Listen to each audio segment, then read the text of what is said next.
Abyss Domination Chapter 580 to Chapter 658. Soren naturally did not know about Mordor City.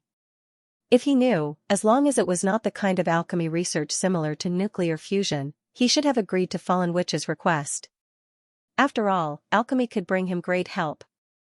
Just a group of clay golems and stone golems had changed the labor capacity of the city of Mordor. Upgrading the transportation capacity to the ton level was indeed very effective. If there were enough golems to carry out the work, and there was enough energy to maintain their operation, it would be very effective. Then Mordor City could soon be built into a large city with a powerful golem army. As long as Fallen Witch's experiment was not carried out in Mordor City, the danger was undoubtedly reduced a lot. Rebuilding a laboratory was not a small project.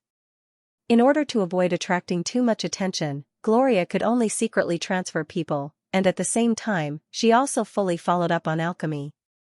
In any case, there were things that happened before, so she was still worried about her mother. She was worried that her mother was too eager for quick success, and it would be quite troublesome if another accident happened. At the same time, on the third floor of the abyss, Sauron also welcomed a new challenge. Although he had expected this for a long time, when he saw the goblin demon warlock personally, his expression was still a little stunned. His opponent was the host of the Golumba Arena during this time, the goblin demon warlock. The other party's expression was full of viciousness and resentment. It was precisely because it failed to complete the task given by the demon lord, Miamide, Calamity Coin, that it was kicked into the arena to duel with Sauron. If he could kill Sauron, it would be great, and he could restore his former status. But if he lost to Sauron, the demon lord would not change the rules of the Golumba Arena for him. So if he lost, he would die. Sauron. Sauron. Beheader, Sauron. It could be seen that although Sauron's situation was getting more and more dangerous, his popularity in the eyes of the demons was increasing. Reputation was never too high in the bottomless abyss. It might not be useful now, but when Sauron decided to establish his own territory, it would be very useful. It was accompanied by a muffled rumble. A tall but fat goblin appeared in front of everyone. Its pupils were scarlet, and its body had obvious demonic features. There were many tattoos and scars all over its body. It was taller than an ordinary demon, and it held a strange scepter inlaid with dark red gems. The pressure of a demon lord shrouded the sky above the Golumba Arena, and all the demons were as silent as cicadas in winter. The clamorous shouts from before seemed to have been strangled by someone, and all of a sudden, even breathing became difficult. Demon Lord. The ruler of the goblins. Miamed Calamity Coin, legend had it that it was the experimental product of a certain high-grade demon. In the end, it made a deal with the devil and killed its own master, becoming the demon lord of the bottomless abyss. Balrog.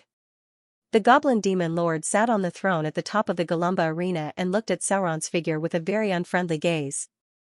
For any demon lord, it would be better for this kind of person who dared to disobey him to become a dead man. And demons like Balrog seemed to be easy to deal with. The corpse of Balor hanging outside the Golumba Arena was its former enemy. Sauron's expression was very calm. His gaze swept around the arena, and suddenly he seemed to see the figure of a succubus. Greater polymorph. It seemed that another lawless visitor had come here. A shadow quietly escaped here, and no one noticed the arrival of Sauron's body. Even the goblin demon lord sitting in the center did not realize that a god's body had appeared. Although the demon lord had great power and had a weak virtual divinity in his own territory, there was still a huge gap between these and a real god and a top rogue. Hee. The goblin demon warlock made a strange laugh, looked at Sauron with resentment, and slowly said, "Ungrateful guy. Have a taste of my power. Summon demon. Protect against fire damage." As a quasi-legendary spellcaster, the goblin demon warlock launched a summoning spell in an instant, and at the same time, he blessed himself with protection against fire damage and continued to cast spells at an amazing speed. "Come out, my servant." With the staff hitting the ground heavily, there was a loud bang from the left and right sides of the arena, and then two steel golems appeared with heavy footsteps. An unequal battle, the Golumba Arena even released the golems of the goblin demon warlock. The enemies on the field immediately formed a numerical suppression on Sauron. Greater invisibility. The goblin demon warlock launched the equipment on its body, and its figure gradually disappeared. However, in front of it, a portal slowly opened, directly connecting to the Sharaba plane, and then a ferocious demon rushed out. It seemed that it had been prepared for a long time.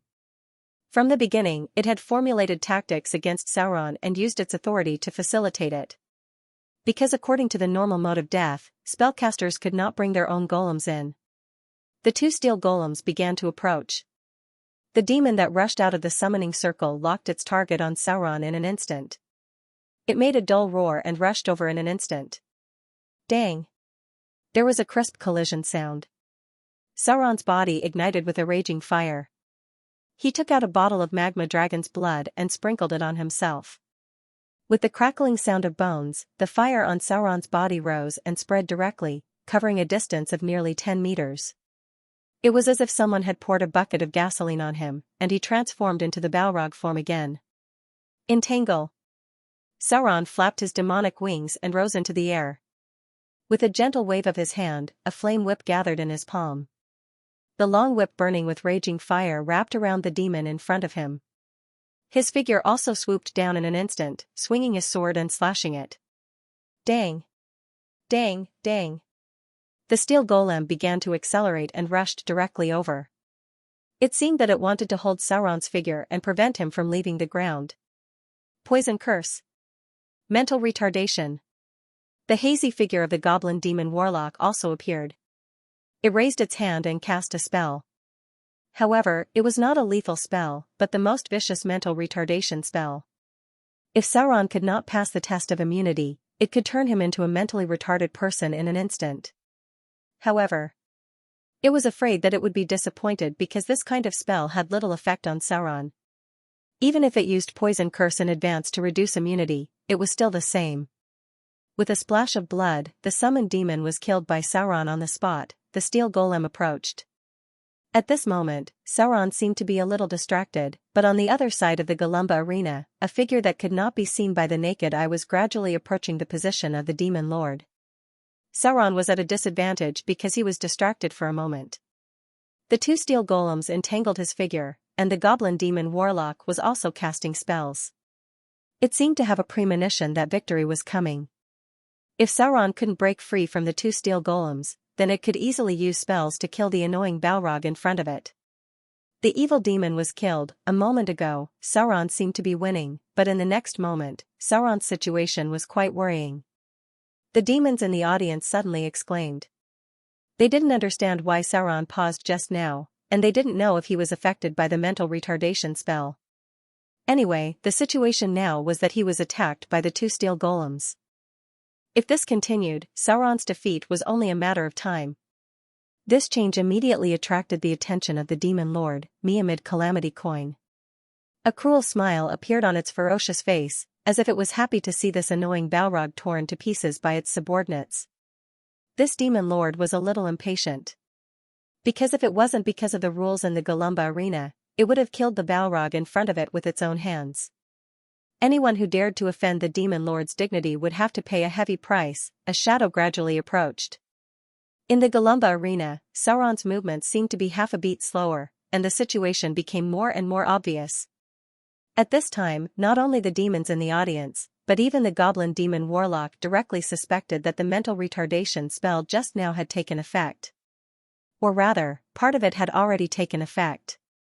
Because the current Sauron's fighting skills and fighting ability had almost plummeted. Before it could start to cast spells, Sauron was already being attacked by the two steel golems.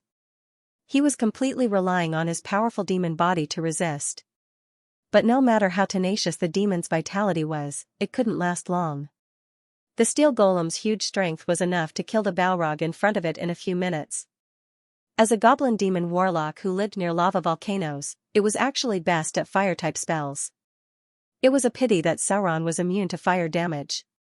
Otherwise, it would have let him have a taste of the power of an explosion.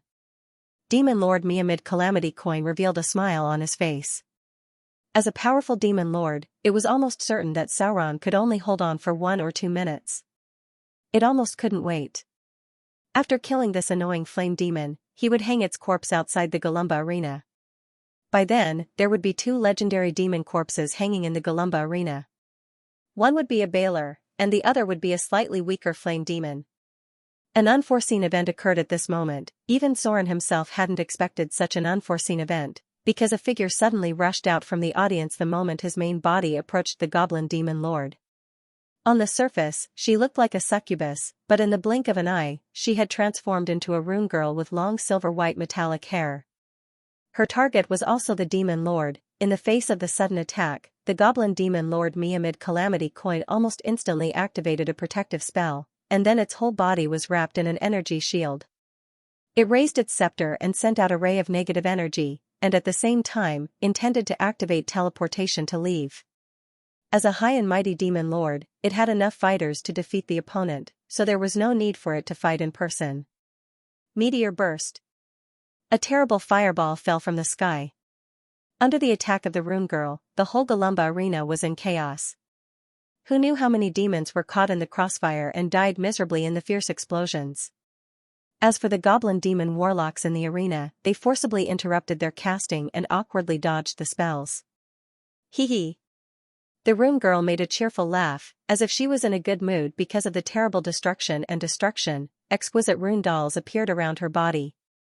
Not only did she target the goblin demon lord in her sight, but all the demons around her were also in her killing range. She seemed very happy at the moment. It could even be said that she was excited, as if she had received great spiritual satisfaction.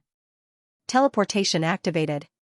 Just when the demon lord amid Calamity Coin was about to launch a teleportation spell to open the distance, a trace of horror suddenly appeared on its face because it felt that the space around it was blocked.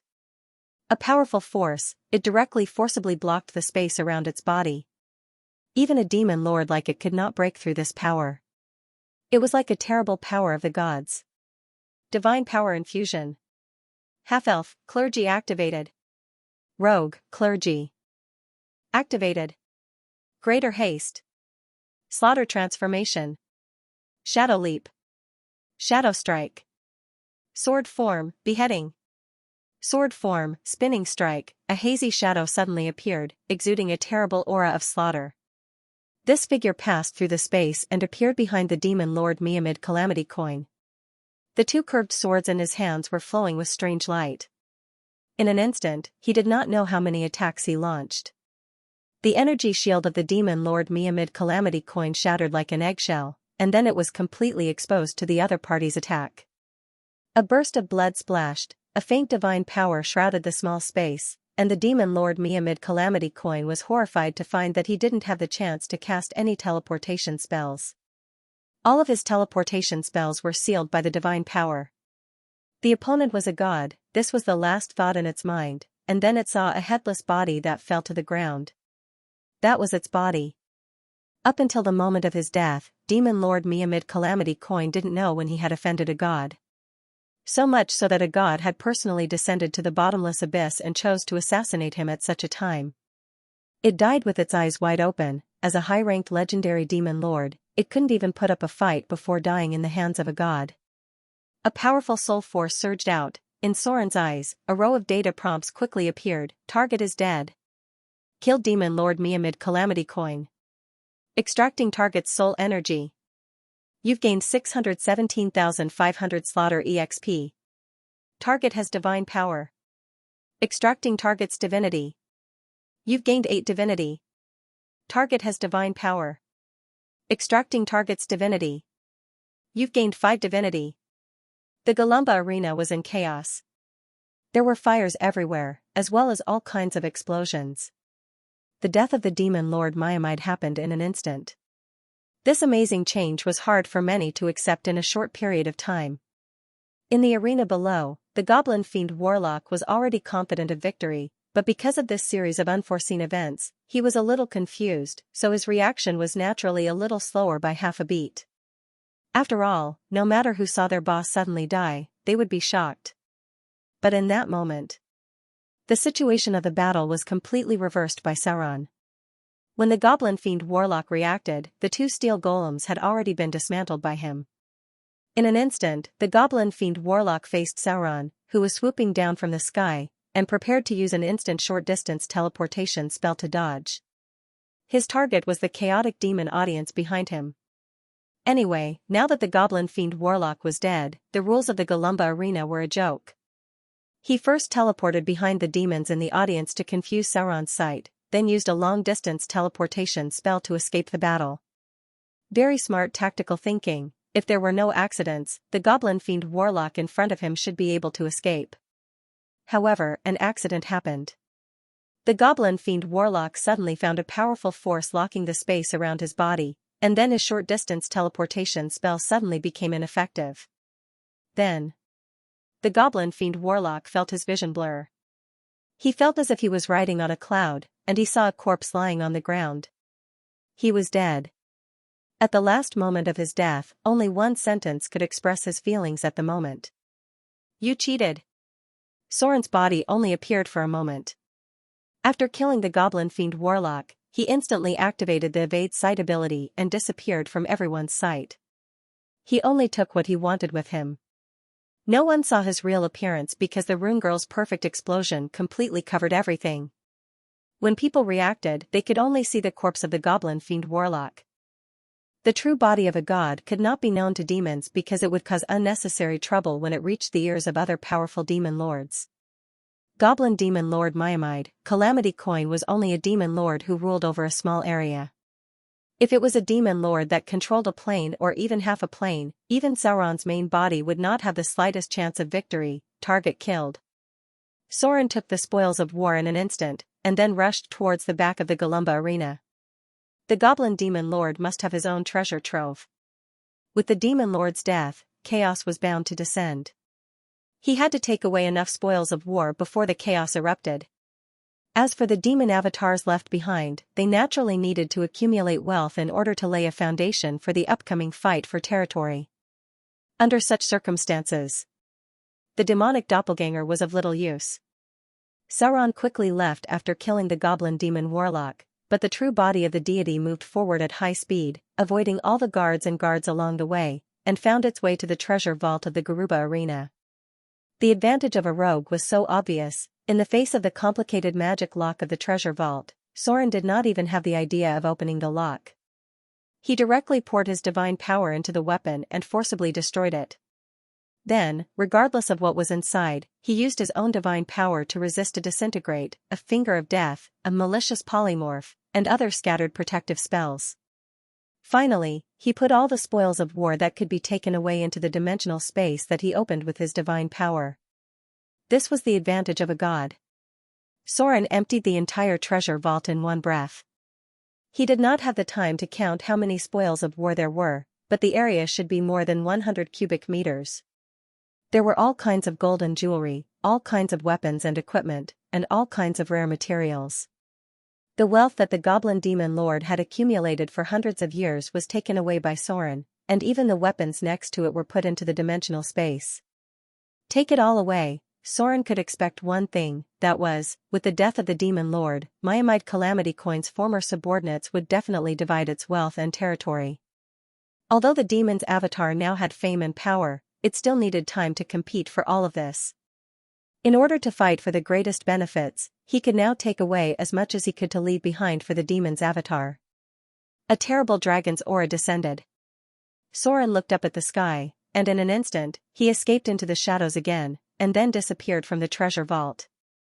Then, there was an angry dragon roar outside the treasure vault. At the moment when the demon lord Miamide Calamity Coin died, the abyssal demon dragon that signed a contract with it finally sensed everything. As a chaotic and evil abyssal demon dragon, the first thing it did after waking up was not to find its ally to help it take revenge, but to go outside the treasure vault of its ally first. Unfortunately, it was still a step behind Soren. When the abyssal demon dragon rushed over, the whole treasure vault was already empty. Now was not the time to deal with the abyssal demon dragon. This kind of giant dragon that was assimilated by the abyss had a challenge rating of more than 25. Even the demon lord was very afraid of it. This was its territory, and Soren could not kill the powerful abyssal demon dragon in one hit, so he was ready to retreat first. The abyssal demon dragon was a product of chaos and evil. Although the order of the Galumba arena had collapsed, the contract between the abyssal demon dragon and the goblin demons was all invalid. There would be many powerful demons in the future, and maybe there would be a chance to use it. After all, for the abyssal demon dragon, it valued the treasure the most. If it did not come to an agreement, in the future, when the demon's avatar evolved into a Baler, it could still kill it and increase its strength to gain a lot of wealth. Soren left the Galumba arena. He could not stay in the abyss for too long, it would easily attract the attention of other powerful demon lords. The appearance of the god's avatar in the abyss would also cause a lot of trouble. But, before leaving, he still needed to leave something for the demon's avatar, such as a legendary beheading sword that was personally made by the god, and enough resources for the demon's avatar to occupy a place. Finally, Soren also tried to find the traces of the rune girl, but at this time, she was already gone. The Galumba arena was on fire. The death of the demon lord caused the goblin guards to fall into chaos. The demons that had been suppressed for a long time launched all kinds of crazy attacks because of their chaotic nature. Under the drive of greed and ambition, the goblins were quickly defeated by the demons. There should be a new owner here. Almost all of the middle-tier and high-tier demons had this thought in their minds. The chaos spread quickly. Battles immediately broke out around the Galumba arena. The demons and goblins were powerless to salvage the situation. Without the leadership of the demon lord, they became chaotic. The dramatic change happened so quickly. When Sauron retreated from the chaotic battlefield and arrived at the lava tavern, the scene in front of him happened. Master. The eyes of the succubus owner, who had a seductive face and a slave collar on her fair neck, lit up the moment she saw Sauron. She quickly came to Sauron and crawled under him. She lowered her head and kissed his toes. She said in a hurried voice, "The powerful decapitator, Sauron. The lowly Rhinalise is willing to serve you as my master. With the Styx as my witness, I am willing to dedicate everything I have to you. Please allow me to take them as your servants." The 5 succubus maids behind the beautiful succubus owner also knelt down and kissed Sauron's toes. They swore to serve him as their master in the name of the Styx. However, she also used a little trick when she said that. Her original identity was a slave, but when she swore to serve Sauron, she became a servant. Servants and slaves were 2 different concepts. Succubus was very smart. Succubus was a high-value commodity in the abyss. At the very least, these succubus slaves were wealth that could attract any high-grade demon to fight over them. The chaos outside had made the smart Rhinalise guess everything. In this case, the succubus who were not strong enough could not protect themselves. They could only find a powerful master to protect their safety. Sauron, who had always lived in the lava tavern, was undoubtedly one of the candidates. Yesterday, the demon lord Miamed Calamity Coin wanted to forcefully trade dragon crystals with him. Today, he died without knowing why. Even an idiot could not help but have some thoughts. Did this powerful flame devil have some incredible backer behind him? For the beautiful succubus lady boss in front of him, even if Sauron didn't have any impressive backing, just relying on his powerful strength as a Balrog and the reputation he won in the Galumba arena was enough to protect them from being robbed and humiliated by other demons. Although succubus was naturally lustful, not everyone could accept it. They also liked handsome demons, and Sauron was undoubtedly more pleasing to the eye than other high-ranking demons. Moreover, he had rejected the tempting invitation of succubus maids, which made them value him even more. Lady Succubus's pledge of allegiance quickly calmed down the restless demons in the tavern. During this period of time, Sauron's reputation was not small. Balrog Sauron. The beheader, Sauron, the powerful demon who rose to prominence in the Galumba arena, had never failed. Almost all the demons here had heard of his name. The demons who had bad intentions at the beginning had obviously put away their dirty thoughts. Succubus was a high-value commodity whether in the bottomless abyss or the Bottor Inferno. These succubus were sold at a high price to others, but now that they had sworn to serve Sauron, these neutral demons had to consider the price of offending a powerful Balrog. The chain reaction began to take effect. Lady Succubus had just sworn to serve Sauron, and the demons in the tavern who were acting as thugs immediately swore their loyalty. Servants and slaves were 2 different concepts, and they also realized that they had to do something. In this chaotic situation, the lava tavern was a hot steamed bun, and they definitely needed to hug a thick thigh to ensure their safety. Never underestimate the effect of reputation. Just as most of the demons in the lava tavern swore to serve Sauron as their master, a ferocious and ugly Onababa appeared outside. "Your Excellency Sauron." The ugly Onababa came in front of Sauron, followed by two other demons. The Onababa quickly walked in front of Sauron, bowed, and said, "The situation outside is getting more and more chaotic. I'm worried that other demons will take care of and rob my shop. So I would like to ask the powerful Your Excellency Sauron to provide us with protection." There were other demons following behind the Onababa. Quite a number of neutral demons had set up shop in the Garuba arena. Perhaps Sauron's lawful evil faction could easily make demons hate him, but for these neutral demons, it was easier for Sauron to gain their approval, just like how demons preferred to trade with devils instead of demons. "This is a gift for Your Excellency." The Onababa gave a look behind her, and soon a servant came over with a heavy box. When the Onababa opened it, a golden light immediately appeared. It was full of calamity coins and a few gems, and its value was probably not low. However, the Onababa seemed to be worried that Sauron would be dissatisfied, and hurriedly said, "This is just a small token of our appreciation. If Your Excellency is willing to protect our business, we will offer this amount of filial piety every month." The demonic goblins were on the verge of collapse. The chaotic situation was no longer something that the demonic goblins could control, and the Galumba arena was about to usher in a new separatist situation. The Onababa was undoubtedly a very smart person. She directly used the taxes that should have been handed over to the demonic goblins as protection fees for Sauron. In the current situation, hugging the thick thigh of a legendary Balrog was definitely more reliable than hugging the demonic goblins. It was as if she had played a leading role. Originally, there were a large number of shops near the Galumba arena, and the demons of the neutral camp were anxious to pay protection fees to Sauron, hoping that he would protect them from this chaotic crisis. The battle had begun to affect this place. If the demons rushed in next, their shops would probably be looted. Although they also had powerful guards, without a legendary powerhouse to deter the enemy, they would definitely suffer some losses. In the blink of an eye. With the lava tavern as the center of the street, almost the majority of the demons who opened shops on the street paid protection fees to Sauron. At the same time, some demons realized that this was an opportunity to rise up, and they all swore on the river Styx that they would serve Sauron as their master. However, these guys also had some tricks of their own. They swore as servants, and not as slaves. This meant that they had a certain amount of freedom, and at the same time, the right to own their own private property. Servants were servants, and slaves were slaves. The slaves themselves were one of the wealth of the master. For a time, many demons who were originally slaves of the demonic goblins had now become Sauron's servants. Riding on someone's coattails was a skill. In just a short while, Sauron had gathered a group of demons under his command. Now that the street where the lava tavern was located had become his territory, he naturally needed to maintain the law and order here to ensure that the chaotic battles in other places would not affect here. The succubus lady boss of the tavern was obviously a very skilled female. Because she was the first to swear to serve Sauron as her master, she was obviously already acting like a general manager. She stood intimately beside Sauron and began to give orders to gather the other demons. Although they only occupied a street in the Galumba arena, it was a good start for Sauron.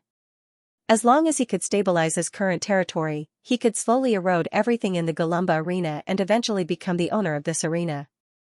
And his own strength still needed to be improved.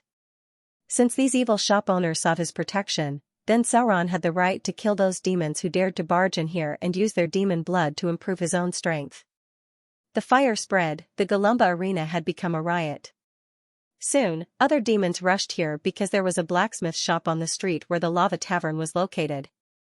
Some demons intended to come here to snatch weapons. Order collapsed.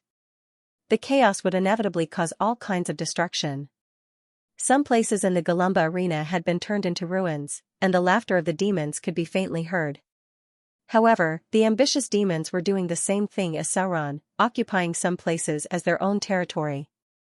Seeing that they could not control the situation, the demons gave up on the town outside the Galumba arena and turned to put down the heavy iron gate of the arena, preparing to protect the arena itself. Splat, blood splattered everywhere.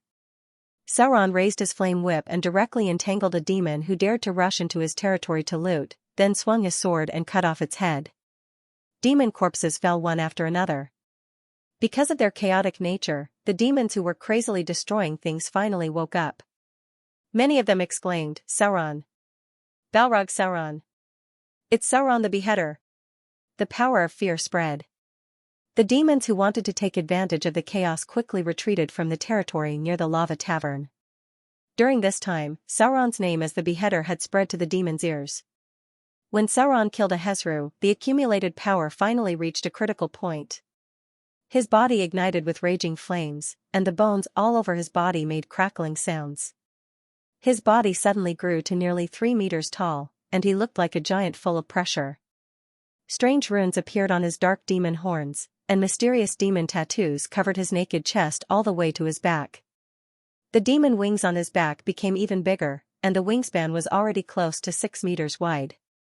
The rising flames shrouded everything nearby, and all the restless demons avoided the place.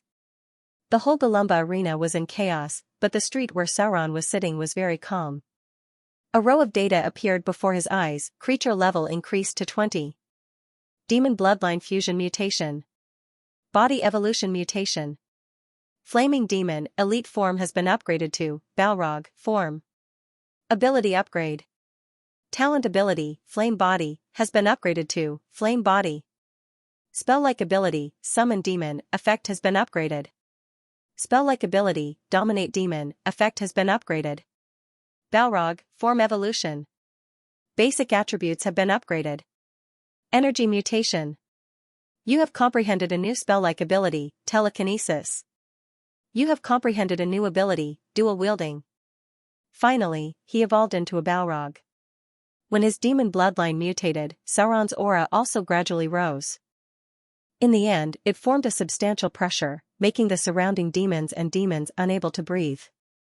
The pressure of a greater demon, only by evolving into a greater demon could one be qualified to become a powerful demon lord. At this time, Sauron's attributes had changed. Name, Sauron. Race, demon.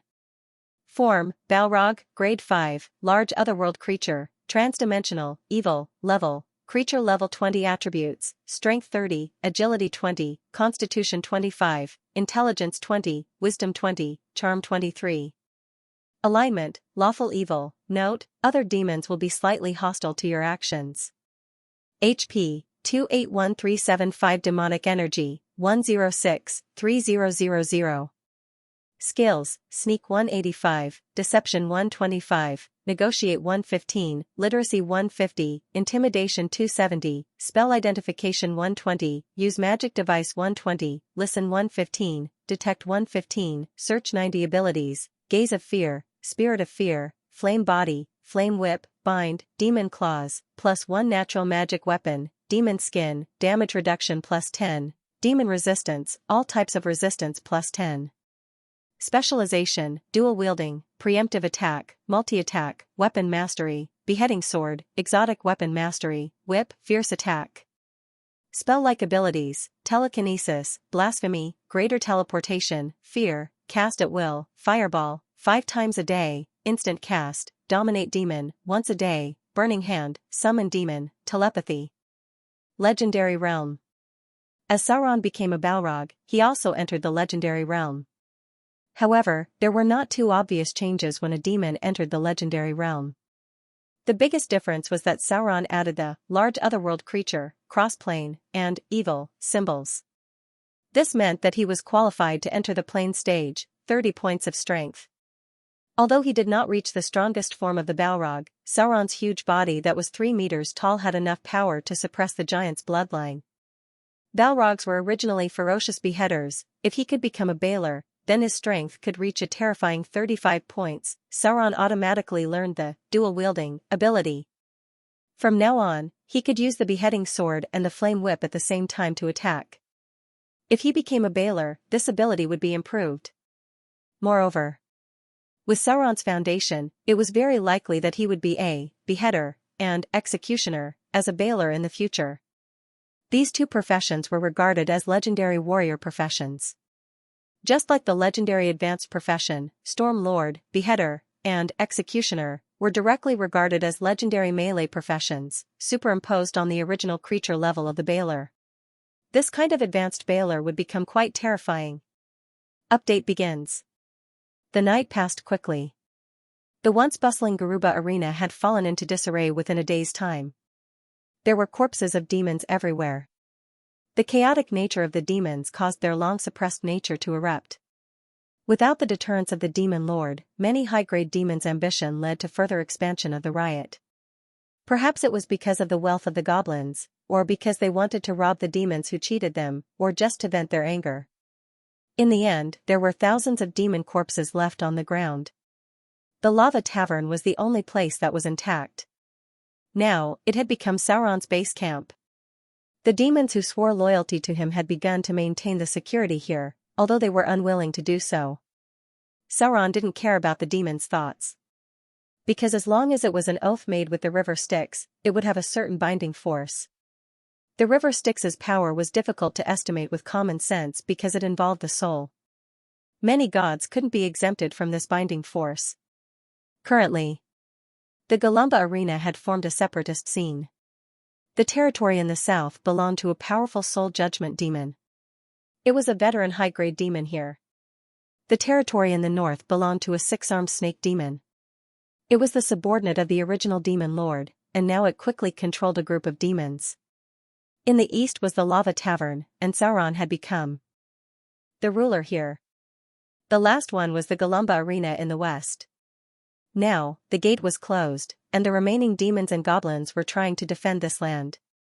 The situation had become quite tense. However, Sauron didn't care because his energy was focused on his main body. Although Sauron had expected the demon lord to be rich, he didn't expect it to be this rich. The messy gemstones and gold added up to almost 500,000 kindler. This guy was richer than many dragons. More importantly, there were all kinds of strange materials. The bottomless abyss was an important source of materials in the lower planes. The demon lord collected a large number of high-grade materials. Sauron found 5 demon stones alone. The other 3 were similar.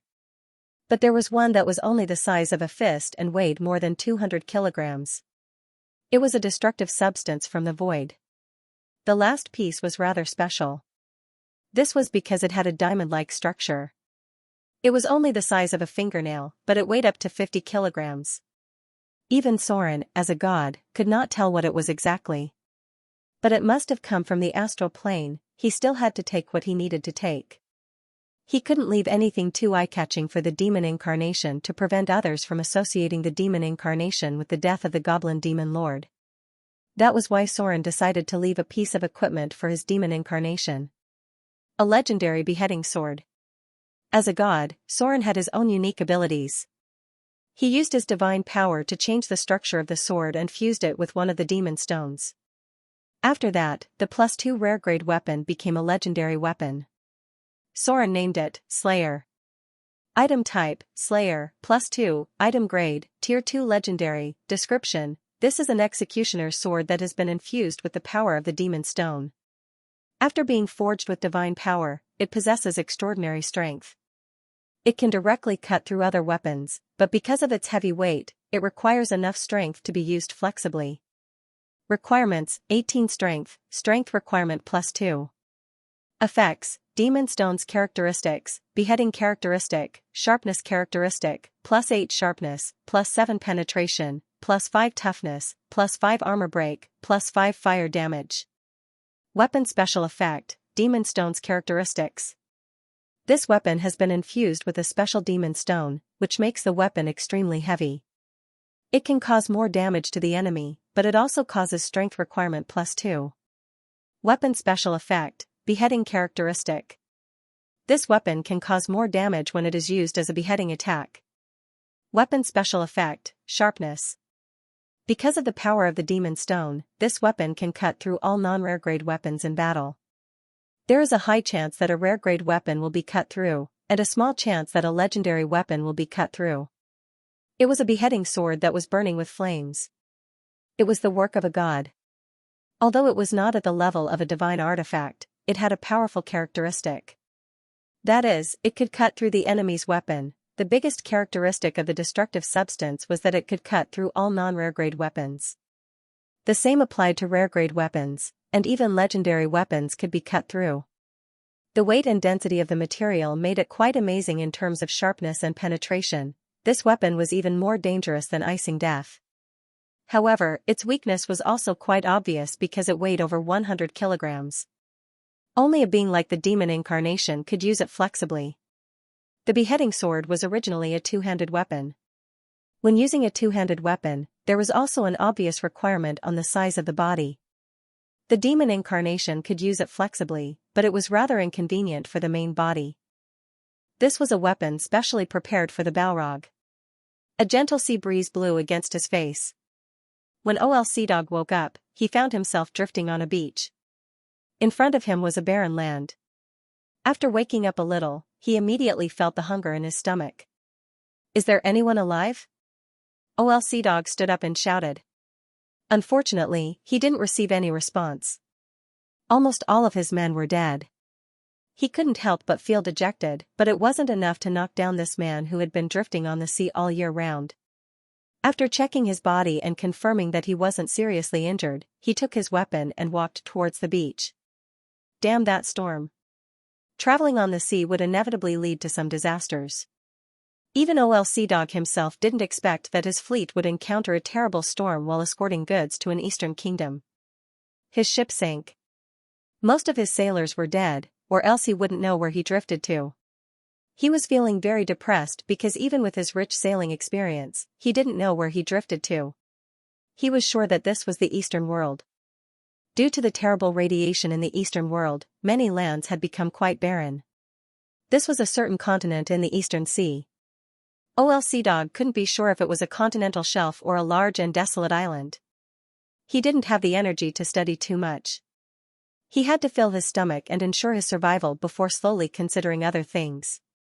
I hope Sir Soren won't blame me. Sea Dog smacked his lips and couldn't help but curse. Son of a bitch. I'm in trouble.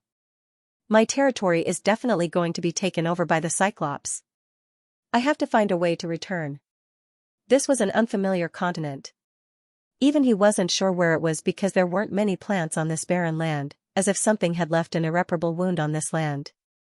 Everything before his eyes was so desolate. Sea Dog dragged his weary body forward, feeling as though his mouth was about to crack and bleed. Ahead of him, he could only see scattered weeds.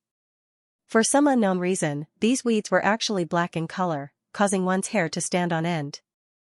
The environment here was much worse compared to the outer islands. Not only did Sea Dog fail to find any food, he had also expended a lot of his stamina. He couldn't help but sit down and curse. What the hell is this place? Why can't I find anything to eat? There was no food. There was no fresh water. Sea Dog could feel his stamina deteriorating rapidly. At this rate, he feared he would be trapped to death. No. I have to save myself. Sea Dog forced himself to crawl back up and continued walking along the desolate beach, muttering. No. I can't die here. It wasn't easy for me to climb to the rank of chieftain, how can I die here for no reason? The desire to survive drove him forward. However, everything before his eyes remained incomparably desolate, as though this land had been cursed. Asterisk squeak squeak asterisk a bizarre sound echoed from a clump of weeds ahead. Sea Dog's eyes abruptly lit up as he pulled out his dagger and rushed forward. He rapidly dug through the weeds and soon found a rat nest. Inside the nest was a type of rat with gray fur and sharp teeth. This ferocious rat bit Sea Dog's arm. However, Sea Dog ignored the blood flowing out from his arm and stabbed the rat to death with his dagger. Then, he hungrily swallowed the rat's blood and bones. His stamina finally began to recover. Only now did Sea Dog have some strength to continue his exploration. After walking for half a day, when the sun became increasingly intense, something finally appeared in his vision. An incomparably colossal statue, its height was probably over 100 meters. At present, only half of its body remained. In front of him was a river, while on the left was another colossal statue. However, all that was left was a pair of severed legs. Where the hell is this? Sea Dog's expression turned somewhat panicked. Based on his knowledge, he should have heard of such a landmark. However, he had never heard of it before. This meant that he had arrived at a completely foreign land. A river flowed between the two statues. After drinking several mouthfuls of water, OLC Dog carefully observed his surroundings. He then noticed a weathered stone tablet. The words on it were already very blurred, but with his knowledge of antiques, he could still determine that it had existed for a very long time. It's not the Eastern Kingdom. OLC Dog's face was pale as he muttered to himself, where the hell have I been blown to by the wind and waves? Pass through the statue. His field of vision gradually widened. It was a barren land. The red soil looked as if it had been burned by a raging fire. There were barely any living creatures. There was a huge hill in the distance. In order to get a better view, OLC Dog frantically ran over. However, when he stood in front of the huge hill, his expression froze. Because he saw someone. In other words, the humongous hill in front of him was in the shape of a human. He saw an arm buried in sand and a huge petrified head. He didn't know how big the giant's body was. Just the part that was exposed above the ground was like a hill. Woo woo woo, a strange wind blew, as if there was something very frightening in the distance. OLC Dog couldn't help but shiver. This place is too strange. OLC Dog hesitated, not knowing if he should continue forward or return to the coast. This was an unfamiliar continent. He couldn't determine its size, but it was certainly not as vast as the continental shelf. This should be the eastern part of the world, because such a strange place could only exist in the east. A faint shout could be heard. OLC Dog stood at the top of the hill. Because the surroundings were barren, he could see a small shadow from afar. Someone is calling me? OLC Dog vigilantly looked towards the direction of the huge stone statue with pleasant surprise. He saw a small boat. It was the kind of lifeboat that could only fit a few people. Usually, it would be suspended from a large ship. Motherfucker! OLC Dog cried out in excitement and ran towards that direction, muttering to himself, I thought those bastards were all dead. Who would have thought there were still a few bastards alive? It was a fleet of merchant ships heading towards the east. There were a total of 6 ships, 4 cargo ships and 2 warships. Even if they encountered such a huge storm, it was impossible for all of them to perish. It seemed his luck was pretty good. Some of his men were washed here by the waves. Boss.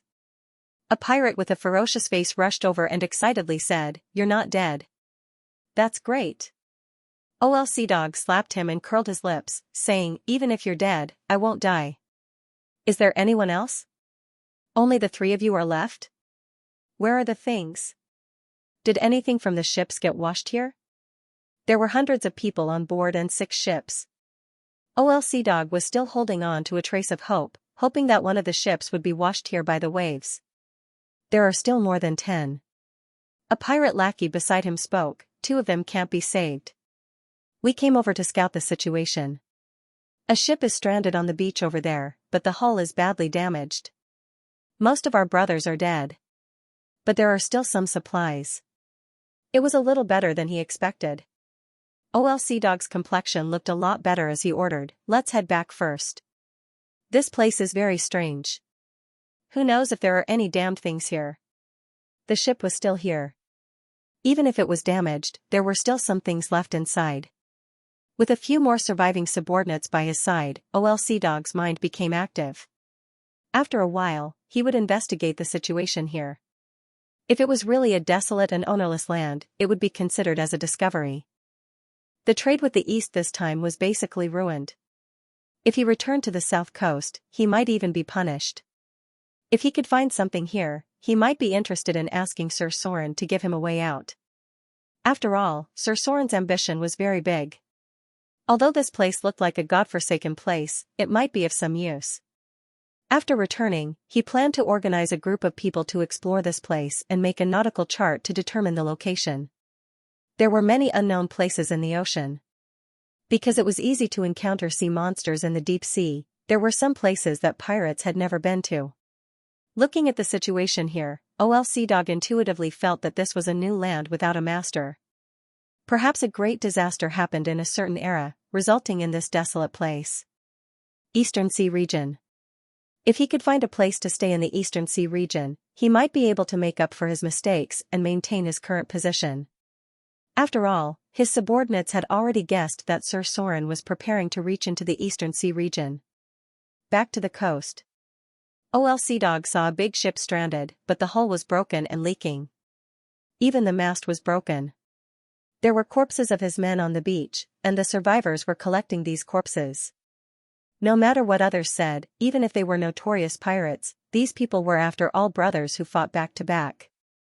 They should at least have a decent grave if they died in a shipwreck. Dog's expression was a little sad. Although he ate, drank, gambled, and did all kinds of evil, these men were his own team. Many of them were old brothers who had followed him for many years, and a few of them had saved his life. Now that they all died here, he always felt suffocated in his heart. These were the elites of Mordor, and there were veterans who had fought with other pirate kings.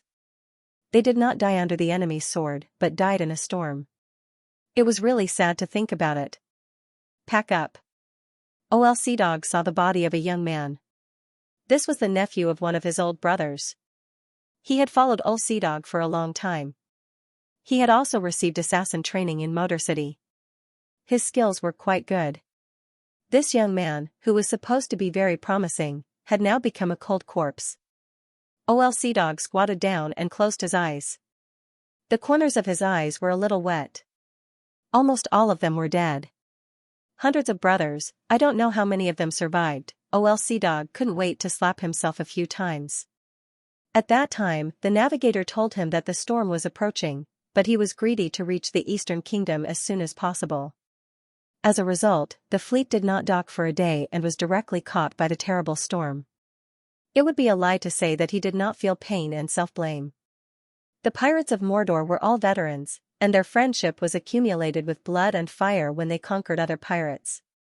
Now that so many people were dead and injured, even if he went back alive, he didn't know how to explain it to Sir Soren. Dog was not decadent for long.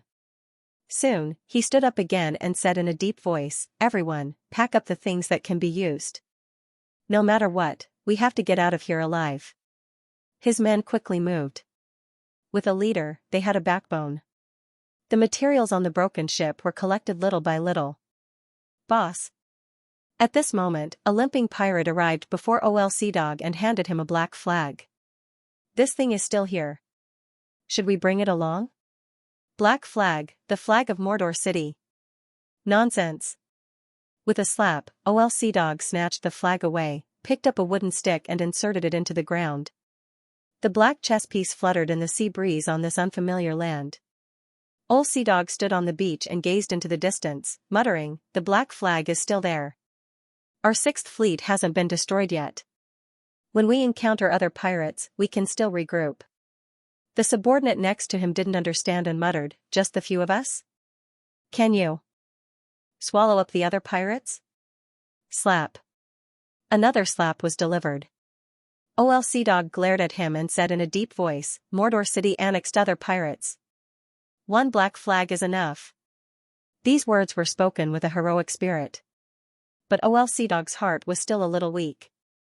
If it was the south coast, naturally one black flag would be enough. Those small groups of pirates had to cry and shout to join Mordor City, but this place belonged to the Eastern Sea, and Dog wasn't sure if the black flag of Mordor City had that kind of power in this strange sea. No matter what. The flag was the morale. This black flag couldn't be lost. Windspear Hills, north. This was the territory of Baron Narrows. It was a territory that wasn't very rich or eye-catching, and it was backed by a mountain range. There were always some eccentric guys among the nobles. Baron Narrows was such a person. He rarely dealt with other nobles. His family had been passed down for hundreds of years. It had never declined, but it had never risen. There was not enough fertile land here, so the taxes were not much. The population was only about half of the population of other lords. Many of them were mountain people who relied on hunting for a living. But there was something else here. The cold night wind blew out from the valley. Two young men were standing guard around a bonfire. The temperature here dropped a lot at night. As a slightly different creature, they were actually afraid of the cold. Because they were snake people. They were born cold-blooded animals. Even if they disguised themselves well, their nature couldn't be changed. It's so cold. One of the young men approached the bonfire and said in a slightly cursed tone, "That bitch Ulrika is back." Yes. The other man nodded. The young man seemed to be very disgusted with the woman named Ulrika. He cursed, "Why didn't that bitch die outside? Last time she went out on a mission. So many people died and only she came back. Since she came back, it has been strange." Later, there were even people from the Fear sect who came to find her. If you ask me, the failure of the mission must have something to do with her. She should be executed directly. His companion next to him didn't answer, which made the young man feel strange. He turned his head and took a look, but found that the other party was staring blankly ahead. His eyes seemed to be shrouded in fear. Horrifying, this situation almost scared him. When he looked at the direction of his companion's line of sight, he suddenly felt a little strange. There was a little girl in front of him. She was a very, very cute little girl. She looked to be around 10 years old and was wearing a black princess dress. Her delicate legs were covered with snow-white stockings and a pair of exquisite leather boots. She looked at the two people in front of her with a smile. Her smile was so cute and moving that it was as if she was a little angel that had fallen to earth. However, everything in front of him made him involuntarily feel cold all over. Even his body began to stiffen. An indescribable sense of fear shrouded his mind. Finally found them. The cute little girl clapped her little hands and muttered to herself, "Vivian. Do you think we should kill them? Or kill them?" She was strangely talking to herself. Some kind of power shrouded the two young snake people, making them unable to make a sound even if they wanted to shout. Lillian. The cute little girl stood on the spot and muttered to herself. She whispered, "These two people may be of some use. The snake people are a very excellent race. Maybe we can consider controlling them first and then conquering the Fear sect." Okay. Then let's not kill them first. Let's go and see another little toy. Hee hee. It turns out that the Fear sect has found our little toy. No wonder that happened. A light breeze blew. The two young snake people suddenly regained consciousness, but their bodies were still shrouded in a chill. Too terrifying, although she looked like a cute little girl, her aura was too terrifying. Riding is very smooth today. In the exquisitely built manor, a group of guards was waiting outside. Today was the day when Baron Narrows welcomed a distinguished guest. Lady Adele Isabella, the descendant of Queen Isabella who had returned from Arundel, was invited to come here for a day of play. In the vicinity of the Windspear Hills, the Isabella clan was the absolute ruler. There were two barons nearby who had the descendant of Queen Isabella and a viscount who managed a large territory in the Windspear Hills. During this period, many nobles had boarded Arundel's route through Lady Adele Isabella. It was said that as long as the fleet returned, they could earn a lot of profits. Baron Narrows's territory was relatively barren. Because there were mountains on 3 sides, there was not much land that could be reclaimed. Therefore, he planned to invest in marine trade today. Of course. He had a deeper idea if there was a chance to implement it. Baron. A middle-aged man dressed as a butler came to Baron Narrows's side and whispered, "Lady Adele Isabella went out to hunt with her entourage. The people you need to arrange are all in place." Baron Narrows was a middle-aged man with a cold appearance. He looked very handsome, but there was an indescribable strangeness on his face. If one looked closely, his gaze was as cold as a snake, and the outline of his face was too sharp. "Very good." Baron Narrows nodded slightly and said slowly, "Is Ulrika back? How did she get involved with the Fear Church? These Fear believers are troublesome.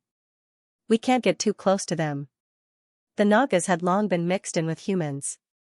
Many of them were like vampires, living in seclusion in remote areas as small nobles.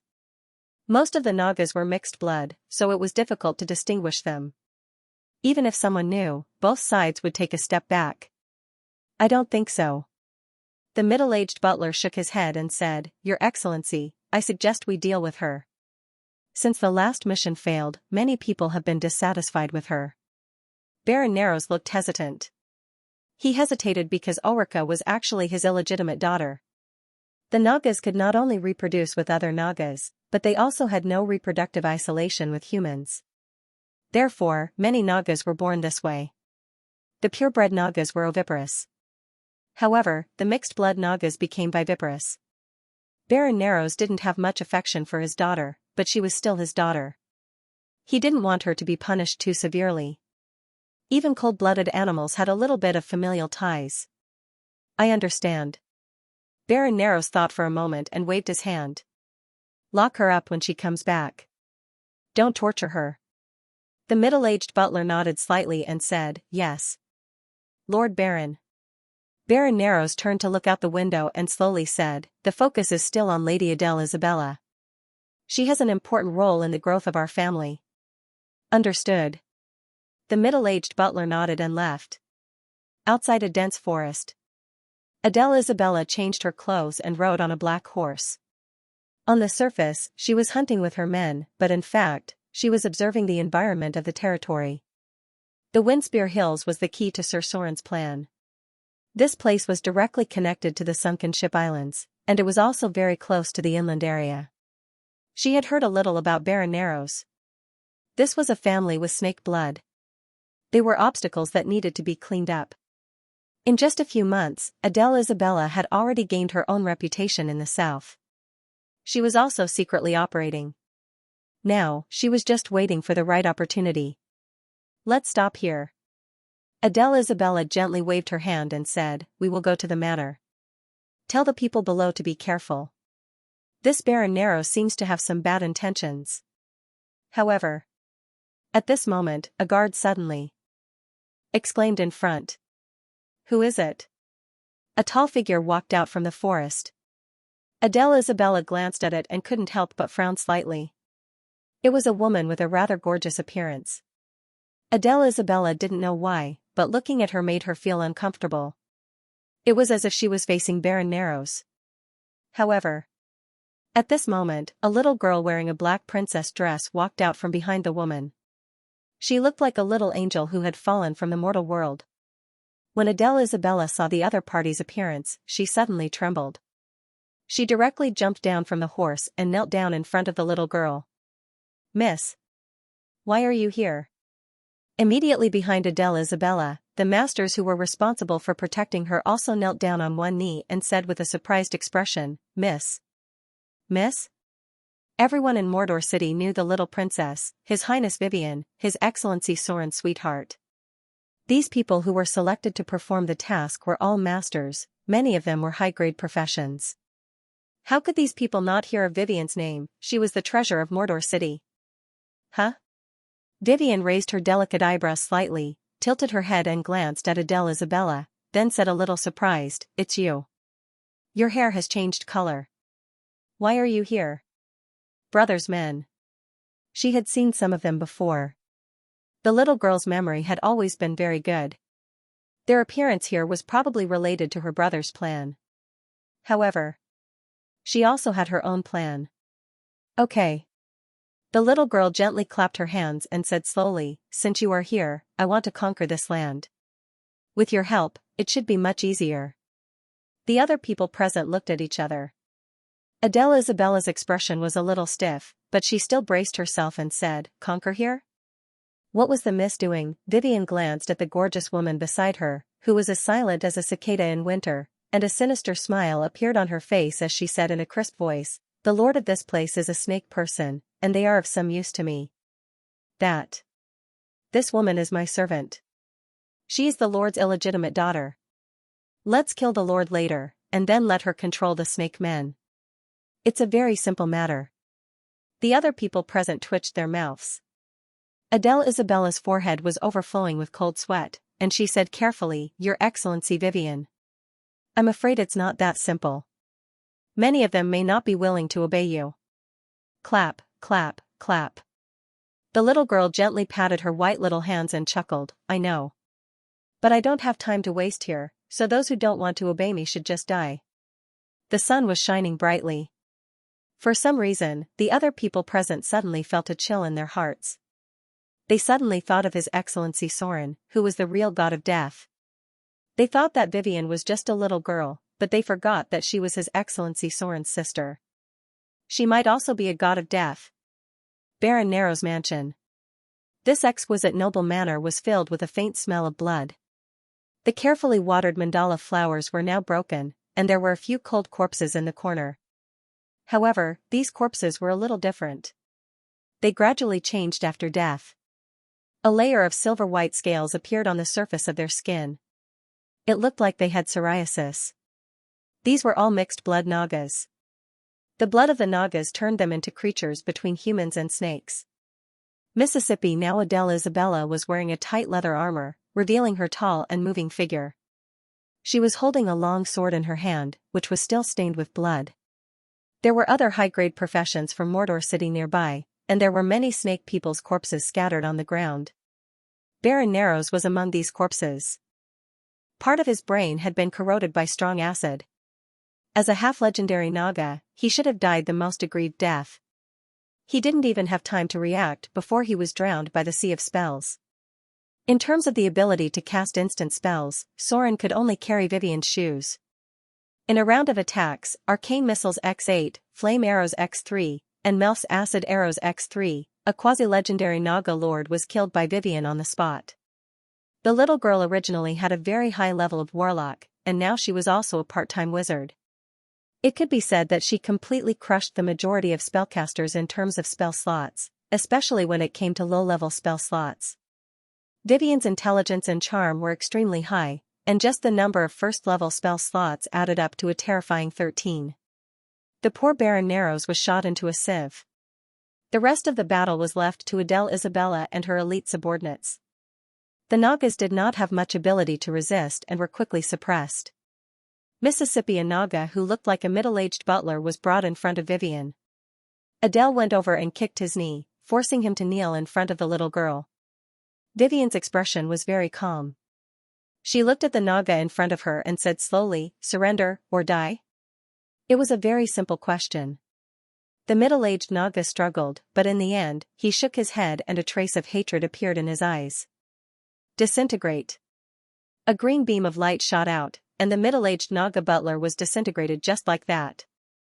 Vivian calmly waved her small white hand and nonchalantly said, "Next." The second Naga was brought up. The little girl asked the same question again, "Submit, or die?" A second corpse appeared. Vivian did not seem to be impatient. When the third Naga was brought up, she still had the same expression. She calmly said, "Submit, or die?" At this moment, the Nagas could no longer suppress the fear on their faces. Even the nearby advanced professionals kept quiet out of fear, as if they saw the shadow of Sir Soren and Vivian. Back then, the Order of the South Coast was established amidst such peaceful but cruel killings. "I'm willing to serve you." The Naga knelt in front of Vivian. At the same time, a special wave of magic emerged, accompanied by the pressure of the domain of fear. Vivian left her enslavement mark on the Naga in front of her. Fear could help her enslave servants. Everything in front of them was still going on. Vivian asked methodically, and any Naga who refused would be killed mercilessly. The whole process was simple but efficient. Soon, Vivian's new servants had finished counting. There were a total of 123 Nagas.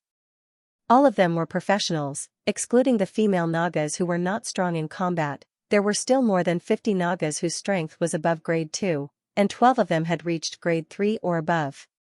Just like that, a useful armed force was born. Time passed quietly. During this time, something happened near the Wind Spear Hills. That was, a lord near the Wind Spear Hills accidentally died under the attack of the evil Nagas. These evil Nagas attacked Baron Nero's and killed him and his 2 sons in cold blood. Although Lady Adele Isabella from Arendelle went to visit at that time, and the advanced professionals brought by the lady were fully protected, they still suffered heavy losses. More than half of Baron Nero's guards were killed or injured, and even he himself died of exhaustion after heroically killing 3 evil Nagas. Now the one who took over this territory was Baron Nero's daughter, Ulrika. She was now the only direct heir of Baron Nero's. This matter slowly spread from the territory to the outside. At the same time, many noble lords saw the bodies of the murderers brought out by Lady Adele Isabella. These ferocious Nagas also suffered heavy losses. On the one hand, the nobles in the south mourned the tragedy of Baron Narrows. On the other hand, they gloated to see if they could get some benefits. Witnesses, physical evidence, and the bodies of the murderers. Even if everything in front of them was strange, no one was willing to delve into it. Because too many things had happened recently, all of this was done by the Mordor intelligence organization. Since knowing that the young lady had made such a big mess, the half-elf first mate was so anxious that he almost lost a few strands of hair. However, he quickly realized that this was an opportunity to show off his abilities, so he quickly mobilized his intelligence network and contacted Adele Isabella in front of him. This was the first time he had cooperated with his competitor, and the whole incident was completely turned in their favor. A noble couldn't die without knowing why. It was too easy to attract trouble. That was why they mobilized the huge intelligence network of Mordor and finally directed such a scene. Baron Narrows was attacked and killed by the evil Nagas. His only daughter, Ulrika, became the heir. Adele Isabella expressed her deep condolences. Many nobles accused the evil Nagas of attacking the nobles and then sympathized with them on the surface. Everything seemed to have passed by. The half-elf first mate once again showed his flexible political skills, and Adele Isabella got closer to the young lady because of this incident. Both sides could be said to have gained something, however. This incident also gave Adele Isabella an inspiration. She thought of how to get rid of a few annoying nobles reasonably and then complete the task given by Sir Soren. Since there was the first time a noble was attacked by the Nagas, it was normal for there to be a second time, right? Maybe. There should be more traces of Nagas in the south. If someone died in the hands of the Nagas, then everything would be logical, right? The web of conspiracy from Mordor City had now shrouded the sky above the Windspear Hills. Outer Islands, Mordor City. It was quite troublesome to go to the abyss, but it was easy to come back from the abyss. Soren quietly left a teleportation mark on the 3rd floor of the abyss, and then directly teleported back to the laboratory in Mordor City. However, as soon as he returned to Mordor City, he received a piece of bad news. One of his fleets had encountered a terrible storm. Now, some had sunk, and some had gone missing. Only one ship had safely arrived in the Eastern Sea. It was inevitable to encounter wind and waves while sailing in the sea, and it was normal to have some shipwrecks. However, Soren had a close relationship with the sea goddess. There had never been such a big accident on the south coast. Now, a fleet was scrapped directly in the turbulent sea, and a pirate leader's life was unknown. This matter was also more troublesome for him. It was necessary to redeploy people to form a fleet. The profit of the eastern trade was quite amazing. The missing pirate leader also needed someone to replace him. There were hundreds of people lost, many of them were elites.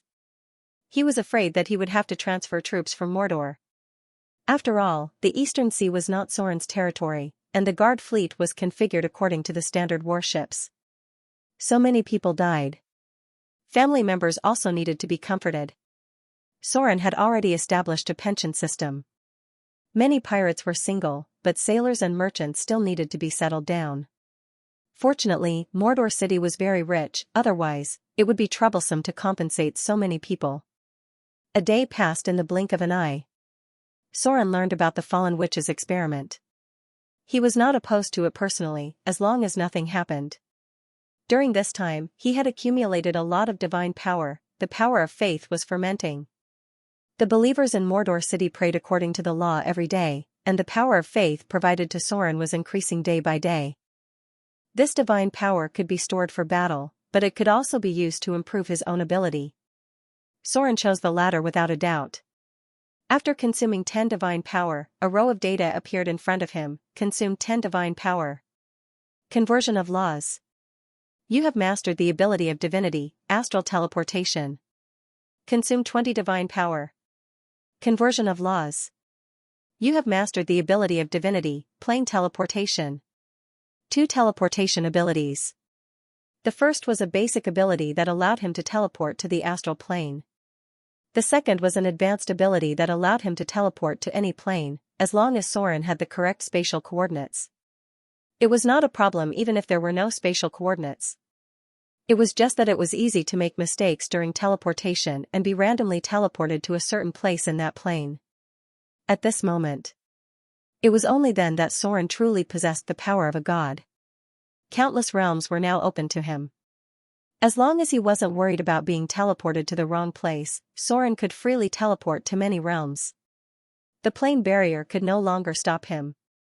As long as he was not afraid of death, he could even be teleported to Mountain Paradise. At this moment, Soren's accumulation of divine power had reached a certain level, and the door to the true power of divine power was now open to him. Space manipulation, divinity ability, gods have the power to manipulate space. With a certain amount of divine power, gods can manipulate the space around them, including enlarging, shrinking, destroying, creating, and more. With a large amount of divine power, gods can even change the laws of space in some realms. Xianxia was stunned. Consume 150,000 slaughter EXP, or 150 divine power points to master. Change reality, divinity ability, gods have the ability to change reality.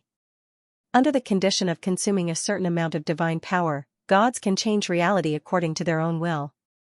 This kind of change can be temporary or permanent, but it requires a large amount of divine power. Consume 150,000 slaughter EXP, or 150 divine power points to master. Cold immunity, divinity immunity, gods can be immune to some damage. After mastering this ability, gods will be immune to any cold damage. No spells or other damage will work on gods. This immunity includes any legendary spells. Even other gods will not be able to hurt you with cold attacks. Consume 5,000 slaughter EXP, or 50 divine power points to master. Fire immunity, divinity immunity, gods can be immune to some damage. After mastering this ability, gods will be immune to any fire damage. No spells or other damage will work on gods. This immunity includes any legendary spells. Even other gods will not be able to hurt you with fire attacks. Consume 5,000 slaughter EXP, or 50 divine power points to master.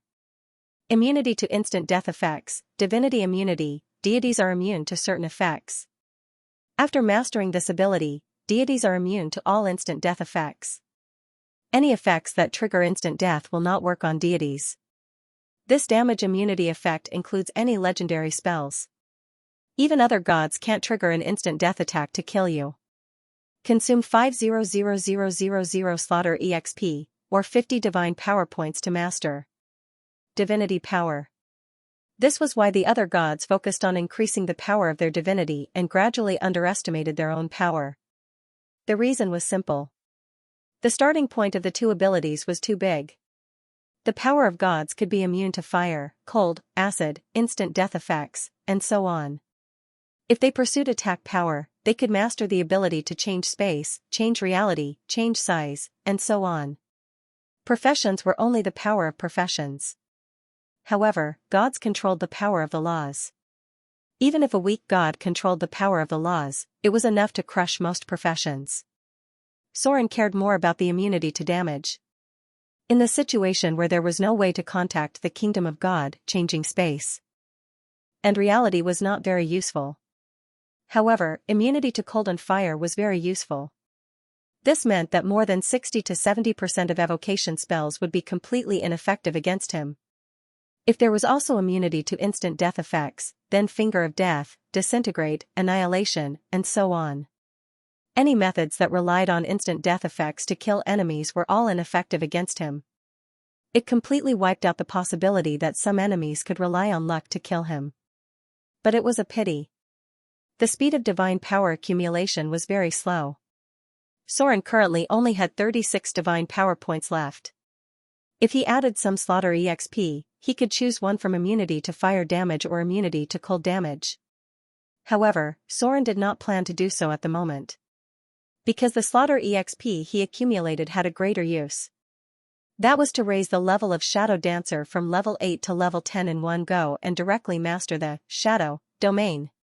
There was more data on this one. Shadow Dancer could only be upgraded to level 10 at most.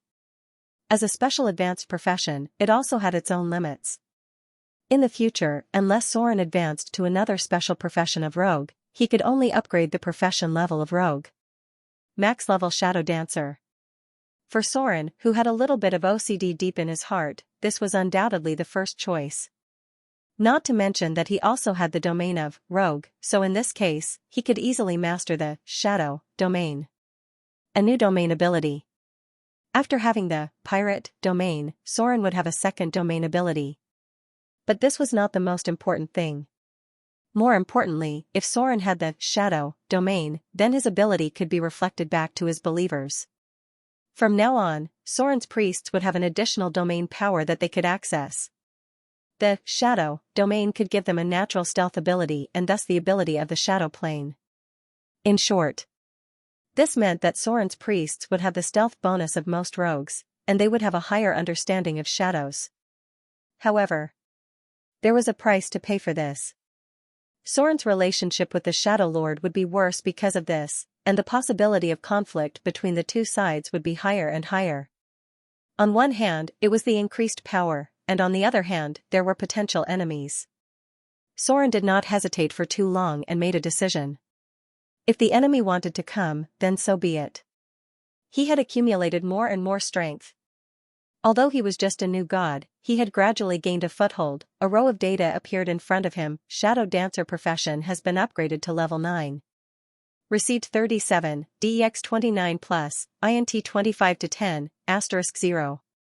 5. Skill points, HP increased by 15, profession HP 8 plus, con 24 to 10, asterisk 0. 5. You have received a free attribute point. You have received a talent point. Shadow Dancer profession has been upgraded to level 10. Received 37, DEX 29 plus, INT 25 to 10, asterisk 0. 5. Skill points, HP increased by 15, profession HP 8 plus, con 24 to 10, asterisk 0. 5. Your intuitive evasion proficiency, reflex evasion proficiency, and flexible mind abilities have been upgraded. Your Shadow Control ability has been upgraded to Shadow Dominator. Your Shadow Jump 200m ability has been upgraded to Shadow Jump 300m. Domain Control. The power of Shadow has been integrated into your body and soul. You have mastered the legendary ability Shadow Realm. Divine Power Change. Godhood Fusion. Divinity Fusion. Your legendary rogue ability, Shadow Domain, has been transformed into Divinity Domain, Shadow. The power of the shadows seeped into his body. Soren could vaguely feel the power of the law fusing with him. It wasn't just a physical fusion, but also a fusion of his divinity and divinity. The power of the Shadow Domain, almost as soon as he fused with this power, he sensed a powerful and dangerous shadow. Of course, that powerful and dangerous shadow also sensed Soren. Under normal circumstances, professionals should have first mastered the Shadow Domain, and then turned it into the Shadow Domain when they had the possibility of ascending to godhood. It looked the same. But in fact, there was a big difference. Because the Shadow Domain was only a legendary ability, while the Domain, Shadow, was a basic ability belonging to a god. It could be used as a springboard to master the Shadow Clergy. The Shadow Lord sensed him. Soren also sensed the Shadow Lord. As he mastered the Shadow Domain, he was also qualified to kill the Shadow Lord and take over the Shadow Clergy. A moment of collision. Soren's face was slightly pale. Because when he was fusing with the Shadow Domain, the Shadow Lord taught him a small lesson. It was as if warning him not to challenge himself. Soren's face was pale, but in the end, he took a deep breath and gradually calmed down. The battle between the gods was cruel. Even if it was just a potential threat, the Shadow Lord didn't mind showing his great power. The short confrontation quickly passed. Soren temporarily put down the Shadow Lord's mental attack on him and began to distribute the attribute points he got. One free attribute point was added to dexterity, raising it to 30 points. The dexterity of a god. As if he had broken through a certain threshold, Soren even felt light as if he could ride the wind and return home. 1 talent point. Without even looking at the legendary ability, Soren directly chose Perfect Dual Wielding, a true dual wielding ability. Soren's most terrifying ability was the ability to upgrade. It could perfectly replicate the attack of both sides. Perfect dual wielding, legendary ability, your left hand and right hand have been trained to a near-perfect state. When you launch any physical attack, your left hand can perfectly replicate the number of attacks you can launch with your right hand. This powerful legendary ability is not discounted at all. You won't suffer any damage reduction. From now on, there are not many enemies in the entire multiverse who can match your speed and number of attacks. It had taken shape. His combat ability had finally taken shape. At this moment, Soren even wanted to roar to the sky. Because now, even if he was facing other gods, he didn't have the slightest fear, 12 slashes in a second. If he used greater haste, Soren's attack number and speed could continue to increase. If he could master Whirlwind in the future, Soren even had a 90% chance of using the legendary Bladestorm, perfect dual wielding. From now on, Soren's attack speed was enough to make him look down on many creatures in the multiverse. At this moment, Soren's attributes had changed.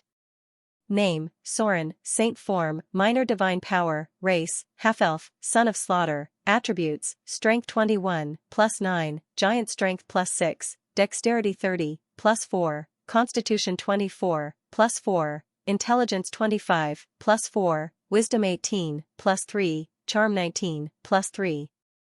Alignment, lawful evil profession, level 10 commoner / level 7 rogue, 052-6500, / level 10 shadow dancer, max / level 10 wizard, 021-7500, / level 1 arcanist, 025-5000, grade 5, health points, 385385, strengthen, experience points, 15075, slaughter exp, 3545, profession exp, unassigned, skill points, none attribute points, none legend level, 100 divinity points, 40, minor divinity, requires 100 points to upgrade, minor divinity.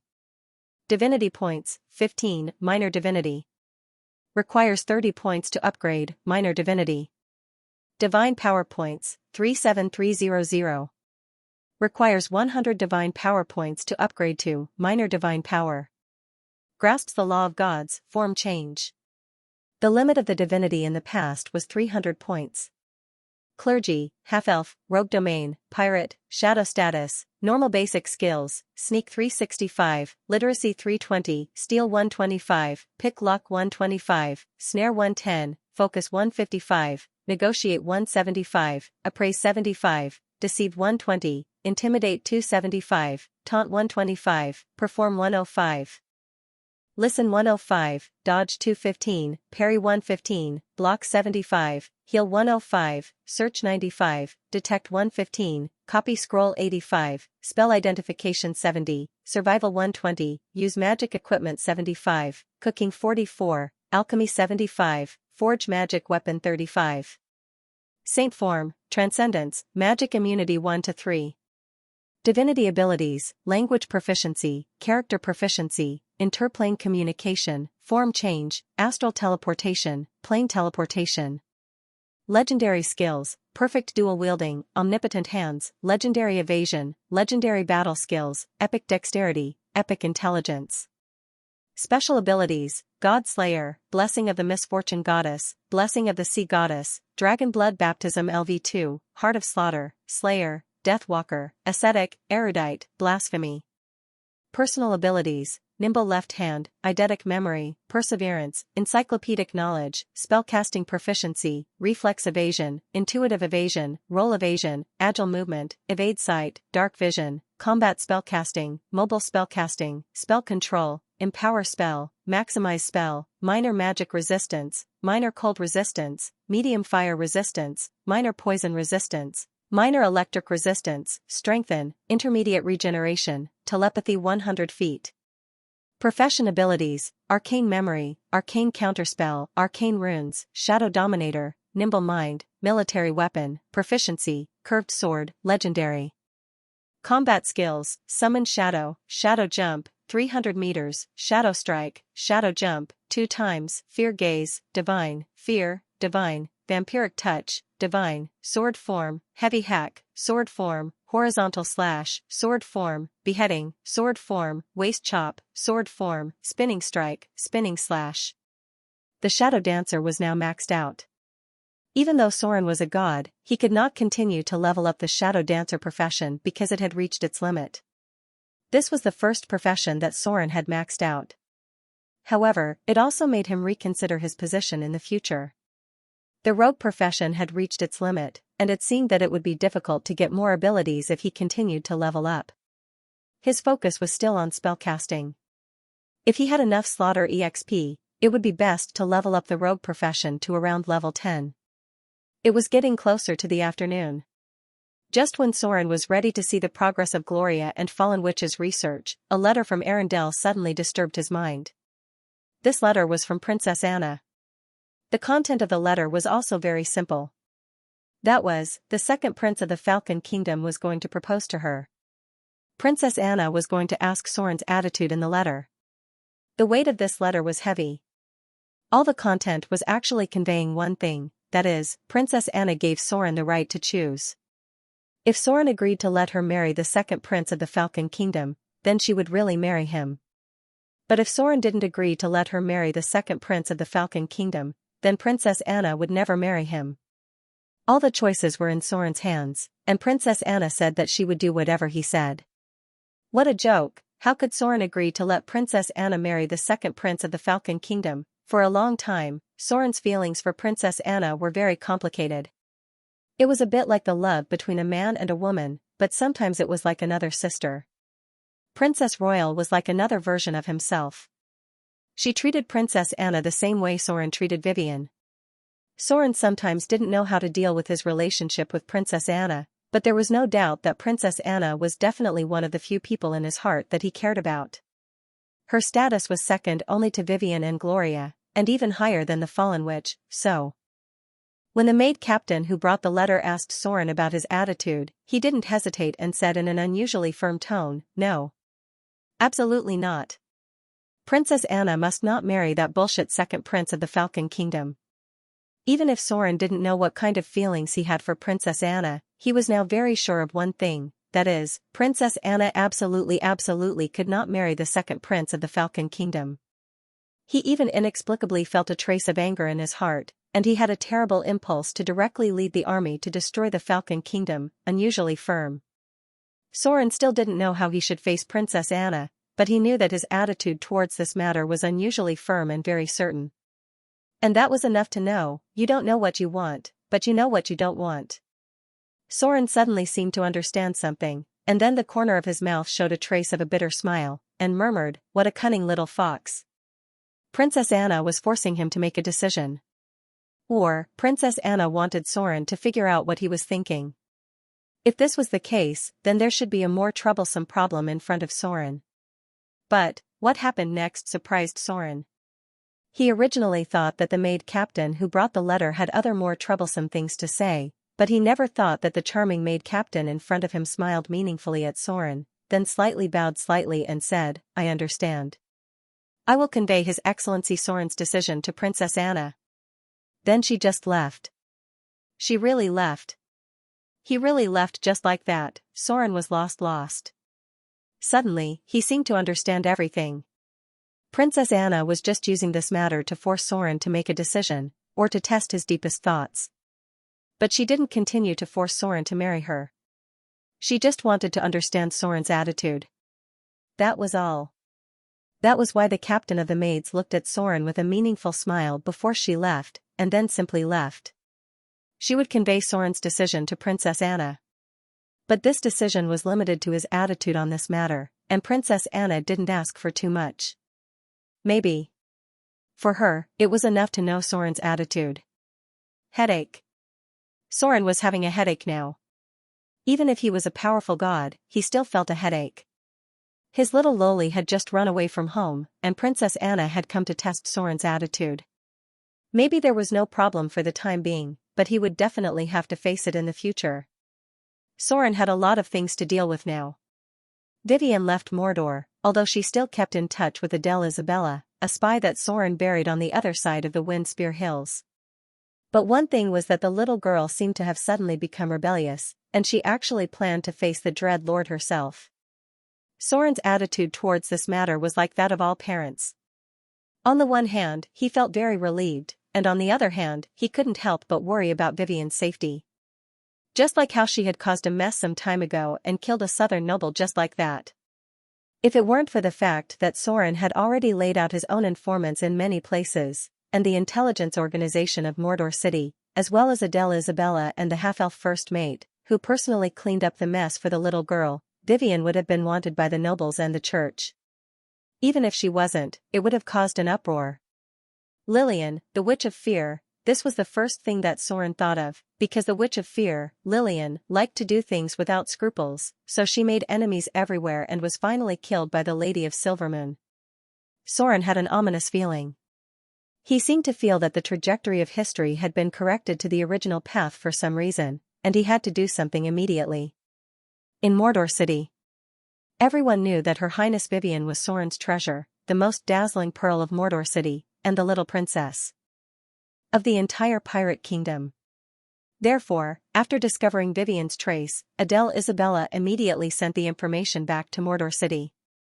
At the same time, this matter also alarmed the half-elf first mate who was personally in charge of many affairs in the Southern Sea region, so he had to temporarily put aside other things and concentrate on dealing with Vivian's situation. Otherwise, they wouldn't have been able to wrap things up so beautifully. The half-elf first mate was the most skillful among all the pirate leaders. This guy seemed to have a natural politician's talent. After receiving the news from Vivian, he immediately sent someone to Mordor City and secretly mobilized people to follow Vivian.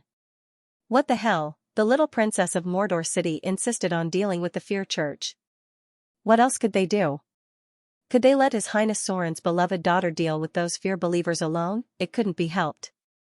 They could only grit their teeth and do it, whether it was Adele Isabella, the half-elf first mate, or the other pirate leaders on the south coast, such as the One-Eyed Man, the Butler, the Knight, and so on. They all secretly sent their best men, who were at least at the level of advanced professionals, to the vicinity of the Windspear Hills. On one hand, they were to protect the safety of Royal Highness Vivian, and on the other hand, they were to deal with the fear believers.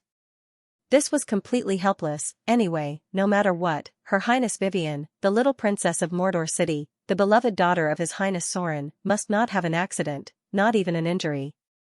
Others didn't know how important Vivian was to Soren, but how could these pirate leaders not know that His Highness Soren valued Vivian more than his own life, now? The entire Mordor City's intelligence network and secret personnel were all consciously operating crazily with Her Highness Vivian as the core. Almost all the little girl's movements would be sent to Mordor City as soon as possible.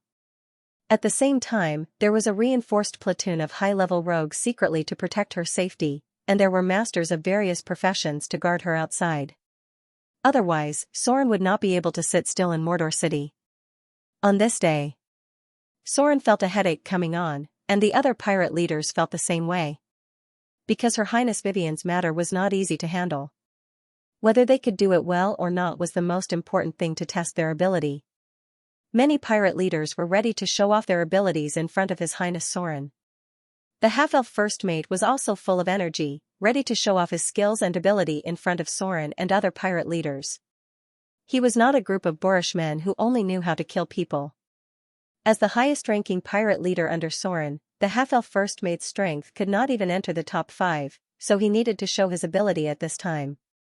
A qualified subordinate must be able to share the burden of the boss. Soren had a headache now. Arendelle's Princess Anna was a little better. Now his biggest headache was how to deal with Vivian.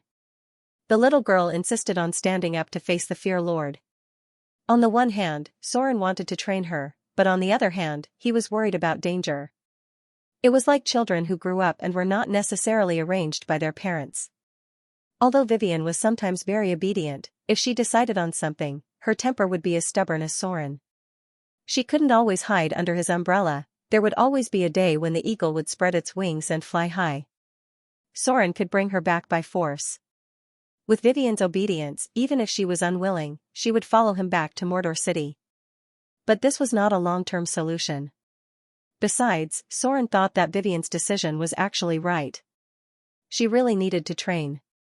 So what he could do now was to ensure Vivian's safety as much as possible and secretly allocate enough manpower to help her deal with the Fear Church. One thing that was gratifying was the little girl also learned a lot from him. She didn't recklessly go up to trouble the Fear Church. Instead, she knew how to subdue some Nagas as fighters first. Since he planned to train Vivian, Soren naturally needed to make detailed arrangements.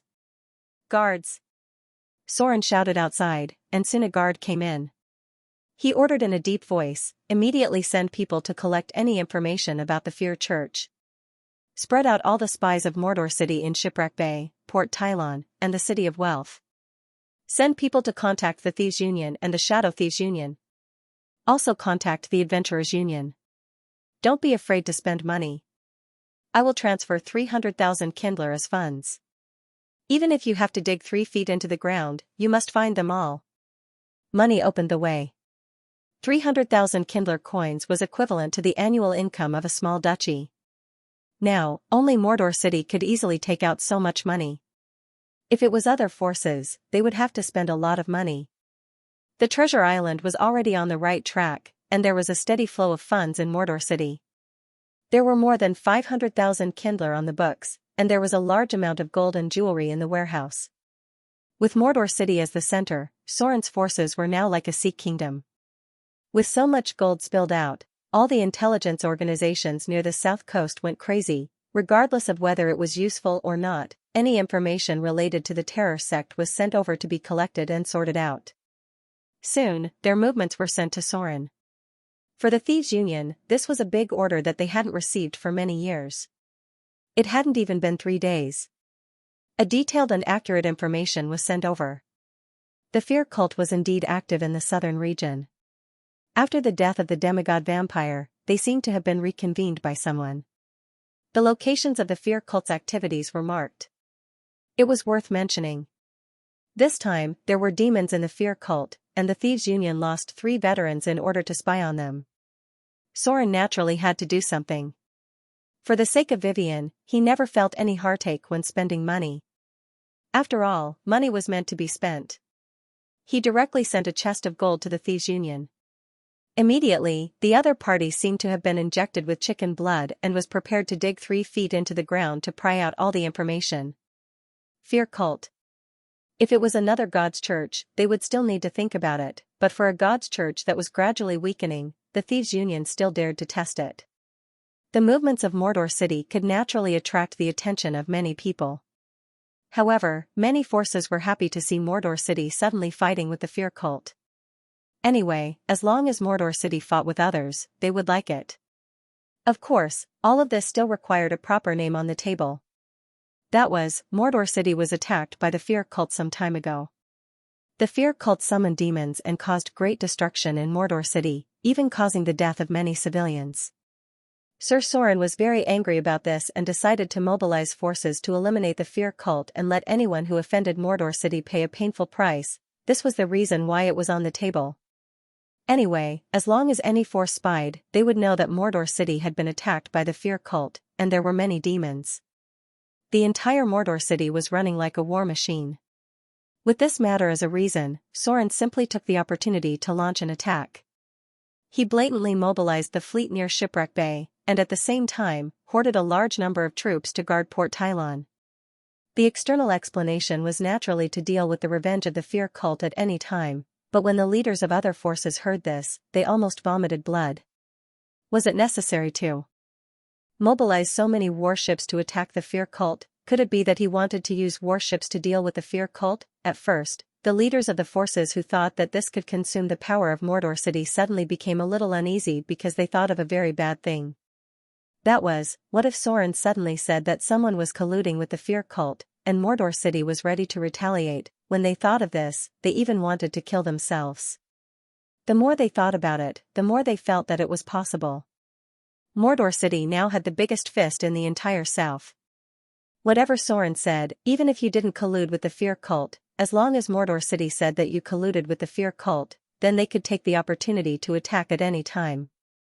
At that time, a large number of warships would surround them, and Mordor City would mobilize a large number of troops to attack the ground. At that time, no one would be able to sit still. In fact, Soren also thought of this secretly. The Fear cult did cause great damage in Mordor City and killed many civilians. It was reasonable for Soren to retaliate against them. So while attacking the Fear cult, he could also attack some other targets. But what surprised him was that maybe other forces were really afraid of being implicated. One by one, they stood up and said that they had nothing to do with the fear cult. For this evil organization that violated the rules and caused terrible damage and killed civilians, they all expressed their willingness to help Mordor City fight against the fear cult. As for whether to deal with the fear cult or not, it didn't matter. But things had developed to this point.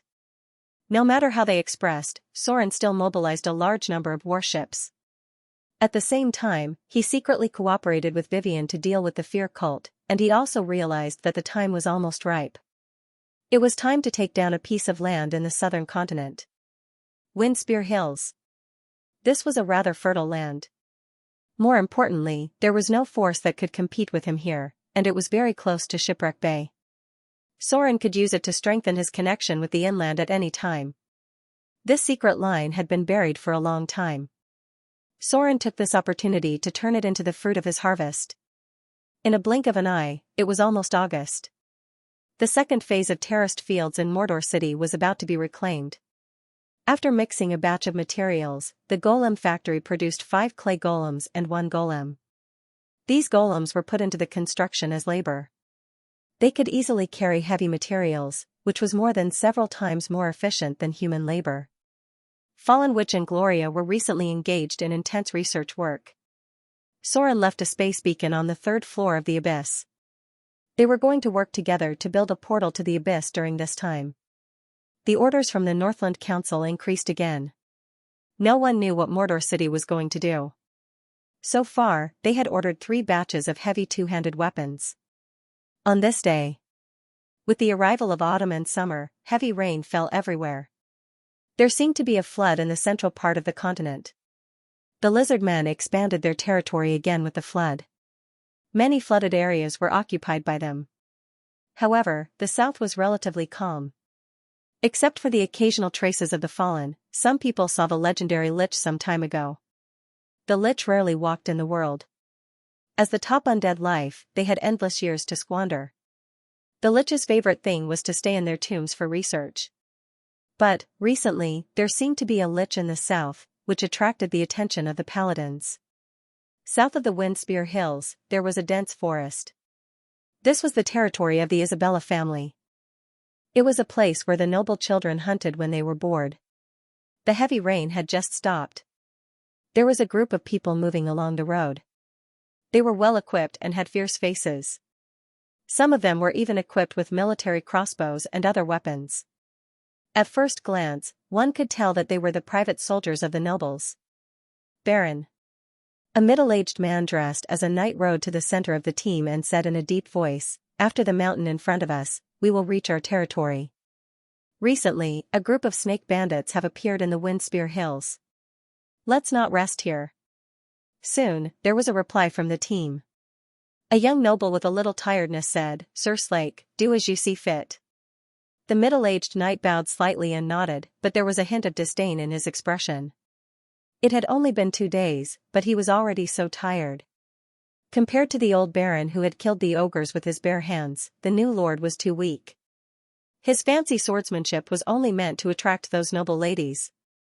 As a knight, he had never seen the baron do the most basic exercise. The group continued forward. These guards were veterans who had been on the battlefield. Even if they encountered adventurers one-on-one, they would not be at a disadvantage. Sir Slake was not very worried that bandits would dare to attack them, but out of his habit of being cautious, he still sent out his trusted aide to investigate the situation ahead. However, more than 10 minutes had passed, but there was still no sign of anyone returning. Sir Slake had a bad feeling in his heart. He could not help but quietly press his hand on the hilt of his sword, and then urged his horse to rush to the front of the group. The surroundings seemed to be very quiet. Suddenly, a cold light shot out from the side of the forest. Then, a scream was heard. A guard clutched his throat and fell down. "Be careful. There are archers ambushing here." A burst of exclamations sounded, and then people fell to the ground one after another. From the dense forest, shadows rushed out. They were holding all kinds of weapons, but the most eye-catching thing was their skin. These people had silver scales on their skin, and they were wearing all kinds of armor. They surrounded the group from both sides. Snake people! Damn it! It's the snake people bandits! The group was a little flustered, but they quickly gathered under the command of Sir Slake and formed a defensive formation in the middle of the group. Recently, there were many traces of snake people in the south. This was especially true in the Windspear Hills. Many merchant caravans had been attacked by the Nagas. Many nobles knew that there was a group of Naga bandits roaming around. Even Baron Narrows had died at the hands of the Nagas. It was because of this that they brought so many guards with them. But when he saw the number of enemies, Sir Slake still took a breath of cold air, and his heart could not help but be covered with a shadow. The number of snake people bandits had increased again. In addition to the snake people, there were also many other human bandits attacking them. The number of bandits was at least twice their number. It's poisonous.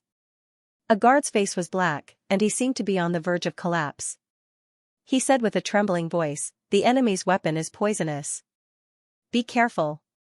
A round of shooting came. Sir Slake turned over and dismounted his horse. He picked up a shield and blocked in front of him. The guards around him also raised their shields, and some of them were shooting back at the enemy with crossbows. There were people falling to the ground constantly. The bandits in front of them rushed over like a swarm of bees, and the losses on both sides were not small. Sir Slake carefully looked at the snake people in front of him. Most of the human bandits were very weak. The real danger was these snake people.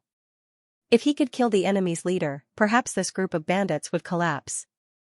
Found it, Sir Slake quickly found the snake people leader who was commanding the battle. He roared, suddenly raised his shield in front of his chest, and directly knocked away the crowd in front of him. Then he launched a charge and swung his sword at the snake people leader. As a high-grade knight, he had the courage and strength to directly kill the enemy's leader in a chaotic battle. A dark light flashed across, Sir Slake's figure suddenly stiffened on the spot. Two figures suddenly appeared in his line of sight, followed by a dagger piercing his throat. Rogues. Two high-grade rogues. Outside this group of bandits, there were more dangerous enemies hidden. Darkness fell. Sir Slake's figure slowly fell to the ground. Before he died, he seemed to hear the Baron begging for mercy. The voice sounded like a woman's. The snake people bandits appeared again. The news seemed to have wings and quickly spread to nearby places. But this time, it was not the merchants who were attacked, but the nobles of the Isabella family, the rulers of the Windspear territory. The cause of the incident seemed to be that the lord of this place had once encircled and annihilated a group of Naga bandits. He had even nailed one of their leaders to death on a cross in an attempt to intimidate the lawless bandit group. But he never expected that the snake people bandits would take revenge on the ruler of the Windspear Hills and directly kill several nobles. A conspiracy net had begun to close. After the first step of the plan was completed, the next step was Adele Isabella stage. Soren's shadow shrouded this land.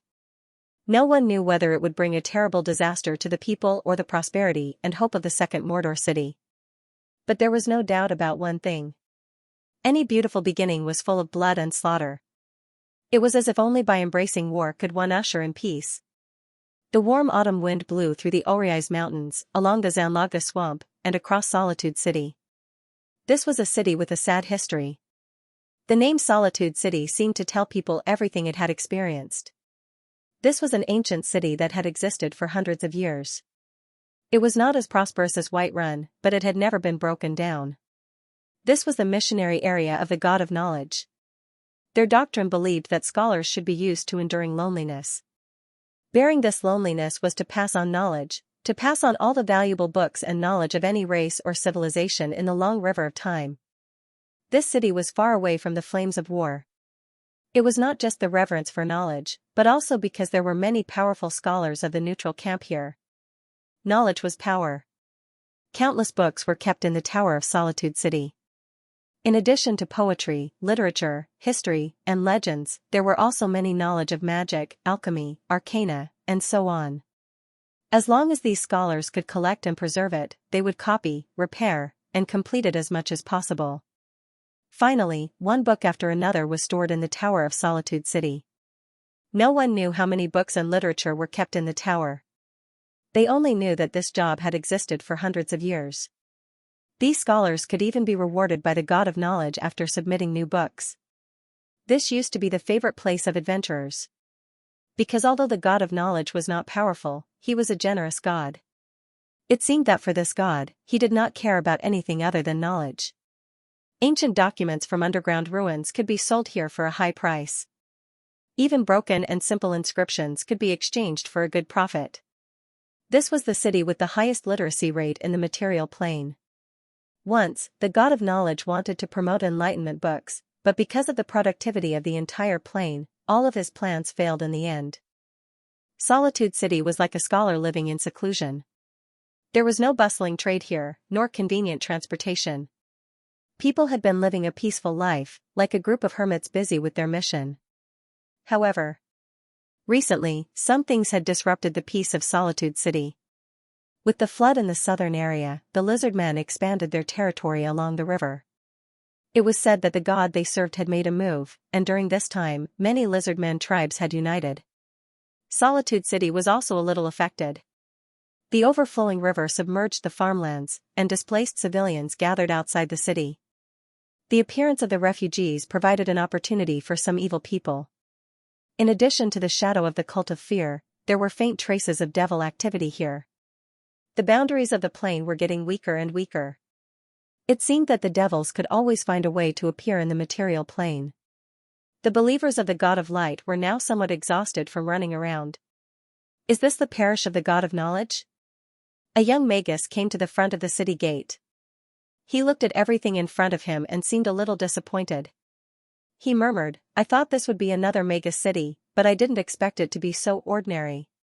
He was used to the prosperity of the south coast and felt a little disappointed in this city. The secret of knowledge is not preservation, but creation and discovery.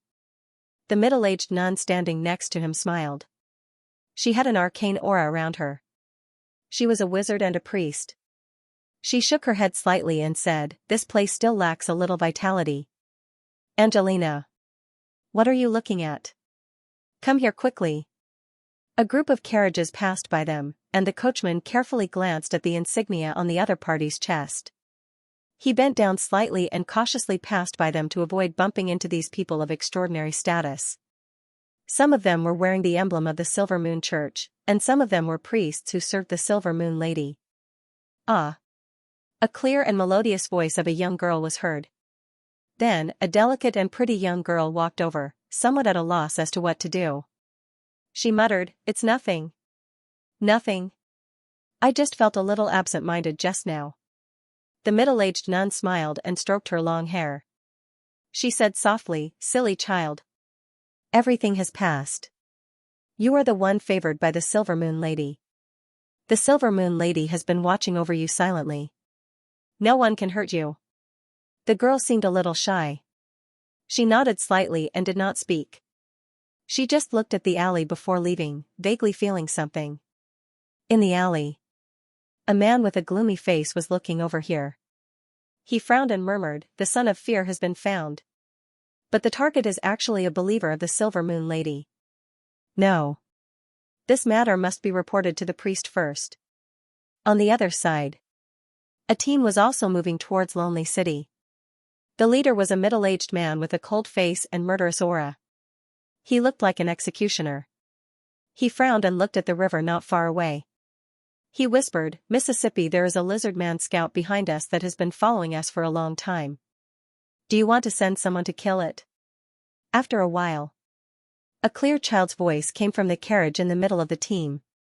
It said calmly, "Don't worry about it. These lizard men are not worth our time." The middle-aged man responded, "Yes." The team continued to move forward quickly. It could be seen that this team was well equipped. The guards on the left and right were all good fighters. There was even no shortage of high-grade professions with rich combat experience. Lonely City had appeared in front of them. All of a sudden, there was a strange energy fluctuation in the carriage, followed by a clear child's voice, "Stop. We are not going to enter the city today. Order everyone to camp outside the city and be on guard." The team quickly moved. It could be seen that they cooperated well and carried out orders very efficiently. The rogue sent out soon found a suitable place to camp and not easy to be attacked. The hidden sentries also began to set up alert traps around. There is a son of fear here. In the carriage, Vivian, who was wearing a delicate black princess dress, showed an excited smile at the corner of her mouth. She seemed to be talking to herself. Vivian. Let's go and kill him. There was a short silence. The little girl then said to herself, Lillian. The battle between the sons of fear is over. I can feel that the other party is not hostile. As if feeling unhappy, the little girl pouted and said with some interest, there are only enemies between the sons of fear and no friends. If we don't kill him, maybe he will want to kill us? Forget it. Let's finish the business first. This son of fear is very weak. It should not be a threat to us. Anlina? Anlina? What's wrong with you today? The middle-aged nun found something strange. She turned around and looked at the girl who was stiff in place. She wondered, why do you feel weird today? Are you not feeling well? The girl named Anlina raised her head. Her smile was a little stiff, and her face was slightly pale.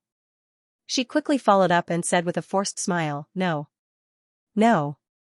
Maybe I'm really not feeling well today. Just now. She felt a strong spiritual power. The sons of fear could sense each other. The closer the distance, the stronger the perception between the two sides. This bloodline ability made it convenient for the sons of fear to kill each other. The girl felt a powerful force, more powerful than any son of fear. Just at the moment of contact, she felt cold all over, as if she was being stared at by a ferocious monster. Deep in her heart, she wanted to escape because of fear. But she didn't want to run away or fight, so she concentrated on passing on her goodwill as much as possible. She didn't know if the other party felt it. Anlina was still a little uneasy because she knew that it was difficult for her to get along with these brothers and sisters as a son of fear. There weren't many sons of fear left in the material plane. Most of the powerful sons of fear had died in the hands of the vampiric son of fear, and the rest were sons of fear like her. Because she hadn't killed other brothers and sisters, and her own strength wasn't strong enough, she was easily ignored by people. For a long time in the past, she lived in seclusion in a monastery in the mountains, and the Church of the Silver Moon Lady protected her. She was a kind-hearted girl. She didn't want to kill or see death. During the time when she was shrouded in the power of fear, the most common thing she did was to pray to the Silver Moon Lady. Maybe it was fate. Among countless believers, the Silver Moon Lady finally heard her prayer. Feeling the purity of her heart and the piety of her faith, the Silver Moon Lady turned her into her own patron. She had the blessing of the Silver Moon Lady. This was the first time she had traveled so far, but she didn't expect to meet other sons of fear in the end. The group arrived in front of a big house. The middle-aged nun came to Lonely City this time to ask for help. They needed to borrow some books and documents from the scholars of Lonely City to find out a very important thing. The solitary city rarely lent out books, but the scholars did not object to others coming over to read them. With the power of the Church of the Silver Moon, it was easy for them to obtain the right to read it. At the same time, they received the proper arrangements from the scholars. This time, the middle-aged nun only brought her out to see the outside world. After a large number of books and documents were sent over, the group of them began to quickly flip through them. They needed to find out the ins and outs of an item, and because it was too old, it might take a lot of time. The delicate and pretty girl was somewhat uneasy. After dinner, she returned to her room while the others continued to flip through the information in the hall. In the blink of an eye, night had fallen.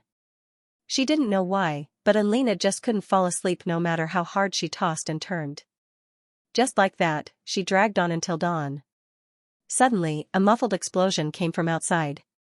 Immediately after, there was a flash of fire. Angelina got up alertly and went to the window to look outside. The guards of Solitude City were hurrying over, and the priests and spellcasters of the Church of Lore were approaching at high speed. The size of the explosion was very small. It seemed to be controlled by someone as it didn't affect other streets. However, as the core area of the explosion, a house was almost razed to the ground.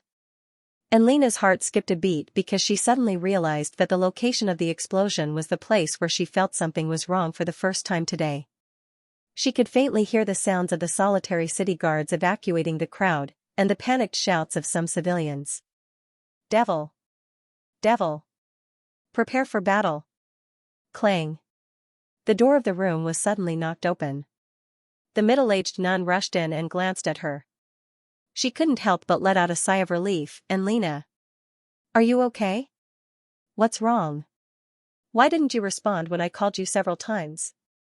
The girl was distracted. At this time, she was a little at a loss. I didn't hear it just now. The middle-aged nun couldn't help but sigh. She quickly handed a badge made by a priest to Lena, and then seriously instructed, don't go out. There are fear cultists outside causing trouble. There are also traces of devils. Stay here. I'll take some people out to see the situation. Lady Silvermoon was the backbone of the good faction.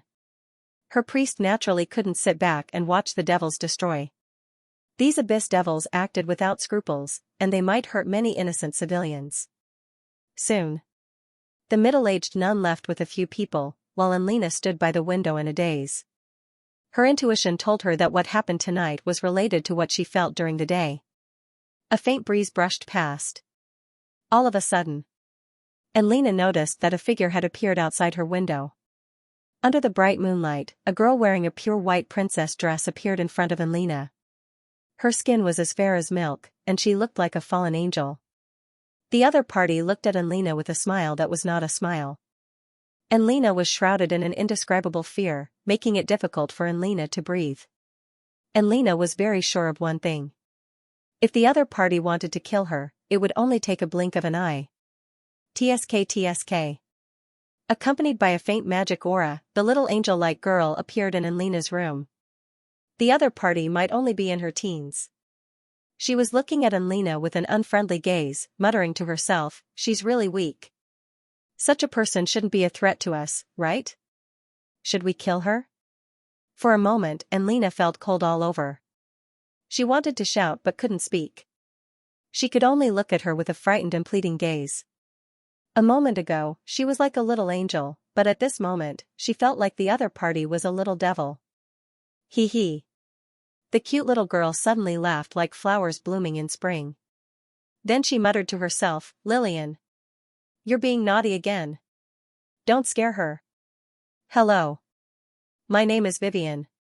I'm a son of fear like you. Maybe we should be considered sisters. A fair and tender little hand stretched out in front of Lena. She shook it a little, but her body was still trembling slightly. She whispered, my name is Lena. The little girl in front of her chuckled and said slowly, don't worry. We won't kill you. Today, we're just here to see if you're a threat to us. Lena quickly shook her head and said with a trembling voice, no. I don't want to get involved in those conflicts. I don't want to get involved in those disputes. I just want to be a good nun and live a quiet life. I know them.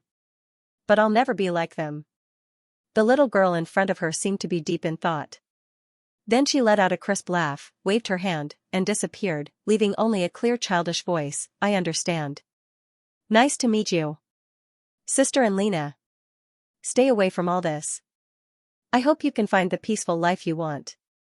To a certain extent. All the sons of fear were directly related by blood. It was just that cruel fate made them kill each other. According to the previous trajectory of fate, the little girl named Lena should have died in the hands of the Witch of Fear, Lillian. But everything had been changed by Soren. Because of Vivian and Soren, the Witch of Fear, Lillian didn't completely fall into chaos and evil. When they met such a girl today, they chose to let her go. If the Witch of Fear, Lillian wasn't strong enough when they met her, she would have been regarded as a possible threat.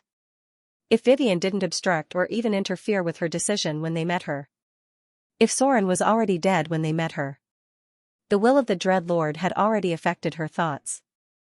Then there was no doubt about it. The little girl named Lena would die in Lillian's hands because the power of the Sons of Fear came from killing each other. And this matter would also thoroughly enrage a powerful deity. But now, everything had changed. The trajectory of fate was really wrong. The trajectory of history would not change much because of individuals. Because even the gods could not stop the arrival of the Avatar crisis. Before the storm that was about to affect the whole multiverse, Soren's intelligence organization suddenly sent him a very important piece of information. This even made Soren directly give up the idea of further developing the war chess plane. He also temporarily slowed down the expansion of his demon avatar in the abyss and put a lot of energy into the material plane.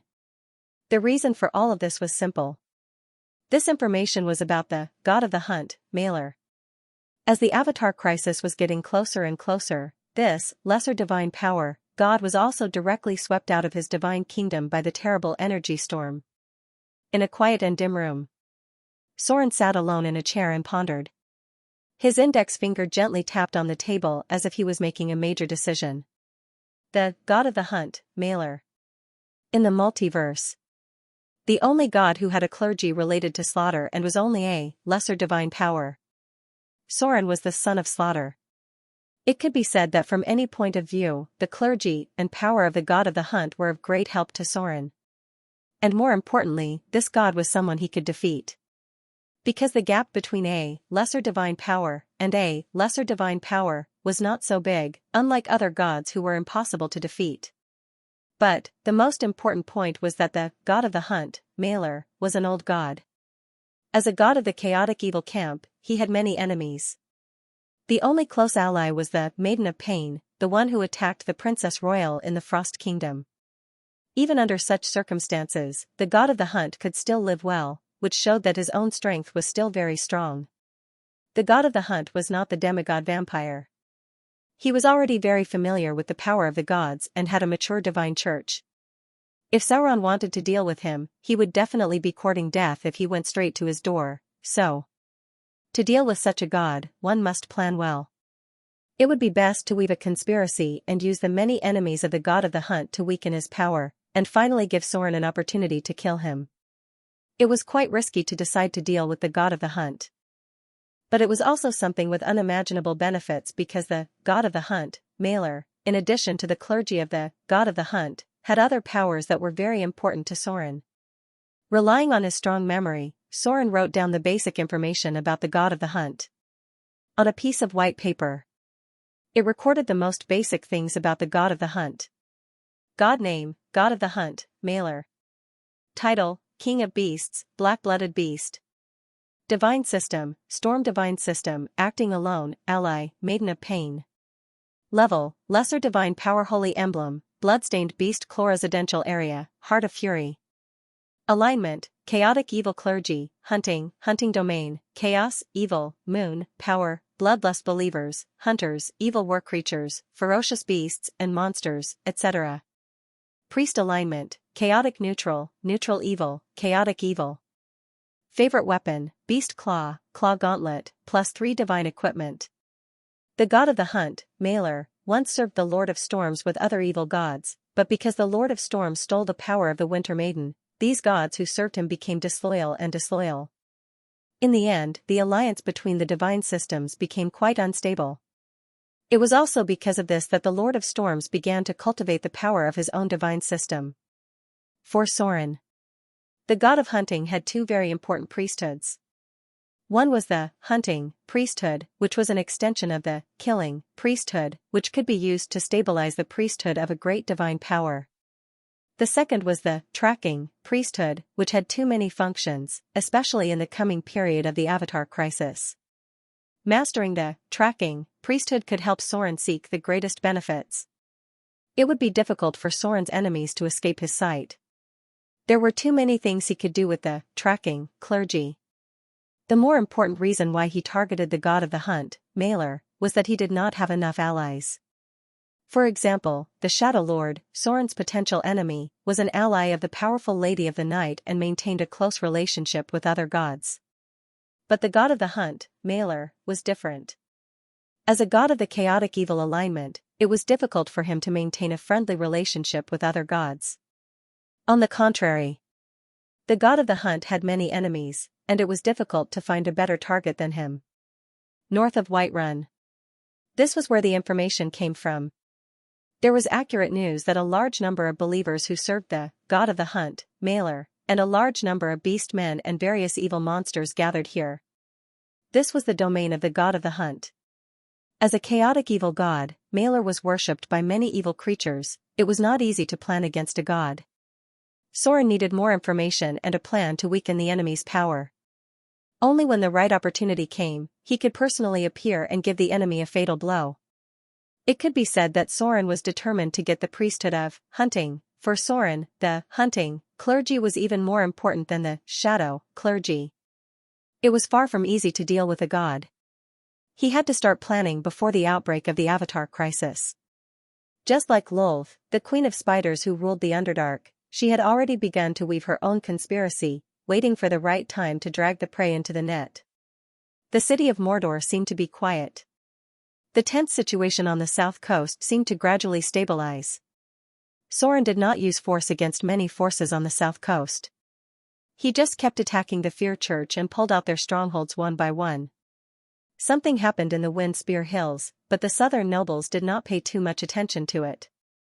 They were more worried about the Wandering Lich. They did not know what the Lich was going to do. Now, many people had found traces of undead activities. Under the calm, Mordor secretly sent scouts to the direction of Whiterun. Soren was not eager for quick success, but carefully collected all useful information. Dealing with a real god required enough patience because it was quite dangerous. The god of the hunt, Malor, Soren looked at the god with the king of beasts, and the black-blooded beast. He needed to weave a conspiracy and provoke a conflict between the god of the hunt and other gods. The god of the hunt, Malor.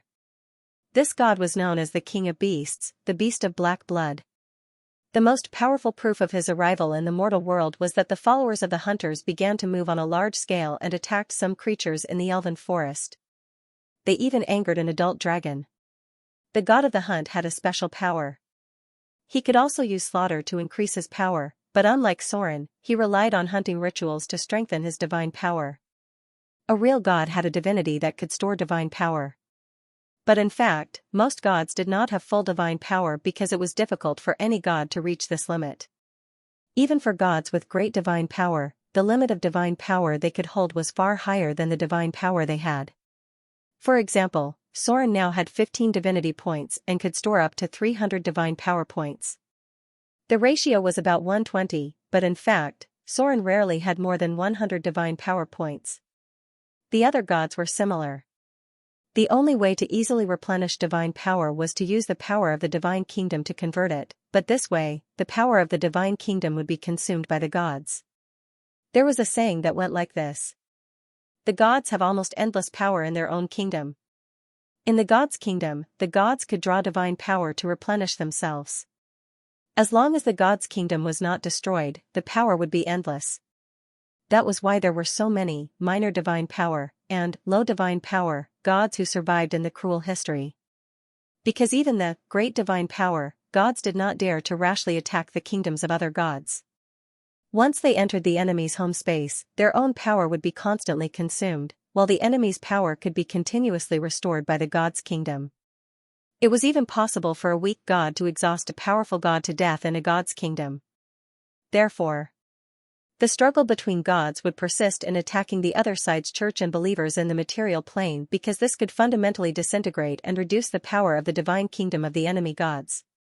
When the divine kingdom of the enemy gods weakened to a certain extent, it was possible for one of the gods to launch an all-out attack. At that time, it was possible to kill the enemy gods. Although Soren had become a god, he had never enjoyed the treatment of a real god. That kind of almost endless power, with the god kingdom constantly replenishing his divine power, was an experience that he could not be satisfied with at the moment. The Avatar crisis was coming soon. The gods in the sky were falling down one after another. If Soren wanted to enter the gods' kingdom, he would be knocked down as soon as he entered. At that time, even if he didn't die, he would be severely injured. The Avatar crisis was coming. Basically, all the gods who were knocked down from the sky by the energy storm did not have a single divine power value on them. In other words, they were completely knocked down to the mortal world in the form of a naked saint. Therefore, the gods were at their weakest when they had just been knocked down. This was why the god of rogues and half-elves had to run away desperately. In that case, he had little divine power. He only had the blessing of the saint form, and his other powers were almost the same as other high-grade legendary professions. his divine power value was reset to 0. This situation was a disaster for any god. They, who were used to having great divine power, naturally had to try their best to restore their power when they were very weak. Divine power value could also be restored, because the divinity of the gods themselves was a container to store divine power. Just like Soren's church organized believers to pray, the power of faith was constantly converted into divine power value and then stored in his body. This was a channel to restore divine power. However, the Avatar crisis was tantamount to beating all the gods back to their original form. Whether you were a new god who had just become a god or a god who had existed for a long time and developed the church for thousands of years, now when you were knocked down by the energy storm, all your divine power was reset to 0. Even if your god's kingdom had stored thousands of divine power in its long history, now there was no way to mobilize even a little bit of divine power. If you wanted to restore your own divine power value, you could only rely on the church and believers in the mortal world to start from scratch. From now on, you could accumulate divine power little by little. The Avatar crisis was at its worst. The power of the divinity owned by the gods would be suppressed, but now it had not fully erupted. The gods who were knocked down basically had their divine power emptied. His powerful divine power had been emptied. Now what? The first thing all the gods who were knocked down to the mortal world did was to familiarize themselves with the body of the saint, and then began to accumulate divine power with themselves as the core. Although this process was very slow, it could still leave some power. However, this was a slow and stupid way. In fact, there were other channels to increase one's divine power value. That was to carry out prayer ceremonies and sacrificial ceremonies. For example, Soren now, ordinary prayers were estimated to be less than 1 divine power value a day, but if he held a large worship prayer on the rest day, then he could increase his divine power value by 2 to 3 points that day. Back to the topic. This was the case for the god of the hunt, Malor. Soren came to a conclusion after analyzing a lot of information, that was, the god of the hunt was restoring his divine power through a bloody sacrificial ceremony. He was called the Beast of Black Blood. If Soren's divinity of half-elf and rogue were passive divinities, then the divinity of hunting, of the god of the hunt, Malor, was an active divinity. The active divinity had a special effect. In the process of the believer's hunting, Malor, the god of the hunt, could slowly restore his divine power, and at the same time expand his influence on the material plane. For any evil god, others praying to him because of fear, awe, and other emotions, or even mentioning his divine name, could also bring a little bit of power. This was also the reason why the number of followers of the goddess of ocean was not large, but they had great divine power. The prosperity of the sea trade led to human beings being forced to sacrifice to her and pray for smooth sailing. This process was to improve her power, but if the sea trade declined in the future, her own influence would be greatly reduced. In history, there were many similar gods who rose to prosperity in a short period of time, but after a period of time, these gods were often beaten back to their original state.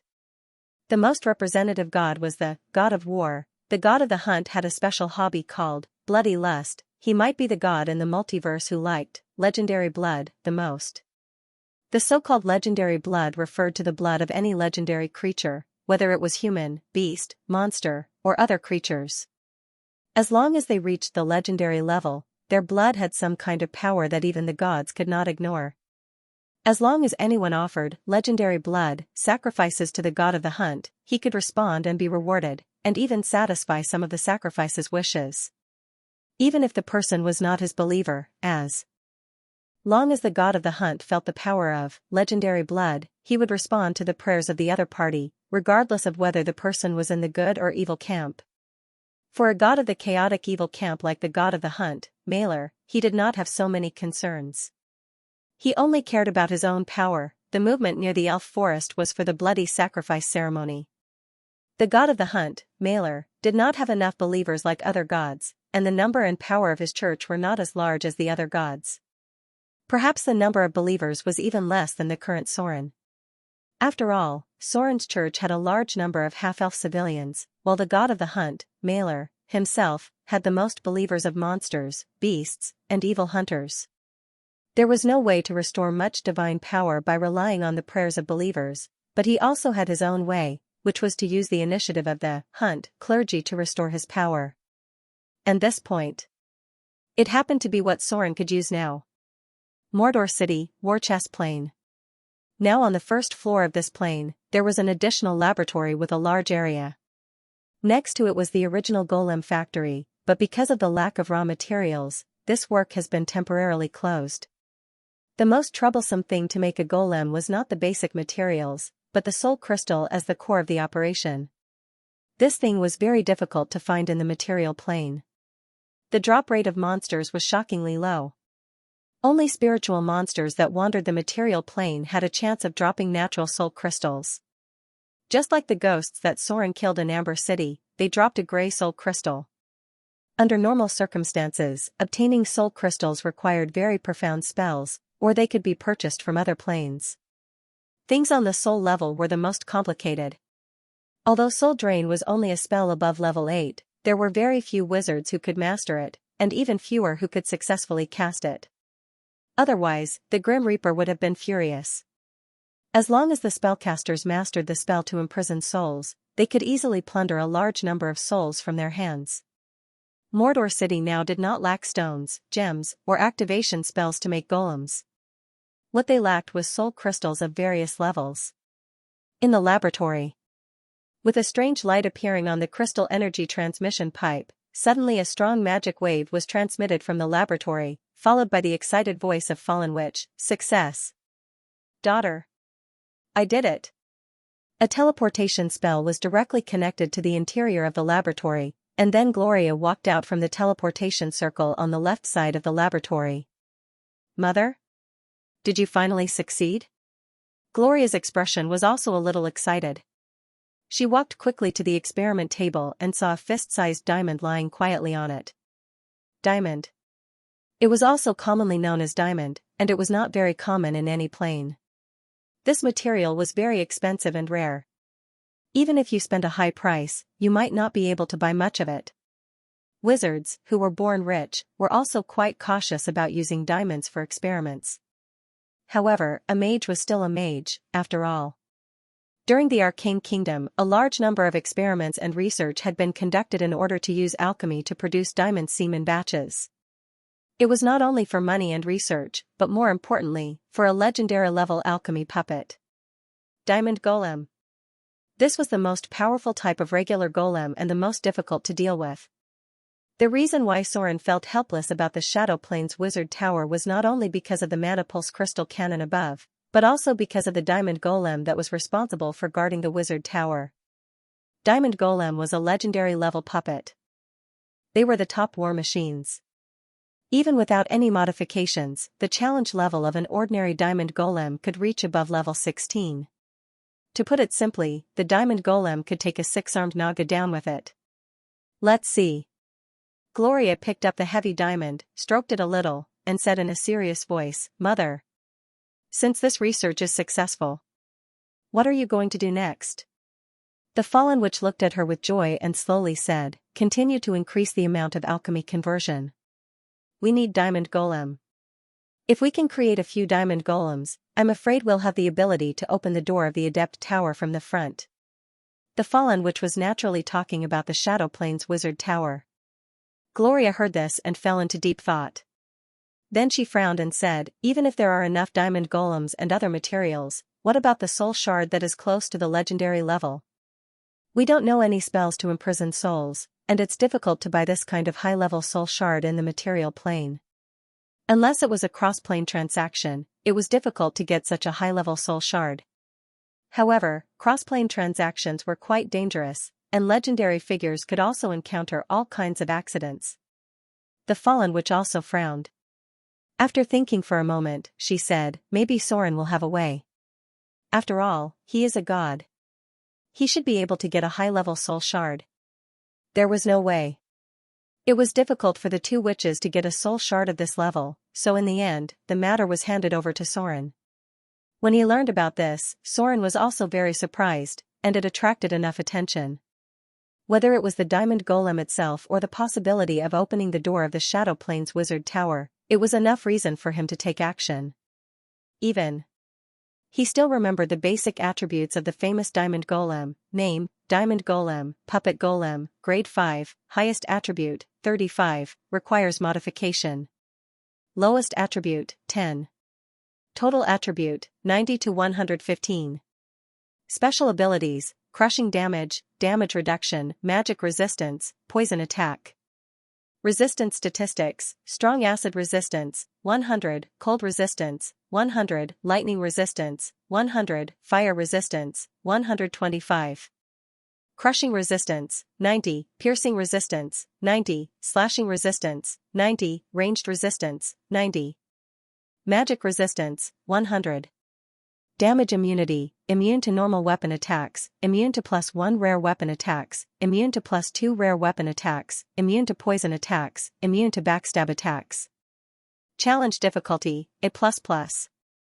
The diamond golem's damage to enemies below the high grade was overwhelming. Needless to say, it could be seen from the terrifying damage reduction. It could be said that a diamond golem could single-handedly take on a small army under Soren's command. He had to get the diamond golem. Since there was a condition for a large number of troops, and such a high-level troop class, how could Soren not be tempted? It was more troublesome for him to get the soul crystal, but it was not so troublesome for his demon incarnation because one of the innate abilities of the Balrog was soul assimilation. As long as he killed a quasi-legendary demon and used the soul assimilation to extract the soul energy, he could create high-level soul crystals. If he had the diamond golem as the vanguard, Soren might really be able to open the door of the wizard tower. Moreover, if he had to deal with those enemies in the future, he could find a way to open the portal and try to airdrop the diamond golem to fight. It was a classic tactic of the wizard city. Of course, the premise was that he had the diamond golem. Plans could never keep up with changes. Soren now had to divide his attention.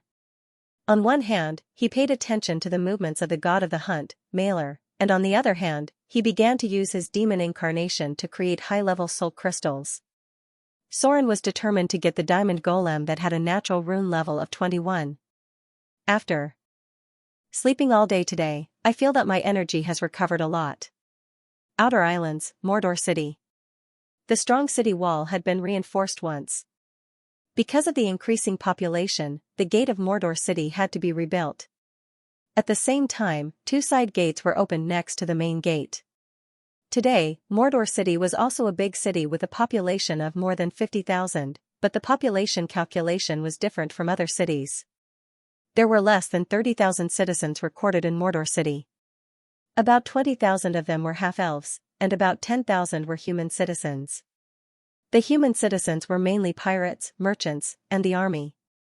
At this time, at the gate of Mordor City, a large number of people had gathered. Even if there was a security team to maintain order, the scene was still a bit chaotic. Now Mordor City had its own order, and people had gradually adapted and assimilated into the daily life here. There was naturally something important that could attract so many people because in addition to the residents of Mordor City, there were also merchants from Port Mordor who were attracted here. There were notices posted on the city wall. Someone was responsible for explaining. Because there were not many people who could read, most of the merchants could understand. Many merchants' eyes were already shining. The first notice was about the census. Mordor City would conduct its first census. All people with citizenship would be registered. Those who had enough contributions to Mordor City would get the title of honorary citizen, enjoy the various welfare and educational resources of Mordor City, and be eligible to run for the official class of Mordor City. The census covered a wide range, including half-elves, humans, indigenous slaves, and so on. The civilian class would also be included in the statistics this time, which would be beneficial to the future management of Mordor City. The second notice was about colonial reclamation. As mentioned before, under the arrangement of Soren, Mordor City was clearing out the nearby indigenous people. Now Soren had achieved certain results and occupied a lot of land near Mordor City. Soren had a lot of things to do now. Although Mordor City had its own operating system, the strength to support further colonial reclamation was still not enough. Whether it was population or resources, it was difficult for Mordor City to organize a large-scale expansion in a short time. Moreover, Soren's focus was still the city of Mordor itself. Instead of blindly expanding his territory, it was better to climb the technology tree in his own nest and perfect a series of measures such as agricultural development and irrigation. According to Soren's idea, Mordor's agriculture must be a big farm, which was more than 100 years ahead of this world. However, the land that had been conquered could not be wasted. Instead of letting grass grow there, it was better to use it for colonization and reclamation. The decree issued by Mordor City was to rent these lands to others at a ridiculously low price. They would get the resources and protection of Mordor City. They could rent an acre of land for only 1 silver dural. If these lands were farmed for 10 years, then these people could get the permanent right to use them. After the time limit, they could get the deed from the city hall. All the tools for colonial reclamation could be purchased and rented from Mordor City. The cost was completely at cost price, and Mordor City even paid for the transportation. Any colonist could get the protection of Mordor City. After all, the outer islands were still a bit dangerous. It could be said that in this colonization plan, except for the population, that Mordor City would not provide any convenience, everything else could be obtained from Mordor City. Even if you didn't have money, as long as you had enough contributions to Mordor City, you could immediately rent land, tools, and resources from Mordor City. You could even owe money or borrow at very low interest. Of course, this kind of discount was only for those who had contributed enough to Mordor City, such as those soldiers who had military achievements. Land reclamation was tax-exempt for a year. In the next 3 years, only half of the tax was needed. After the calculation of merchants, if a person had more than 100 contribution points in Mordor City, then he only needed 10 kindler to sit on about 100 acres of land. 10 kindler could exchange for a small landlord. Although this may require them to develop from scratch, Mordor City could provide them with tools and resources, dispatch troops to protect their safety. All they needed was the initial investment, and then they could manage their land well for 10 years. The merchants smelled a huge business opportunity. For these merchants who could go overseas, 100 or 200 kindler was nothing at all. They only needed to invest about 100 kindler to get more than 1,000 acres of land. After 10 years, these lands would completely belong to them. Even if they counted the various investments for reclamation and the various resources that they needed to pay in the first 2 years, they could still realize this huge profit. However, this policy was only open to the citizens of Mordor City. Those who did not have the citizenship of Mordor City could not enjoy all this. However, there were countermeasures. The merchants tried to get the citizenship of Mordor City. Some merchant guilds on the south coast even directly donated money to Mordor City in exchange for contribution points, and then jointly took over more than 1,000 hectares of land in one breath. Other small merchants had no choice but to find a way to get a piece of the pie. They signed a contract with the citizens of Mordor City. They used their funds to invest and share the profits with the contractors. They strived to get enough benefits in this big event in Mordor City. The whole Mordor City was boiling. The news even spread to the south coast in a very short time. Even the Temple of Wealth was moved. They secretly mobilized the Chamber of Commerce under their control and took down more than 10,000 hectares of land in the Mordor City's colonization plan. City Lord's Mansion. Soren sat at his desk and looked at the map in front of him. Next to him was a thick stack of documents with many seals. Small-scale land applications could be handed over to the city hall, but the number exceeded a certain size. In order to prevent other forces from taking root too deeply near Mordor City, Soren needed to approve it personally. Only common interests could tie others to Soren's chariot. In front of Soren, the center of the map was Mordor City. There were 3 red dots near Mordor City. This was the first batch of land to be reclaimed and colonized. It was more than 300 square kilometers in area. It was planned to develop into 3 medium-sized towns around Mordor City. The second phase of the plan would be further expanded. Eventually, 12 towns would be built around Mordor City like stars. The whole plan. Mordor City was losing money. Just the first batch of investment, Mordor City lost nearly 3,000 kindler. If it weren't for the merchants on the south coast desperately trying to squeeze in and bringing more than 20,000 kindler to Soren, he would need to invest more resources now. This was a money-losing plan. In addition to Mordor City itself, all the participants were beneficiaries. As long as they could get the land, they could exchange it for huge profits in the future at a very small price. With Soren's god-level computing ability, after the final statistics were completed, he came to a general conclusion. If this phase of the reclamation and colonization plan was completed, Mordor City would lose about 150,000 Kindler, and during this time, the only source of income for Mordor City was the relatively meager tax.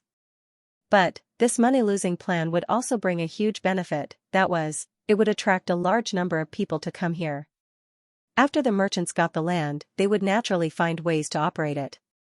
Such a large land must be managed by trusted people. Mordor City had no labor to supply them, so they had to spend money to hire labor from other places or buy slaves to work. Now the land was wasteland.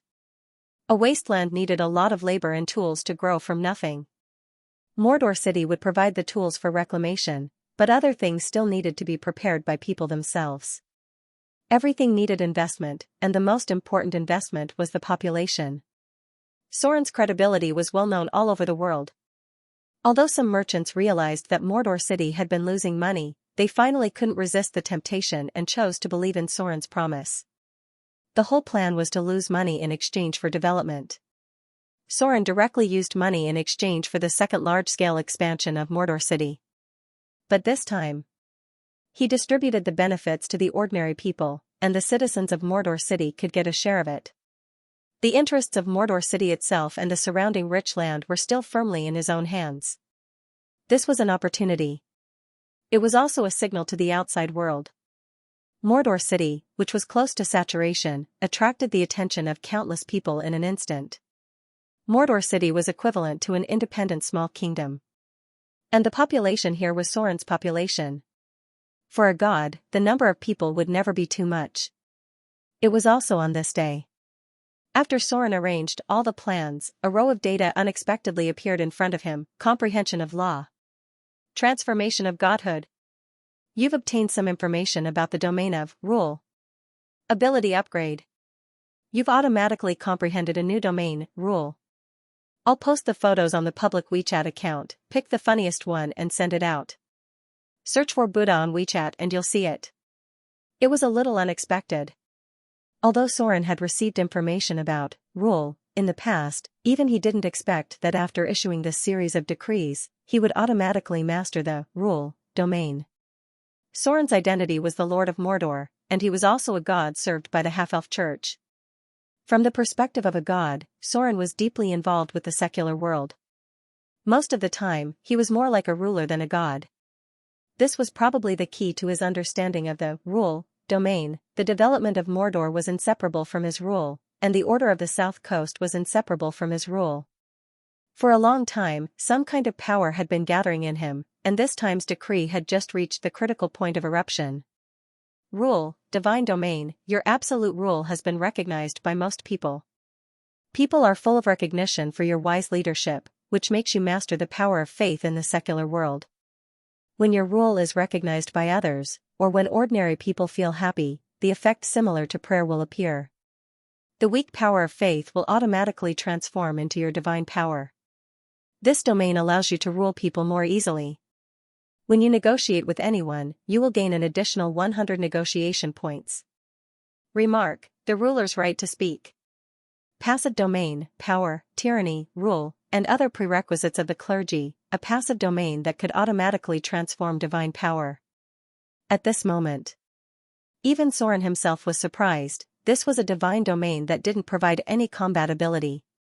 The only function was that with Soren's rule, the people under his rule would automatically gather a power of faith. This power of faith could improve Soren's divine power. Whether as a god or a ruler, Soren's name had long been deeply imprinted in their hearts, and the biggest role of the rule domain was to transform this imprint into a substantial power of faith. In the sky, Soren's spiritual projection appeared above the city of Mordor. He felt another kind of call.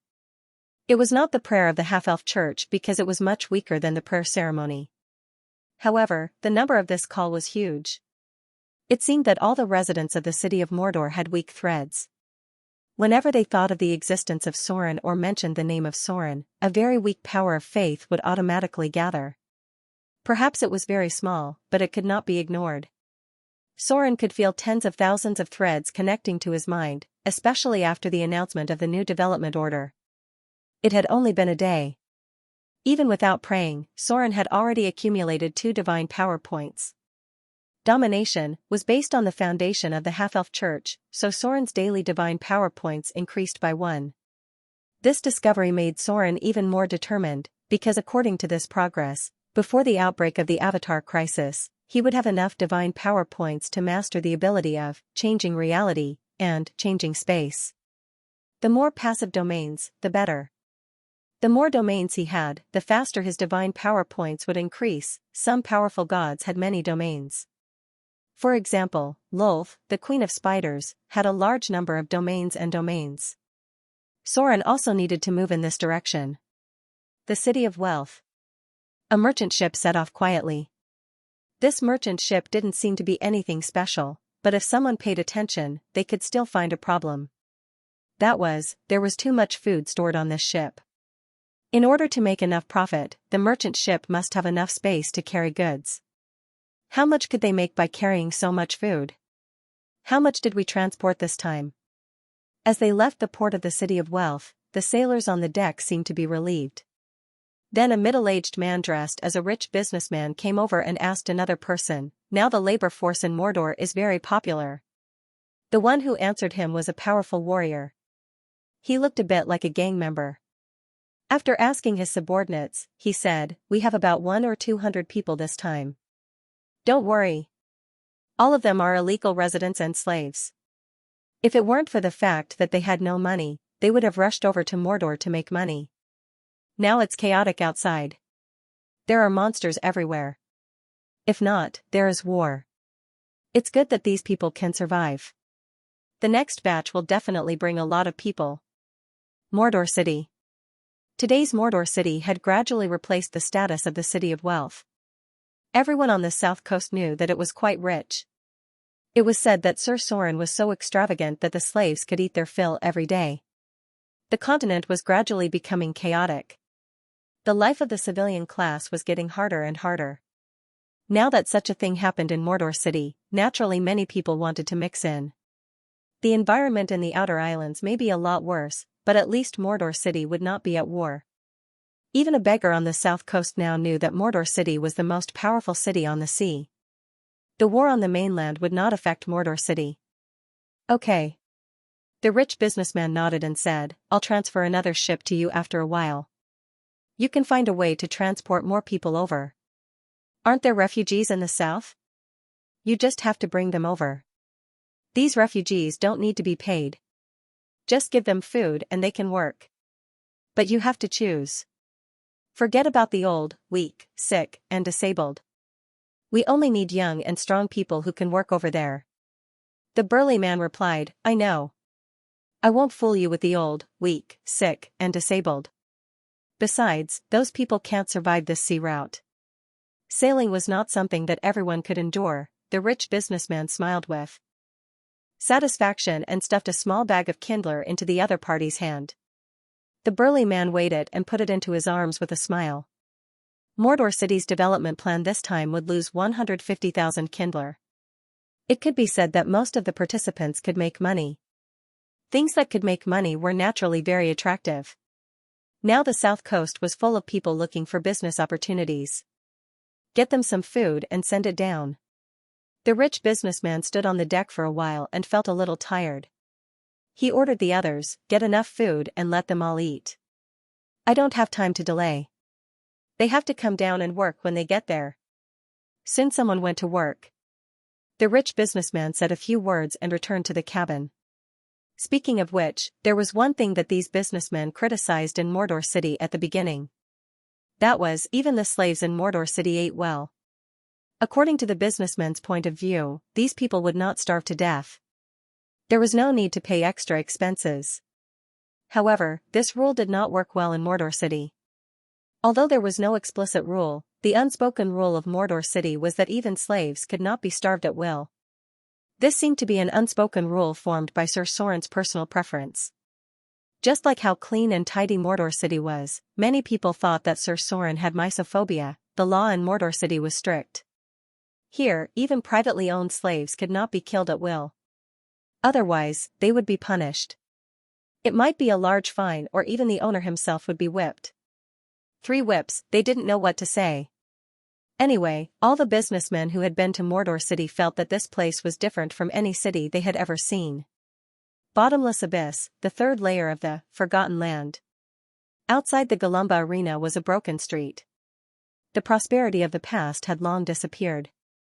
After the death of the demon lord Myamide, the town fell apart at a very fast speed. Many of the demons in the neutral camp had left here. The war affected their business. Whether it was the Ross demons or the night witches, they all went to safer places for the time being. Currently, a tripartite situation had already formed outside the arena. The most powerful one was undoubtedly the Balrog Sauron.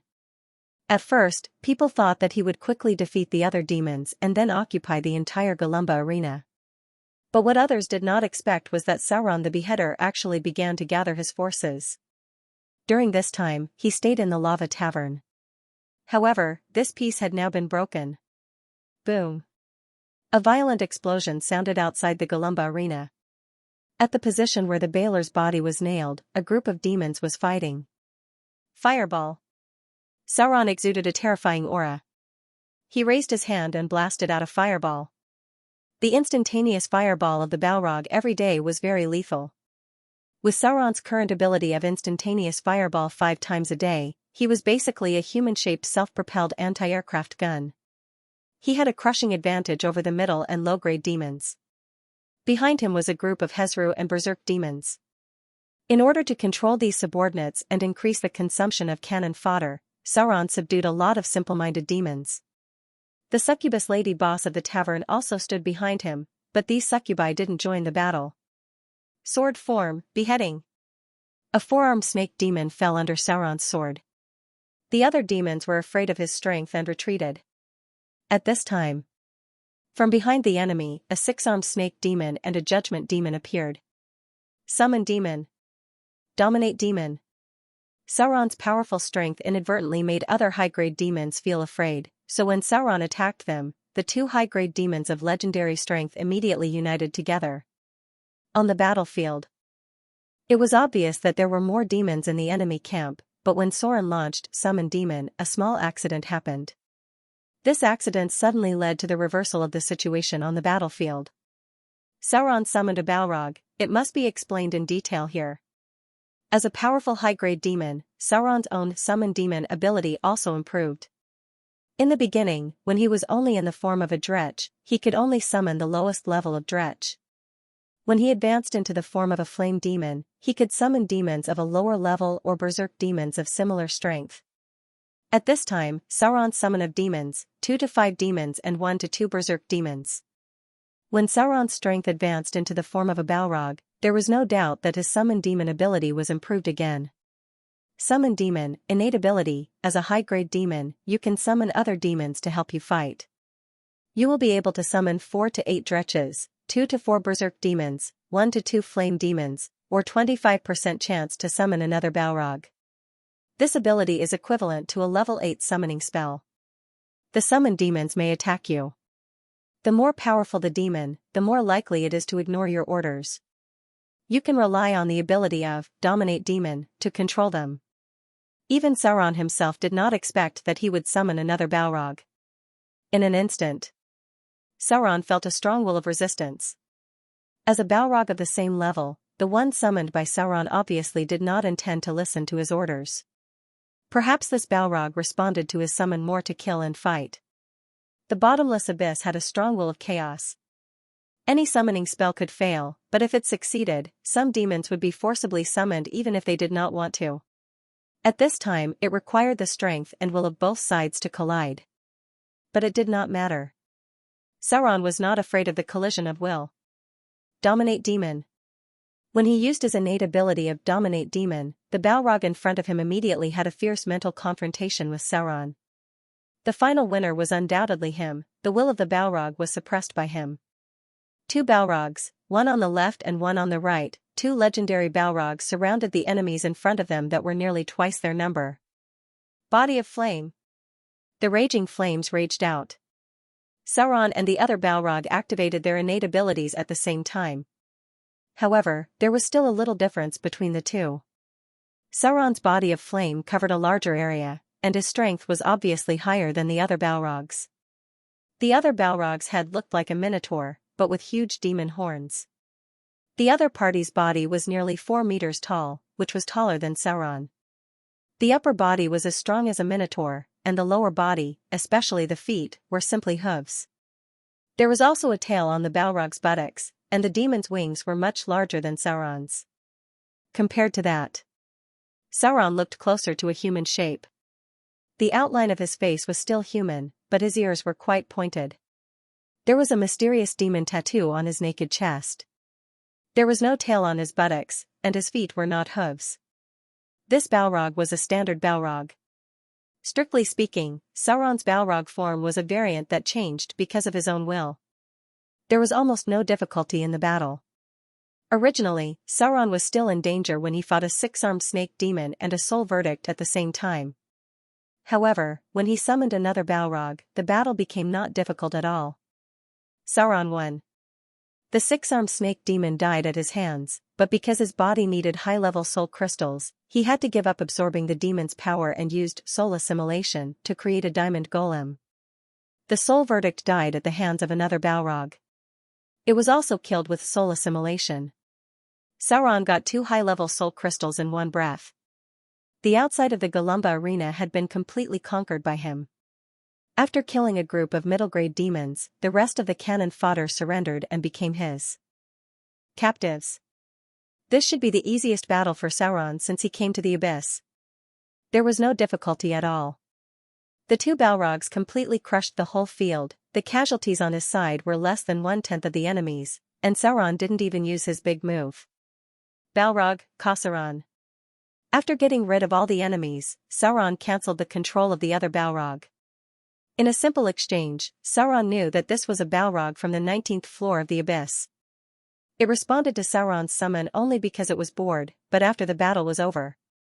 However, after the battle, Sauron reached a deal with it, or rather, a summoning contract that was beneficial to both sides. In return, Sauron gave it a bottle of magma dragon's blood. The content of the contract between the 2 Balrogs was that Sauron could summon it when he needed it, and Sauron had to respond to its summons as much as possible. A simple alliance was formed. The success rate of this alliance was about 50% because the abyss itself had the interference of the chaotic will. Even if they formed an alliance, the success rate of summoning another Balrog could only be increased to 50%. The battle was over. Because he accidentally summoned another Balrog, Sauron easily took over all the territories outside the Golumba arena. Now, the only thing stopping him from controlling the Golumba arena was the demonic goblins hiding inside the arena. The huge circular arena was like a fortress. Even with Sauron's ability, it was difficult to conquer it. He needed a large number of cannon fodder to break through the defense line of the demonic goblins. Otherwise, he might be surrounded and killed by the enemy. After all, the demonic incarnation was not the main body. With the strength of the main body, he could naturally leave and stay as he wished. However, this demonic incarnation did not have any professional abilities. It was completely dependent on the innate power of the Balrog. If it was surrounded, it would be a dead end, however. Sauron also had his own way, which was to make a deal with the neutral evil demons. For Sauron, the wealth of the abyss was nothing. He did not care about the territories outside the Golumba arena. Therefore, after he defeated the other greater demons, he immediately gathered all the neutral evil demons. He was ready to make a deal with these evil demons. The content of the deal was the territories outside the Golumba arena. The next day, in the Lava Tavern. The first to come to the Lava Tavern was a greater Anababa. She controlled the weapons trade outside the Golumba arena. Then came the Night Witches, Nagros demons, Lesser Rossi demons, and so on. Almost all the neutral evil demons outside the arena were gathered here by Sauron. The tavern was very quiet. The flirtatious lady boss stood behind Sauron, her fingers gently pressing on his shoulder. It had to be said that these succubus really knew how to please males. This skill was not only limited to the pleasure in bed, but also included other aspects. The succubus naturally knew how to satisfy the male's desire to conquer. Everyone. Sauron stood up and looked around. Finally, his eyes fell on the Onababa in front of him. This Onababa was not simple. It was said that she came from the Azure realm and later changed her business to the Abyss. In addition, the secondary Ross Devils were also very powerful. The Ross Devils had a huge trading network. Even the smuggling trade in the Abyss Blood War was done by them. After pausing for a moment, he said in a deep voice, "I intend to make a deal with you. This is the content of the contract. If you are interested, you might as well take a look." In the bottomless abyss, only the Nether River contract was binding. Demons were not as trustworthy as demons. Things like going back on their word often happened. The demons of the neutral evil camp had long learned their lesson.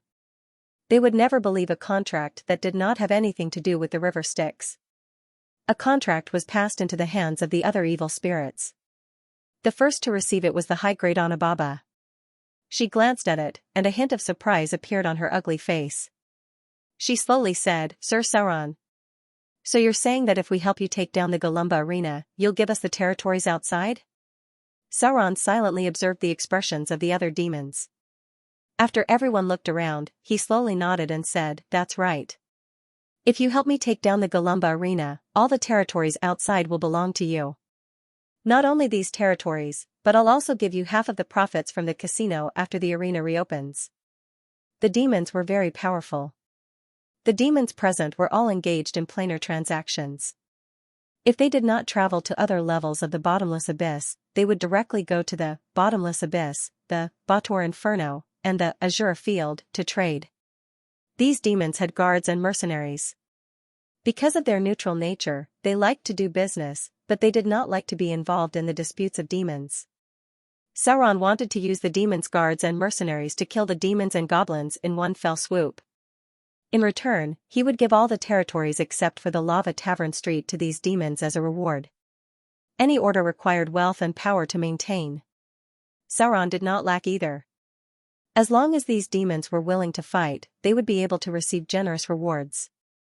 The bottomless abyss was not a material plane. Sauron's main body had been operating in the material plane for a long time and could easily mobilize a large number of people. However, his demon incarnation could not do this. If he wanted to take down the Galumba arena, he would need the help of these demons. Moreover, a successful trade could gain the demons' trust. The reason why demons rarely appeared in the bottomless abyss was that many demons were willing to deal with demons rather than demons. It could be said that the trade of all the planes in the bottomless abyss could not compare to the first level of the Bottor Inferno. Chaos was a disaster by nature. Soon, the demons in front of Sauron made a decision because Sauron gave them an irresistible temptation. "I need more people." After the high-grade Onababa signed the contract, she turned around and looked at the other demons. Her gaze stopped on the secondary Ross demons for a while. She seemed to be provoking them. "My sister is doing business in Blood Town in the first level of the bottomless abyss. If we want to take down the Galumba arena, we need to hire some mercenaries from there." The secondary Ross demons bowed slightly to Sauron and said slowly, "Your Excellency Sauron. According to the contract, I will gather at least 500 subordinates. My family is the Lord of the Azure Field. It seems that I need to go back." This was a war. It was impossible to take down the Galumba arena with just the thousands of demons that Sauron had subdued, because it was occupied by all the demons and goblins. Although they were now without a leader, the goblins had an absolute advantage in terms of numbers. There were originally tens of thousands of demons and goblins in the Galumba arena. After the initial chaos, the demons that had been suppressed for a long time went berserk. The number of goblins decreased by a few thousand, but now there were still an army of 5,000 to 6,000. It was impossible for Sauron to take down the arena with just his cannon fodder. The only way to take down the arena quickly was to rely on the guards and mercenaries of the demons.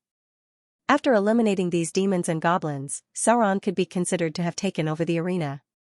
However, if he wanted to become the demon lord that completely controlled the Galumba arena, there was still a problem in front of Sauron, and that was the abyssal demon dragon that occupied the nearby lava volcano. It was the ally of the former demon lord, Miamide, Calamity Coin. The thoughts of the abyssal demon dragon were hard to guess. Sauron might be able to form an alliance with it, but he might also need to personally kill it. Everything depended on the attitude of the abyssal demon dragon. With the arrival of summer and autumn, the climate of Mordor City gradually changed. At the port, a fishing boat full of seafood returned, and soon a group of laborers who made a living on the dock came to carry it. Buckets of fresh fish were sent to the shore, and there were already many merchants waiting there. Because it was a coastal city, the price of seafood in Mordor City was quite cheap, and the supply was quite large. In Mordor City, the rich class rarely ate seafood. These fresh fish were more supplied to the lower-class civilians and the laborers who migrated to Mordor City to work. Even slaves could often eat fish. The rich disliked the fishy smell of seafood, and even they couldn't afford spices that could temper the fishy smell. That thing was sometimes equivalent to gold of the same weight. Old Jack, a rich businessman, approached the fishing boat, looked at it for a while, and said slowly, "Send me a batch of fish." "Did you catch any sharks this time?" "Give me one if you did." Shark meat was the cheapest. For some reason, except for a small part of the shark, the other parts were only eaten by the lower class, so the price was naturally the cheapest. "Yes." An old man with a beard nodded and quickly ordered someone to send it over. During this time, many outsiders came to Mordor City, and the consumption of all kinds of food was very high. Because the price of fish had always been very cheap, the sales were very high, so this was the third time they went out to sea this week. The sailors were busy. Taking advantage of today's rest, many of them walked towards the tavern with their arms around each other's shoulders. Old Jack scolded them, and then said seriously, "Don't gamble. Leave some money to marry a woman. If you lose it all, just wait to be an old bachelor." 3 or 5 sailors nodded with a smile. Old Jack was a very good person. No one would have thought that he had been a bloody pirate. A stable life and the law of Mordor City had worn away his hostility. He just wanted to make more money while he still had some strength to leave some property for little Jack. The deputy went to do the next thing. Old Jack walked around the street a few times, and then quietly entered an alley. A man hidden in the shadows was waiting for him. Nothing unusual recently. Old Jack's expression became serious, and there was even a faint murderous aura. He said in a deep voice, "There is a businessman named Endery who is a little strange. You can ask the higher-ups to send someone to investigate." The man in the shadows nodded and picked up a pen to record it. Then, he slowly said, "I understand. You can leave now." Old Jack nodded and turned to walk out of the alley. There were a group of retired pirates in Mordor City. Most of them were not young or had been injured. After retiring, these people began to live the lives of ordinary people. However, some of the elites were still inextricably linked to the intelligence organization that Sauron had secretly set up. These people were Sauron's informants. Nothing in the city of Mordor could escape his eyes. Even in other places, there were many people like Old Jack who were sent out. It was still early. Old Jack stood at the dock and thought for a moment, then turned and walked towards the sea temple. During this time, the fishing in Mordor City was quite rich. Maybe the blessing of the sea goddess had taken effect. Whether it was out of respect or gratitude to the gods, Old Jack was used to donating to the sea temple from time to time. Now the scale of the sea temple has expanded a lot. Because of the blessings of the sea goddess, the sea temple finally tied with the Temple of Wealth. There were many believers at the entrance of the sea temple. Old Jack subconsciously looked around before entering. With informants like them, even the Temple of Wealth and the Sea Temple were within the scope of surveillance. Because in Mordor City, no power could be out of control. Sir Sauron allowed the 2 churches to develop their faith here, but he would never allow their power to go out of control. This was a boundary between the gods and the churches. The City Lord's Mansion. After spending nearly a week, Sauron finally got the exact information. The location of the god of the hunt, Maelor, north of Whiterun City, at the junction of the Elven Forest, near the Barren Highlands in the north, a territory of the orcs. The belief of the god of the hunt was spread all over the world. Therefore, his church's believers were relatively special and rarely moved in civilized areas. So this time, in order to determine his location, Sauron also spent a lot of effort. Originally, he wanted to ask Gloria to use prophecy to locate the location, but the cost of using prophecy to locate a god was too great. In the end, he could only find it slowly, but he didn't expect to determine the specific location of the target so quickly. The Avatar crisis was coming. Many of the more scheming gods hid first, just like the Queen of Spiders, Lolth. No one could determine where she was until now. Now that the god of the hunt, Malor, had exposed his whereabouts, the plan against him could begin. The Shadow Plane. Gloria, who was working in the laboratory, suddenly raised her head, and then a teleportation spell appeared outside. She frowned slightly and said, "What triggered the alarm trap I set?" A series of spells appeared. To be on the safe side, Gloria first blessed herself with many spells, and then walked to the edge of the wizard tower.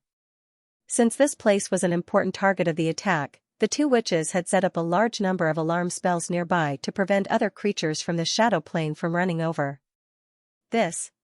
Gloria's footsteps suddenly stopped. She frowned and looked at the sight in front of her. She murmured, "Are these the feathers of the shadow raven?" Feathers and blood. There were obvious traces of battle nearby. The shadow raven was a creature they had seen before, a huge raven that lived in this plane. The combat power of this thing was not much lower than that of the dragon subspecies. Dragon scale? Gloria carefully walked over and reached out to pick up a scale on the ground. It was a light gray scale that was close to translucent. It looked a bit like the scale of a black dragon, but the size of the scale was only the size of a fingernail. It didn't look like it came from a huge adult dragon, but more like a young dragon that had transitioned to its youth. Gloria was stunned for a moment, and then said with an excited expression, "Is there a young dragon nearby?" This was the scale of a shadow dragon. It was a kind of dragon that lived in the shadow plane. It was an earth-type dragon that was sinister and cunning. It rarely appeared in other worlds, but it would occasionally appear in the Underdark. There was a lot of blood nearby. However, there was no corpse of the shadow raven, which meant that in the battle that happened not long ago, the dragon didn't have any advantage. Under the siege of an adult dragon, it shouldn't be difficult to kill one or two shadow ravens. The only explanation for this situation was that the shadow dragon that was besieged by the shadow ravens was at most a young dragon. No. Gloria quickly set up a spell nearby, and then walked toward the teleportation gate. She murmured, "I have to tell Soren about this." If there was a young dragon nearby, then there was a lot of things that could be done. Of course, the purpose was not to kill it. A young dragon didn't have enough wealth, and the wealth of a dragon was accumulated over a long period of time. To deal with such a young dragon, Gloria felt that there was a high possibility that they could subdue or control it. The blood of a dragon was also a good subject for research. As a neutral northern witch, Gloria didn't mind catching it and releasing some dragon blood from time to time. Maybe it was because she had been with Soren for too long. Gloria also began to deviate a little bit from the evil faction. The discovery of the northern witch quickly alarmed Soren and the fallen witch. Capturing an immature shadow dragon wasn't much of a problem for the true form of a god and two legendary witches. Therefore, Soren quickly decided to settle this matter first. Dragons had a wide range of activities, but as long as this young shadow dragon appeared near the wizard tower, Soren could still find it with a little effort. As for the next matter, it was easy to handle. One of them was the true body of a deity, while the other two were legendary witches. "I'm just asking you if you're scared." The light of dawn shone down. A peaceful day in Mordor began again. Busy people began to prepare for work, and there was a faint sound of children playing in their ears. Rainboard tidied up his clothes, reached for the curved sword that was mixed with a trace of mithril, and turned to walk towards his post. He was a half-drow, and he had been in Mordor for some time. As a drow ranger, he was the first to follow the chief warrior here. From time to time, people greeted him on the road, and Rainboard nodded and smiled slightly. He had always hoped to change people's views on the drows. Maybe other places were still hostile to the drows, but Mordor had accepted them. There were not many female drows in Mordor. These stubborn female drows still gathered around the priest. For a long time, the concept of male inferiority still made it difficult for them to recognize the status of other male drows. It was difficult to change thousands of years of tradition in a short time. That was why those damn female drows rejected Mordor, and also rejected these male drows who were getting higher and higher in status. Rainboard knew all of this. He knew why the chief priest had been unwilling to completely get close to Mordor. Because when the Dark Maiden fell, although she died in the hands of her mother, there was still something left. Just recently, the female drows had contacted the Underdark, and they seemed to have received some help. At least when he went back last time, he saw some specialties from the Underdark. Rainboard was a half-drow. In fact, almost all those who stayed in Mordor and had a strong sense of identity with Mordor were half-drow. Many of those who stayed in their original groups were pure-blooded drows, and the people they could influence. Rainboard liked it here. Mordor gave him a way to exchange his strength for status, instead of having to work hard like in the past. Even if he made countless efforts, his status was always lower than those female priests. There were many curious eyes on the road. There were only 100 or 200 drows in Mordor, all of whom were first-class elites. From time to time, outsiders would be surprised to see them. Rainboard was used to it. People greeted him all the time on the road, and some invited him to drink in the evening, but Rainboard refused. He did not touch alcohol. As a warrior who was strict with himself, Rainboard was very demanding of himself.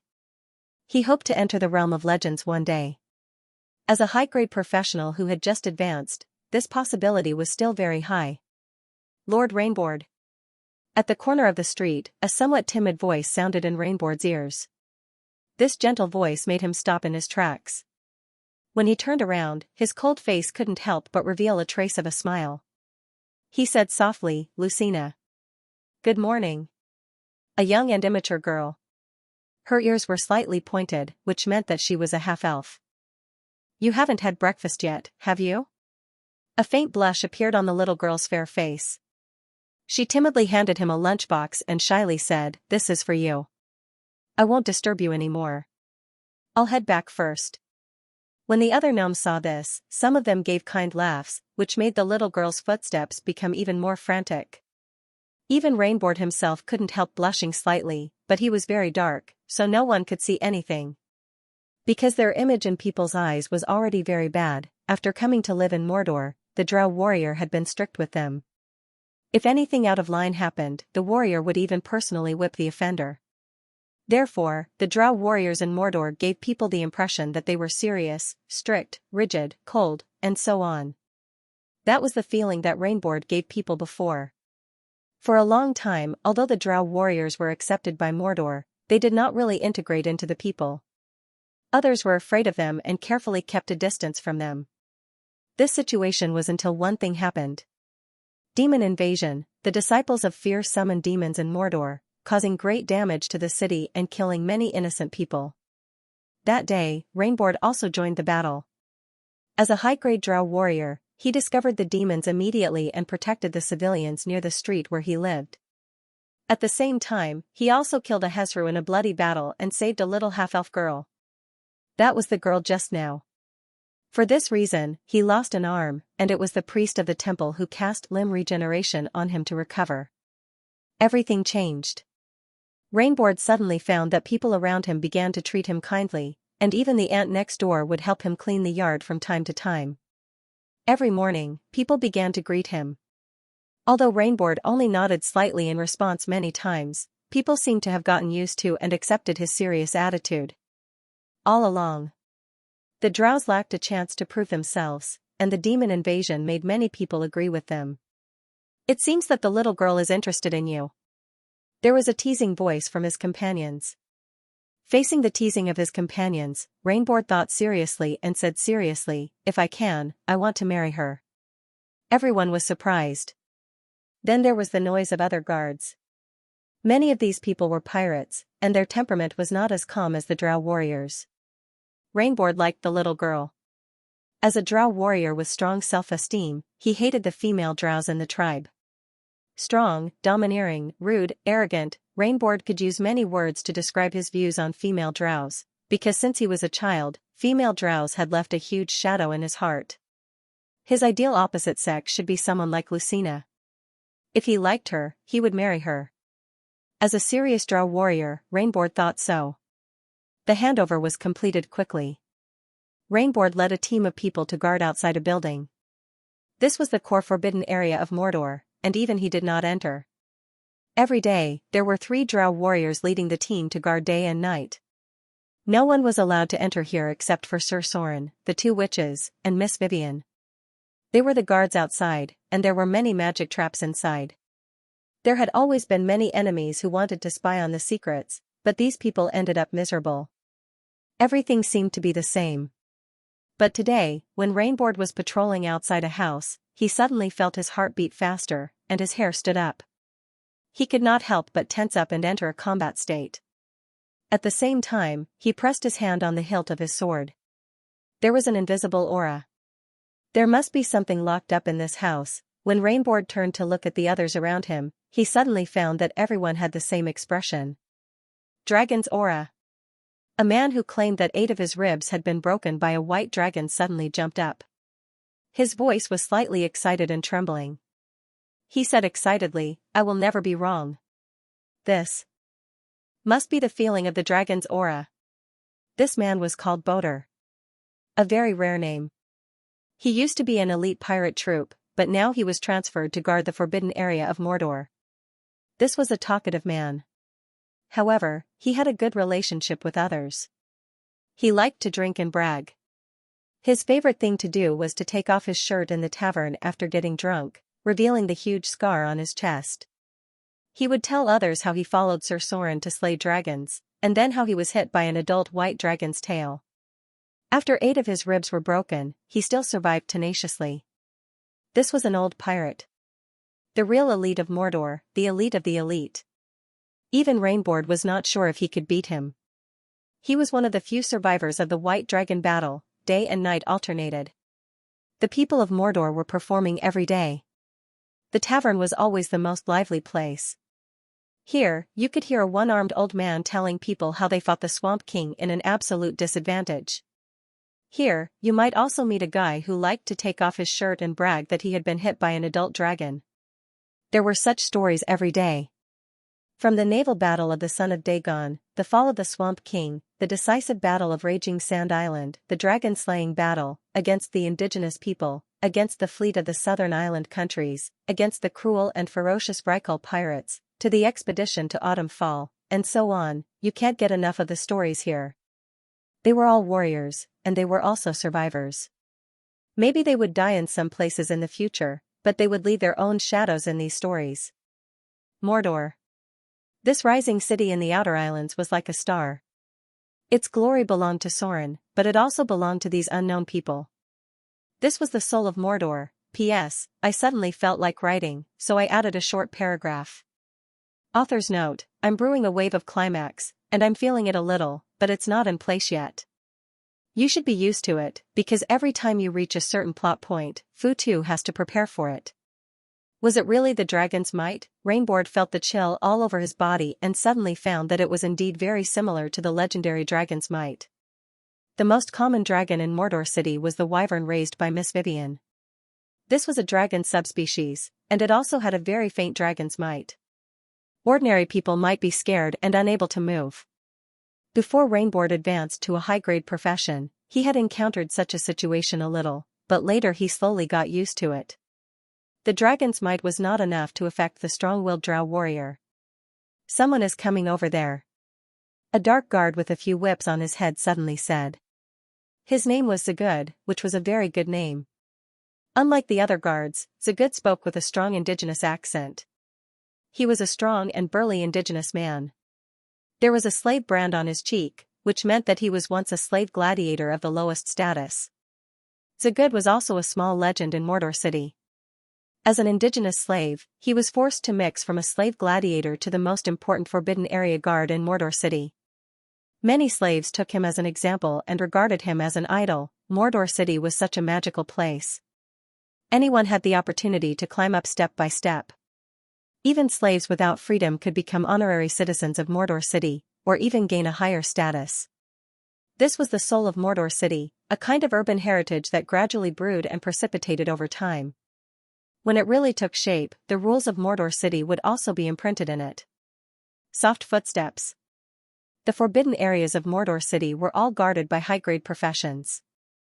Perhaps there were not many spellcasters in Mordor City, but there were quite a lot of high-grade melee professions in Mordor City. From the beginning, they pacified the other pirate kings, then intervened in Arendel's battle with the army of the southern island countries, then went on an expedition to Autumnfall to fight against the orcs, and finally cleared many indigenous tribes in the outer islands. The battles trained the elites of Mordor City. The men who survived the battle all worked hard to hone themselves. Only a battle of life and death could make them understand how important their own strength was. In the power net of Mordor City, although the number of high-grade spellcasters was less than 2 digits, the number of high-grade melee professions could reach 4 digits. It could be said that no force in the entire material plane had more high-grade melee professions than Sorin. Of course, there was no force more capable and experienced more battles than the pirates under Sauron's command. Even now, when it was close to the time of construction, the city of Mordor still had 3 legions stationed outside to fight against the indigenous people. A fleet blocked the sea near the Amazon jungle, and the battle to clear out the indigenous tribes had never stopped. The guards of the Forbidden Zone were dispatched from these elites, and the loyalty of any one of them could withstand the test. The only pity was that, although Mordor City had a large number of high-grade professions, there was still not a single legendary-level warrior. Mordor City had a base of more than 1,000 high-grade professions with a profession level of 15. They were all small pirate leaders and other elite troops that had been trained in battles. But so far, among all the melee professions in Mordor City, no one had entered the realm of legend. The only one who was closest to the realm of legend was the pirate leader, Giant, then Scarface and One-Eyed Dragon. Even the pirate leaders under Sorin's command still had not stepped into the realm of legend. It was estimated that among these people, it would be amazing if 1 in 100 could advance into the realm of legend. Who? Rainboard quickly found the person, but when he saw the other party's appearance, he immediately bowed his head slightly and said respectfully, "Your Excellency High Priest." The person who came was the High Priest of Mordor City. She was the leader of the Half-Elf Church, a powerful psionic warlock and a priest. Her status was second only to the Mistress Gloria and Miss Vivian. Perhaps to avoid suspicion, the High Priest only managed the church's affairs and did not intervene in the operation of the Mordor City Council at all. However, no one dared to underestimate her status. "You two stay here." Behind the High Priestess were 2 young priestesses. One of them was quite famous because she was a saint priestess. Hearing the High Priest's instructions, the 2 young female priests nodded respectfully. Immediately afterward, the High Priest walked towards the Forbidden Zone and nodded slightly. "My lord summoned me for something. Be careful and don't let anyone come close." Rainboard said seriously, "Yes. I understand." The Forbidden Zone was an important secret of Mordor City. The High Priest naturally knew how important the Wizard Tower in the Shadow Plane was, but this time she came for something else. Faint Dragon's Aura.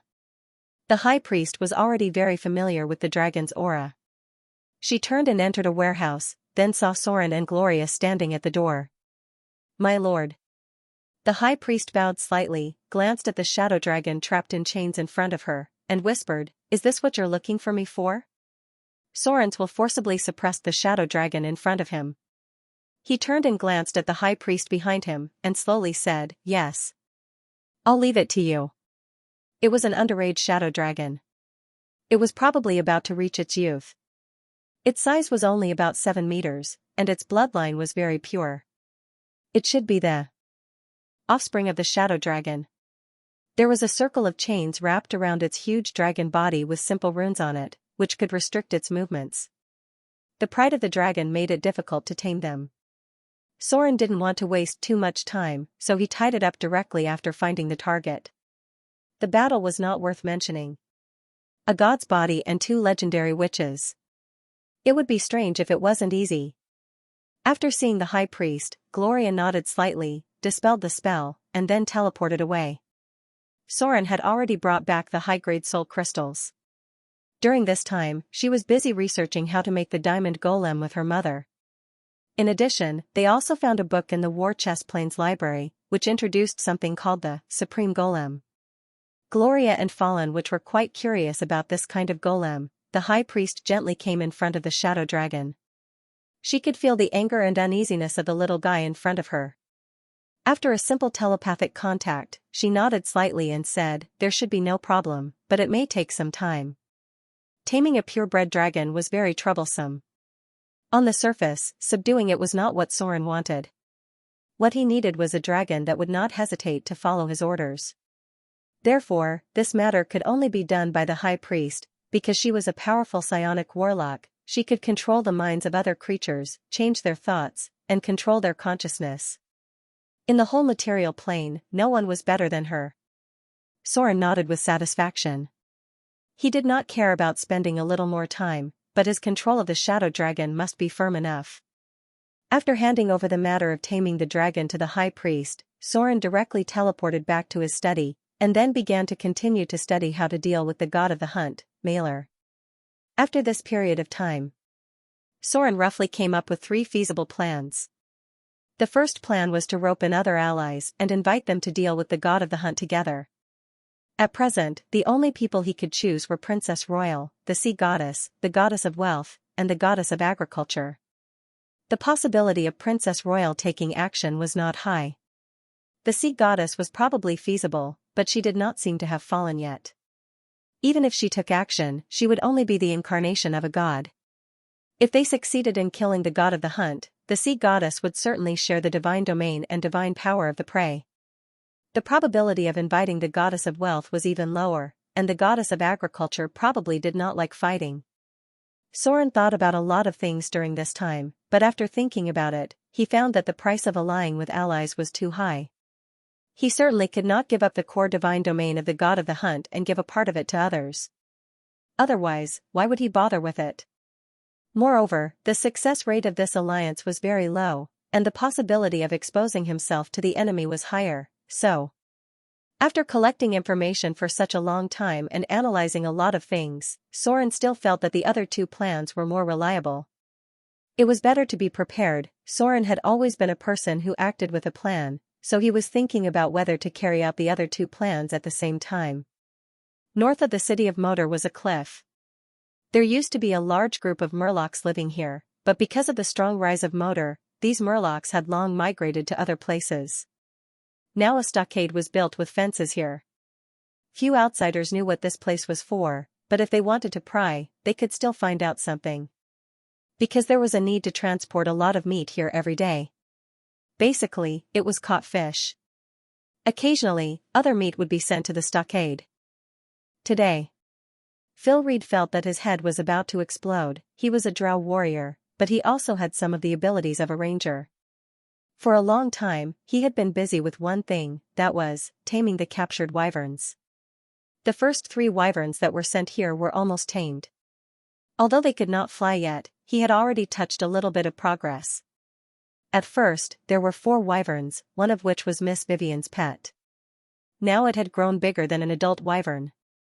Phil Reed had always wanted to know how Miss Vivian fed it, but arcane magic was full of secrets. Who knew what method she used? There was a roar of beasts in the strong cage. Phil Reed felt that he had to ask for more manpower from his superiors.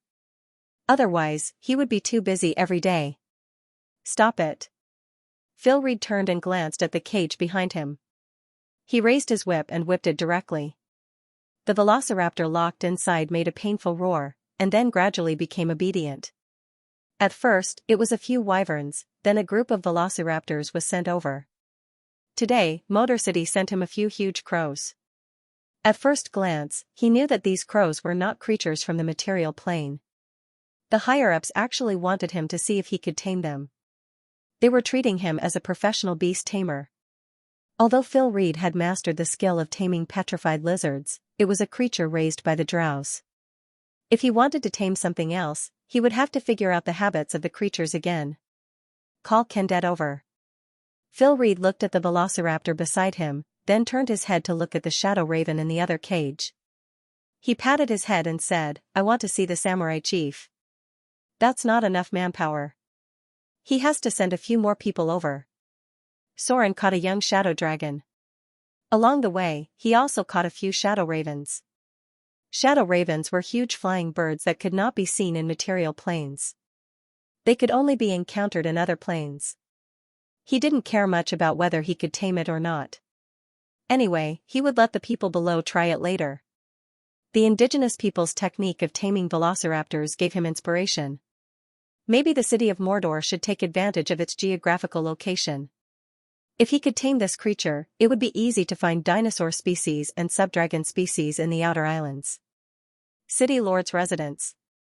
Soren was thinking about the next step of his plan in his study when he suddenly heard the sound of hurried footsteps from outside.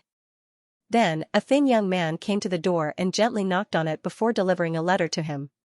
News from Vivian? Soren reached out and took the letter. After opening it and reading it quickly, he frowned slightly and murmured, "Fear Church? This little girl doesn't really want to incorporate the Fear Church, does she?" The content of the letter was very simple. During this period of time, Vivian had been fighting against the Fear Church. In order to protect the little girl's safety and further expand the intelligence network of Mordor City, Soren mobilized a large number of people to assist Vivian in her actions. However, after destroying some of the strongholds of the Fear Church, Vivian seemed to have begun to incorporate the leaderless Fear Church as the Son of Fear. Now, the outline of a new church was about to be formed. The people below did not dare to delay and immediately sent the news to Soren. The Fear Church was originally a mature church. Although this church had been hit continuously, first, a group of elites were wiped out by the demigod vampire, and then they suffered heavy losses under the attacks of Vivian and Soren. But after all, it was still an ancient church that had been passed down for a long time. After Vivian dealt with the priest of the church, she quickly gathered the remaining Fear Church members, and then the outline of a new church took shape. Does she also want to become a god? Soren gently rubbed his forehead, thinking about the possibility of things, and murmured, if she really intends to become a god, it's not enough to rely on these Fear Church members. At most, she will become a fake god like the demigod vampire. Vivian's actions were completely based on Soren's example. Soren operated overseas to develop his own forces, while Vivian targeted the Fear Church. It was obvious that she was preparing to incorporate the greatly reduced Fear Church and then develop it into her own team. For a long time, Soren's thoughts were very complicated. On the one hand, he hoped that Vivian would stay away from danger and grow up quietly. On the other hand, he also understood that as the Son of Fear, Vivian had to face her own destiny. That was, the Dreadlord had not completely fallen, and she still had to face everything that she should face. In her bones, Vivian was as strong as Soren. This was probably the reason why the little girl decided to leave Mordor City. She didn't want to rely on Soren for everything. She wanted to face her own destiny. The demigod vampire. Soren's index finger gently tapped on the table, and murmured, in terms of method, the demigod vampire's way of fighting against the Dreadlord is correct. First, he used the vampiric clergy to become a god, then he got involved in other clergy fields, and finally seized the Fear clergy to replace it. This process not only weakened the power of the Dreadlord, but also increased his own strength little by little. The only thing that was wrong. That's right, Lionheart was too anxious. He became a god as a fake god, and the gap between them was widened. There was a big difference between a real god and a fake god. Looking at Soren's current church, everything was on the right track. Although the spread of faith was limited to the Outer Islands, it was not suppressed everywhere like the demigod vampire.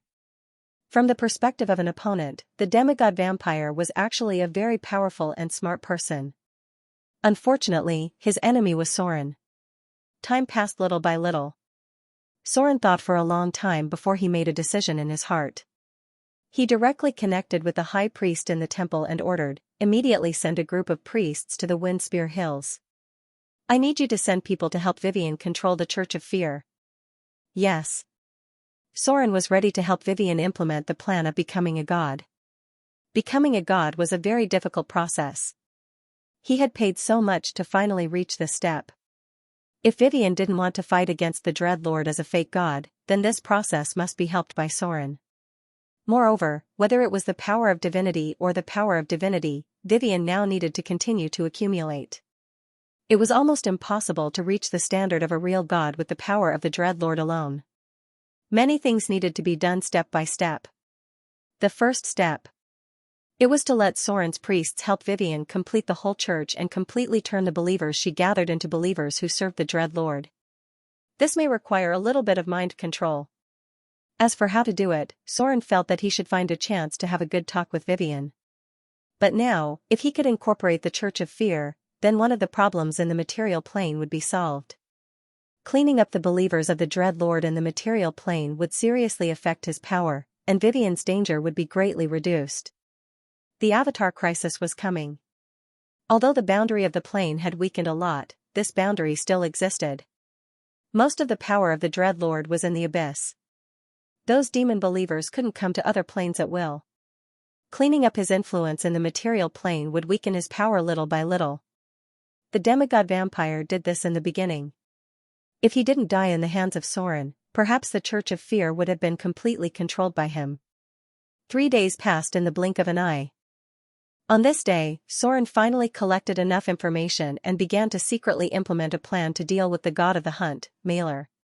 However, on this day, the whole world changed a little.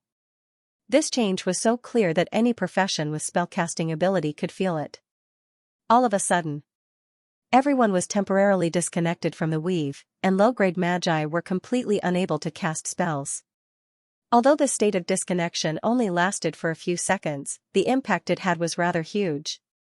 Almost all the wizards felt it. Gloria and the Fallen Witch could be said to have teleported in front of Soren in an instant. The two legendary witches' faces were slightly pale, and there seemed to be a faint trace of panic in their expressions. This kind of panic rarely appeared on legendary spellcasters. The same scene played out all over the world. As a part-time wizard, Soren naturally had the same feeling. But as a god, he felt more. Because at that moment, in addition to the disconnection of the magic network, even the faith network above the 9th layer of the magic network, which was dedicated to serving the gods, was temporarily disconnected. Some kind of force interfered with the operation of the magic network, and then it gradually recovered. Did you feel it? Gloria's face was slightly pale, and she murmured, just now, the connection with the magic net was suddenly disconnected, and all the spell slots are ineffective. Soren nodded silently.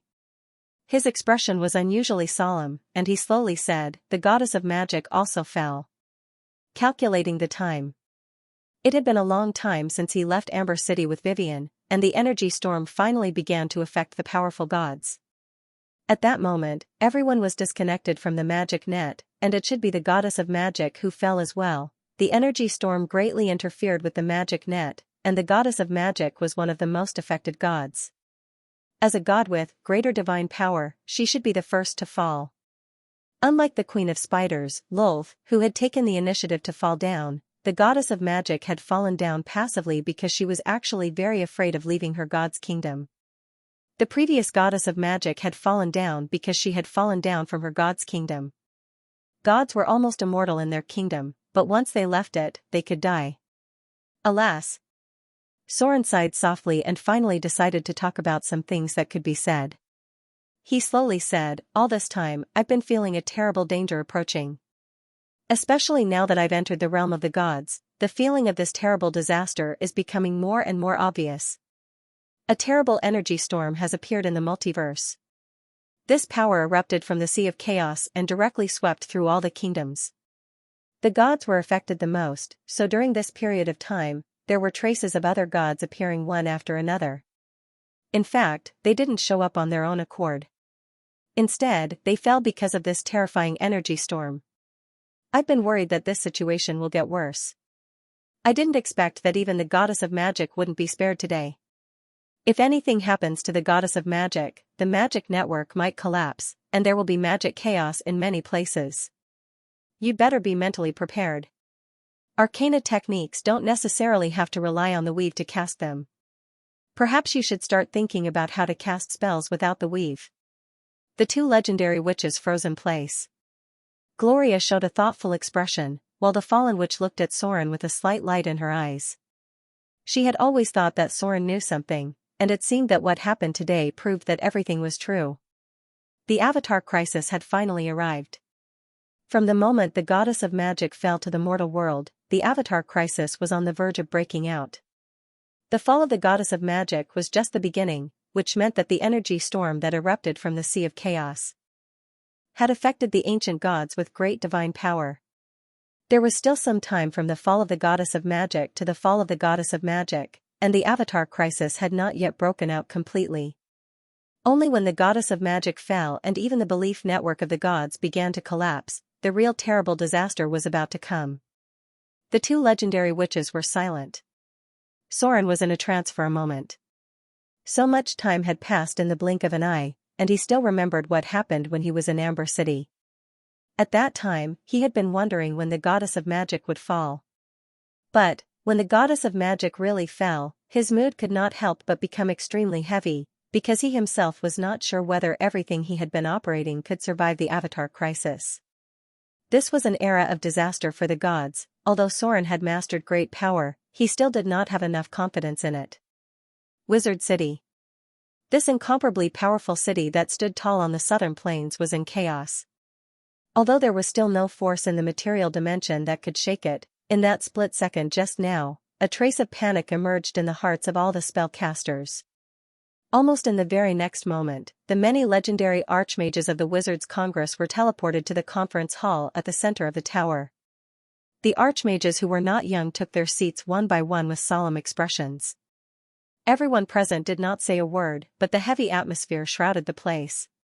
Panic was spreading. Just at that moment, the Wizard Alliance, which had a huge golem legion, controlled incomparably rich resources and wealth, and had more than 10 legendary spellcasters, suddenly became as fragile as an eggshell. The same scene happened in the Northern Tower. The head of the Northern Witch Council, the powerful Eye of the North, was almost instantly teleported to the astrology platform, and then appeared in the conference hall with a slightly pale and dignified face to gather the other witches. The goddess of magic had fallen to the mortal world. As wizards in the legendary realm, they felt this feeling more deeply. The magic net was still running.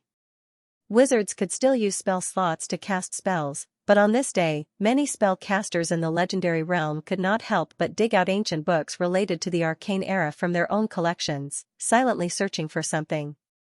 They foresaw something. No one knew where the goddess of magic was. Because she was also known as the mysterious lady, she mastered the field of arcana, secret methods, mysteries, and so on. At least when the Avatar crisis began, no one, not even other gods with great divine power, could predict her position. The only thing that could be certain was that the powerful goddess who controlled the magic net had fallen to the mortal world. Redridge Wilderness, East. A skinny figure was moving forward quickly. Everything in front of him was a barren, dark yellow color. Even the weeds were not very luxuriant. Only kobolds would move around here. Even goblins despised this place for being too barren. There was an iron mine and a copper mine on both sides of this barren land, so it was not completely ruined. There were some towns scattered near the edge of the Redridge Wilderness. This place was close to the Gobi Desert in the east. Because of the terrain, even the desert trade route would not pass through here. Ugly Monkey looked around and then quickened his pace. Other people liked to use transportation when they traveled long distances, but Ugly Monkey's habit was a bit strange. He liked to walk on his own two legs wherever he went. As a rogue, he thought that this could ensure his concealment. Although he looked thin and small, and his strength was not as good as other people of his age, he was far more agile and durable than others. He always thought that his ancestors had a trace of halfling blood, so he was not tall enough and his feet were thicker than others. Ugly Monkey came here for a mission. As a brilliant rogue from Motor City, Ugly Monkey had amazing professional talent. After participating in the expedition to Autumnfall to fight against the orcs, Ugly Monkey's combat effectiveness was greatly improved. As a new rogue, Ugly Monkey completed all the missions of the scouts, got a brilliant record of 27 heads, and was about to enter the ranks of the first-line rogues. According to his merits, Ugly Monkey could already enter the intelligence network of Motor City and change to a more leisurely position. But he thought that those jobs were too easy. He was still a young man who was eager for adventure, and he believed that he could enter the realm of legends one day. It was impossible to enter the realm of legends by doing those leisurely jobs. Therefore, Ugly Monkey still chose to stay in the front line and set off immediately after receiving a mission. The weather in autumn was very hot. However, Ugly Monkey's physique was quite good, and he did not feel tired. The purpose of his trip was Death Valley, a legendary haunted place. Haunted things could only scare ordinary people. For professionals, undead creatures were nothing. After this trip, It was because the intelligence system of Mordor City had found some abnormalities.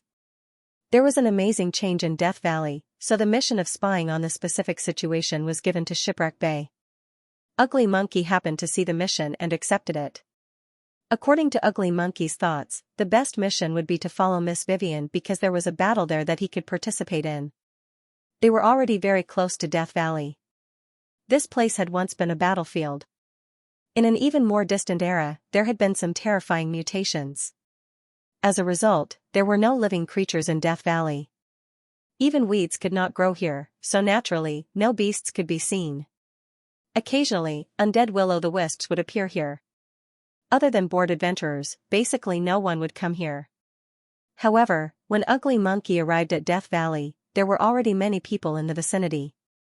Many people had left their footprints behind. As a brilliant rogue, Ugly Monkey could even determine the weight of the other party based on their footprints. He looked at some droll from afar. One of them was obviously very dangerous and had a wild aura. The mutation of Death Valley had already spread out. Now there should be a lot of people coming to see, so Ugly Monkey could not help but speed up his pace and secretly passed this team of droll to the front. Death Valley. When Ugly Monkey came here, he could not help but be stunned. This was not the legendary Death Valley. It was simply a valley of life full of vitality and vitality. Because it was already full of flowers, even if it was now autumn, the vitality of the valley in front of him was still not affected at all. The air here was so fragrant that it gave people a feeling of suddenly coming from the city to the mountains. Just breathing the air made people feel life and vitality. But everything in front of him was so out of place with the desolation of the Redridge Plain. The strong visual conflict made Ugly Monkey feel that everything in front of him was so unreal. It was as if everything was an illusion. Miracle! A droll's exclamation came from afar. The high-grade droll looked at the Death Valley full of flowers and green grass in front of him with a shocked face. He could not help but kneel on the ground and said as if he was on a pilgrimage, "This is definitely a miracle of life. This is a gift from nature." A group of droll knelt down. They seemed to be praying, and also seemed to be feeling the power of nature. There was indeed a power here, an indescribable vitality. It was also because of this power that Death Valley, which had been barren for more than a century, had now become a paradise with fresh flowers and green grass. This is unbelievable. Ugly Monkey walked around the valley in front of him and found that all the places in the valley were full of green plants. However, near the outside of the valley, it was still a barren land. He quietly snuck in. Ugly Monkey avoided the group of droll and went into the inner part of Death Valley.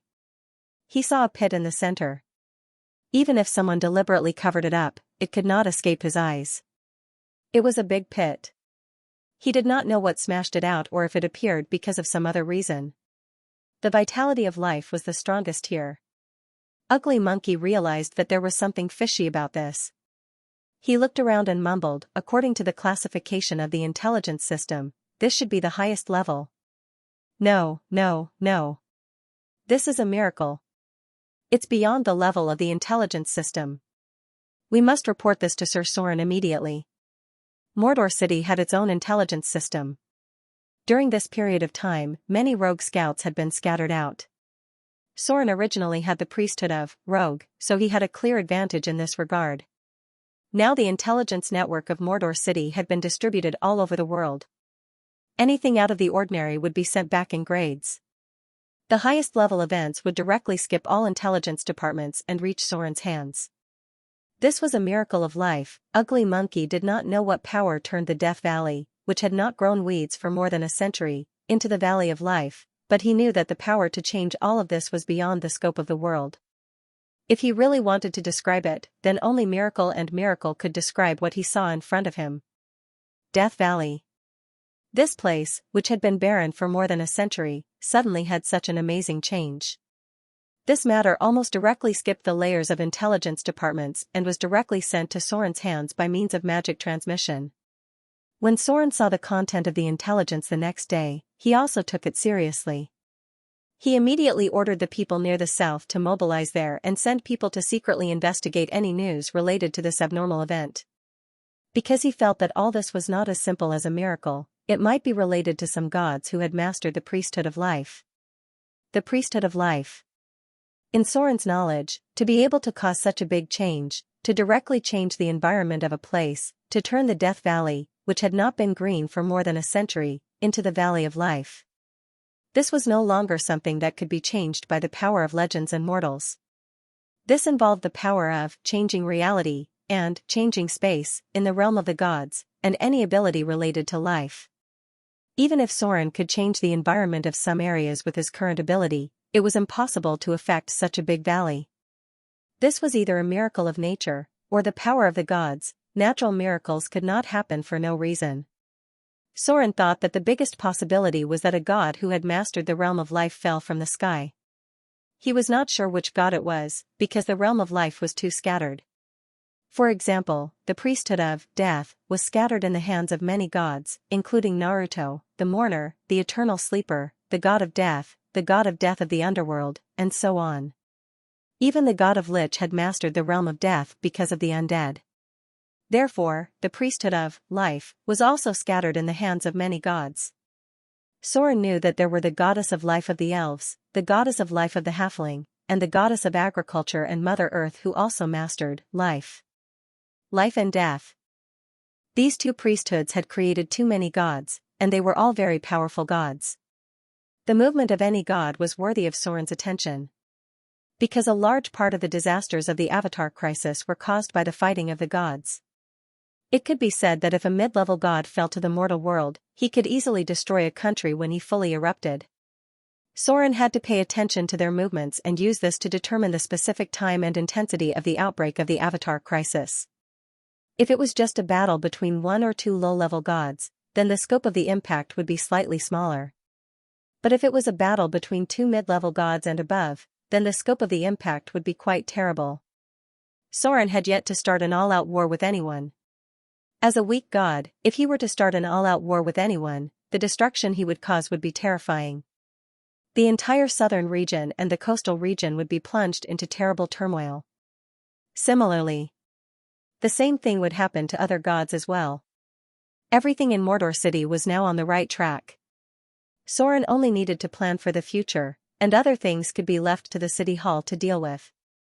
Although the gods could not easily walk around in the mortal world, Soren had never been to the kingdom of God and had not enjoyed the state of near immortality, so he was not as panicked as other gods about falling to the mortal world. If there was no such panic, perhaps Malor, the god of the hunt, would not be in a hurry to restore his power, which led to his whereabouts being exposed to Soren. Everything Soren had been doing was risky. Many times he was dancing on the tip of a knife, and sometimes death just brushed past him. Most of the gods fell to the mortal world. The first thought in their minds was that they had changed from near immortality to possible death. Therefore, in the early days of the outbreak of the Avatar crisis, many gods tried to regain their divine power and then return to the kingdom of God. In the long river of history, there had been cases of gods falling to the mortal world. At that time, many gods tried to return to their kingdom. The former goddess of wealth wanted to return from the bottomless abyss, but she was captured and imprisoned by the demon lord for a long time, leaving behind the most humiliating memory in her long life. Many gods, including the goddess of magic, had accidents in the process of trying to return to their kingdom of God. Malor, the god of the hunt, was probably afraid that he had changed from near immortality to possible death. He was now frantically restoring his divine power, either to protect himself or to find a way to return to his kingdom of God. During the Avatar crisis, it was quite difficult for gods to return to their kingdom of God. Many gods had tried, but only one or two succeeded. Unfortunately, they finally went back, but because they went back too early, they were swept down by the energy storm as soon as they returned to their kingdom of God. The final ending of these gods was quite tragic.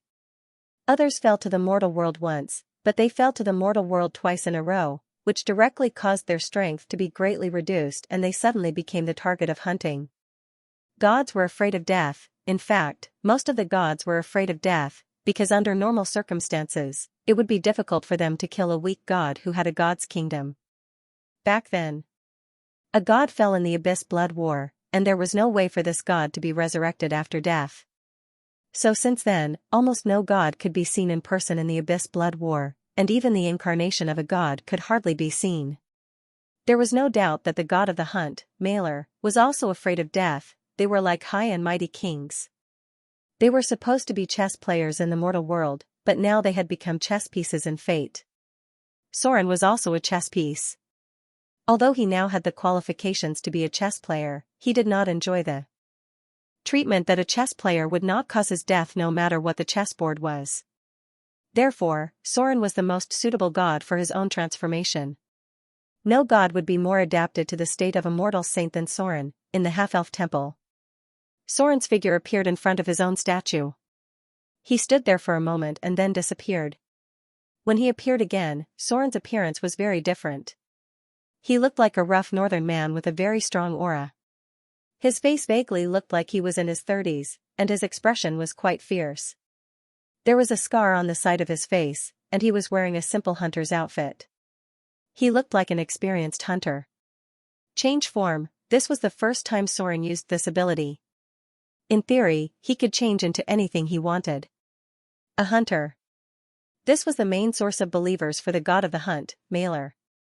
Hunters of any race could become his believers, as long as these hunters were evil enough to offer the god of the hunt the sacrifices he needed. Plotting against another god. It was almost impossible for Soren to rely on the ability of his subordinates, so this plan needed him to act personally. If necessary, he would not hesitate to expose his demon incarnation to besiege the target. Port Tylon. Soren, who was dressed in animal skin, walked down from the deck. In order to prevent the prophecy from interfering with his plan, Soren forged a false space that could prophesy. He was a hunter from near the Lost Forest. In order to pursue wealth, he had gone to the outer islands to adventure and hunted a Quetzalcoatlus alone. As a warrior and a forest ranger, Soren had done all the above before he came to Port Tylon from Motor. There was no other way. Soren himself was not sure if there were any spellcasters who could prophesy among the followers of the god of the hunt, Malor. If someone used a prophecy spell on him, it would be easy to be suspicious if he could not see anything. If he saw too much, it would also be easy to be suspicious. It was better for him to do something that could be seen in the prophecy.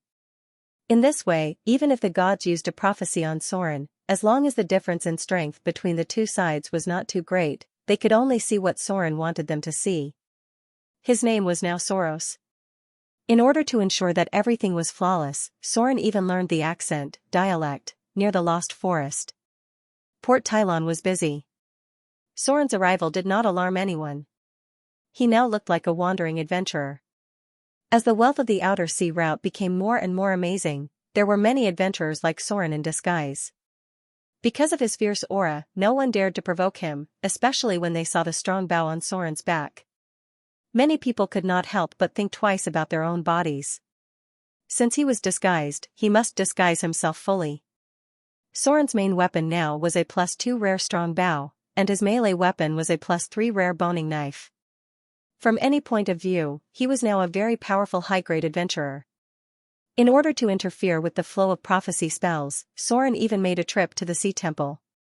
This way, if someone wanted to prophesize his specific whereabouts, it would involve the Sea Temple and the Temple of Wealth. The divine power of the two goddesses was not to be trifled with. Even the legendary prophecies would be affected by these fragments of the timeline. After doing all this, Soren set off for the southern region. Before leaving, Soren saw the Naga Siren priest again. She still looked the same as before, but the divinity on her body had become stronger. It seemed that after she had calmed the internal strife of the Naga clan, she had also received the gift of the sea goddess. Time passed. The person that Soren had to look up to in the past had now become a person that he had to bow down to. A strong person shouldn't look at others. As he moved forward, these people would eventually be left behind. From Port Tylon to the Principality of Rossard. Soren arrived at another enemy's base camp. The Principality of Rossard was the territory of the Duke of Red Dragon's wife. All the news told Soren that this vicious woman was plotting something, but she was holding back now, and Soren couldn't start a war blatantly. After all, the Mordor threat had now spread throughout the south. Many nobles were worried about the strong rise of Mordor. And many forces of the church were also hostile to Soren's forces, worried that he would expand too much and affect their interests. In this case, Mordor was easily regarded as a potential enemy. Dealing with the fear cult was because they killed civilians in Mordor and caused great damage. This was a well-known thing. But without this title, the Mordor city might become an enemy after being instigated by someone with bad intentions. The once bustling roads were becoming barren. In front of Sauron was a field of weeds. With the approaching of the Avatar crisis, all kinds of events were happening. Traces of devils, demons, and monsters appeared frequently. Even the living space of other species in the material plane was squeezed. Trade on land had been very sluggish. Many places had more than doubled the size of the militia in order to deal with those disturbing wild creatures. Goblins, kobolds, gnolls, lizardmen, ogres, hill giants, werewolves, vampires, undead, dragon subspecies, and so on. It seemed that all of a sudden, all kinds of creatures had run out. The original ecosystem of nature had been severely damaged. The expansion of a group of ogres may cause many goblins and kobolds to migrate to other places, and then threaten the nearby human villages. Basically, this was the situation on the mainland now. There was a lizardman disaster in the northern tower recently. The reason was that the flood had expanded the lizardmen's territory. In addition, for some reason, the lizardmen tribes had united together. Now it was so serious that the Northern Witch Council had to send people to clean it up. Soren passed through the Principality of Rossard. He vaguely saw traces of the fallen here. It seemed to be an admirer of Baer. He was a legendary figure among the devils. He had advanced from the lowest level all the way to the Grand Duke. Now, the situation where the demon army of the bottomless abyss was beaten by the devil army was largely caused by him. He was a legend in the multiverse, a terrible, despicable, and insidious traitor. Even other devils were afraid of him, hostile to him, and hated him. But even so, he still lived well. At present, the Grand Duke of Devils, Baer was the main commander of the Abyss Blood War. Everything that Soren's demon incarnation encountered in the bottomless abyss, which was the defeat of the Abyss Blood War, was probably his doing. Because in the past few hundred years, the Grand Duke of Devils, Baer and the Mother of Evil Dragons, Tiamat had formed a weak alliance. At that time, before leaving the battlefield of the Abyss Blood War, Soren's demon incarnation saw the appearance of the Pentashade dragons. This represented the alliance between the Grand Duke of Devils, Baer and the Mother of Evil Dragons, Tiamat. There were many stories about this devil. The only thing worth mentioning was that he had written his legend in the Abyss Blood War. With a perfect performance, he made the devils think that he was willing to defect to the abyss. He also revealed a lot of information about the devils. After several perfect betrayals, the devils completely believed him. Then, an extremely tragic thing happened. The devil army that attacked the first floor of Bator was completely destroyed. It even developed to the point where they lost half of the first floor of the abyss. The situation of the bottomless abyss being beaten by the Bator Inferno in the Abyss Blood War started from that time. Soren was not very surprised that the Grand Duke of Devils, Baer, had extended his tentacles to the material plane, because now the bloody war in the lower planes had fallen into a strange balance. The commander of the Devil's Legion should also be at his most leisurely time. However, Soren still paid attention to the appearance of his worshipper in the Principality of Rossard. He was prepared to arrange for someone to investigate the situation in the future. All the way south. In the end, Sauron reached his first destination, Amber City, the place where he first started. Now, this place was very withered. Amber City. This city, which had prospered because of the Agate River, had completely declined overnight. The disaster that happened that night had a profound impact on Amber City. Even if the survivors wanted to rebuild the city, there was no way to restore it to its former glory. Soren walked along the broken streets. The once smooth paved road had almost turned into a muddy road. Because there was not enough wealth to repair it, many broken buildings could still be seen in the once prosperous city, as well as the broken walls left behind after the fire. At night, near the mass grave, the cries of ghosts could be heard from far away. Too many innocent people died in Amber City that night. Some of these souls still lingered in the mortal world, wandering near the mass grave where Soren found the treasure cave. Soren came to the cemetery. He found a small grave in the corner of the corner. It was the grave of the loyal old dog, Heath. Everything that happened in the past was still vivid in his mind. But now, he was qualified to stand on the clouds and look down on all living things. The wharf of Amber City was deserted. Merchants no longer came here. Now that the continent was in turmoil, it was not suitable for trade. There was only a dilapidated warehouse left, which had been empty for a long time. Soren even saw the warehouse where he practiced his lock-picking skills, but now the door was wide open, and there was not even a ghost in sight. There were too many beggars. Soren saw many poor beggars. These people were afraid of Soren's aura and did not dare to approach him, but they looked at him with begging eyes. Sigh. Soren sighed slightly. He threw out a handful of copper dirhams, and soon a group of beggars scrambled for them. What he saw in front of him. It really reminded him of the scene after the outbreak of the Avatar crisis.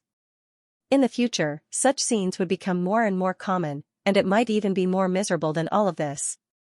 Amber City was no longer sustainable. The city was full of lethargy, and there was not even a trace of vitality in it. Soren passed through the ruins of the central city. This was the epicenter of the disaster. There was no way to clean up the ruins, so they could only build a new residential area somewhere else. Past here was the only intact temple area. With the power of the gods, the priests in the temple area blocked the attacks of the disciples of fear and the undead. Now, it was the most popular area in Amber City. The result of the battle was a lose-lose situation. It was said that there were other legendary professions in that battle. The Fear Church also suffered heavy losses. At the very least, the Terror Knights and Blasphemy Priests were wiped out. A group of children appeared in Soren's sight. They were all half-grown children, wearing tattered clothes that had been washed until they were white and had patches on them. They gathered outside a temple and looked inside with longing eyes. Hunger. The price of food in the mainland had doubled, and there were starving people everywhere. Come here. A gentle female voice rang out, and then the children swarmed over like a swarm of bees. Soren suddenly stopped. His expression was startled, and then he walked forward. In his sight was a young and beautiful priestess. Unlike the other delicate and weak priestesses, she had a very strong aura. This priestess wore the emblem of the Lord of Dawn. She used to be a trainee priestess, but now she had begun to manage a church alone. She seemed to have become a regional bishop of the Church of Dawn. The priestess, Xianxia. The girl who had helped Soren and Vivian return to Amber City, took over the former temple, and seemed to have adopted some orphans. Lord Bishop. A young girl with freckles took Andrea's place and became a probationary priest. She quietly came to the priestess and whispered, "We can't go on like this. There's no one donating to the temple now. It's too expensive to do this every day. I'm afraid we'll go bankrupt soon." The priestess' smile froze, and then she said calmly, "Are we almost out of money?" "Yes." The priestess nodded. After a dry laugh, Xianxia glanced at the children in front of her and whispered, "It's fine.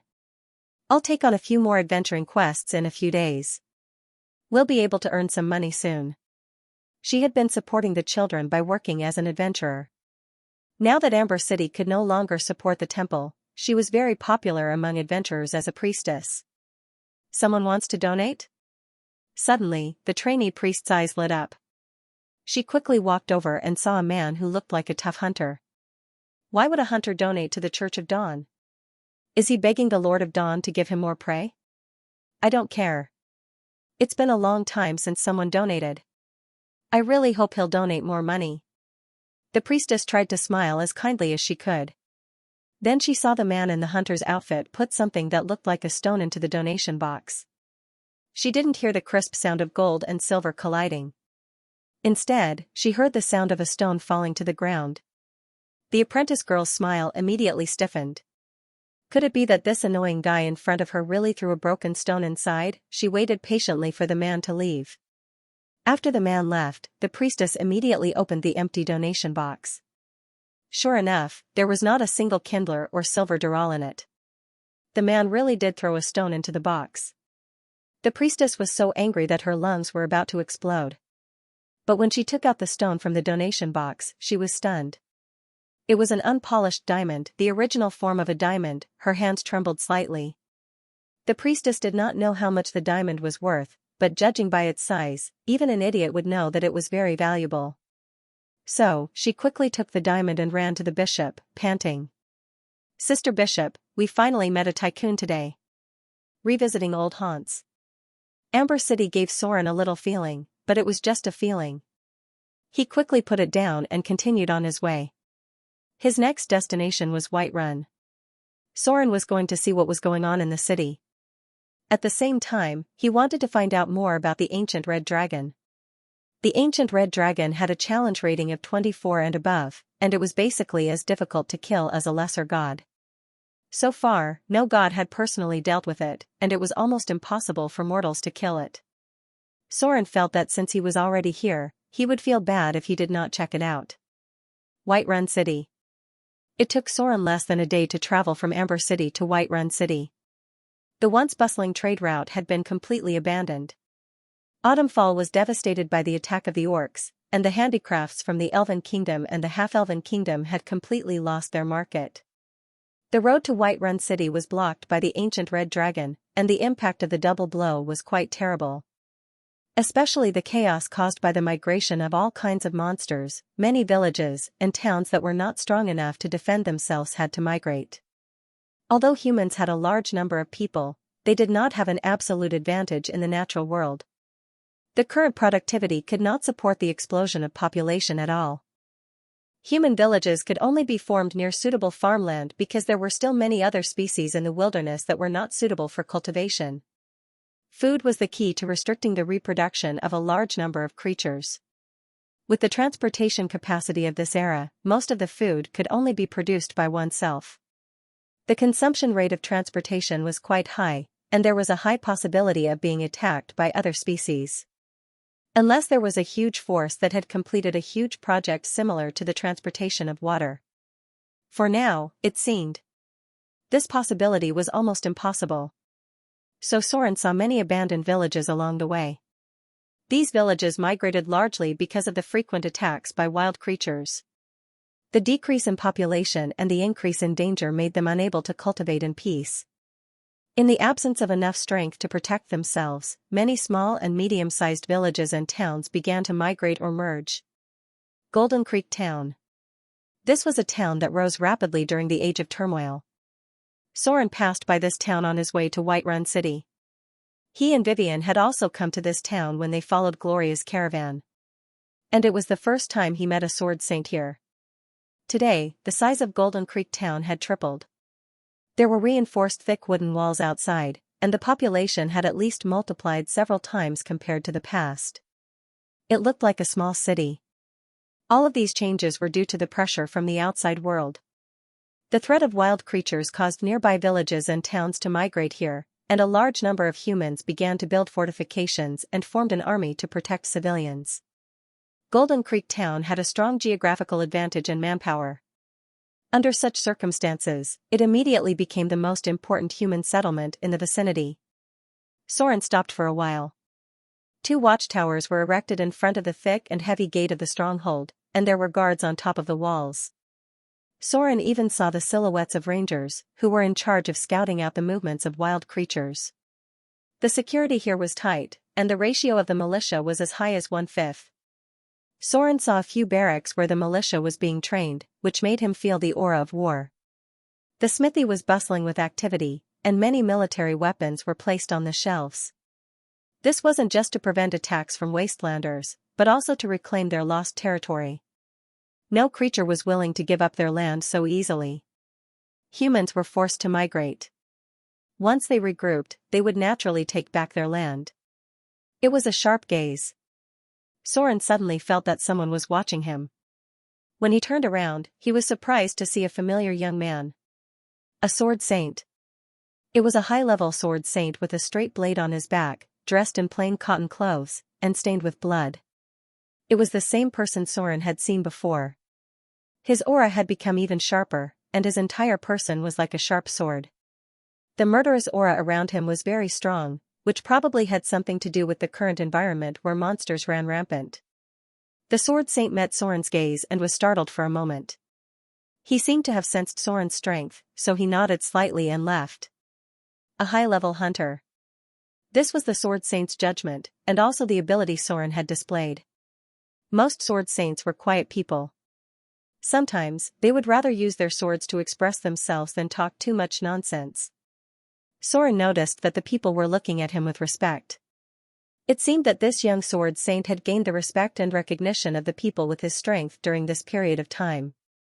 Sword Saint was an advanced profession that attached great importance to actual combat. If this young Sword Saint entered the ranks of advanced professions at such a young age, a legendary Sword Saint might be born in Golden Creek Town in the future. It was very likely that this town would become even more prosperous because of him. Soren did not stay for too long. He quickly left the town and continued on his way to White Run. The road had been abandoned for a long time, and there were weeds everywhere. After walking for about 20 kilometers, a notice board appeared in Soren's sight, with a message written on it: "Be careful of danger. There are ankegs here." Skull symbol. Ankegs? Soren smiled faintly and continued on his way. After walking for about 5 kilometers, he found traces of other people on the ground. They seemed to have come from another road. "Be careful. There's another one behind you," a middle-aged man exclaimed, and then a chaotic battle ensued. From the sounds of it, there were quite a few people. Soren even heard the familiar buzzing sound of the ankegs. It was a droll. Soren leaped into the air and leaped from tree to tree, leaving behind after images. He quickly found his target, but the most eye-catching one was a droll. It looked like a black bear, but it spoke in authentic Elven. A droll of the wild. They were the shapeshifters of the droll. They were proficient in all kinds of shapeshifting spells, and most of the time, they relied on shapeshifting to fight. A priest. He wore a tattered priest robe, had a scar on his face, and was fighting with a priest's staff in his hand. Soren saw a special emblem on his body. It was a picture of pale hands tied with a red rope. This was a priest of the God of Suffering, a god who held the titles of endurance, suffering, martyrdom, and perseverance. This was a kind and lawful god. He was also known as the Weeping God. His followers included the disabled, the oppressed, the poor, monks, paladins, slaves, serfs, and so on. The reason why Soren was so familiar with this deity was that he had recently carefully recalled the information of this deity. The God of Suffering, Ilmater, he protected those who suffered, and the God of the Hunt, Mailer, was one of the most important enemies of this god. There were a lot of ankegs. In front of Soren, other than the professionals who could fight, there were also a lot of civilians. These civilians relied on them to block the ankegs from devouring them. The strongest fighter in the crowd was a monk. He was not a monk from the east, but a local monk who had received training. There was an independent group of monks in the God of Suffering, Ilmater's church. This group of monks was called the Broken. It was a group of monks who believed in the Weeping God. The members of the group were not only responsible for protecting their followers and temples, but also for punishing those who cruelly harmed others. Evil deeds. These monks could be priests, and they could also advance into the ranks of secret believers, holy warriors, divine believers, divine power seekers, and even saints. They would not be punished by leaving their professions. This was the result of the fusion of the power of the gods and the training of the monks. The broken monks were very powerful advanced professions. The battle became more and more intense. However, the situation was not over yet. This was because the priests of the God of Suffering were very good at healing, and this was related to their teachings. Although many people misunderstood the teachings of the Weeping God, and some even mocked his teachings, the Church of Ilmater had many faithful followers all over the continent. In this cruel and realistic world, many victims, the sick, and the poor relied on the Church of Ilmater to survive. Many people in many areas respected the Church of the Weeping God, and his priests often received generous help when they practiced medicine everywhere for free. The middle-aged priest in front of him. He was one of the few members of the church in the current material plane who would completely provide free healing to others. The target of this healing was the poor, the civilians, the slaves, and so on. The priests of the God of Suffering were not very common. They were too active in their own parish. Because of some kind of conversion ceremony before death, all the priests of the Weeping God's healing ability was more than 5 times that of other priests. Please subscribe. This is going to break the record. The monk in front of him should be an advanced Holy Xianxia. Of course, this was just a joke among adventurers. The full name of this class should be Holy Xianxia, a high-grade class that could use divine power and divine grace. The so-called divine power was actually the divine power possessed by the gods. If Soren wanted to create a new advanced class, it was not impossible with his current strength. For example, he could share a part of his divine power and cultivate a special advanced class similar to Nightwalker from the Rogue Domain. Or the most basic variant of Dark Guardian and so on. These could be created as long as one had that evil domain. The Shadow Lord had created such a special advanced class. However, the creation of such a special class required a high price. For example, the Holy Xianxia in front of him used the divine power of the Weeping God in battle. The conversion ratio of this divine power was quite low. Maybe the monk needed 1 point of divine power, but the effect was less than 1/10. This kind of advanced class could only be cultivated by gods with abundant divine power or a wide range of believers. For example, the god of suffering had a large number of believers, but he rarely participated in battle. He had been a god for a long time and had basically mastered the power of divinity. He did not need to fight too much with others. After accumulating for a long time. In the past, the accumulated divine power was either used to strengthen the kingdom or used to bestow special abilities to his believers. The Avatar crisis was coming. This kind of special advanced class would be greatly affected. Otherwise, this monk would not have been besieged by a group of Ankegs. He could have killed one of them with a single blow when he was at his peak. This was because the additional damage of divine power was quite amazing. Special orders like the broken were weakening. Soren was still not sure whether the god of suffering had fallen from the sky, but he was sure that this god did not have any extra divine power to bestow upon the Holy Xianxia below. Priests had to bestow divine spells at their discretion, so there was no need to mention the additional abilities of other classes. There were a lot of Ankegs. Back then, Soren had encountered Ankegs in the vicinity. Perhaps it was because of the favorable environment, the Ankegs multiplied rapidly and formed an environment similar to that of a colony. There were more than a dozen Ankegs in front of them, and there might be more underground monsters that had yet to emerge. The challenge rating of the Ankegs was level 5 and above. Back in the day, they were known as the rookie killer because if the player's endurance was not strong enough, the acid that they spat out could kill them instantly. Basically, if any of these civilians were hit, none of them would be able to pass the immunity test. That was why the professions were beaten up so badly by the Ankegs in order to save them. Sometimes, it was really hard to understand the thoughts of these kind-hearted professions. Soren even saw the priest blocking an attack from an Ankeg in order to save a civilian. Fortunately, the priest was also considered half a melee profession. Otherwise, even if he didn't die, he would have been seriously injured. Many of the injuries of these people were caused by defending civilians. If Soren was the one dealing with the enemy, he would definitely not do this.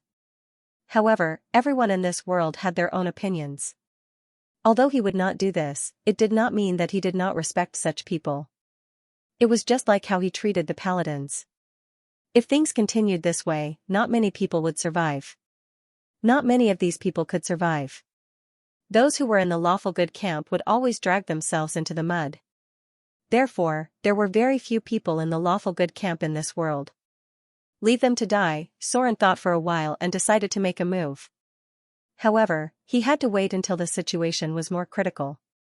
He felt that he could use the power of the god of suffering to deal with the god of the hunt, Mailer. Even if it was just a small blow to the Church of the Hunt, it would reduce the difficulty of Soren's sniping. Swoosh, just as the situation became critical and the priest was about to be killed by the Ankegs, Soren suddenly made his move, a sharp arrow flew out. Soren did not choose to reveal his true strength. He was currently disguised as a ranger and a hunter, so his main weapon was still the bow. It was a +2 rare grade bow with +2 penetration and +1 armor penetration. Against creatures like the Ankegs, it was basically equivalent to killing one with 1 arrow.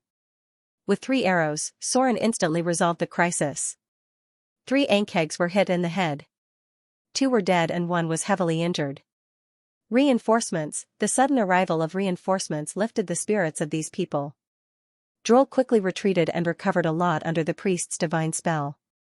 He then roared and charged forward again.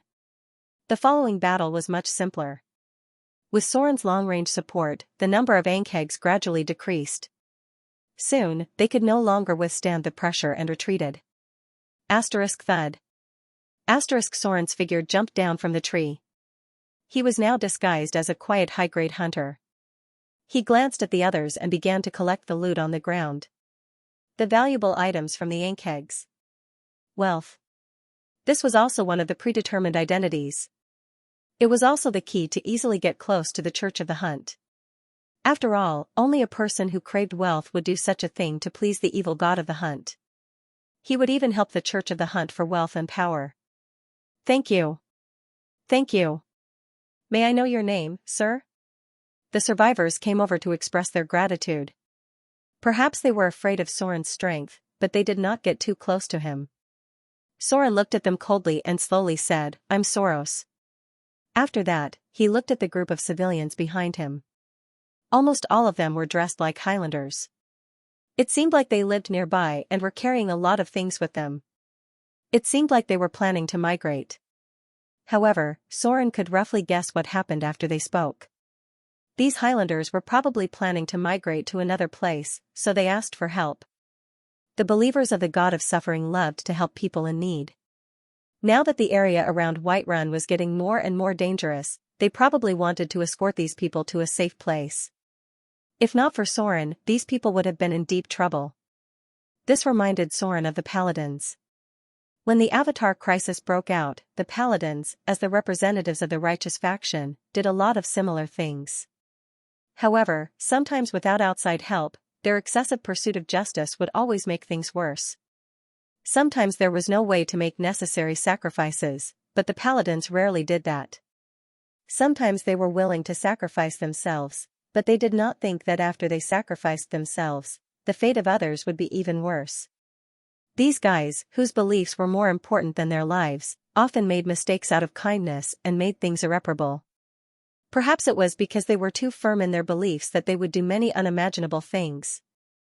They were noble, great, and glorious, but in Soren's opinion, they were not lacking in stupidity. Or else things like that would not have happened in the City of Wealth.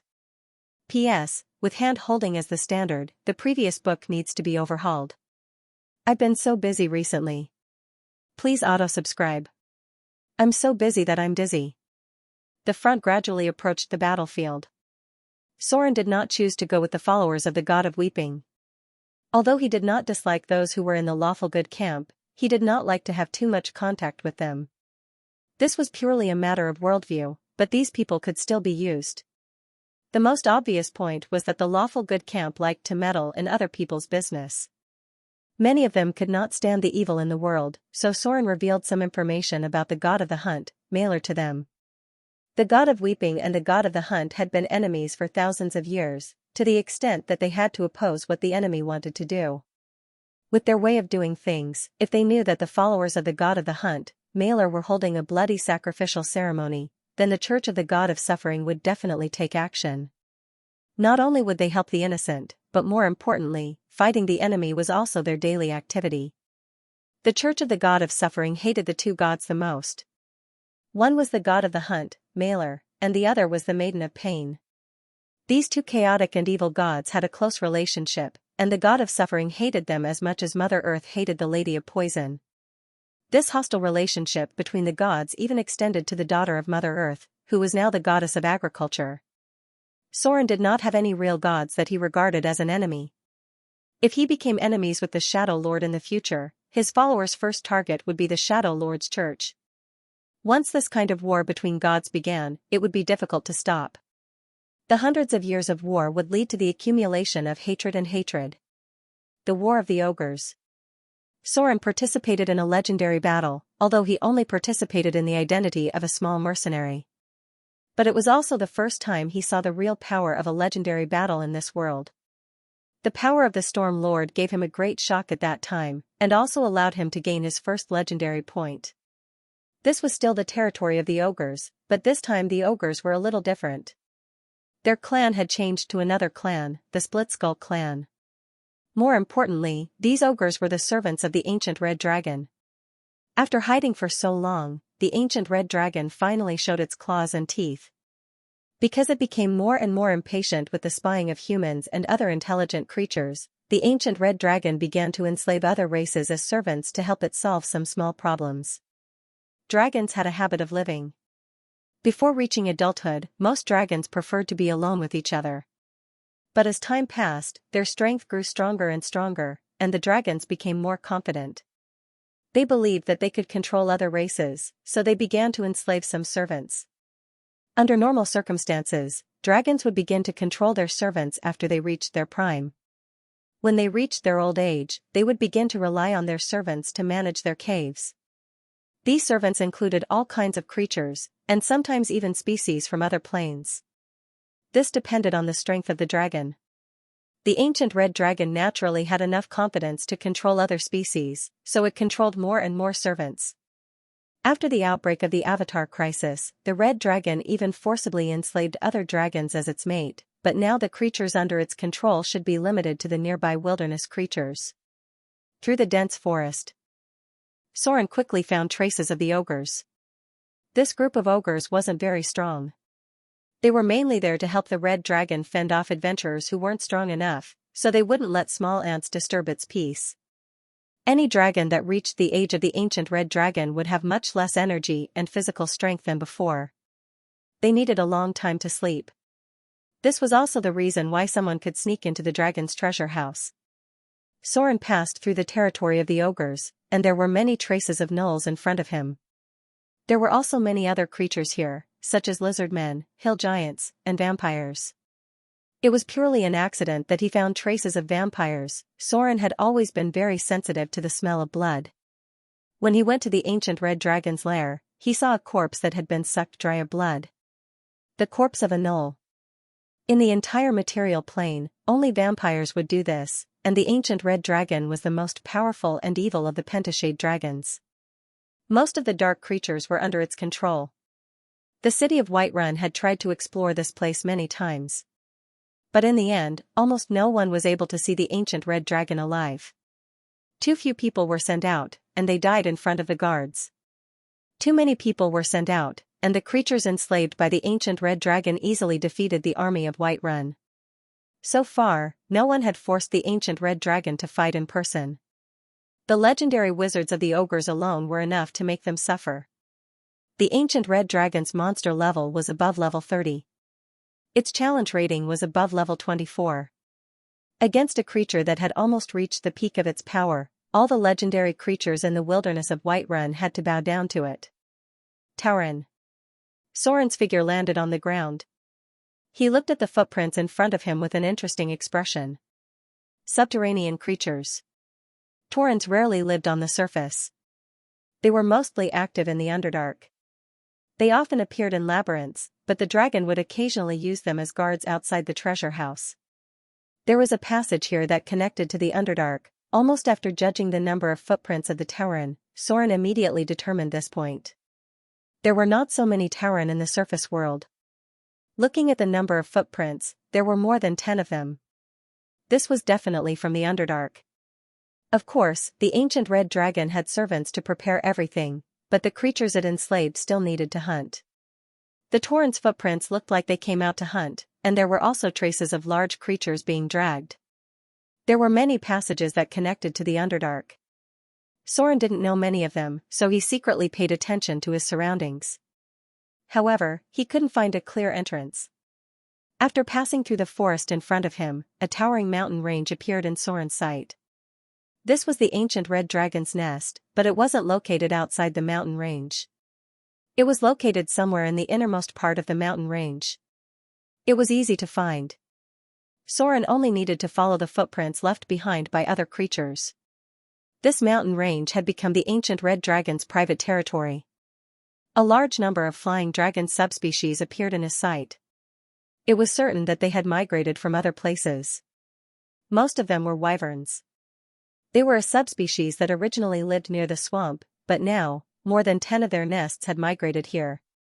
No wonder Whiterun hadn't found anything. All 3 sides of the mountain range had been sealed off. Servants were patrolling the area below, and a large number of wyverns were watching the area above. Even the area near Dust Wallow Swamp was guarded by lizard men enslaved by the ancient red dragon. Without the strength of a legendary, it was impossible to break into the dragon's nest. Forget it. The previous books have been sealed, so be it. I'm annoyed by the changes, so I'll focus on writing this book. I'll start adding chapters the day after tomorrow. Soren gradually approached the interior of the mountain. Suddenly, he seemed to have felt something and quickly moved in a certain direction. The perception of the gods was very sensitive. They had an amazing ability to sense the elemental energy of the outside world, various magic waves, and even abnormalities in the environment. As soon as Soren entered the interior of the mountain, he immediately felt the abnormality of the energy of the veins. The fire element was too rich and surging. The density of this element was beyond the normal range of the environment. Even when he closed his eyes, he could feel the terrible power of the fire element in the depths of the earth. What happened? Soren's expression became serious, and he murmured, "Did history deviate? I don't remember there being such an amazing abnormality here." In the past, Soren rarely paid attention to the ancient red dragon. Although he knew that there was an ancient red dragon here, no one would challenge it for no reason. Therefore, he was not very clear about the situation inside the mountain. The closer he got, the more obvious the abnormality of the fire element became. Soren was almost certain that the ancient red dragon's lair was in front of him, but he did not know what exactly happened. Magma. Soren saw something that did not make sense. It was difficult to see magma in nature because of the environment. Magma would quickly cool down, but the magma in front of him flowed out from the mountain in front of him. The temperature nearby was a little high, and the magma actually gathered into a pool. This doesn't make sense. Soren pressed his palm on the ground and murmured, "This is an active volcano?" That was impossible. There are no volcanoes in this geographical environment. He did not know the reason. An active volcano was born in this mountain. Although it had not completely erupted, Soren finally knew the key to the abnormality of the fire element. This was something that had been artificially created. Therefore, nature rejected the energy here. The gods were also very aware of it. A huge force was brewing inside the mountain. Soren expanded his senses to the limit. He could feel that deep underground, close to the depths of the Underdark, there was a huge amount of fire energy waiting to erupt. If it were to erupt, the terrifying volcanic eruption would engulf an area of several hundred kilometers. Fortunately, there was no city nearby. Otherwise, half of the country would be destroyed. However, if the volcano were to erupt, the nearby creatures would be annihilated. The Dust Wallow Swamp and Misty Forest would be severely affected. Is it the doing of that ancient red dragon? Soren couldn't be sure of this, but he was sure that there weren't many creatures in the material plane that had the ability to do this. Other than the gods and saints, there were only a few creatures above level 30 that could do this. Ancient red dragons liked to live near volcanoes. There shouldn't be any volcanoes here, but now there was a volcano that was about to erupt. Soren felt that there was a huge secret hidden here, and it might have something to do with the Underdark. Because he saw traces of the drows, that's right. Drows. Real drows. Unlike the drows in Mordor who were mixed with the blood of other races, Soren saw pure drows in front of him. So he was not surprised to see a female drow priest with a snake whip whipping another male drow. The other party stood where he was, not daring to move. He allowed the snake-headed whip to strike his back. In just 2 or 3 strikes, his entire back was badly mutilated, looking exceptionally horrifying. Trash. The female drow priest with a rather coquettish appearance but dark skin scolded angrily and roared, "So many people can't even catch a surface elf. What if the matriarch's plan is leaked? Damn it. What's the use of raising trash like you?" Soren approached quietly. He found that these drows were a bit abnormal. They seemed to have slight whitening characteristics, so they were not afraid of the sunlight of the surface world at all. A drow warrior with a cold face bowed his head slightly and said in a deep voice, "Priest. That's a very powerful droll. He's good at tracking and sneaking. We need more elite rangers to find him. But he's still injured, so he shouldn't be able to escape too far. I'll send people to continue looking for him." The female drow priest's chest rose and fell, and she said in a deep voice, "Go. What are you all doing here? Or do you want me to feed you to the lizards?" The other drow warriors immediately moved. They spread out in all directions as if they were looking for a druid in stealth. Did anyone else notice the abnormality here? Soren's figure stood in the shadows. He looked at the drows in front of him, then turned and approached a place. As a god who held the title of Wanderer, it was impossible for these drows to find Soren. Now he had two choices. One was to go into the crater to spy on the situation and see what happened. But there should be an ancient red dragon inside, so this was a little risky. The other was to go directly to the droll they were talking about. That droll might know what happened. As long as Soren found him one step ahead of them, he could figure out what happened. Tracking. Sneaking. This was Soren's strength. He found some traces almost quickly, and then quickly moved towards the south of the mountain. A little bit of blood. Although it could be covered up, it couldn't escape Soren's eyes. A natural low cave appeared in his sight.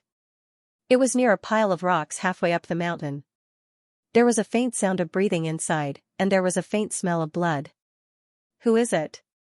Just as Soren approached quietly, a vigilant voice sounded. Surprised. Soren didn't expect that the other party could find him. It seemed that this guy's sneaking ability was really strong. It was a black bear. Soren also saw the corpse of another black bear. He couldn't help curling his lips and looking at the other side with a bit of appreciation. He slowly said, "You killed the black bear in this bear cave? Then you disguised yourself as it and hid? No wonder they couldn't find you. A very good plan." The pressure of a god was this shocking. After seeing that Soren wasn't a drow, the black bear in front of him suddenly turned into a tall and strong middle-aged elf. He already realized the difference between the two of them. Soren could easily erase his existence. The middle-aged droll's face was very pale and his aura was very weak. It seemed like his injuries were very serious. He slightly bowed and said, "I wonder who your excellency is?" "I am a droll member of the Dense Fog Forest Council, Burrow Cheetah. There is an elemental anomaly here. I was ordered to investigate the cause of this anomaly, but I never thought that I would meet a drow here. Their matriarch is colluding with a red dragon, as if they are planning a terrifying scheme. Your Excellency. My injuries are very serious. Since you are a human on the surface, you definitely don't want to see the evil creatures of the Underdark succeed. I wonder if you can help me send this information to the Dense Fog Forest and the Silver Moon Council?" Very honest. In the face of absolute power, the droll in front of him made a very wise decision. The drow matriarch? Soren couldn't help but frown when he heard this. He looked at the other side and said, "Which drow matriarch? Menzoberranzan City? Shadow City? Or Katnoro City?" The drow matriarch was actually colluding with an ancient red dragon. There was a lot of information in this matter. Even Soren couldn't figure it out because the Queen of Spiders, Lolth, might be behind this. "I don't know." The pale droll in front of him shook his head and said with a hoarse voice, "But there is a drow city under this mountain. There is a passage inside the volcano that directly connects to the Underdark. The entrance to the Underdark was inside the volcano. No wonder Soren couldn't find it anywhere. There were clearly creatures of the Underdark here, but Soren couldn't find the passage to the Underdark. The creatures of the Underdark wouldn't appear for no reason. Now he finally understood everything. All right. Soren didn't think for too long and quickly nodded, "Tell me everything you know. I will pass it on to the Dense Fog Forest and the Silver Moon Council." As a rogue who had lived in the Underdark for a while, Soren was very clear on how serious the conspiracy the drow matriarch was involved in was. There was definitely the shadow of the Queen of Spiders, Lolth, behind this.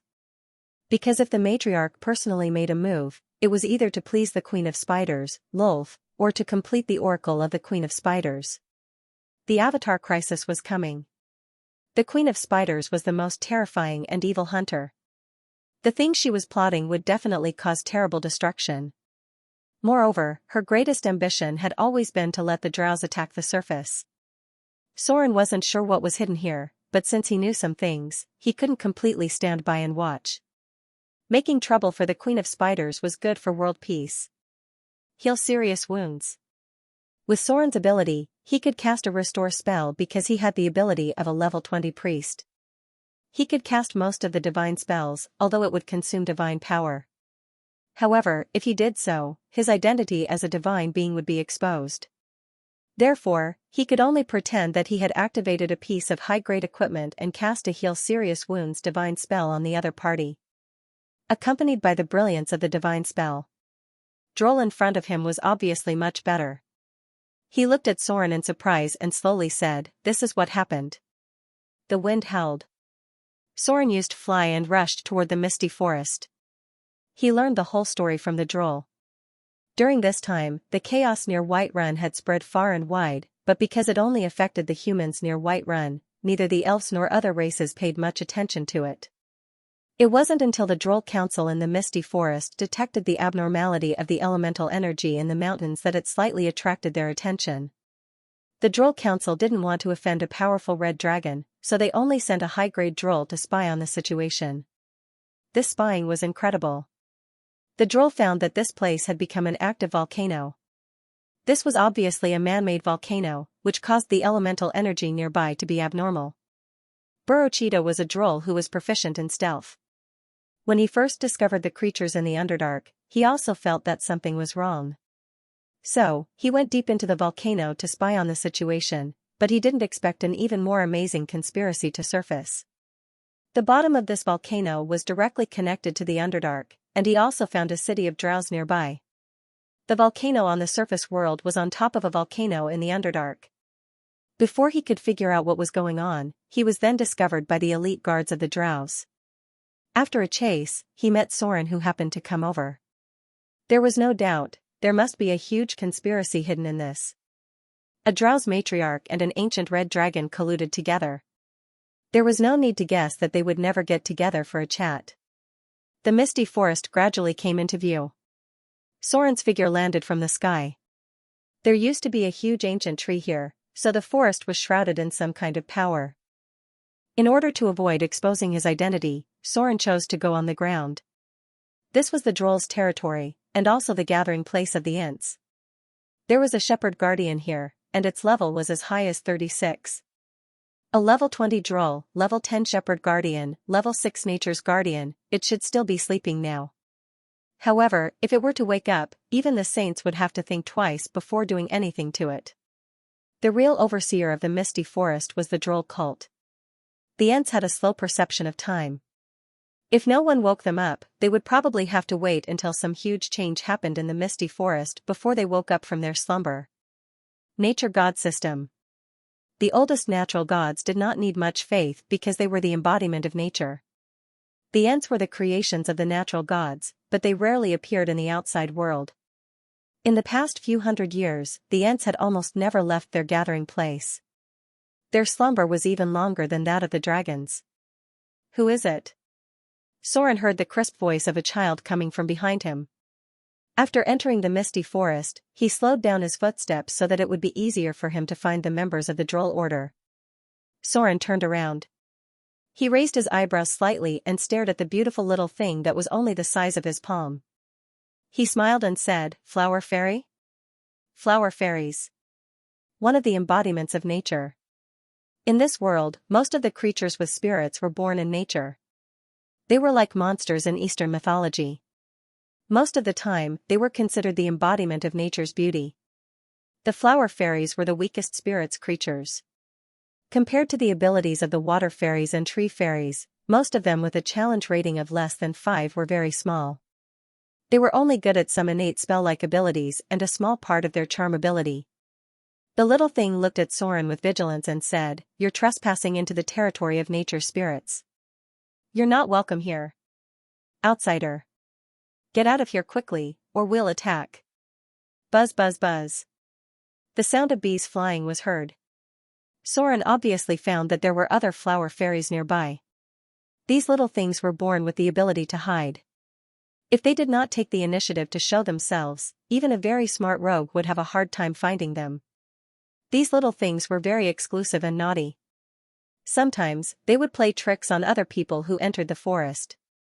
Therefore, there were legends of fairies in some places. Basically, most of these things were done by the flower fairies, tree fairies, and water fairies. Naturally, Soren was not afraid. On the contrary, he was afraid of the little thing in front of him. She looked very fierce, but in fact, she was very weak. These nature spirits were stronger than ordinary people. They did not have any advantage in front of high-grade professions, so they hid in the deepest part of the forest. I don't mean any harm. Soren looked at the little thing in front of him. He did not have the intention to fight. He slowly said, I'm looking for the droll in the misty forest. I have an important message to tell them. If you don't mind, maybe you can take me to them. There was a saying in the tavern. That was a natural soul-type creature. They were born with +1 luck. Perhaps they were blessed by nature. If someone hurt them, their luck would be lowered by a little. There was no evidence for this saying, but many adventurers believed it. The flower fairies, tree fairies, and water fairies were very rare. Even if they encountered them, they would avoid conflict. The only thing that was certain was, if you killed a certain number of nature spirits, you would gain a hidden ability, nature's hatred. They were protected by nature. Although the tree fairies were often imprisoned by some powerful legendary figures because of their beautiful appearance, the ones who would actually kill them were very few people with twisted minds. The flower fairies were a companion species. Under normal circumstances, it was very difficult for them to leave their birthplace. As a kind of spirit creature, these nature spirits were more related to the droll. But they trusted the treants the most. They were quite repulsed by any other race, whether it was humans, dwarves, or elves. Their own strength could solve a lot of problems. Although the flower fairies were very repulsed by Soren's identity as a human, because they were afraid of his strength, they still chose to help him find the droll.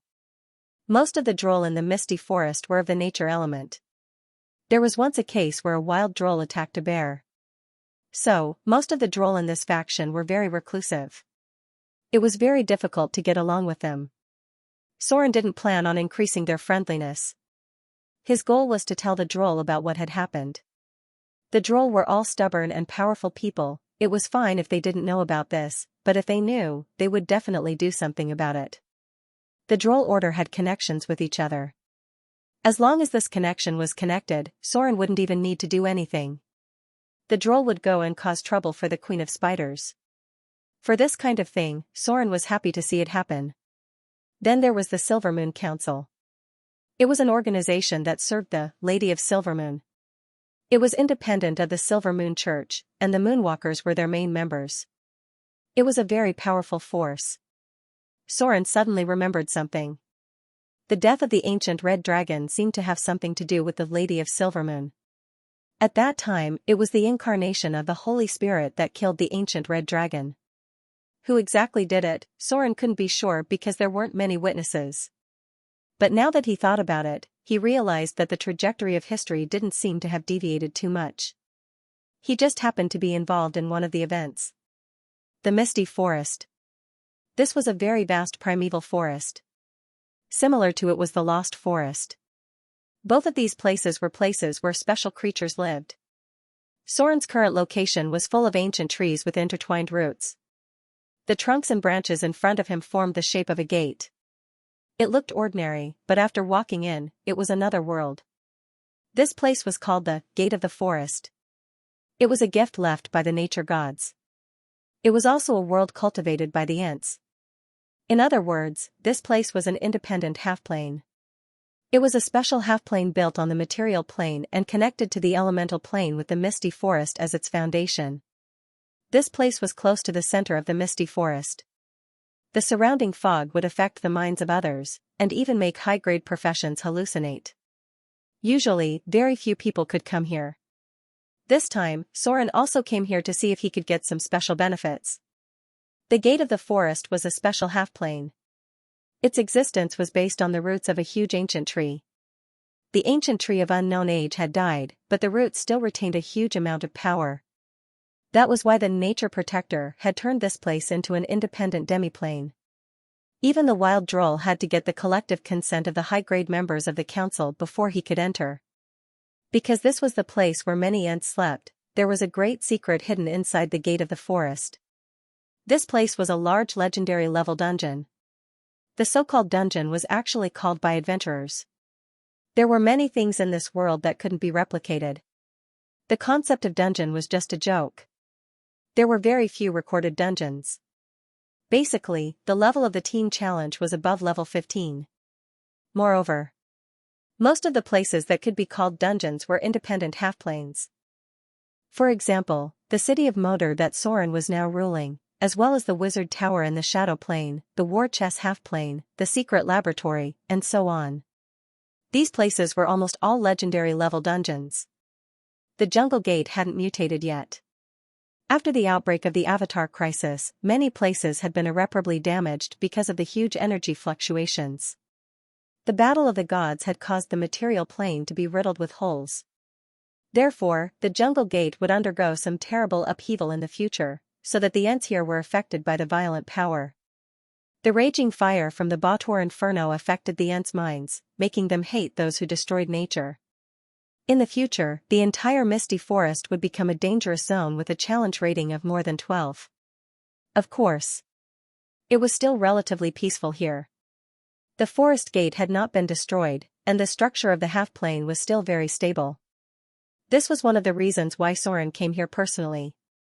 He wanted to sneak into the gate of the jungle. There were some things he was interested in.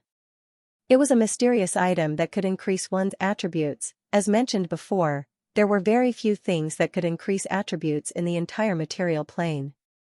Such things were very precious even to the gods. Coincidentally, there was such a thing inside the gate of the jungle, and it was extremely valuable to Soren. However, this place was already in chaos at that time. If he sneaked in now, he was still a little worried that he would alarm the nature's guardian with a profession level 36, but it was worth a little risk. Saint Form. Rogue, Divine Domain. The Rogue's Divine Domain could give Soren an extra sneak bonus. He carefully sensed his surroundings, and then slowly stepped into the gate made of branches in front of him. Space was distorted.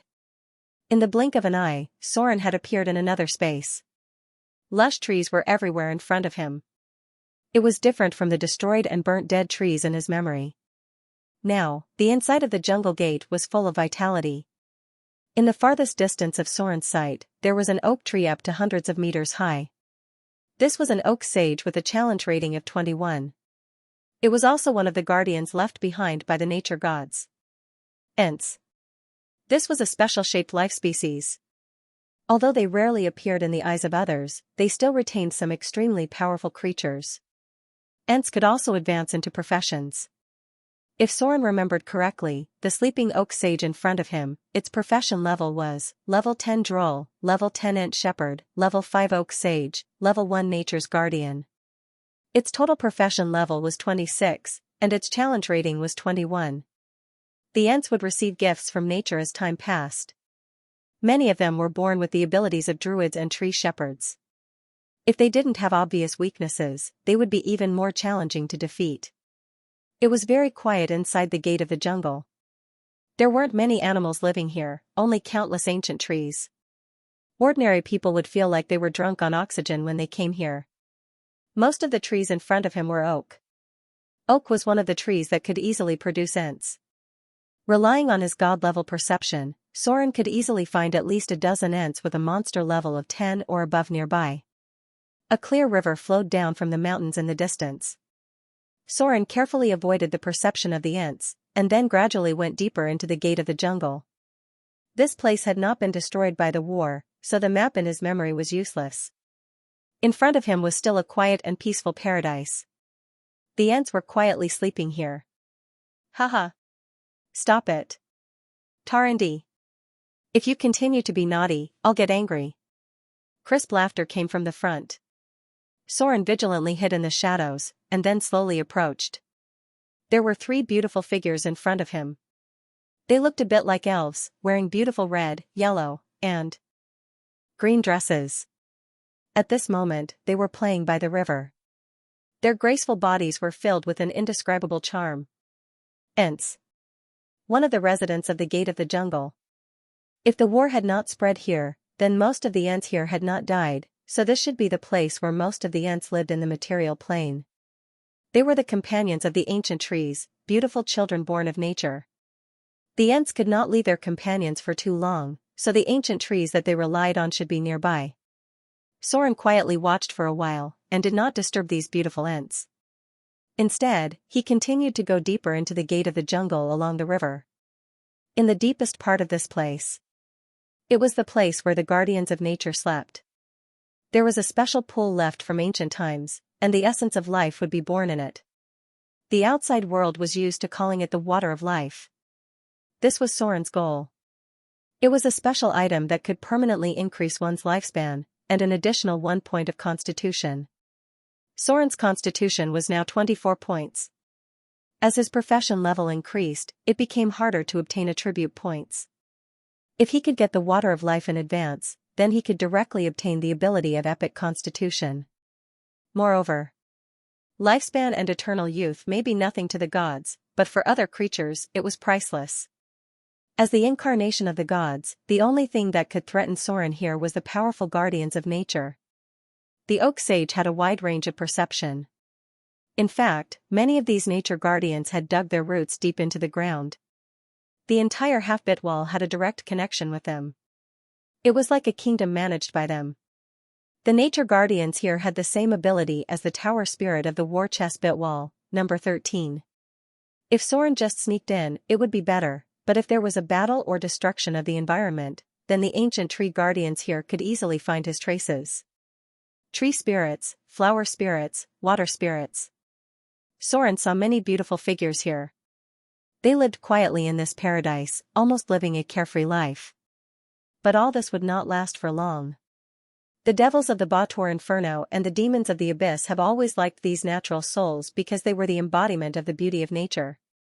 They only needed to slightly distort the power of the soul, and the power of these natural souls could be more useful. The most basic point was that whether it was flower spirits, water spirits, tree spirits, etc., the high-grade devils of the Bautor Inferno and the high-grade demons of the abyss could easily turn them into lustful demons and succubus.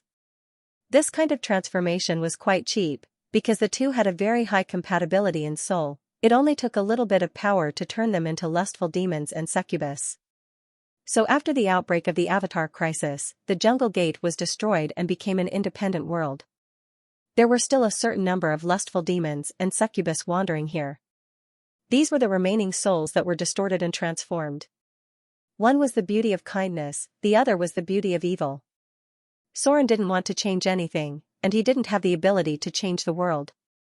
The outbreak of the Avatar crisis was destined to be unstoppable. He was lucky to be able to protect Mordor City after the outbreak of the Avatar crisis. The closer he got to the inside of the jungle gate, the taller the trees became. Here were all ancient trees of war, which were basically oak. After they were activated, their combat power was far greater than others. Rumbling footsteps could be heard. A giant maple tree appeared in Soren's line of sight. It seemed to be about 20 meters tall, and there were traces of a human on its body. It walked slowly through the dense forest, carefully paying attention to the saplings under its feet. From time to time, it would stop and whisper something in the ancient and slow language of the tree ants. It held a special tool in its hand and occasionally sprinkled a drop of water. Then, a big tree would grow crazily and take root in the depths of the earth at a speed visible to the naked eye. This was the legendary water of vitality. It was a special item created by the wise one of the ancient trees. Its effect was not as exaggerated as the water of life, but it could be used to heal injuries and accelerate the growth of the ancient trees. The water of vitality was a rare item that was relatively easy to obtain. The wise maple tree walked for about a few hundred meters. Then, it seemed to have discovered something. It stopped in front of a tall oak tree. As if it felt some kind of power, it poured all the water of vitality on the oak tree. Then, many roots grew out of the oak tree, and its whole body became bigger and bigger. A smile appeared on the wrinkled face of the maple tree sage. He said in a gentle and slow voice, "Slow down. Slow down. Don't rush. Take root in the earth. Deeper. Even deeper." A low incantation could be heard. The wise maple tree sage in front of him was casting a spell. There was a spell in the wizard school that could only be cast by high-grade wizards and above. At this moment, the spell cast by the wise maple tree was the tree sage. It was a legendary creature that took on the role of tree shepherd. This was its daily activity. As an ancient treant, they were almost aloof from worldly affairs. Their daily task was to cultivate the forest, and then choose the ancient trees with enough vitality. With the help of the tree sage spell, they slowly turned them into new treants. They had been doing this kind of work for thousands of years, so in this kingdom, there were more than 2 digits of legendary ancient trees and tens of thousands of treants with a challenge rating of 5 and above. Only the army of the Bottomless Abyss and the Bautor Inferno had the ability to destroy such a kingdom. The tree sage succeeded. The oak tree in front of him had the outline of a human. It moved slowly, and then fell into a deep sleep again. The treants were rarely active. Even if they were part of the ancient tree guardians, they would still grow like trees. As time passed, their strength would gradually increase. This process might be slow, but it had already been going on for a long time. The wise maple tree had completed its task for today. The birth of a treant was not easy. Even if it was a legendary creature, it could only cultivate one treant at a time. The wise maple tree came to a high slope. Then it stuck its roots into the ground, and its whole shape changed. In the end, it turned into a huge ancient tree. It needed to rest. The water of vitality was the essence of nature that it cultivated. Only with enough water of vitality could it complete its task of cultivating an ancient tree. Soren's target was not the water of vitality. He carefully sneaked in from the side. The nearby forest was guarded by this maple tree sage, and the entire gate of the jungle was divided into its own territory. Every region was guarded by a legendary level tree shepherd. Soren followed the path according to his memory. On the way, he saw a golden oak tree. It was a nature's guardian. The treant's highest profession. Nature's guardians were basically high-grade legendary creatures. Their profession could reach level 25 or higher. Most of the nature's guardians were promoted from droll to treant shepherds, and then from treant shepherds to nature's guardians. They had the power to control trees. Any plant was their weapon. When needed, they could awaken the entire forest. As he got closer, Soren could feel a strong presence of life. This was a very ancient power. There were only a few places in the universe that could produce the water of vitality. The jungle gate in front of him was one of the 2 places in the material plane. The ancient tree guardians. Inside the jungle gate, there were more and more ancient tree guardians. If it wasn't for Soren's proficiency in stealth, he would have had to fight countless battles. The treants did not allow other creatures to come close. I feel it. Soren couldn't help but slow down. He sensed the traces of life around him. The thing he wanted should be right in front of him. Such a strong presence of life could not be concealed. There was a huge root on the ground, but there was no matching tree in front of him. Judging from the size of the root, an ancient tree that could produce such a large root would be at least 10,000 meters tall. It was as tall as the Himalayas. This was something left behind from ancient times. The water of vitality that Soren needed was right in front of the root. There was a pool that could produce the purest essence of life. The closer he got to the inside of the jungle gate, the more luxuriant the trees around him became. Soren even saw some oaks and maples with golden leaves. These ancient trees had existed for a long time. They were all hundreds of meters tall, and their branches and leaves were quite lush. Judging from the perception of the gods, these ancient gods had a strong breath of life. This meant that they were all animated treants, and there was no lack of ancient tree-wise ones whose strength was close to the legendary level. They were the real guards inside the gate of the jungle. Even a legendary level adventurer team would not be able to break through their defense line. There was a special layer of security here. Under normal circumstances, even Soren would have a hard time breaking through, but he had a piece of equipment that was almost divine for rogues. That was the anti-detection cloak. There was a defensive enchantment set up by the guardians of nature here. Whether it was flying in the sky, running on the ground, or trying to sneak close, all would be discovered by them. The biggest function of the anti-detection cloak was to avoid any detection spells. This was also the reason why Soren dared to come here. Otherwise, even if he was a saint, it was unlikely that he could escape safely from the siege of a large group of legendary Ents. Shadow Realm. Shadow Leap. As he got closer to the warning circle of the ancient trees, Soren chose the safest way to enter. His figure instantly escaped into the shadow plane, and then with the help of the power of space, he jumped over the range of the spell and directly appeared in the shadow of the rock more than 100 meters away. This was the power that legendary rogues relied on to come and go without a trace. A huge root appeared in front of him. Soren reached out and pressed on it. He could feel the life essence slowly flowing away. The speed of the loss was not very fast, but the life essence it had was too large. Even after thousands of years, the life essence that flowed away not only gave birth to the jungle gate, but also continued to nourish the entire space. It was like the oldest demon corpse of Orbis in the bottomless abyss. Some huge corpses still existed in some places in the bottomless abyss. Just the exposed part was like a mountain. They were on the same level as the huge ancient god corpses floating in the astral plane. A golden oak tree appeared in front of him. Soren could sense that this was a powerful nature's protector. He only had 1 or 2 seconds to steal the water of life. If he took any longer, the nature's protector would seal off the space around him. By then, even Soren would not be able to escape. Get it and run. There was only one way for Soren to leave this demiplane unscathed, and that was to use the power of the Shadow Realm to travel to the Shadow Realm, and then return to the material plane from there. This way, Soren wouldn't have to worry about being discovered even if the other party was a high-tier legendary guardian of nature. There was only one chance. Soren couldn't help but take a deep breath. His gaze locked onto a special pool in front of the roots of the ancient tree. It was a bit like the reincarnation pool of the Bautor Inferno, but it was filled with pure positive energy. Shadow Leap. Soren's figure rushed forward and crossed the space in an instant. He appeared next to the pool in an instant, and then took away a lot of water of life in the blink of an eye. The whole pool was suddenly reduced by about a third. Thief! An angry roar sounded. The golden oak tree sage woke up in an instant. Its huge body stood up, and with a powerful force raging, the surrounding space suddenly showed signs of being sealed off. Dimensional lock. A near-legendary spell, almost without any casting action, the other party directly completed it. However, at this time, Soren had already noticed that something was wrong. He didn't greedily take a drop of water of life.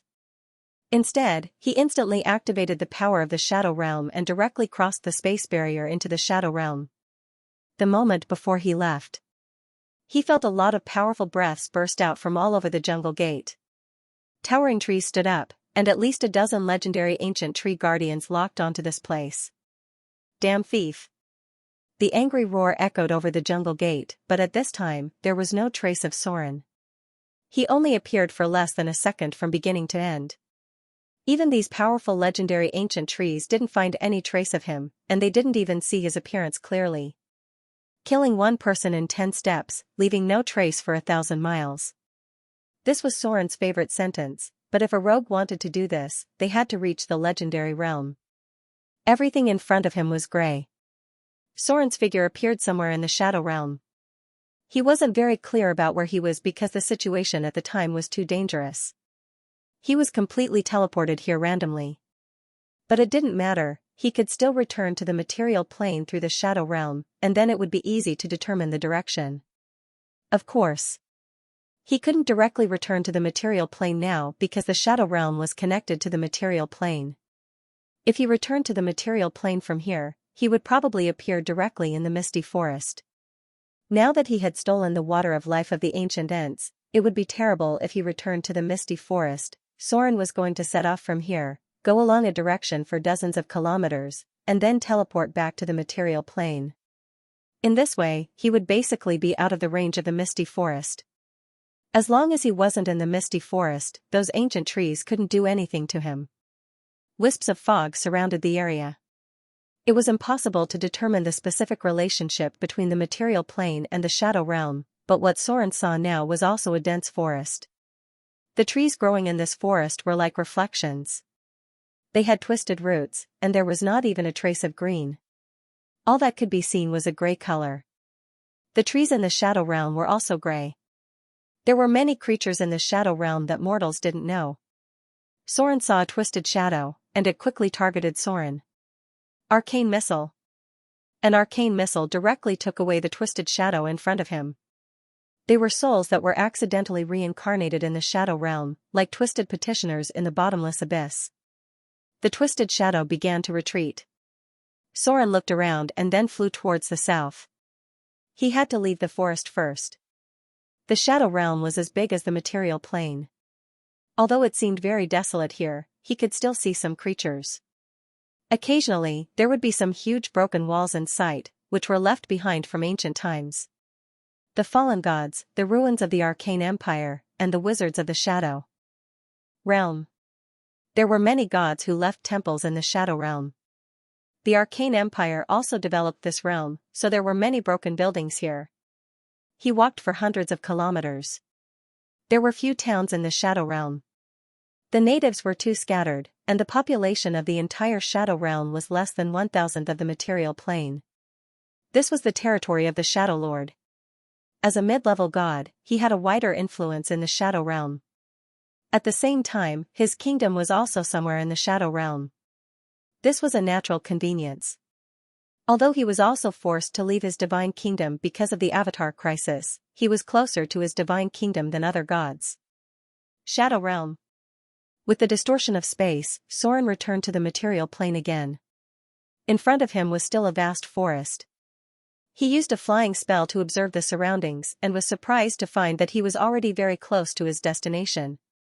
This was the territory of the elves. It was near where he was chased by the followers of the god of hunting. It was about 100 kilometers from here to Autumnfall. A long and towering mountain blocked the route, making it difficult for the orcs to reach here. At the same time, it was like a natural barrier that separated the elves from other races. Traditionally, going to the Elven Kingdom could only be done through the forest on the other side, which was hundreds of kilometers more. It's safe. After confirming that there was no danger, Soren took a little rest and began to check the properties of the water of life. On the surface, the elixir of life looked very ordinary. It was just some relatively clear water.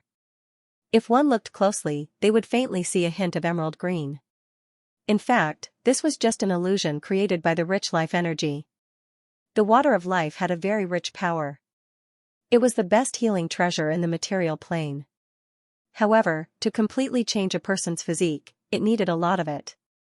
The water of life had always been used by the Ents to cultivate the ancient Ents. This rich life energy could help speed up the Ents' advancement into Ents and nature's guardians. A row of data appeared in front of him: item type, water of life, fountain of youth, item grade, special wonder item description. The water of life has appeared in many special places in the material plane. It is the essence of nature, a treasure produced by heaven and earth. In the Eastern world, it is also called the fountain of youth. The ascetics believe that it has the ability to completely purify a person's physique and help them to reach the extraordinary realm. Therefore, the water of life is a priceless treasure in the Eastern world. There are very few places in the material plane where the water of life can be found. Effect: restore HP, regrow broken limbs, heal fatal injuries, strengthen physique, eternal youth, extend life. Special effect 1, restore HP. 1 milliliter of water of life can restore 10 HP. This effect is effective on most living creatures. Special effect 2, regrow broken limbs. The water of life can regrow broken limbs, but it must be used in a sufficient amount. Special effect 3, heal fatal injuries. The water of life can heal fatal injuries, but it must be used in a sufficient amount. Special effect 4, strengthen physique. Drinking more than 1 liter of water of life can permanently increase physique by 1 point. Note: this effect must be triggered when the user is full of HP. This effect can only be triggered once. Special effect 5, eternal youth. The water of life can delay the aging of any living creature. Any creature that has drunk the water of life will greatly slow down the aging speed. Special effect 6, extend life. The water of life can delay the life of any living creature. Any creature that has drunk the water of life will greatly increase its life. Note: this effect must be triggered when the user is full of HP. The water of life. As an extremely rare special item, it had two special effects that could be triggered, namely, physique strengthening, and life extension. However, there were prerequisites for these two special effects to be triggered. That was, the user had to be in a fully recovered state. If the user wasn't at full health, the power of the water of life would only be used to heal injuries and would not trigger the effects of enhance physique and extend lifespan. Among them, physique enhancement had the highest requirement. It was extremely difficult to increase any attribute point. In terms of effect, the leaf that Soren had obtained before was rarer. Soren's HP was full, so he only needed to drink 1 liter of water of life. The amount that he had obtained was about 10 liters. If he used all of it to improve his physique, it would be enough to permanently increase the physique of 10 people by 1 point. Moreover, the effects of eternal youth and life extension would be triggered at the same time. The taste was light and a little sweet. Soren drank just the right amount, and a row of data popped up in front of his eyes. At the same time, a rich life force flowed into his limbs and bones. Use the special item, Water of Life. Triggered effect, physique strengthening. Permanent increase in physique by 1 point. Triggered effect, eternal youth. Appearance will not continue to age. Triggered effect, life extension. Lifespan will be greatly increased. Physique has reached 25 points.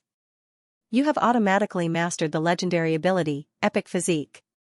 You have the basic ability, Strengthen. You have acquired part of the legendary ability, Epic Strengthen. You have acquired the legendary ability, Epic Physique. You have acquired part of the legendary ability, Damage Reduction. Ability Upgrade. Regeneration, Intermediate, upgraded to Advanced. Finally, there was the third attribute that had increased to 25 points. For a long time, Soren's attributes were far superior to others. However, this advantage did not have much of an advantage when facing the saints who were the incarnations of gods. This was because many of the incarnations of gods had an average attribute of more than 20 points. Some of the gods with great divine power even had an average attribute of more than 25 points. The life force of a saint was very tenacious. Soren's current life force was 385 points.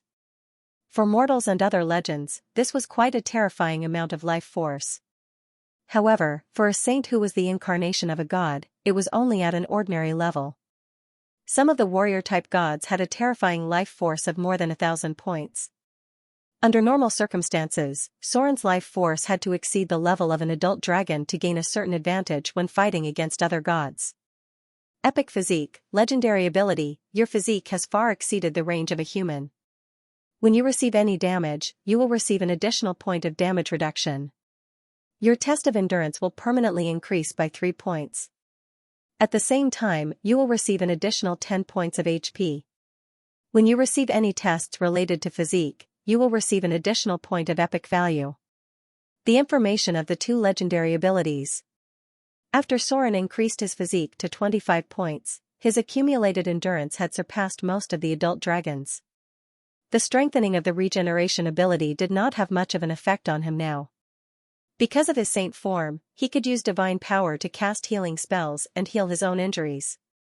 However, the basic passive ability upgrade was still useful. Epic Strength. This was a very important survival ability. Every upgrade would increase his life force by an additional 30 points. Soren did not have much of an understanding of it yet. However, in the future, he might be able to use the ability points to directly obtain it. Unfortunately, it was very difficult to use a physique purification ritual on gods. Otherwise, Soren could use a physique purification ritual to increase his life force according to his current attribute points. Then, the increase in his survivability would be very huge. Along the way, Soren's original attributes gained less life force when he leveled up his profession. The ritual would allow him to recalculate his life force according to his current physique and maximize the potential of his body. If he could find the materials to perform the bloodline purification ritual. Then Soren's level 7 rogue, level 10 shadow dancer, level 10 wizard, and level 1 arcanist would be recalculated according to his 25 points of physique and the basic life force added by his profession.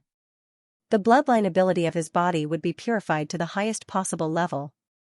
This ritual was very difficult. So far, Soren had only accidentally performed it once with the help of the dragon's blood.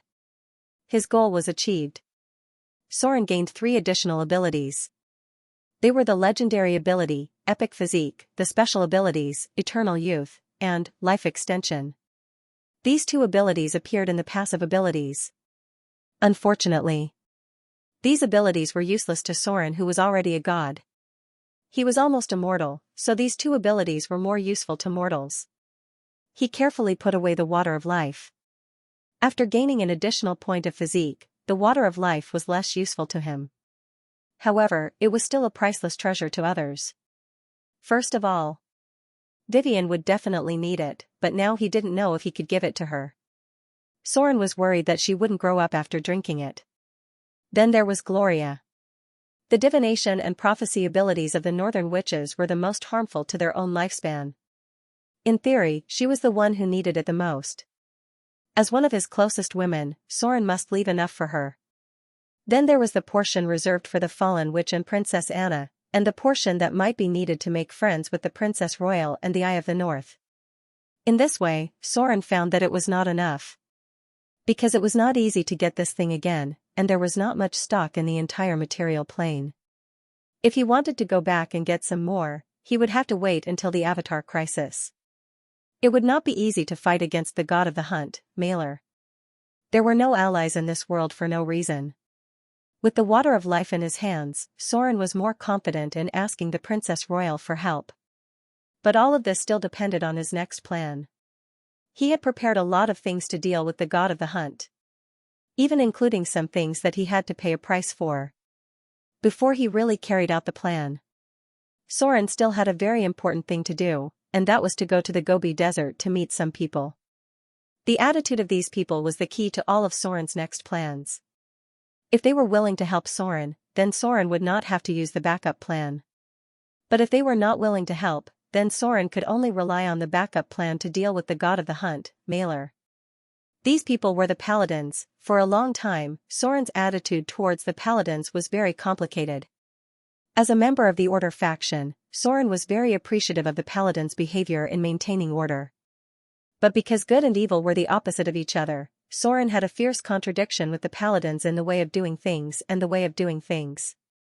For a long time, Soren had always avoided any obvious conflict with the Paladins, and even helped them several times. For example, he told them where the core material of the Holy Avenger was, and when he fought against the demigod vampire, although Soren's purpose was to get rid of a dangerous enemy once and for all, it was undeniable that he also saved the lives of the Paladins. This time, Soren went to the Gobi Desert to meet them. From here, through the Elven Forest, he could quickly reach their place of cultivation by following the trade route of the east. Soren needed to meet them and test the Paladins' attitude towards him, and then consider a small request. This small request was to borrow the Holy Avenger, that's right.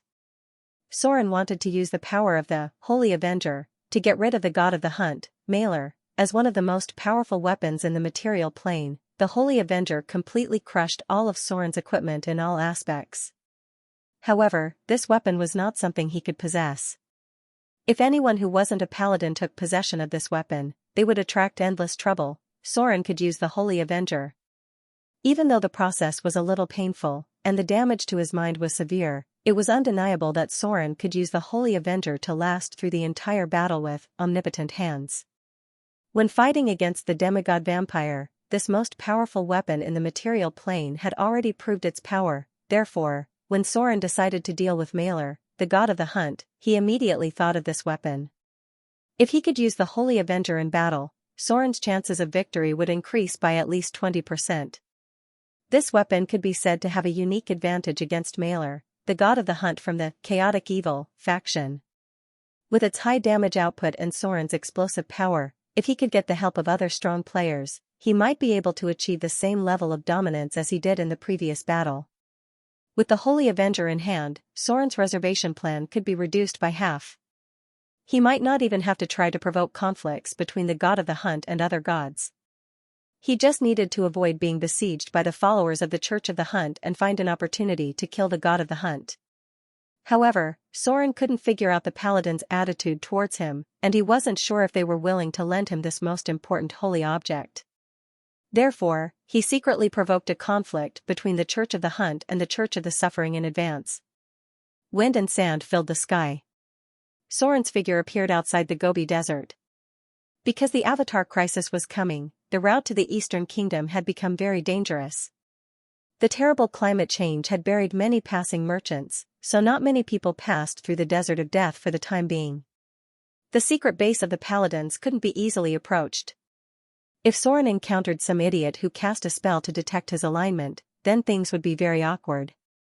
Attack, then do you still want to borrow the Holy Avenger? Don't attack. What if the other party was stubborn enough to attack Soren, this evil guy? So the wisest choice was to first find someone Soren had met before, so as to avoid a direct conflict.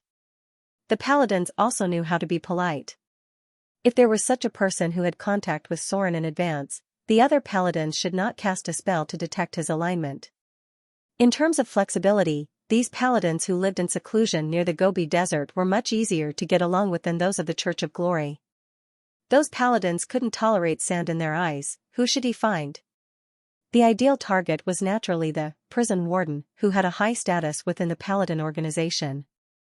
However, Soren wasn't familiar with him, so his first target should be the young Paladin he saw in the City of Wealth. If he could get in touch with the Holy Avenger through him, and then find a way or even pay some price to borrow the weapon, then the next thing would be much easier. Find someone. This was a bit of a troublesome problem. However, the channel Soren could mobilize now was not what it used to be, and he soon learned the whereabouts of the Paladins. Arendelle. Since they had obtained an important part of the Holy Avenger, the most important thing for the Paladins now was naturally to repair this weapon. However, there were very few people in the entire material plane who could repair this weapon. One of the most powerful artifacts in the material plane, this was not a joke. Even the most skilled blacksmiths in the human kingdom couldn't repair the Holy Avenger even a little bit. Because this weapon was an artifact, there were remnants of great divine power on it. In other words, one must reach the level of being able to use divine power to repair this weapon. Looking at the entire material plane, there were very few people who could do this. Not only did they have to be able to use divine power, but they also had to be very skilled in magical weapons. There were only a few people who could do this.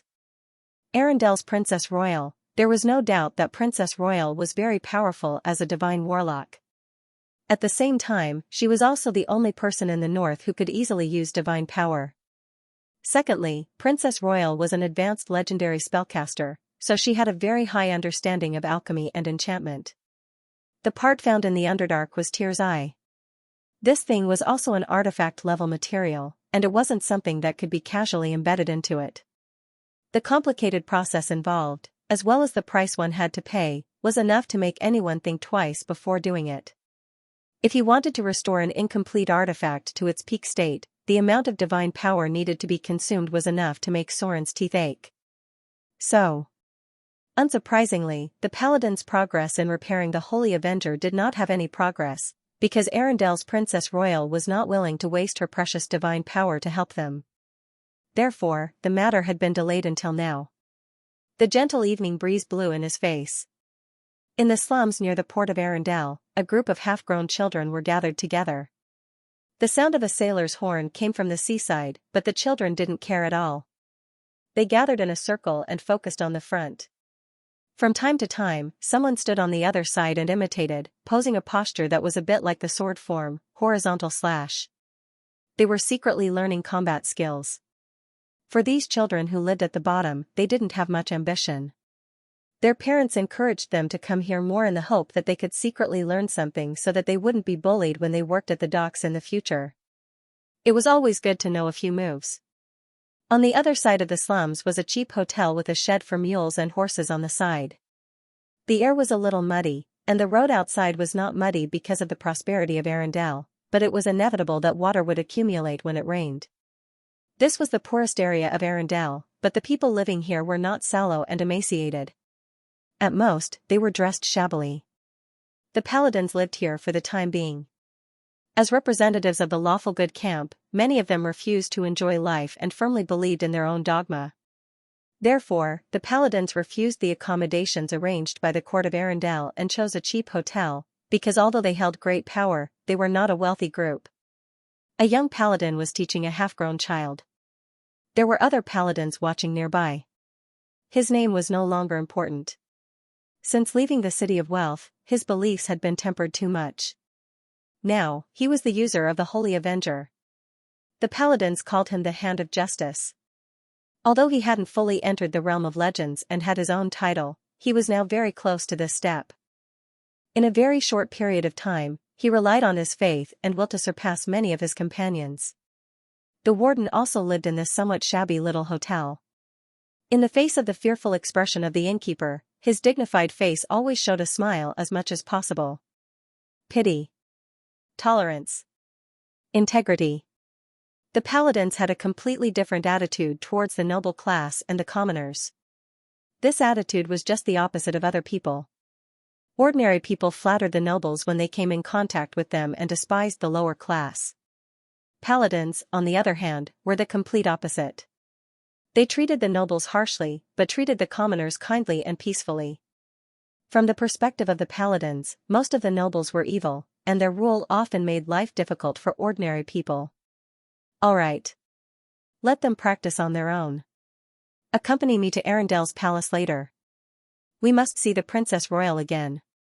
The warden nodded slightly to the young paladin. He had witnessed the growth of this young man and watched him find his own path. The young paladin did not fall into a paranoid fanaticism. He firmly believed in justice and had his own understanding, so he finally chose justice because he believed that justice could make the world better. The training stopped. The young paladin reached out and patted the apprentice's head.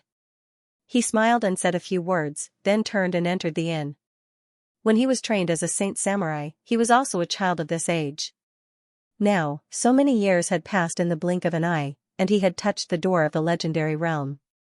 Although he had made a vow not to marry and have children, he could not help but feel a trace of fatherly feeling towards this disciple. He was still very young. But his experience had made his face full of vicissitudes, and more of a settled perseverance. He began to understand the older paladins. A group of paladins walked towards the palace. From time to time, people saw them on the road. Ordinary people nodded slightly, merchants looked a little surprised, and even people who wandered in the gray area saw them. At most, they were a little worried and scared, and then hid.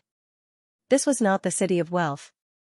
This was the richest and most prosperous country in the north of the continent. This was Arundel, ruled by the Princess Royal. Arundel also had its gray area. But the commoners here would not choose to ask for help from the paladins, because although their lives were poor, it was not to the point of being unbearable. More often than not, they chose to believe in the laws of Arundel. The rule of the Princess Royal maintained the clarity of the laws of Arundel, and there were naturally laws to punish those who were too evil. Ordinary people hardly needed the help of the paladins, and they knew that the price of such help was too heavy. A city. A country. To judge the extent of their civilization, the simplest point was to see if they could accommodate the existence of the paladins. The City of Wealth could not do it. But Arundel did it. Another place that could do this was called Mordor. Although the residents often observed them with indifferent eyes, they still tolerated the appearance of the paladins. The law. The most similar thing between Mordor and Arundel was that they both had strict laws. The commoners of Arundel maintained respect for the paladins, and the nobles maintained politeness to the paladins. The former did not regard them as a light of hope, and the latter did not regard them as a threat to themselves. Because under the rule of the Princess Royal, the nobles strictly fulfilled their rights and obligations. They did not think that the paladins needed to judge them. They were just doing what the nobles should do, so they were not afraid of the paladins in their hearts, and naturally there was not so much hostility. Outside the palace. There was no doubt that the warden returned without success again. The Princess Royal had an absolutely noble status in Arundel. If she did not want to see these paladins, then they could not see her anyway. The warden did not want to give up so easily. He knew that his request was a bit excessive and may cause the Princess Royal's power to be seriously damaged, But he also knew that the Princess Royal was one of the few people in the material plane who could repair the Holy Avenger, so he would never give up easily. Continuous refusal. This made the other younger paladins a little dissatisfied. They believed that repairing the Holy Avenger was a righteous and sacred thing, and the Princess Royal should never refuse such a thing. If it weren't for the prosperity and peace of Arendelle, they would have thought that the Princess Royal did not understand what a righteous cause was. The paladins easily fell into paranoia. Especially when justice filled their minds, fanaticism would cause many things to be seen as unjust. The warden needed to guide them and guide the way for these young people. The Princess Royal was willing to help them repair the Holy Avenger, which was a favor, and not willing to help them repair the Holy Avenger, which was a duty. You should not use morality to kidnap others, otherwise, you would also be kidnapped by morality. The paladins needed guidance. They were not a bunch of stubborn people from the Church of the Lord of Light, and the warden had always sneered at their education methods.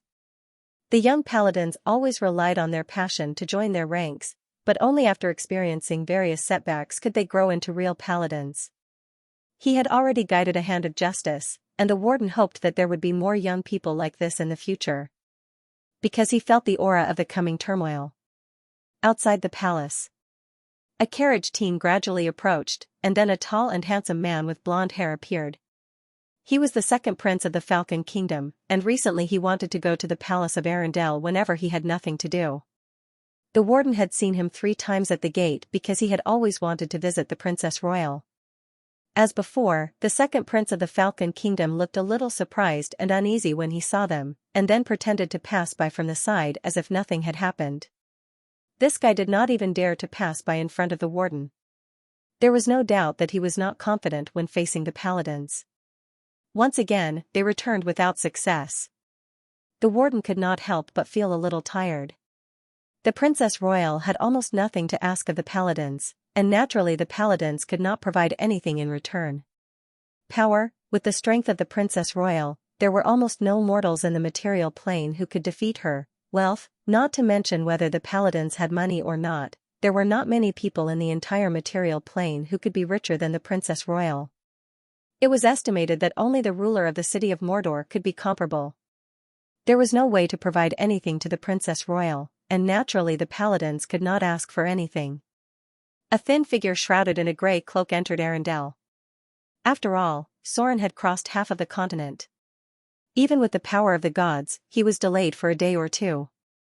Taking advantage of the night, he entered the city of Arendelle and was ready to see what the paladins were up to.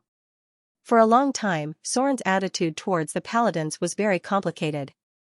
It was not impossible for the two to cooperate, but the possibility was not very high. If there was a choice, Soren would certainly not want to have too much contact with the paladins, but now he had to try. Order evil and order good. In Soren's mind, the truest point was that order was more important than good and evil, and chaos was the real disaster. It was because of this point of view that he would repeatedly help the paladins. As an adventurer who had experienced the most turbulent period of the Avatar crisis and had died once, he had to go through the reincarnation of the Styx and then climbed all the way to the legendary realm. Soren was very clear that the most terrible thing about the Avatar crisis was not the gods fighting, but the complete destruction of the order and rules of many planes and worlds. When the order that had lasted for a long time inside the multiverse was destroyed, the terrible chaos would lead to crazy destructive power that was crazier than all the gods fighting. Soren was a person who advocated order. For him, good and evil were simply two sides of the world. If the devils were to rule the world, they would inevitably use iron and cruel means to control the world and enslave other races. But if the demons were to rule the world, then what would be left in the end would only be a broken ruin. The truest point of Soren's mind was that order was higher than good and evil. Whether it was order evil or order good, in the future after the outbreak of the Avatar crisis, they might become his help and allies. The reason was simple. They needed to maintain order in that turbulent period, and only order, whether good or evil, could minimize the damage as much as possible. This was a bold attempt. For Soren, the outbreak of the Avatar crisis was imminent, and it was very necessary to make such a bold attempt. If he succeeded, he might be able to rope in more help in the future. Even if he failed, he would only lose a little time. Considering that he had once helped the Saint Samurai, these people probably wouldn't attack him yet. Chaos would destroy everything. Now, the death rate of the entire continent had increased significantly, and various races had begun to collide fiercely because of the collapse of order. He couldn't feel all of this in Mordor City, but Soren had already noticed it when he went to Amber City and Whiterun City. This kind of turmoil would sooner or later affect the south coast. In the future, when the terrible era of chaos arrived, any power of order was worth contacting. Port District. It was quite easy to find a group of paladins in a city because they were too conspicuous. Soren only needed to ask a passerby to find out where they were. Under the light of dusk, a young saint samurai was teaching a disciple, and next to him were other saint samurai. They were wearing slightly mottled and worn armor, and they looked completely different from the saint samurai in silver and dazzling armor he saw in the City of Wealth. The latter looked more like the embodiment of light and justice, while the former was like a lonely guardian who had gone through the vicissitudes of life and could only try to maintain justice in the world. This was also an important reason why Soren was willing to get close to them. Holy Avenger. Pale Justice. These two most powerful artifacts in the material plane were weapons that only Saint Samurai could use. It just so happened that the sacred warrior organizations that were in charge of these two divine weapons had surprisingly maintained a peaceful heart. There was a trace of humility and reverence in their hearts, unlike the sacred warriors of the Church of the Lord of Glory, many of whom were unable to communicate with each other. Under the afterglow of the setting sun. When the young Saint Samurai saw Soren's figure, he was suddenly stunned. He still couldn't see Soren's face, but he remembered the cloak on Soren's body. Long time no see. Soren nodded slightly, and after seeing that the other party didn't have any hostility, he slowly said, "It seems that you've become stronger. I want to see the warden." Even the gods would maintain appropriate respect for high-grade legendary figures. This was true even for his followers. Even after death, such figures would still be valued in the kingdom of God. They would be the most solid foundation of the kingdom of God. Under normal circumstances, if a legendary figure who believed in them died, many times, they would send their own oracles to pick up the soul in person. If the other party's belief was pious enough and could attract the attention of the gods, then it was normal for the gods' incarnations to pick up the soul. "Your Excellency, please come with me." The young Saint Samurai might not be young anymore. After all, after so many experiences, his vicissitudes of life could no longer be concealed. He could probably guess Soren's camp. Because justice had become his belief, his perception of the outside world had become more and more obvious. In order to prevent the other Saint Samurai from doing something stupid like throwing a detection camp, he quickly bowed slightly to Soren to show his respect for the person in front of him, and then took him into the hotel. The Saint Samurai around were surprised. After all, the Hand of Justice was also a quasi-legendary figure. Only those who were legendary and above could make him bow to show his respect and call him Your Excellency. Soren seemed to be a rogue. It was well known. Rogues were rarely good people. Rogues like Robin Hood were only exceptions, so they were wise enough not to delve into it. Soren soon met the warden. This powerful legendary Saint Samurai, who had advanced into the legendary class, Judge, was also surprised by Soren's arrival.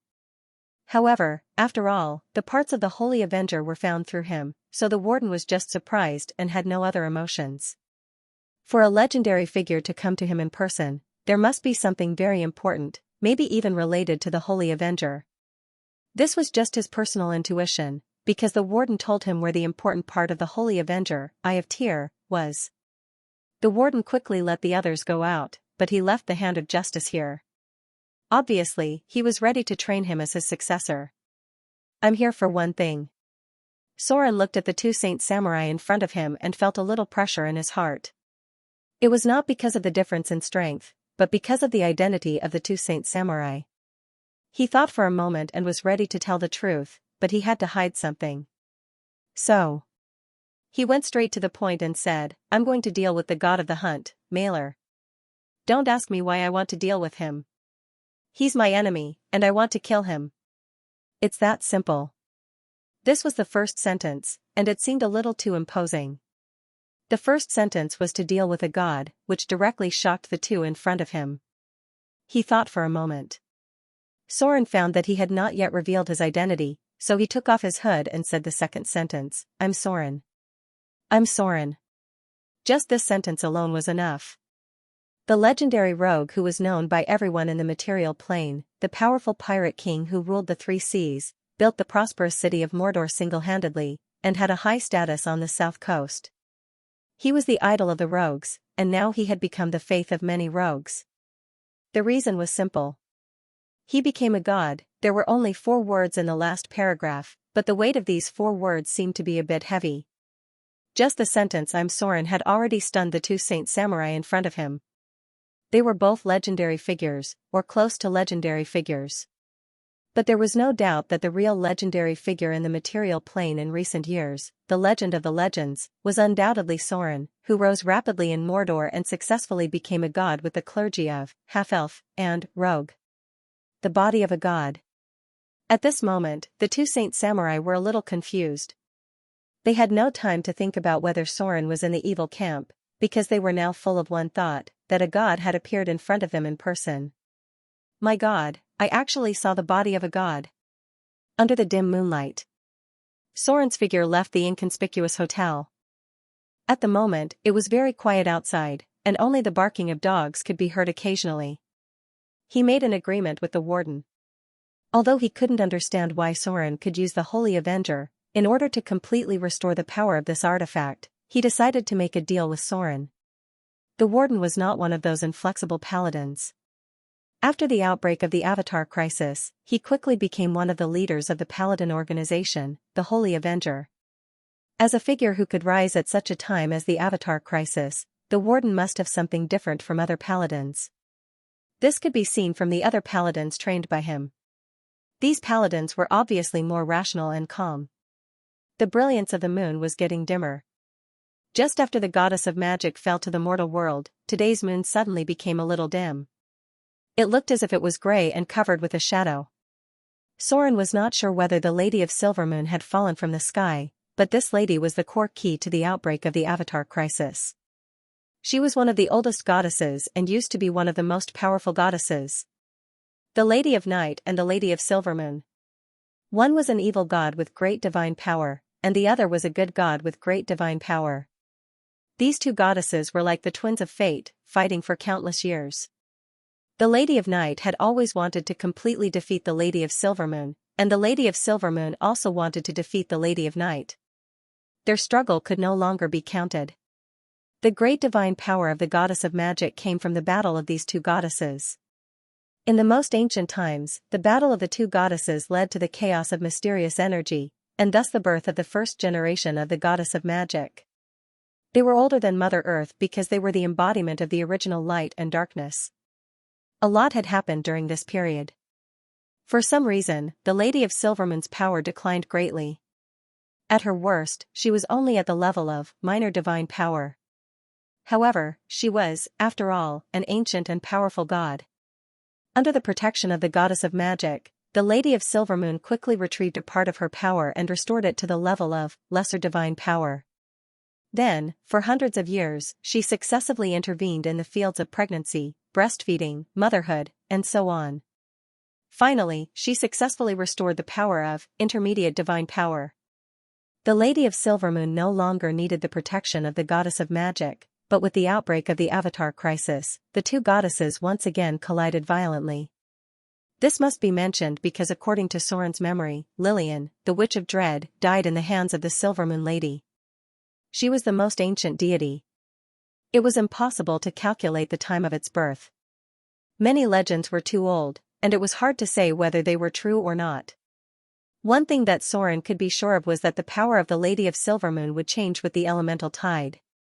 Sometimes the power was very weak, and sometimes it was very strong. The goddess of magic was created by the battle between her and the Lady of Night. The battle between the 2 goddesses produced a mysterious explosion.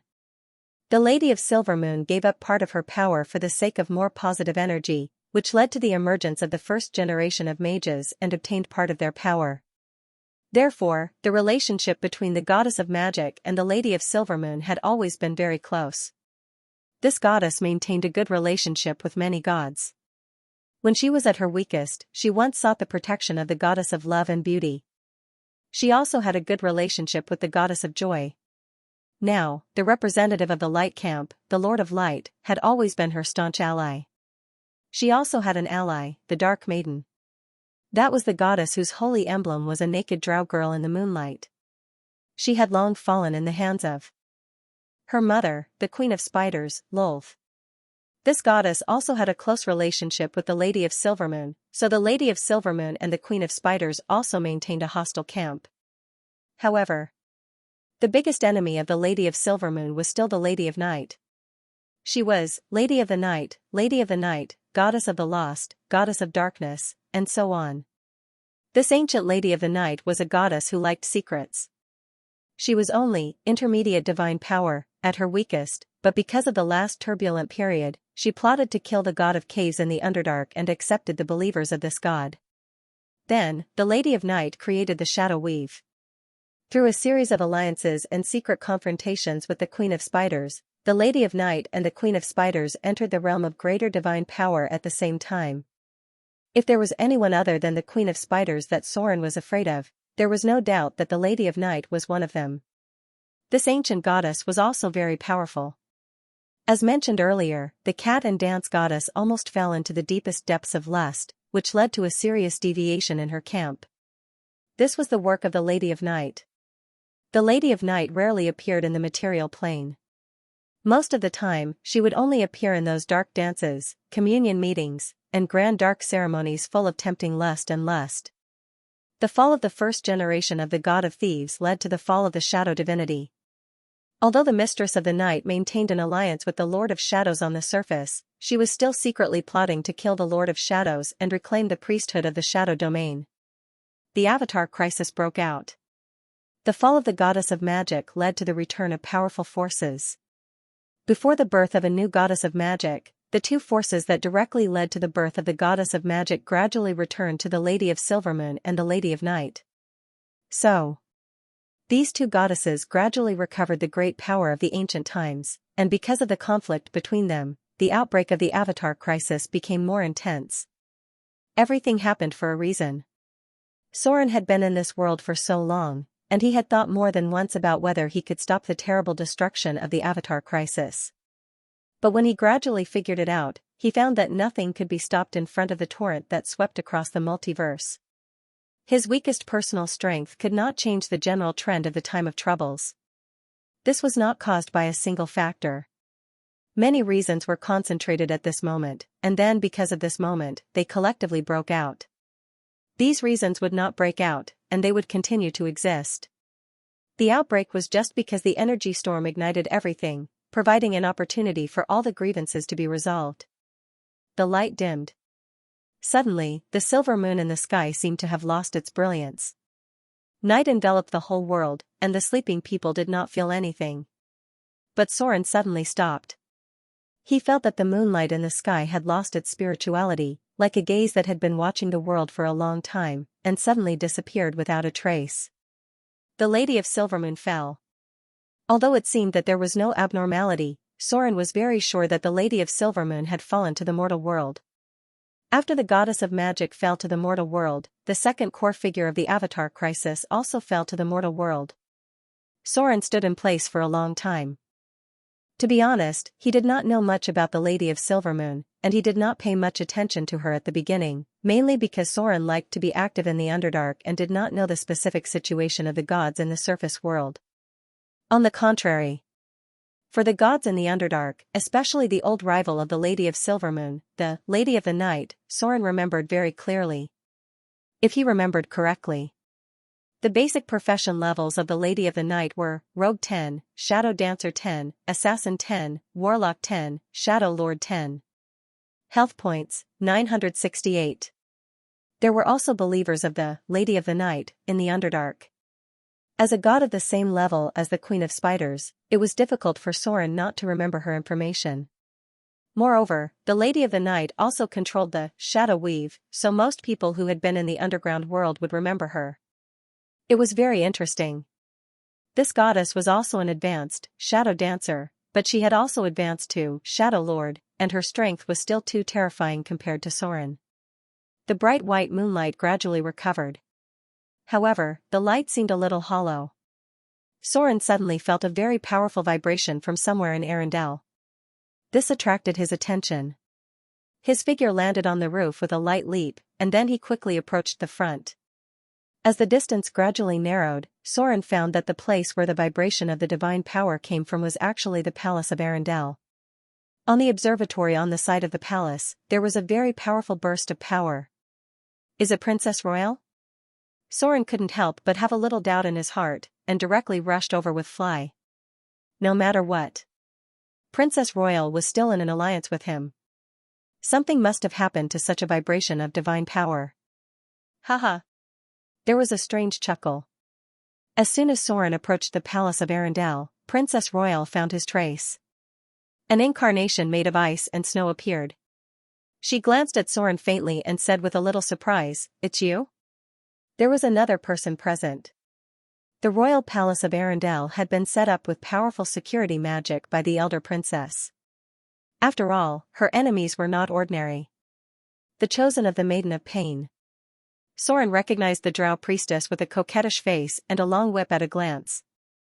The other party's identity was too easy to recognize. Only the chosen of the three gods would use that kind of strange whip. One was the priestess of the Queen of Spiders, one was the admirer of the Queen of Succubus, and the last was the chosen of the Maiden of Pain. Princess Royal had always had a hostile relationship with Winter Maiden, and Maiden of Pain happened to have a close relationship with Winter Maiden. That was how the previous dispute had arisen. You dare to come here? Princess Royal's expression was as cold as frost. She stared at the drow priestess in front of her with murderous eyes. With a wave of her hand, ice and snow filled the surroundings. Ice prison. A crisp laughter sounded, and the priestess of the Maiden of Pain disappeared in place, and then appeared 100 meters away. She glanced at Soren with some fear, and then said playfully, "It seems that a lot of things have happened to you during this time. I just came here to tell you that Winter Maiden has returned from the astral plane. It won't be long before she comes to see you." Haha. I won't stay here and disturb you. I'll go first. With a magic aura, the priestess of the Maiden of Pain disappeared. She was afraid of Princess Royal, otherwise, she wouldn't run away. Winter Maiden, the Princess Royal couldn't help but frown slightly. She thought of the god that she had exiled to the astral plane. Why did the chosen of the Maiden tell her this? Didn't she maintain an alliance with Winter Maiden? These two evil gods once served the Storm Lord, the powerful god believed in the Amazon region.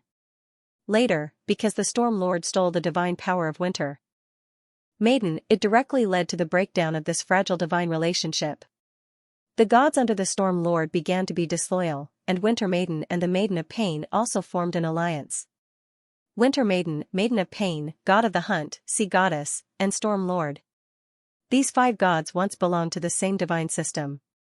The first 4 gods, whose strength ranged from minor divine power to intermediate divine power, all served the Storm Lord for a period of time.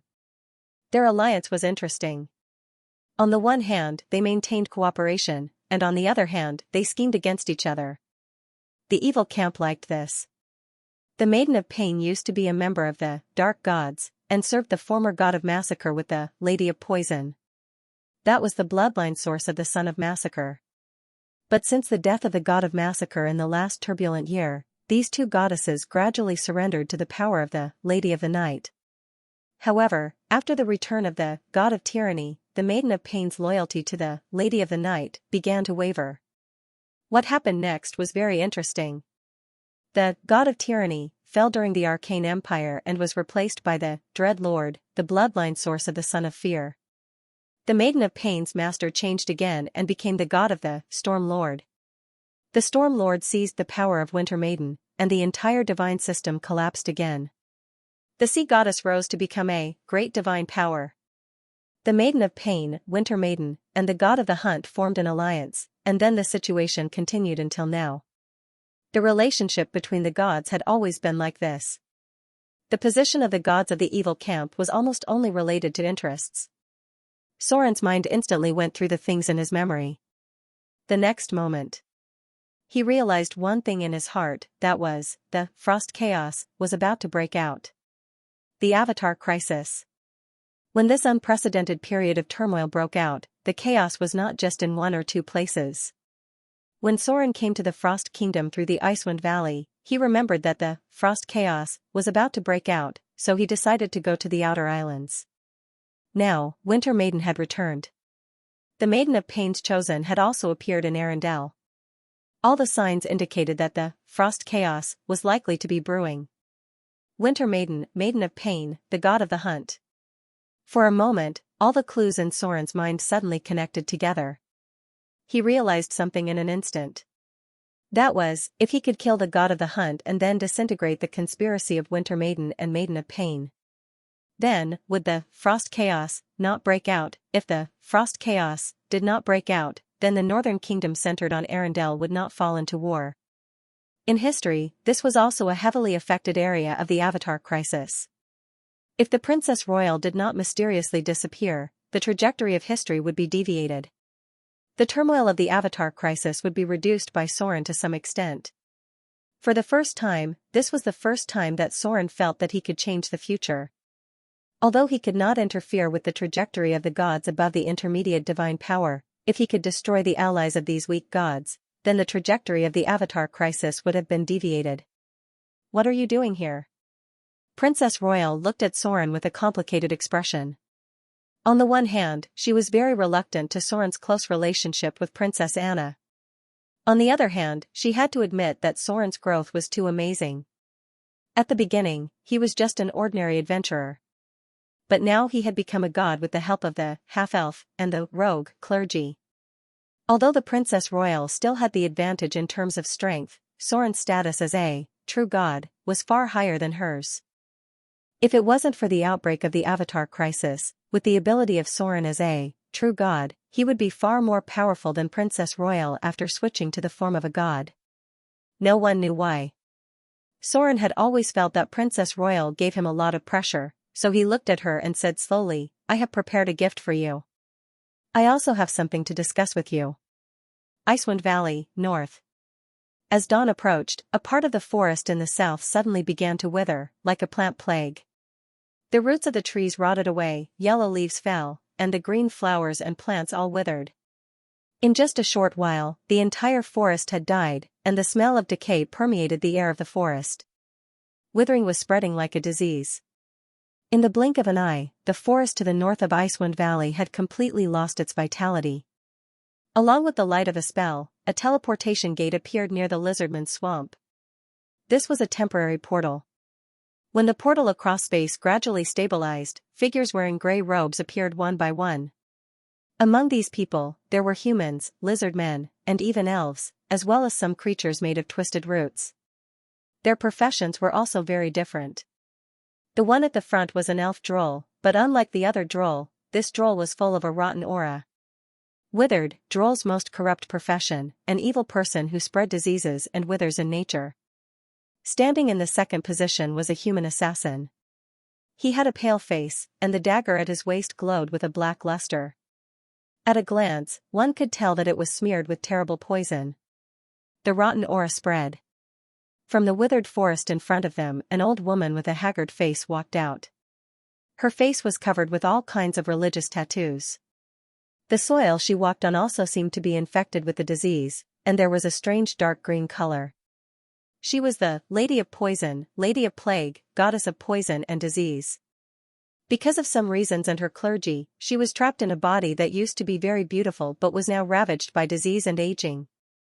She was a chaotic and evil god. Her greatest pleasure was to spread diseases and plagues, making people fear her name. Her believers included the fallen droll, assassins, and doctors. "My lord." A group of believers knelt down. The Lady of Poison's old face looked at them coldly, then turned her gaze to the north and said slowly, "Let's leave here first. I have a premonition that something annoying is approaching." The group quickly left. Not long after they left, an eagle's loud cry sounded.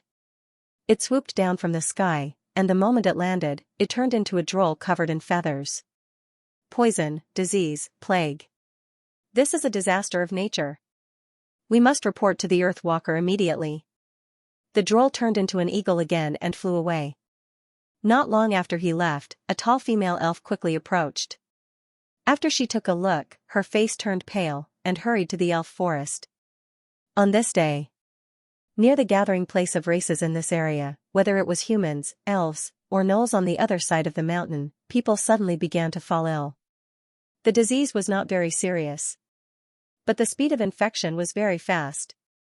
Nearly a third of the people in the nearby villages were infected, and nearly half of them had a fever. The doctors were helpless and could only ask the priests of the temple for help. Withered forest. A muddy river flowed from it. Beside the river were many animal corpses. The rotting roots were like ghosts in the shadows. The corpses of these animals had been piled up. There were not many living creatures in the entire forest. Arendelle, Royal Palace. When Soren took out the gifts he had prepared for the elder princess and Princess Anna, even the elder princess, who had always been calm, couldn't help but be surprised at the moment. She looked at the clear liquid in front of her and murmured, "Water of life? Fountain of youth?" Legendary spellcasters were very knowledgeable. Princess Royal recognized what it was at a glance, which was why she was so surprised. Yes. Soren nodded slightly and said slowly, "One is for Anna, and the other is for you." Princess Royal's expression was slightly stunned, and then she said slowly, "You're very thoughtful. That's rare." She showed a faint smile to Soren, and it seemed that the initial rejection had lessened a lot. As a powerful warlock, Princess Royal's need for the life water was naturally not that high. But for Princess Anna, who did not have her talent, the life water's effect was quite amazing. Princess Anna could use its power to stay young, and at the same time, have a lifespan far beyond that of an elf. Soren. Princess Anna, wearing pure white pajamas, appeared in the hall. She trotted to Soren and threw herself into Soren's arms without hesitation. She hung her whole body on Soren's body. Princess Anna's expression at the moment had a hint of joy and a hint of bitterness. She opened her mouth as if she wanted to say something, but then she heard a suppressed cough from the side. Then she jumped down from Soren's body like a frightened rabbit and stood obediently behind Princess Royal. Princess Royal's expression suddenly became a little cold again. She looked at Soren as if he had stolen something important from her. Although she was not hostile, she was not very friendly either. She glanced at Princess Anna next to her and said seriously, "I have something very important to discuss with Sir Soren. Go back to your room and sleep first." After hesitating for a moment, Princess Royal handed the life water in her hand to Princess Anna next to her and said softly, "This is his gift to you. The legendary Fountain of Youth." Fountain of Youth? Princess Anna looked at it in surprise. When she looked up at Soren, her eyes were full of tenderness. No woman could resist the temptation of youth. Not to mention that this was given to her by Soren. Even an idiot should know how rare this thing was. Her biggest worry had always been that she was just an ordinary person who would gradually grow old with time, but now her biggest worry had disappeared. If Princess Royal was not here, the girl even wanted to throw herself into Soren's arms and give him a kiss at this moment. But in fact, this was simply impossible, because Princess Royal would be very angry, and because it would not be very harmonious. Princess Anna reluctantly left. In her heart, she was still afraid that her sister would be angry. Princess Royal's majesty was not to be offended. In Arendelle, Princess Royal had an absolutely noble status, and in Princess Anna's heart, Princess Royal was also like a sister and a mother. So at this moment, even if she was very reluctant, she still went back obediently. But, she had made up her mind to let her personal maid watch outside. When her sister and Soren finished talking about important things, she would immediately sneak out. There were policies and countermeasures, she would not be so obedient. The light of dawn shone on Arendelle. Princess Royal's figure appeared on the astrology platform. At this moment, she was wearing a simple blue dress. She looked like an ordinary girl.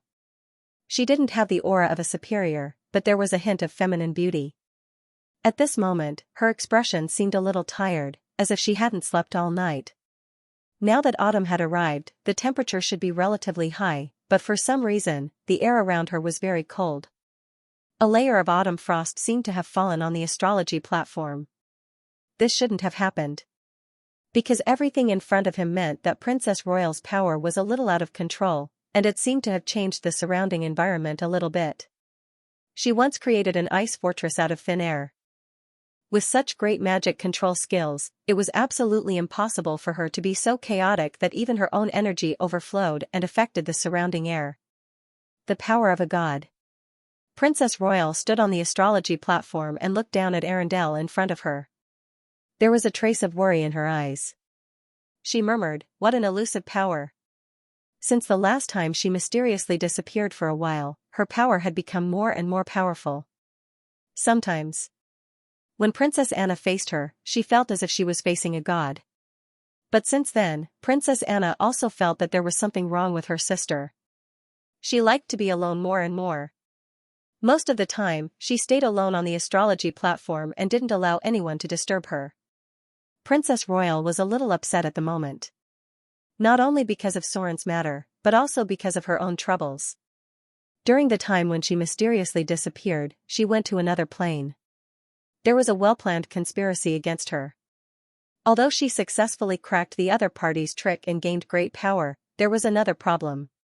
That was, she was still just a mortal. A divine sorcerer could have powerful divine power, but she didn't have any divinity. Even her divinity was only inherited from her bloodline.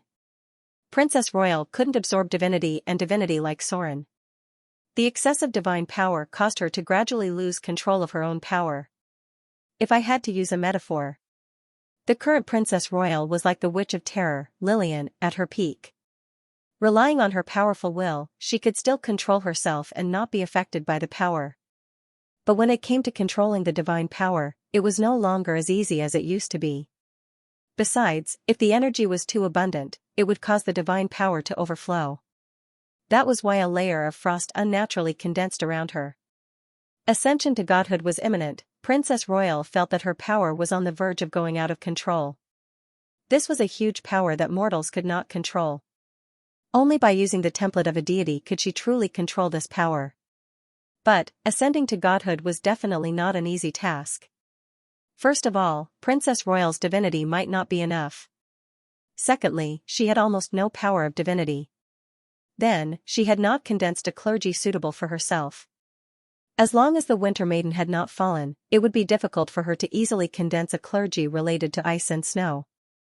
The only thing she didn't have to worry about was her divine power points. For some reason, the divine power she had accumulated was even close to the level of a mid-grade divine power deity. The Paladins had always hoped that Princess Royal would help them repair the Holy Avenger. But in this case, how could the Princess Royal help them do such a troublesome thing? Repairing the artifact was an extremely delicate process. Now she could not even gather all her power at ordinary times. It would be even more difficult to repair the Holy Avenger. But these things could never be told to the Paladins, even to Soren. Princess Royal could only hide everything in her heart and silently look for a solution. She was very strong-willed. As the ruler of Arendelle, she would never allow herself to show any weakness in front of others. Maybe it's time to fight her head-on. Princess Royal seemed to have made a decision in her heart. She looked into the distance and whispered, "Only the clergy of ice and snow can match my power. There must be a battle between me and the Winter Maiden. Soren. Maybe I can try to join forces with him. Because of Anna, he should be trustworthy. The Holy Avenger could not be repaired. But it could be considered to help Soren deal with the god of hunting." Soren did not know the power of the Holy Avenger because he was just a half-baked spellcaster. He did not know how much energy it would take to repair the most powerful artifact in the material plane. But Princess Royal was very clear about this. That was, if the Holy Avenger was completely repaired, she would fall into a long period of weakness. With the current chaotic situation on the continent, Arendelle's peace was entirely dependent on her power to deter everyone. If the Princess Royal fell into a long period of weakness, the entire Frost Kingdom would be seriously affected. The Holy Avenger. This was one of the most powerful weapons in the material plane. It had not been repaired yet, but it already had such amazing power. If it was completely repaired, people in the good camp would be eager to get it, and people in the evil camp would be afraid and want to destroy it. In Princess Royal's view, Soren was still a little inconsiderate in this matter. If the Holy Avenger was completely repaired, it was estimated that all the organizations in the evil camp on the continent would feel their hearts skip a beat. Because of their fear of the power of the Holy Avenger, it was hard to say what they would do. This was the same reason why the flail of time was broken into parts again and again. This matter might even attract other gods. After all, the last part of the Holy Avenger was the Eye of Tyr. This part came from the previous, God of Justice, greater divine power. It was an eyeball that was dug out before he fell. The Holy Avenger in its complete form was a sixth-grade artifact. Even the artifacts in the hands of many gods were not as powerful as it. This thing was a hot potato.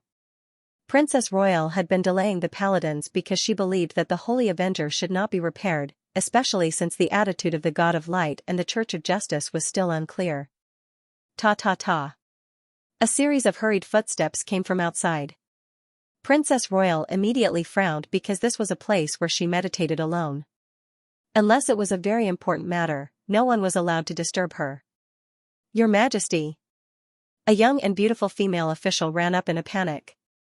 She held a document in her hand and said incoherently, "Not good. Plague. A very serious plague has occurred in the south." Plague? Princess Royal's face suddenly turned ugly. She quickly took the document and glanced at it. Her expression immediately became quite solemn. There really was a plague outbreak. What was even more frightening was that the plague this time didn't just infect humans. Even trees and flowers would be infected by the plague. It was close to the autumn harvest season, but all the crops in the south of the Frost Kingdom had withered. This was definitely not a natural disaster. The news soon reached Soren. Because the plague spread very quickly, not only did it spread to the Frost Kingdom, but it also raged on the edge of the human gathering place and the elven forest. This was definitely not a plague that appeared in nature, because it was impossible for a natural plague to spread to humans and plants at the same time. Moreover, the speed of the plague this time was so fast that it made people wonder if there was someone secretly manipulating it behind the scenes. Has the Lady of Poison also fallen to the mortal world? Soren looked at the information in his hand and murmured, "Other than the Lady of Poison, there shouldn't be anyone who can spread the plague so quickly." The plague infected the crops. From the edge of the elven forest to the periphery of the Frost Kingdom, and then to the south of the northern tower, all of them were affected by this terrible plague. All the crops withered overnight. What was even more frightening was that if these infected crops were eaten by people, a new epidemic would soon break out. Many people who were not infected at first were infected because they ate infected animals and plants. The only thing to be thankful for was that although the plague this time was widespread, it did not cause too many casualties. The main reason was that during the infection period, the infected people would at most have a fever, but they did not die immediately. This gave time for all parties to react. This world had divine spells, and the priests could quickly treat the plague by relying on the disease removal spell. The only problem was that many people were infected again after being treated. It should be the work of the goddess of pestilence. Soren could not help but think of the god of the hunt, Malor. When the gods first fell to the mortal world, they lost most of their power. Therefore, the god of the hunt, Malor, caused great turmoil in the south. The hunters constantly used bloody sacrificial rituals to please the god and restore his lost divine power at the same time. The Lady of Poison's behavior should be the same. She spread the plague to make the mortals fearful, because the faith generated by the fear could also restore her lost divine power. The plague was still under control. It was estimated that the Lady of Poison did not dare to offend too many forces at the same time. Otherwise, many churches would unite to deal with her. Arendelle, Imperial Palace. At this moment, Princess Royal had regained her former majesty. In front of her was a group of Arendelle's court ministers. She glanced around and ordered in a deep voice, "Seal the passage to Icewind Valley immediately. Order the army to be stationed at Ice River City's Cold Wind Fortress. Before the plague crisis is resolved, no one is allowed to pass through. Mobilize the doctors and priests. Give the order to burn all the crops in the epidemic area. The Arendelle royal family will provide them with aid in the coming winter." Orders were issued one after another. Very soon, Arendelle's army was mobilized and directly cut off the passage to Icewind Valley. Currently, the plague was only wreaking havoc on the periphery. However, if it were to spread into the city, the disaster would be quite terrifying. Soren was also very cautious about this. He contacted the intelligence network on the south coast almost immediately and ordered everyone to be on their guard. They had to pay close attention to any possible followers of the goddess of pestilence. Now, they could only hope that the goddess of pestilence knew when to stop. Otherwise, they would have to gang up on her. Harvest City. Almost as soon as the plague appeared in the northern region, the Church of Agriculture was also operating rapidly. Speaking of the hatred between the goddess of pestilence and the goddess of agriculture, it all started from her mother, Mother Earth. This ancient deity had always hated the goddess of pestilence because she would spread terrible diseases in nature, destroying the beautiful natural environment until it was full of holes. After Mother Earth handed over her own priesthood to her daughter, who was now the goddess of agriculture, the goddess of agriculture also inherited the antagonistic relationship with the goddess of pestilence. The two churches had been in conflict for thousands of years, and it was basically a situation where they would fight whenever they met. At this moment, in a magnificent temple, a group of priests who believed in the goddess of agriculture had gathered together. At a glance, almost all of the priests here were bishops, and there were also many who had the strength of legendary. The goddess of agriculture's faith was very widespread. Her church had a rather large droll church. Here, and here. A middle-aged droll with a dignified face pointed at the map in front of him and said in a deep voice, "There are traces of the fallen of the Church of Pestilence's activities here. The goddess has sent an oracle to immediately stop the spread of the plague and at the same time, attack the enemy's strength. I'm afraid that this year's harvest has been affected. I hope that each parish can store food. If there is a famine, the church must immediately provide relief to the victims." Similar scenes were happening all over the place. Basically, the churches that were affected by the plague, whether good or evil, were full of hostility toward the goddess of pestilence. Although she had recovered a lot of power with the help of the plague, it was likely that she had gained a lot of hatred this time. Perhaps she didn't care at all. Because all along, the goddess of pestilence had been feared, hated, and revered by people. Even the gods were a little afraid of her. Because she had inherited a part of the power of the god of decay. The first generation of the goddess of fortune died because of the god of decay, and then the current twin of destiny was born. From then on, the god of decay began to fall to others, and finally, a part of it was inherited by the goddess of pestilence. This goddess who was good at using poisons had a large number of assassins as followers, and she had never been at a disadvantage in the mortal world. South of Autumn Fall. A strong smell of blood permeated the woods, and many corpses could be seen on the ground. The hunters were harvesting the enemy's lives. I believe that the Lord will be satisfied with the sacrifice we offer. A one-eyed gnoll showed a grim smile on the corner of his mouth, waving a dagger and cutting the throat of an elf captive in front of him. In front of them, there was also an injured black cheetah. This fierce beast was now seriously injured and was easily captured by the hunters. Shadow leopard. A creature born with 25 points of dexterity in adulthood, they were the favorite companions of the elven rangers. Maybe we should hunt a dragon. A strong ogre came to the side of the one-eyed gnoll. Its eyes had a different light of wisdom from other gnolls. Suddenly, it swung the mace in its hand and roared angrily, "Damn werewolf. That's the dinner I prepared. Don't touch that elf. I'm going to take it back for supper." Chaos had begun to spread. And the first to cause all this was the gods of the chaotic evil camp. Under the cold moonlight, a primitive and wild altar stood in the vicinity of Spiky Ridge Valley. A species rarely seen in other parts of the main road lived here. Steel-haired boar people, the origin of this creature could no longer be explored. It was only known that outside the human kingdom, near the wilderness, many boar people like them lived on the edge of the orcs' territory. These races were basically the same as the gnolls. They lived a life of fishing and hunting, so hunting was an essential part of their daily lives. The belief of Malor, the god of the hunt, was widely spread in this area. It was close to the early hours of the morning. A large number of bonfires were erected near the altar in front of them.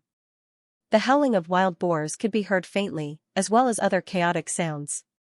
Many evil war creatures were firm believers of Malor, the god of the hunt. At this moment, a large number of species gathered near the altar. There were humans, orcs, lizard men, gnolls, and boar people.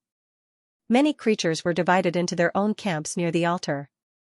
Because of the racial gap, the relationship between these hunters was not very harmonious even if they believed in the same god. In other words, they rarely gathered together unless it was an important mission. Awoo! A mournful wolf howl was heard. The gnolls near the altar could not help but look surprised, and some even shrank back in fear. Under the cold moonlight, a tall and burly figure was approaching quickly. It had an appearance similar to a gnoll, but if one looked closely, it was not a gnoll at all. It was a dark creature. It was a werewolf. As a dark species like vampires, the werewolf had talent far beyond ordinary creatures. It looked at the other hunters with scarlet eyes, then slowly walked to the center of the altar. Dark species relied on hunting to survive. Whether it was werewolves or vampires, there was a considerable number of people who believed in Malor, the god of the hunt. The reason was simple. It was not only because of the priesthood that the god of the hunt held, but more importantly, he also had a very special domain. The moon domain. As a chaotic and evil god, the god of the hunt could survive for so long. Naturally, he was not easy to deal with. The Lady of Silvermoon was very weak for a period of time. She even had to rely on the protection of the god of love and beauty and the power of the goddess of magic to survive. It was during this period of time that the god of the hunt used a long time to expand his domain and increase the scope of his believers. He used a long time to expand his domain, and he mastered the moon domain. It was because of this. Many dark species had become his believers, especially the werewolves. Many of the dark species believed in him. It was well known. Ever since the god of the hunt, Malor, had mastered the moon domain, the war creatures had been divided into two factions. One faction maintained their faith in the Silvermoon Lady, while the other shifted to the embrace of the god of the hunt. They believed that the teachings of the god of the hunt were more suitable for the nature of the creatures of the dark world. The sacrifice. The burly werewolf stood at the center of the altar, looking down at the other species as if declaring his unique status. This was a legendary species. Compared to the vampires who liked to mix with humans, many war creatures loved the wild life. They liked to wander in the wilderness, and many of them lived near the territory of the orcs. A dull roar sounded. A high-grade cheetah was carried up, followed by a dragon with its limbs locked, and then a burly orc warrior. One by one, the prey was sent to the altar. Almost all of them were high-grade creatures. At this moment, they were the prey offered to the god of the hunt. The power of bloody lust would awaken the god of the hunt. Why is there no legendary blood? The war creature glanced at the prey, frowned, and said in a deep voice, "Are you prepared to offer this trash to my lord?" The god of the hunt loved legendary blood. Even if there were many high-grade creatures in front of him, the war creature thought that it would be better to offer a legendary creature to win the favor of the god of the hunt. The sacrifice was in progress. Accompanied by the strong smell of blood, the prey were killed one by one. The strong smell of blood gathered on the altar and finally turned into the shadow of a creature with sharp fangs and claws. This was the body of the god of the hunt. One of them looked like a combination of a gorilla and a baboon. Its head was similar to a gnoll's, and its face was blood-red with a ferocious expression. Its ears were shaped like daggers, and its body was covered in thick hair. Its four limbs were sturdy and powerful, and there were traces of a tail behind it. The king of beasts. The beast of black blood. The body of the god of the hunt was a beast with high intelligence. It stared at the prey on the altar, and a trace of anger and dissatisfaction appeared in the eyes of the condensed shadow. With a roar, the gnoll who was in the middle of the sacrifice suddenly died on the spot. Whoosh! A large number of hunters knelt on the ground. They prayed with fear and awe, praying that the god of the hunt would not be angry with them. The god of the hunt was very dissatisfied. The burly war creature seemed to have expected this. Without the legendary blood to offer to the master, such high-grade creatures would be useless no matter how many of them there were. Pray! The shadow of the god of the hunt roared angrily. Suddenly, it turned its eyes to the hillside in the distance and roared, "The prey is there. Catch her. Give her to me. I want her blood." There were enemies nearby. The burly war creature realized this in an instant. He knelt on one knee toward the distorted shadow of the beast in front of him and said in a deep voice, "My master, Lord Hognokma has brought the prey to you." Oh whoa, with a howl, a few war creature figures suddenly rushed out of the darkness. The burly war creature leader leaped over a distance of more than 10 meters and rushed toward the hillside in front. At this time, the other hunters came to their senses and rushed toward the hillside one by one. Under the cold moonlight, a strong and tall figure escaped. She had pointed ears, which represented her identity as an elf. On her back was a silver longbow, and on her waist was a delicate war blade, which meant that she was a brilliant ranger who was proficient in both long-range and close combat. There was a special emblem on her chest, which seemed to be surrounded by stars. This was one of the symbols of the Moonwalkers. She was a member of the Moonwalkers who served the Lady of the Silver Moon. For some reason, she was lurking nearby to observe the bloody sacrifice held by the hunters for the god of the hunt, Malor. Everything around her was moving backward rapidly. Clarentina's silver blade ran with all her strength, because she knew that if she was a little slower, she would fall into the encirclement of the hunters. Several black shadows were rapidly approaching her from behind. In the vast and desolate wilderness, few creatures could escape the pursuit of werewolves. Clarentina Silverblade quickly realized that it was almost impossible for her to get rid of the other party. According to the current situation, she would be caught up by the enemy in 10 minutes at most. The distance was getting closer little by little. Even as a powerful knight in silver, she was still gradually caught up by the other party. Soon, Clarentina Silverblade realized that she might not be able to escape tonight. Ding dong. With a crisp sound, Clarentina Silverblade pulled off the knight in silver emblem on her chest, and then a faint light appeared on it. She threw the emblem into the river in front of her, and then her whole body turned around and rushed into a valley. She had no way to escape. The enemy's footsteps were approaching. Clarentina Silverblade knelt on the ground on one knee. She held the handle of the sword with both hands, closed her eyes and prayed calmly. She knew that this would be the last time she prayed to the Lady of the Silver Moon because the hunters had already regarded her as prey.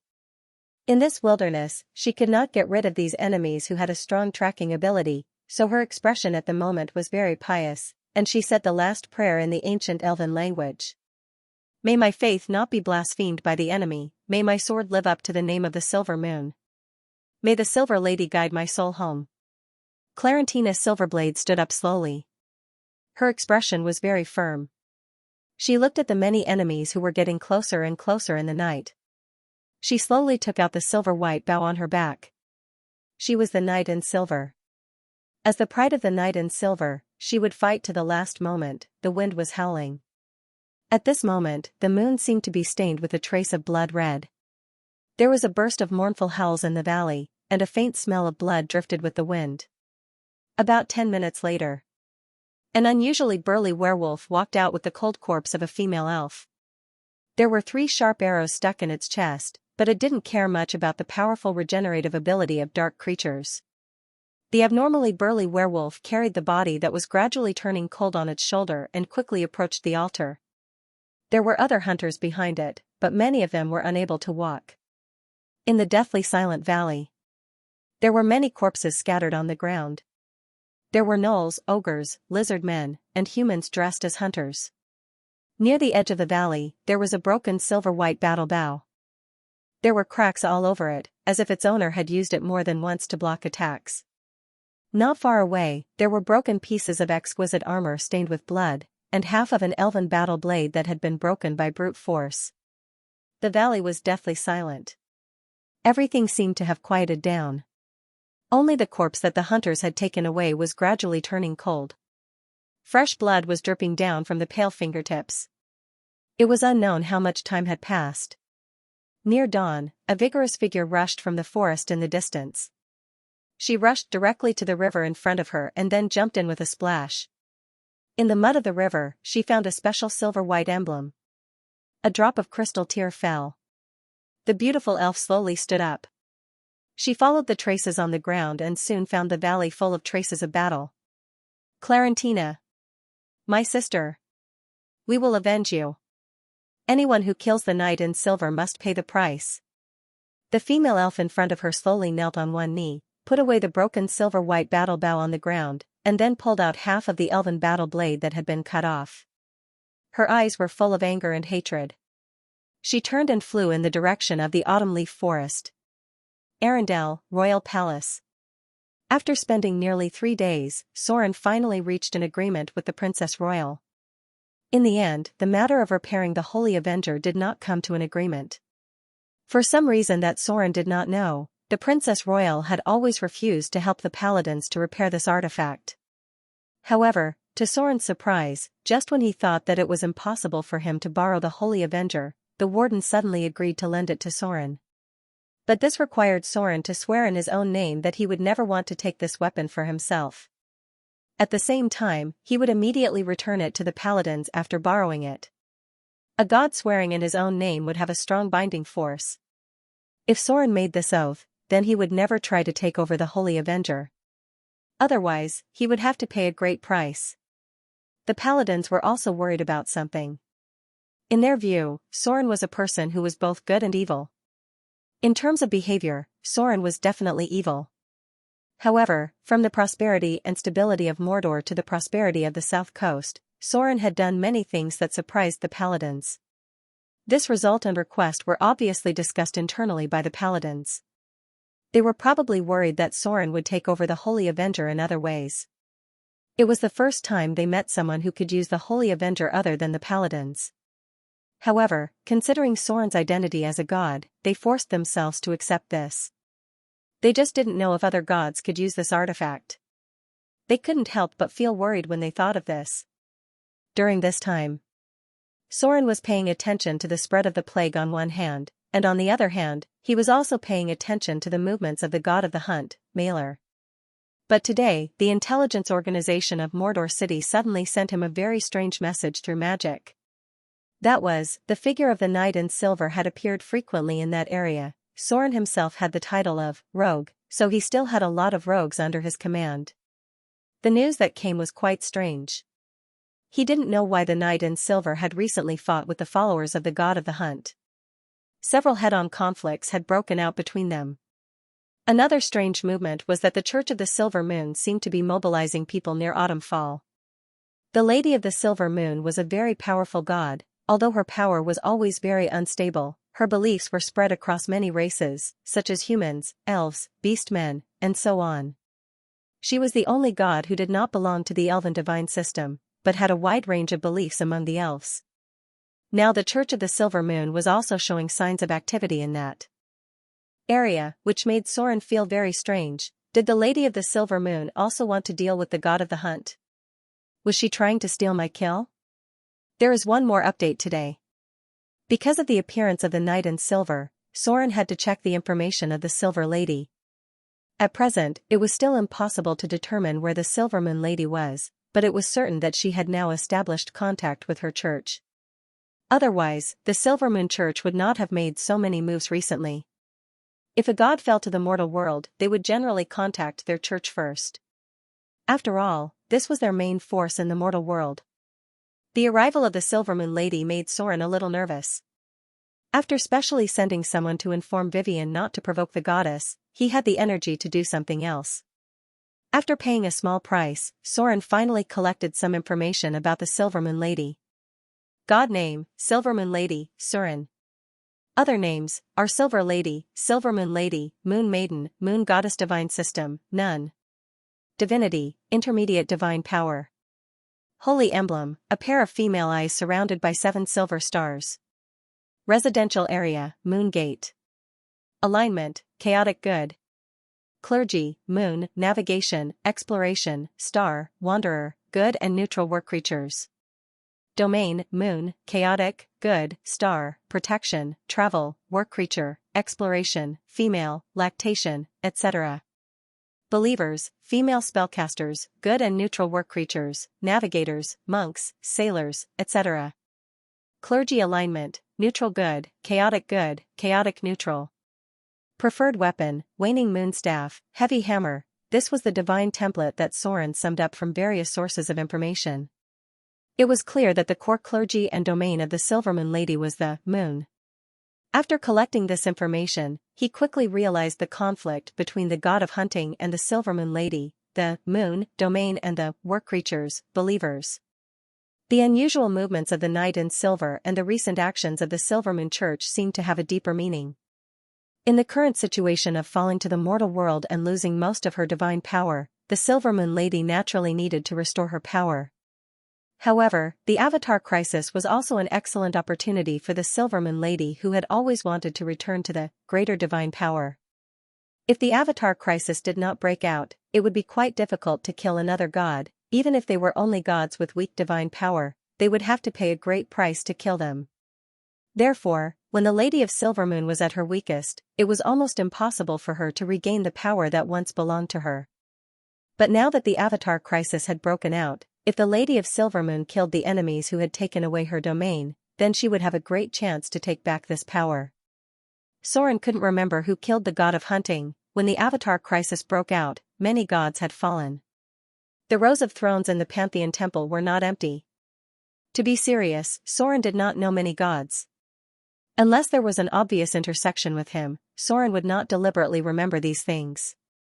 However, now the situation was like an arrow on the bow. The hunting priesthood was of great significance to Soren.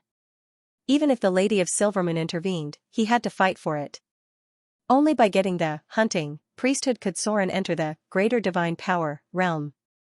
Otherwise, relying only on the priesthoods like the half-elf and the rogue, the lesser divine power, was already his limit. And if he missed the turbulent period of the Avatar crisis, it was basically difficult to cross into the intermediate divine power realm. The Queen of Spiders, who could go all the way from minor divine power, banished, to greater divine power, now, was a special case after all. Princess Royal could not leave Arendelle. However, for a spellcaster at her level, space no longer limited her distance. As long as Soren needed a space beacon, she could directly teleport to any place in the material plane. The Holy Avenger was still in the hands of the Paladins. Soren had to bear the backlash of its power. He could only borrow it when the battle broke out. The most important thing now was to locate the body of the god of the hunt, Malor. As a god of the evil alignment, he was still very cunning.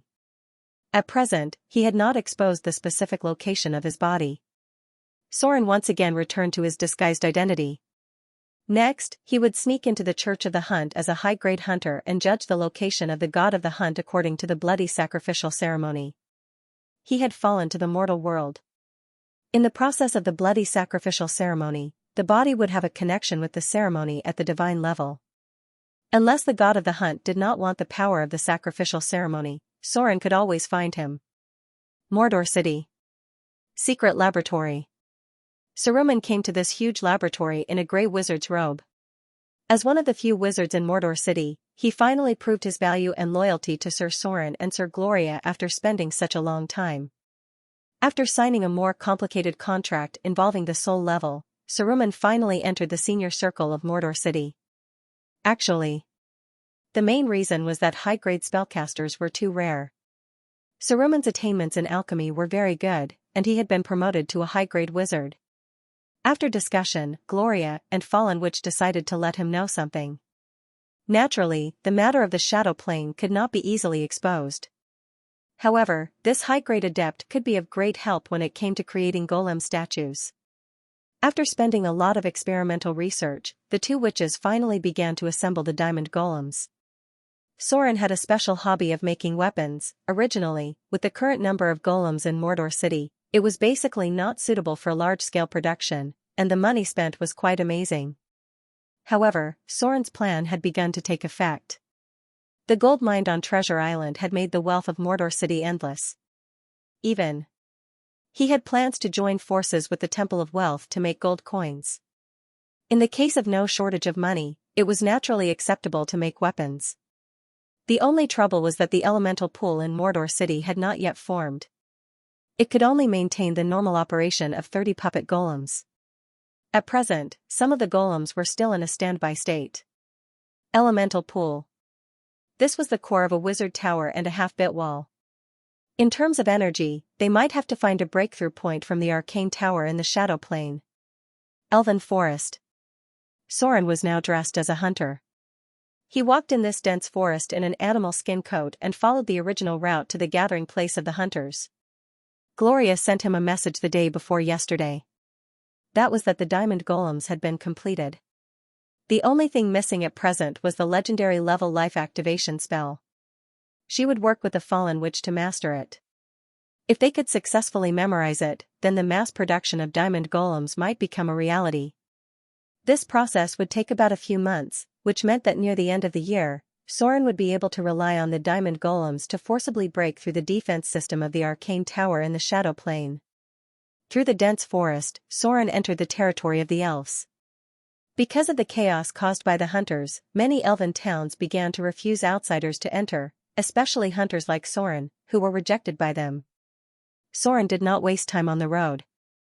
Relying on his powerful tracking ability, he quickly found the traces of a small group of hunters. A werewolf, an ogre, a gnoll, and 2 orcs. A standard 5-man team. When Soren found them, these hunters were still hiding in a hidden valley and resting. There was an elven town nearby. Soren observed for a while and had an idea in his mind. Polymorph. With a faint light of magic, Soren's figure turned into the appearance of an elven ranger. He turned and rushed in the direction of the elven town and soon arrived at the town's sentry post. Before he got close, someone noticed him and asked in a deep voice, "Who is it?" Soren looked a little embarrassed at the moment. His shoulder was still stained with blood and seemed to be a little injured. "Hunters." Soren disguised himself as a younger elf. He shouted to the elven patrol in front of him, "I found traces of hunters. In the valley over there. They attacked my companions." Hearing Soren's words, there was a commotion in the sentry post in front of him. Then a man who looked like a captain came out and said to him in a deep voice, "Where are they? How many people are there?" Soren glanced at the other party. His strength was probably around the advanced level, which was very suitable for his plan. He immediately said, "There are 5 of them. They are very strong." "Only 5 people?" The elven captain's eyes suddenly lit up when he heard this. He said in a deep voice, "Gather people immediately. Call back the sentry post too. Bring explosive arrows. Let's go and destroy these damn mailer believers." The elven patrol team had a configuration of 30 to 60 people. The elven captain in front of him directly gathered 27 people. With such an obvious advantage in numbers, he was confident enough to pay a small price to destroy the hunters. Most of the elven guards were profession level 5 or above. However, they were well equipped, and with their talent in archery, it was easy for them to gain an advantage in small to medium-sized battles. On the road, the elven captain was very alert and asked about Soren's origin. He was probably afraid of falling into a trap, but Soren had already done his homework and answered flawlessly. As they got closer to the valley, the elven captain quickly found the traces of 5 hunters. After confirming that there were only 5 enemies, he was obviously relieved. He immediately ordered the others to spread out and surround them, preparing to destroy these damn hunters. However, just as they were about to try and destroy the enemies, the elf who told them everything at the beginning disappeared. Swoosh, a sharp arrow flew out from the darkness and instantly hit the werewolf among the hunters.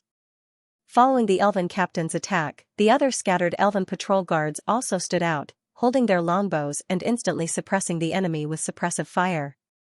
The elf patrol guards had amazing fighting power in small-scale conflicts. They were all advanced professions that could fight both close and long range. The leader of the hunters was obviously a werewolf, so the elf patrol guards shot the most arrows at it. In an instant, the werewolf's body was full of sharp arrows. It was hit by 7 arrows in a round of attack. If it were other creatures, they would have died. However, it was a member of the dark species. As a dark creature similar to vampires, the werewolf's life was too tenacious. Even with so many arrows in its body, it could still transform and launch a surprise attack. "Enemy! It's the damn elves!" The ogre let out an angry roar and rushed over with his heavy bone crusher hammer. Behind him were 2 orc hunters. They were very smart. After noticing that there was something wrong with the number of enemies, they knew to immediately break through to the side. "Don't let any of them go." The elf captain's face was full of excitement. With such an obvious advantage in numbers, the scales of victory were almost completely tilted towards them. As long as they got rid of the werewolf, the other hunters would not be able to escape. Explosive arrows. Ready. Special arrows were taken out. These were explosive arrows made with alchemy. The price of one was 20 kindler. It was a sharp weapon for adventurers to kill high-level monsters. The value of this thing was higher than gold of the same weight, so even the entire elf patrol guards were equipped with less than 5 of them. It was a strategic sniper weapon. The power of the explosive arrows was equivalent to a small fireball explosion. A concentrated shot could directly kill a high-grade profession. Rumble, a dull explosion sounded. The werewolf was the first to be affected by the explosion. Its whole figure flew out. Its black fur was dripping with blood, but even if it was blown out of shape, the werewolf did not lose its fighting power. After letting out a low roar, it still had the ability to break out. Damn it! Don't let it escape. The elf captain pulled out the exquisite rapier at his waist, looked around, and said in a deep voice, "Follow me and stop him." Once they entered the forest, their bows and arrows were basically useless. There were too many things that obstructed their vision, and the werewolves could easily use the trees to dodge arrows. It would not be easy to chase them in the wilderness. Ah! Shrill screams could be heard. The first hunter to die was a gnoll. In the face of more than 5 times the number of enemies, it was shot into a beehive. The victory of the battle belonged to the elven patrol guards. However, what they wanted was a great victory, a battle where they could wipe out all the hunters, so they began to disperse and surround them, preventing any enemies from escaping the valley. The second one to die was the orc hunter.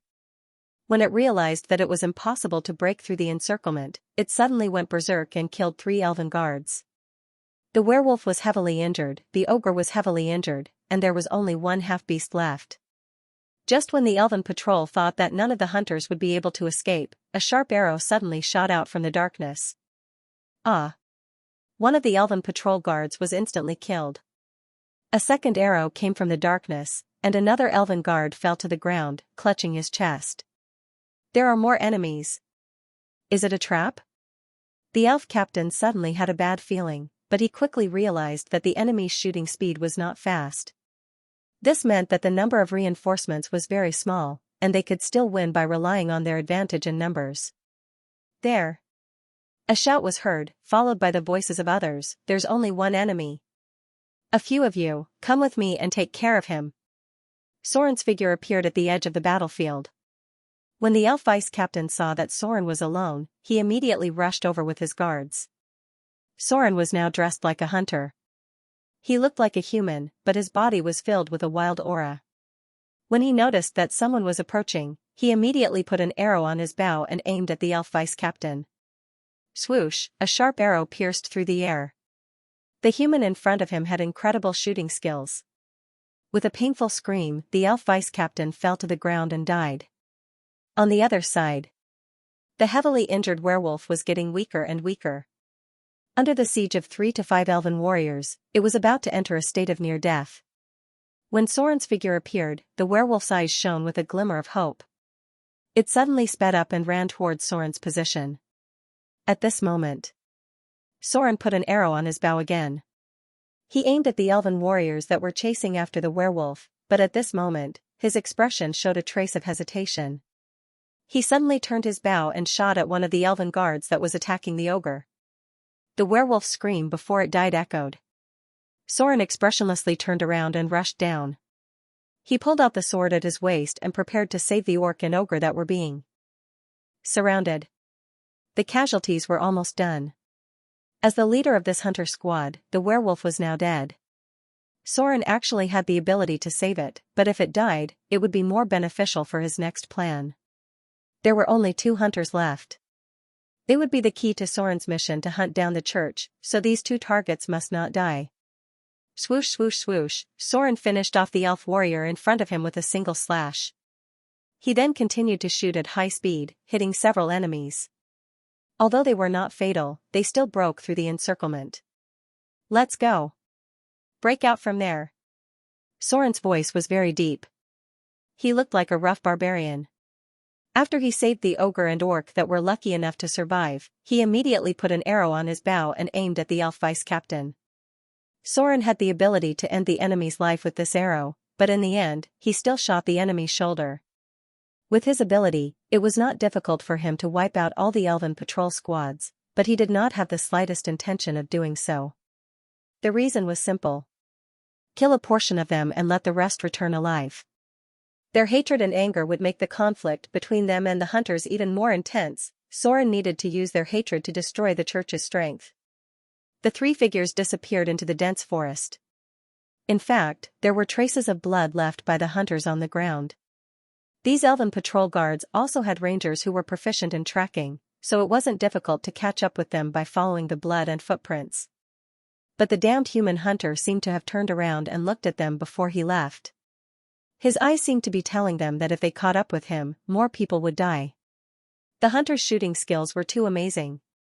He could shoot at high speed and while moving, and even the elves couldn't raise their heads. Damned hunter. The elven captain pulled out the arrow from his shoulder and angrily hit the tree next to him with his fist. Since Soren saved the other hunters, the elves naturally thought that he was also a hunter. At the same time, the two surviving hunters also thought so. The reputation of the Church of Hunting was very bad. The gods of the chaotic evil alignment were all like this. Except for a very small number of believers, the rest of the gods maintained a neutral or hostile relationship with the hunters. How are the casualties? The elven captain let his companion next to him bandage his wound, and then his face turned ugly. How many people did we lose?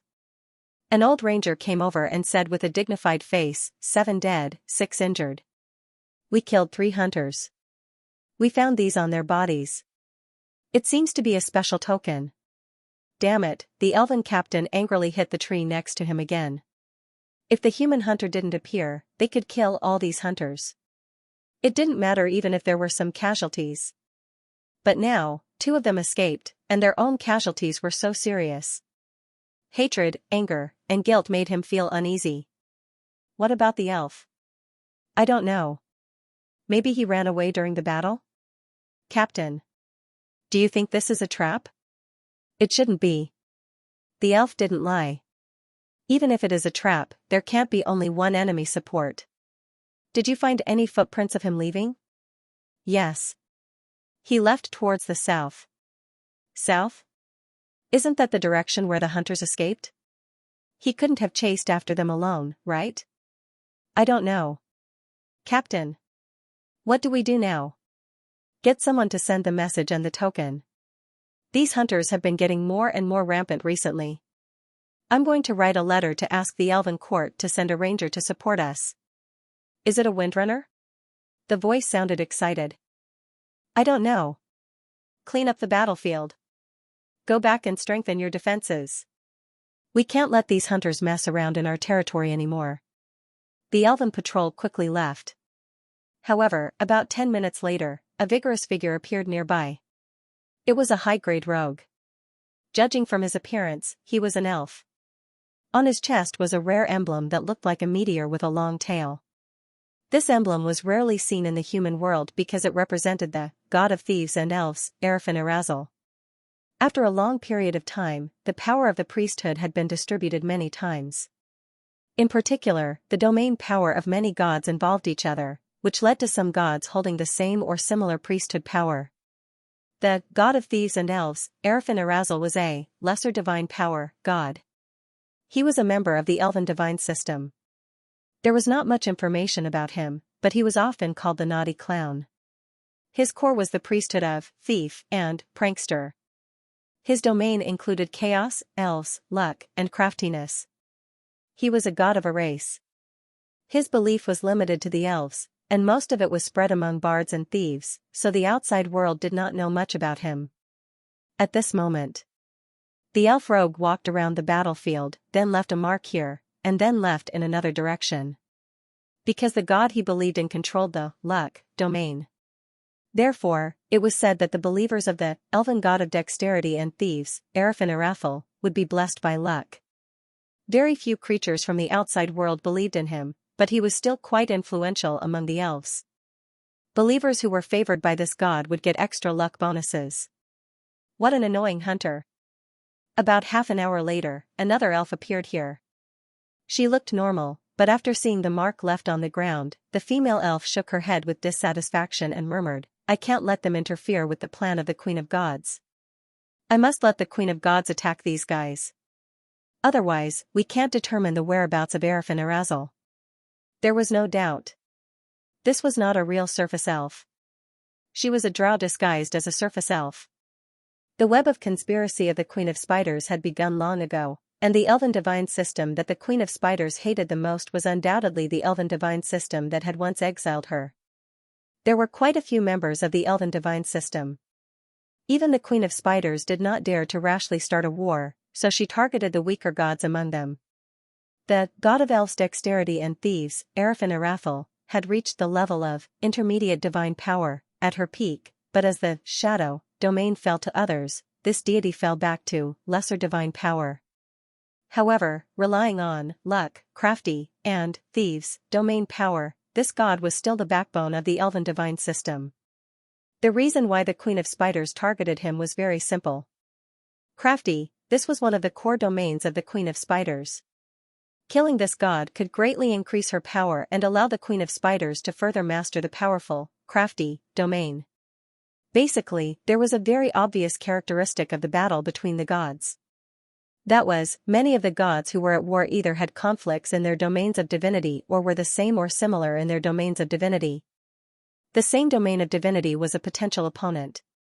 Defeating these opponents could not only reduce the number of competitors, but also improve one's own strength. The female elf quickly left. But before leaving, she used a spell to send a message. She believed that this message would soon be sent to the Underdark. On the other side, after using a little trick, Soren successfully mixed into the ranks of the hunters. As for whether he was a follower of the god of the hunt, Malor, these guys in front of him could not tell. What he had to do next was to prepare a bloody sacrifice and then attract the attention of the god of the hunt. The hunter's camp. When Soren came here, he clearly felt a few hostile eyes, but when the other party saw the emblem he was wearing, a bloodstained beast claw, the hostility of the other party was obviously reduced a lot. At this time, Soren looked like a hunter in the wilderness. His face was rough and strong, and his body had a very fierce and wild aura. The belief of the god of the hunt, Malor, was also spread among the humans, but it was limited to the evil hunters. Other than that, only a few humans would choose to believe in the god of the hunt. Londeko. A burly half-orc appeared in front of Soren and the others. He stood with a trace of blood on his body. After glancing at Soren coldly, he asked, "Why are only the two of you back? Who is this human?" Londeko was the ogre hunter. He glanced at the half-orc in front of him, who seemed to be the leader, and said in a dull voice, "We were attacked by the elven patrol. Everyone else is dead. This is Soros, a hunter from near the misty forest, and a companion who serves our lord. If it wasn't for his help, I'm afraid we wouldn't have been able to come back."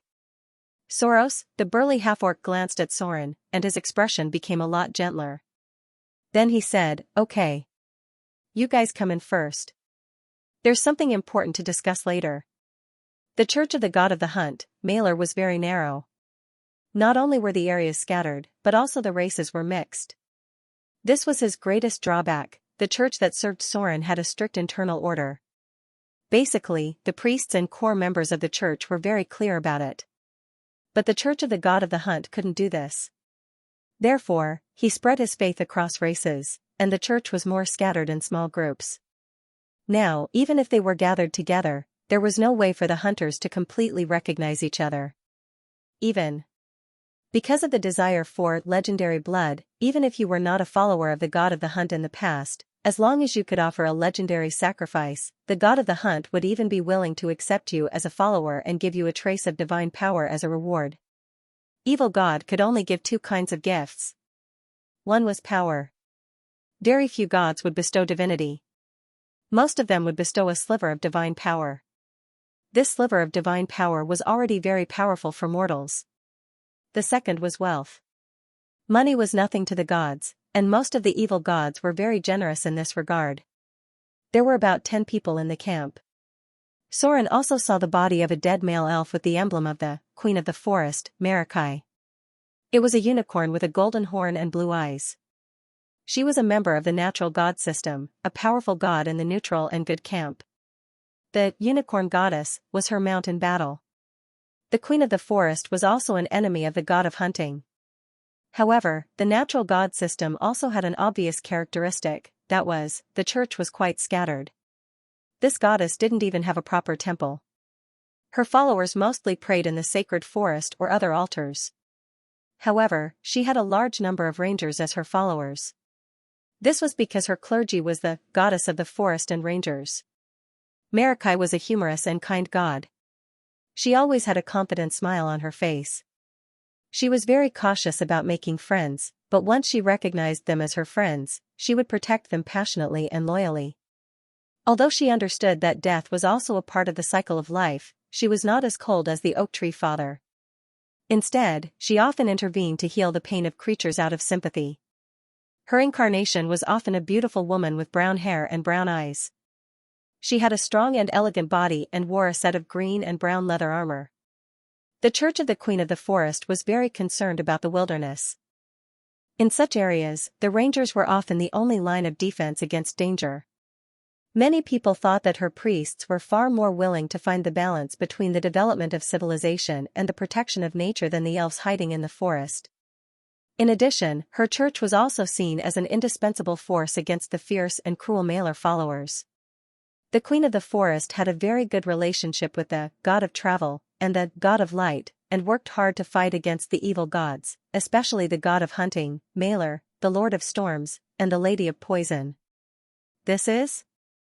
Soren pretended to be surprised and said slowly, a follower of the Queen of the Forest?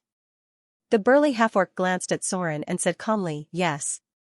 This ranger wants to spy on our camp. But my lord is in charge of tracking, so he is just a prey to us. Your name is Soros? Looks like you have some skills. Very good. We are preparing an important plan, and maybe your power can help us to complete it more easily. Soren nodded expressionlessly. It seemed that choosing the god of hunting, Mailer as his target was the right choice. First, he was evil enough, and second, he had enough enemies. Killing other gods could easily anger the gods they belonged to, or cause the gods they were on good terms with to hate them. But the god of hunting, Mailer, was different. He had many enemies, but not many allies. The consequences of killing him were minimal, and it was even possible to gain the favor of some of the good gods. However, after learning more about the god of hunting, Mailer, Soren became more and more afraid of his strength.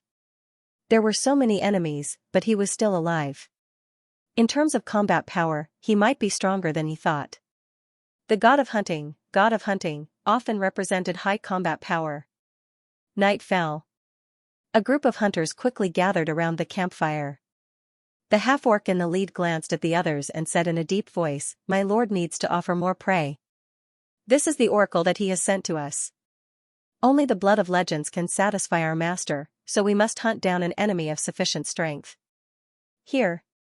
The burly half-orc took out a simple map, then pointed his black finger at a place in the south of the forest and said in a deep voice, "There is the prey we need here. A holy unicorn. A beast blessed by the unicorn goddess. This will be a very challenging hunt for us. But if we succeed, I believe that everyone here will be rewarded by my lord." Blood of the unicorn. My lord was very satisfied with the unicorn we offered last time. I believe that everyone knows its benefits, and soon there will be more forces to help us. We are going to do something big this time. The combat power of the hunters was very strong. Perhaps it was because of their faith that hunting was a very common part of their lives, which gave them far more combat experience than other professions. If a simpler analogy was used, it would be that many of the hunters were elites, which made them much more difficult to deal with compared to ordinary professions. It seemed that the followers of the clergy related to the slaughter category were quite difficult to deal with. The god of massacre was like this, and the god of murder was like this later on. Even the followers of the god of hunting were just as strong. It seemed that the Church of Hunting was now in a state of being surrounded by enemies, but under Soren's observation, they were not at a disadvantage because of this. First of all, the hunters were used to moving around in the wilderness, which made it difficult for many enemies to find their tracks. Even if someone found their tracks, facing the followers of Mailer who had mastered the tracking clergy, the end result was undoubtedly the same as the ranger who believed in the Queen of the Forest, becoming prey in the eyes of the hunters. The losses of the hunters were not small, but it was not as great as imagined. Judging from the size and traces of the camp, Soren found that after the camp was built, they had lost more than 10 people. In comparison, the losses of the other churches were likely to be even greater. This was something to be wary of. That was when he really went deep into the enemy's camp to spy. Soren found a very serious matter. The average strength of the members of the Church of Hunting was quite high. There were basically no hunters whose strength was below grade 3, and their average profession level was above 10. If they were to add their own biological talents, their strength would be much stronger. In contrast, the strength of Soren's church was uneven. The middle and high-grade church members were obviously not as strong as the veteran Church of Hunting that had been developing for a long time. Take this camp as an example. There was actually a half-legendary orc and 5 high-grade hunters. But these were not the key points. What really made Soren ponder was whether the hunting clergy was like the killing clergy, which had the ability to rapidly increase one's strength. It was mentioned before. On the spiritual level, it could increase the proportion of soul energy absorbed after killing the enemy. This increase in slaughter EXP was about 5% to 25%. The reason why the Church of Hunting had so many middle-grade and high-grade followers was probably related to the power of the clergy. The next day, when Soren got up, he noticed that the body of the elven ranger who worshipped the Queen of the Forest was gone. Instead, there was a horrifying skull in the hands of the orc leader. This was a special ritual of the hunters. The belief of the orcs was that they could seize the enemy's power. After killing a powerful enemy, they could absorb a part of their power into themselves. Such a ritual would be carried out differently depending on the race. Ogres and gnolls believed that only by eating their enemies or digging out their hearts could they gain the power of their enemies. Some werewolves believed that they should eat their enemies' hearts, and some believed that howling to the moon after a hunt could awaken the ancient power in their bodies. This kind of ritual was common among hunters, so many of these hunters had a rich collection. Note, in the area of ancient shamanism, many tribes believed that through certain rituals, they could obtain the power of the enemy they killed. The hunters moved out the next afternoon. This time, a total of 13 hunters were dispatched. If Soren was included, it would be exactly 14 people. Among them, the strongest was the orc leader, whose profession level should be between 18 and 20. Next were 5 hunters with a profession level of 15 to 18, and the rest were basically masters with a profession level of 12 or above. Their target was the unicorns. Unicorns were one of the favorite prey of the god of hunting, Malor. Unicorns were rarely seen in the material plane. Only in the depths of the elven forest could one be lucky enough to see these powerful and beautiful creatures. Unicorns in the material plane were not very strong. Because some of them had been crossbred with Pegasi and horses, their bloodlines were mixed and they had lost their original template of a heavenly creature. That was how the wildebeest was born. However, even an ordinary wildebeest was around level 3 to 6. The pure-blooded unicorns were generally level 15 and above, and with the template of a heavenly creature, they would be level 20 and above. Adding the word holy, they would have to raise the challenge level by 1 to 3. Their protector was the unicorn goddess, Rue. The hatred between the god of hunting and the unicorn goddess had been going on for a long time. The relationship between them was probably much more intense than most forests. The unicorn goddess loved to wander around. As a god of the chaotic camp, her character was also somewhat capricious. However, once she thought that the other party was trustworthy, she would show a loyal friendship and would never abandon her believers in trouble. This was very similar to the Queen of the Forest. When she had to face a battle, Rue would be a very difficult enemy.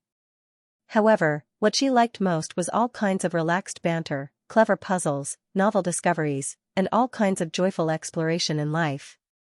This goddess was more casual in her private life, perhaps because her body was a divine unicorn. Rue's church did not have any formal clergy system, nor any temples or altars built in her name. Although some races, such as unicorns, Pegasi, and the intelligent owls, worshipped her as the guardian goddess of their race, most of her believers were abandoned people who were awakened due to their own unique abilities, such as the Enlightenment spell, recipients. Note, the Enlightenment spell can grant wisdom to animals. There was a passage that recorded this goddess. Rue's church holds an all-night celebration every year, filled with all kinds of wild banter and noise. There are many wild riding competitions in the countryside or across the sky, as well as all kinds of exaggerated skits, witty speeches, satirical debates, and romantic confessions. Many unicorns also choose to mate and reproduce that night, and the believers have their own joy. Occasionally, the incarnation of the goddess will appear in such a celebration. The unicorn goddess's hatred for the god of hunting, Malor, was very strong. She strongly condemned the king of beasts' crime of assisting the Red Robe Sorcerers Association to create black evil unicorns. Although the Red Robe Sorcerers had long disappeared in the long river of history, there were still some black evil unicorns left in the plain. In contrast, the god of hunting, Malor, was also happy to taste the blood of the unicorn goddess. He had always regarded her as another target worth hunting. At night, a group of hunters gradually approached the inner part of the elven forest. The hatred between the god of hunting and the unicorn goddess had lasted for thousands of years, so the believers of the church were eager to hunt down the unicorns. The hunters' plan was very thorough. They would sneak into the forest at midnight, complete the hunt, and quickly leave. They had already scouted the surrounding terrain, so even if the nearby elves reacted, the hunting ritual would have already been over. Soren did not want this to happen. Therefore, he believed that although the hunt would be successful, the elves would still discover them. It would be best if more than half of the hunters died here. Under the quiet night sky, everything was quiet. The cold moonlight shone in the depths of this beautiful forest, and a clear lake could be seen in front of them. Under the moonlight, the water looked like a crystal, as if it contained some kind of dreamy power.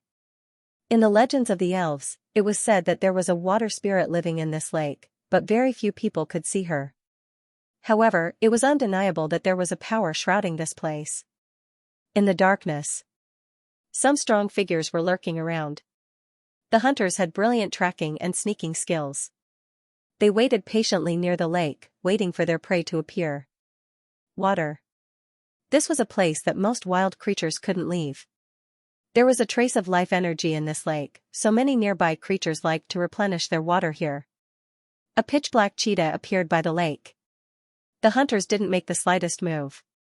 Although this was also a good prey with a strength close to the high grade, they weren't looking for this kind of trash today. As believers of the god of hunting, they were very clear about the habits of unicorns. It was said that the unicorn goddess was the daughter of the Silvermoon Lady, but there was no basis for it. The relationship between the two gods was not very close. The closest ally of the unicorn goddess was the queen of the forest. Her relationship with the Silvermoon Lady could only be said to be friendly. If the Silvermoon Lady gave birth to a daughter, it shouldn't be a divine unicorn, so there must be some relationship between the two, but in fact, it shouldn't be the identity of mother and daughter. It was interesting to say. The enemies of the god of hunting, Malor, almost all had a close relationship. The queen of the forest, the unicorn goddess, the Silvermoon Lady, and so on. Most of his enemies were close allies. This was also why Soren didn't dare to act rashly and attack other weak gods, because he might accidentally provoke a very powerful enemy. Unicorns had a habit. They liked to wander in the forest under the quiet night, especially when there was moonlight, so the probability of them appearing today was very high. Hunting required patience. Although many of these hunters were from the chaotic camp, they were quite patient.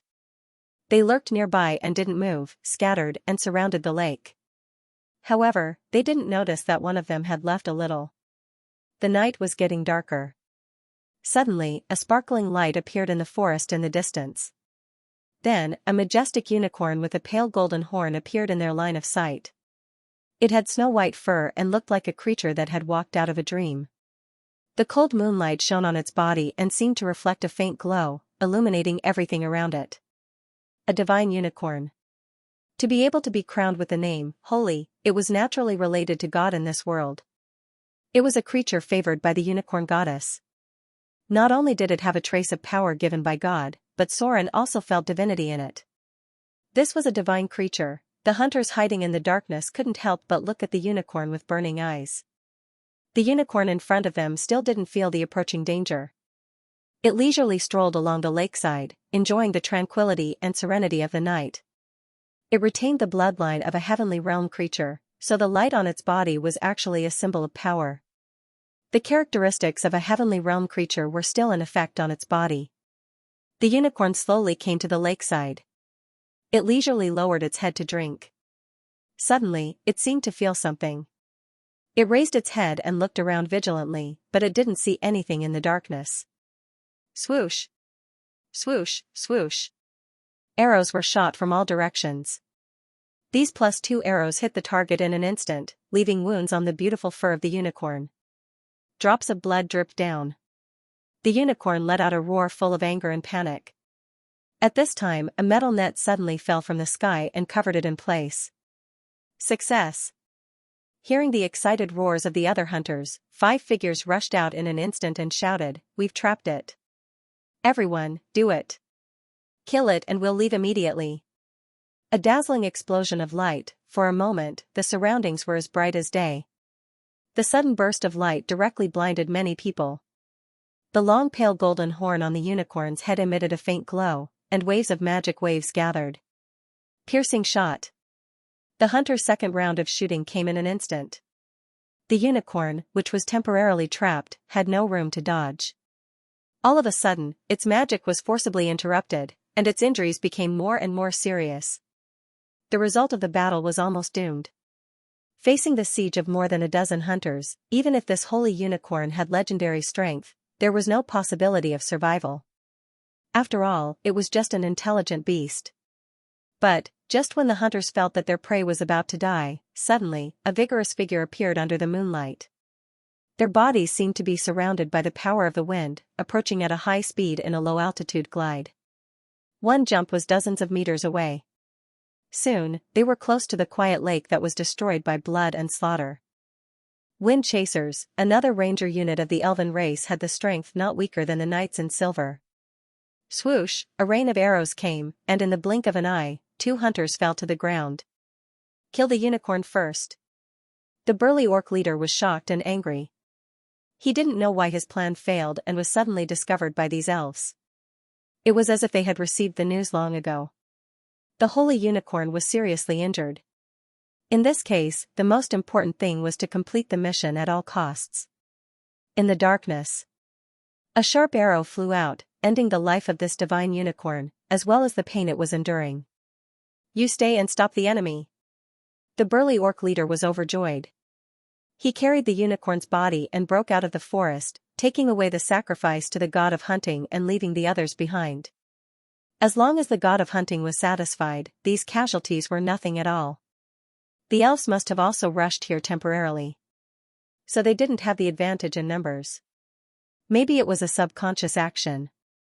The burly orc leader tasted the blood of the holy unicorn's throat. Although the blood was still delicious to him, he didn't know why he always felt that something was missing. But at this time, there was no time for him to think about it.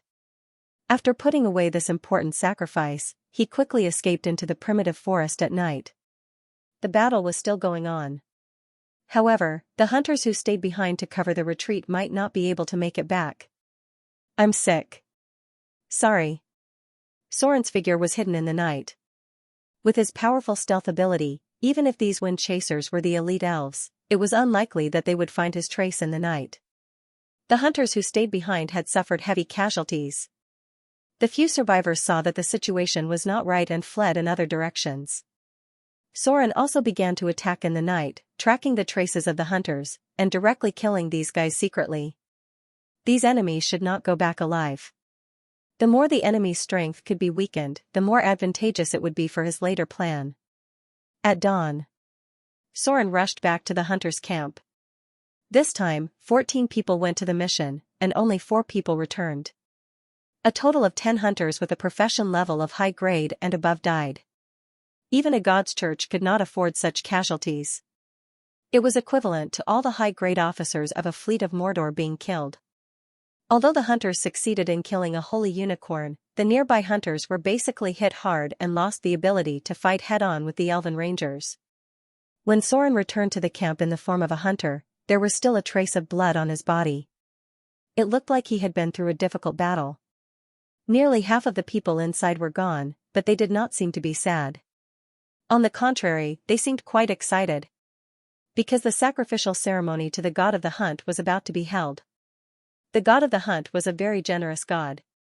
In his history, he had never been stingy with giving enough rewards to his believers.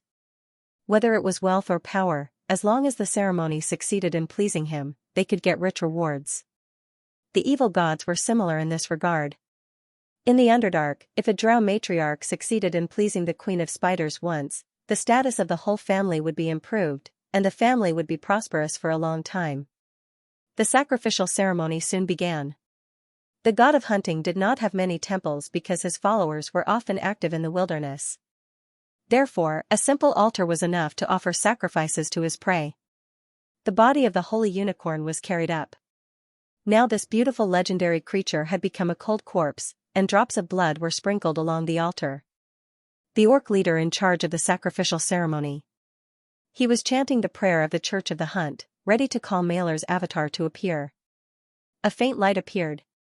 A very powerful aura appeared on the altar, and then some kind of power formed an illusory figure that looked like a huge mutant baboon. The god of hunting had noticed this and quickly formed an avatar on the altar. It was ready to feast on the prey offered by its followers. The two Null hunters carried the unicorn's corpse up to the altar. A perfect sacrifice should have been to offer up the prey and then kill it on the spot, but this was definitely not enough. The figure of the god of the hunt, Mailer, moved slightly. On the corpse of the holy unicorn, a faint blood-red radiance, invisible to the naked eye, emerged. This radiance gradually poured into the phantom of the god of the hunt, but it seemed to be quite rare.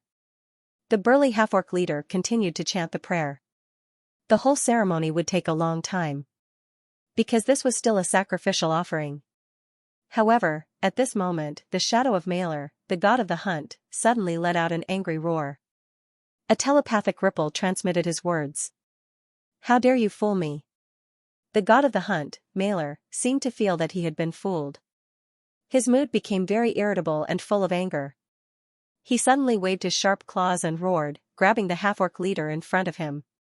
Then, white brain matter mixed with blood splattered. The half-orc with near-legendary strength died just like that. The blood-red radiance continued to appear, but this time it appeared from the corpse of the half-orc leader. This power temporarily calmed his anger and allowed his distorted body to gradually recover. The sacrificial ceremony was interrupted. The phantom of the god of the hunt, Mailer, roared angrily. He, who had satisfied his thirst for blood, did not continue to kill. He looked at the followers around the altar, watched their frightened eyes, and then slowly disappeared. Everyone stood rooted to the ground. The other hunters looked at the three corpses on the altar in a daze. One was the half-orc leader, and the other two were the gnolls who carried the unicorn up. They were killed in an instant. These hunters did not understand why the god they served suddenly became angry and killed the followers who were holding the sacrificial ceremony. The entire sacrificial ceremony ended in failure. Whether it was the god of the hunt, Mailer, or the hunters who held the sacrificial ceremony, they did not get what they wanted. This was because there was something missing from the offerings they had offered. The god of the hunt's anger was very simple. After his avatar appeared on the altar, he made a loss. The prey offered by the followers could not make up for the divine power he consumed, let alone restore his power. This seemingly powerful prey had actually lost its value. Apart from a little power contained in the flesh, he did not get anything. In short, the reason why the god of the hunt was so angry was, where did the divinity go? Of course, the divinity was with Soren. This divine unicorn provided him with 2 points of divinity, as well as over 200,000 slaughter EXP. As the son of slaughter, Soren almost absorbed the soul and divine energy of any enemy he fought. The hunters only offered Mailer the shell of a unicorn. This sacrifice was not even comparable to an ordinary unicorn. Soren's figure had already disappeared among the hunters under the altar. All of a sudden, a sharp arrow shot out from the dense forest, followed by the figures of the elven rangers. They rushed towards the hunters who were still in a state of confusion and confusion. They were ready to kill all these damned enemies in one fell swoop. It did not matter who led the elves to the hunters' camp. Soren felt a very strange power during the sacrificial ceremony just now. This power was very similar to his identity as the son of slaughter, and it also made him vaguely guess something. In history, The Son of Slaughter's strength increased very quickly because they could absorb the power of the enemies they killed. Soren felt a trace of power similar to his own from Malor, who had just mastered the hunting clergy, but there was also a big difference. Malor could also absorb soul energy, although the way he absorbed it was not the same. But one thing was certain, this was definitely a gift from the hunting clergy, which made it easier for him to absorb soul energy and divine energy. A failed sacrificial ritual. Soren finally determined the approximate location of the god of the hunt, Malor. He also confirmed that the god of the hunt, who had just fallen from the divine kingdom, had lost a lot of power. Otherwise, he would not have killed his own followers because of a failed sacrificial ritual. Judging from the last scene, the god of the hunt should have taken the orc leader who was in charge of the ritual as a prey, and then made up for the divine power consumed by his avatar. With the outbreak of the avatar crisis, it had become extremely difficult for many gods to receive faith and divine power. Soren had a great temple as a relay, but Malor could only rely on his avatar to absorb power because of his own reasons. Today's gods were similar in this regard. If Soren's followers were not praying in the temple or near the city of Mordor, then the power of faith he could absorb was very limited. The avatar crisis affected all aspects of the god's abilities. In the past, if someone mentioned the name of a god, then within 24 hours, some powerful gods could directly see the person who mentioned the name and the situation nearby if they wanted to. This was a bit like the gods. Although the gods could not easily appear in the mortal world, they could easily know many things in the mortal world. But now it was not possible. The power of divinity had been greatly weakened, and many gods could only maintain the most basic ability. Any power of divinity that used to be very easy to use now required a lot of divine power. This situation would continue until the end of the Avatar crisis. Now, no matter who it was, all gods needed to rely on their saint form to perceive the outside world. Even if there were believers in Mordor calling Soren, he could not feel or notice anything. The real body of the god of the hunt, Malor, was in the deepest part of the wilderness. It seemed that he was also a smart guy. He knew that he had many enemies, and his saint form did not dare to get too close to the area of human activity. He was probably afraid of encountering other gods who had fallen into the mortal world. Soren was ready to find out. If he could determine where Malor's real body was, then he should consider how to kill him. Frostleaf City. This was a city near the north. Not far from it was the ruins of Silvermoon City, a city that was once very old and glorious. The Northern Witches originated from Silvermoon City's sorcerer organization. Now, this once glorious city had been buried by history, leaving only some ancient ruins in the depths of the earth. The powerful magic lock had also been moved to the tower by the Northern Witch Council. Now, only Frostleaf City was still thriving nearby. Under the cold moonlight, a petite figure sat on the roof, staring blankly at the moon in the sky. She had a pair of furry cat ears, and the tail on her little but was moving as if she was bored. At this time, there were no pedestrians on the street, but there were many guards below the mansion she was in. They were all experts, and at a glance, one could tell that they were the kind of guys who had been through hundreds of battles. The power of Mordor City had extended to many places. Because Vivian planned to incorporate the Church of Fear, Soren sent out many of his elites. Now, most of Mordor City's energy was on Vivian's side. The Fear cultists were already very weak. This was one of their few strongholds, and now it had become the hidden power of Mordor City. Meow. Lulu shaved her claws in boredom, looked at the moon in the sky and murmured, "It's so boring here. Mordor City is still fun. So many fish. Meow. I can swim in the sea and catch fish every day. How free. As a beastkin." Although Lulu had a good status in Mordor City, she had no friends around her. She rejected the approach of others. Except for some of the highest people in Mordor City, such as Soren, Gloria, Fallen Witch, and so on, she was only a little familiar with the high priest of the temple. Beastkin were a group of people who were very adapted to being alone. Maybe they had been used to it for a long time. Nowadays, the number of beastkin was getting fewer and fewer. A cat-type beastkin like Lulu could only be seen in the Eastern Kingdom. Most of the time, Lulu was a little follower behind Vivian. She was an optimistic cat girl who was easily satisfied. A simple life in Mordor City could make her feel satisfied. This may be caused by her childhood experience. The survival of beastkin had always been difficult. When she first saw Soren, she was being sent to the south coast in a cage by the slave ship. Life outside Mordor City was boring. At least Lulu thought so. Master was busy incorporating those fear cultists and had no time to play with her. Fighting was also boring. As Vivian's personal maid, Lulu had only fought once or twice so far. Although she wanted to tell others that she could fight more than them, in fact, there were still few opportunities for her to fight. Master was getting more and more powerful. Many powerful guys in Mordor City were sent here. The outside world was not the same as she imagined. What she saw was not wonderful but a difficult life. The longer she left Mordor City, the more she missed that place. In the dark alley in the distance, there was a group of refugees. They heard that the lizard men were attacking humans over there, and now many people were running here with their families. War, chaos, hunger. In Lulu's simple understanding, the outside world seemed to be full of these things. A breeze blew by. Just when Lulu turned her head in boredom, she suddenly saw a beautiful woman walking in the moonlight. The moonlight sprinkled on her body as if there was an illusion. Lulu actually saw a little silver-white halo on her body. It was a beautiful woman.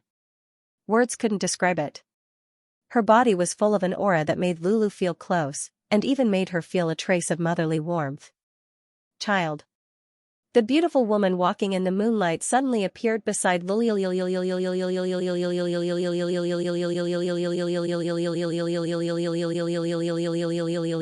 It was an unusually intimate aura. The other party's touch made Lulu curl up involuntarily, as if she wanted to get closer to her. No one had ever made her feel so close. She had always been very repulsed by humans, and there were only a few people who could make her feel close to them. This beautiful woman in front of her had a more gentle aura than Gloria, who used the enlightenment spell on her. It even made Lulu put down all her guard. She raised her little head and glanced at the other party, and said, "I'm looking at the moon." There was a faint smile on the beautiful woman's face, and there seemed to be a trace of joy. She said slowly, "Do you like the moon?" Lulu nodded and said, "I like it. I like it very much." Meow. Whenever the moon is full, I feel the moonlight on my body so comfortable. She was a beastkin. Basically, all beastkin had some kind of mysterious connection with the moon. Lulu's talent was awakening, and the brilliance of the moon would awaken her potential at a specific time. The beautiful woman smiled as if she was a mother. She stroked Lulu's forehead and said, "My child, I'm very happy to see you again. Would you like to go with me? I want to leave here. If you want, you can go with me." Ah? When Lulu heard this, she suddenly woke up. She looked at the beautiful woman in front of her in a daze. Her cute little face showed a hint of hesitation and struggle. She didn't know why, but the other party made her feel very close, and she could feel that the other party would never hurt her. But when the other party proposed to leave with her, Lulu couldn't help but hesitate. Meow. The little cat girl thought for a long time, then raised her head and said seriously, "Meow. I'm afraid not. Although Lulu likes you very much. But Lulu already has a master. I can't leave the master and go with you. The master is in trouble now. She has a very, very powerful enemy. Although the master's brother is also very powerful. But the enemy is too powerful. Meow. Lulu wants to stay by her side. Help her defeat the enemy." "Oh. When I help the master defeat the enemy, I'll go play with you again, okay? Lulu likes you very much." The beautiful woman in front of her was stunned. Then she showed a gentle smile, reached out and stroked Lulu's long hair, and smiled, "Okay. You're a good child. Since you don't want to leave with me, then I'll leave you a gift. My name is Suluan. I'm your protector. If you're in danger, you can call my name." The beautiful woman stretched out her white slender finger and tapped Lulu's forehead. Then, there was a trace of silver-white holy light. Some kind of transcendental power of law turned into a blessing and stayed on the little cat girl. When Lulu came back to her senses, the beautiful woman had already left. Everything seemed to be a dream. P.S. I've been sick recently. Sorry. I hope everyone can understand. After all, the author is also a human. Sometimes I can't help when I'm sick. New Moon Year 1676, 11th of October. One night, on the old ruins of Silvermoon City, a strange silver light suddenly shone. This light could be seen even from far away. The light only lasted for a short time. Then, a deep crack appeared on the ruins of Silvermoon City. The crack went all the way to the underground ruins. Standing next to the crack, one could vaguely hear strange noises coming from the ruins. This strange time was quickly transmitted to many places through various channels. 3 days later, it was sent to Soren. Baron Highslope. Soren glanced at the magic message and murmured, "Has the Silvermoon City Ruins instance dungeon been opened?" So it's opened at this time. Silvermoon City Ruins. In the past, spellcasters had to go to the instance dungeon. There were many secrets hidden in it. After all, Silvermoon City was one of the most prosperous and powerful cities at that time.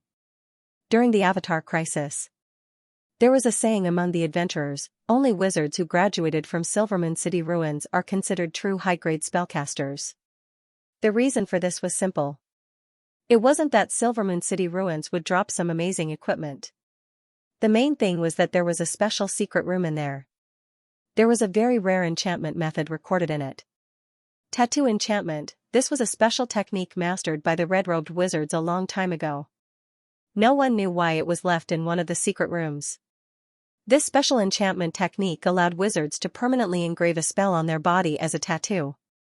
This spell could be permanently engraved. In theory, it could be engraved on a level 8 spell. In Soren's adventurer team, there was a wizard who permanently engraved a dragon wing spell on his body. This technique was very useful for wizards. Although it might affect the appearance, it was very practical. The Baron Highslope was connected to the orcs' territory. The orcs in the western wilderness hadn't fought with humans for a long time. Although it was related to the sudden disappearance of the god they worshipped. The impact of the Battle of the Orc Gate lasted for thousands of years. A god system from another world affected this world near the last age of turmoil, which led to many unexpected accidents. There were still some followers of the other world's god systems left in the desert area. For many races, as long as the orcs didn't start a war, it wasn't a big deal. Perhaps it was his nature. There were many gods in the orc god system who had a war domain. The orc main god's core clergy was conquest, and there was also a war god who had the clergy of war. Many of the conflicts that had been going on for a long time had the shadow of the gods behind them.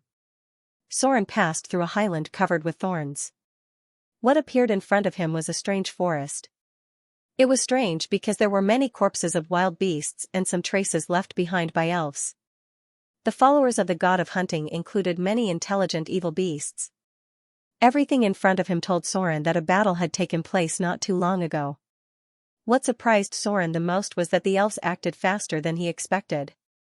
They even went straight for the boss behind the scenes. Where did they get the confidence to challenge a god?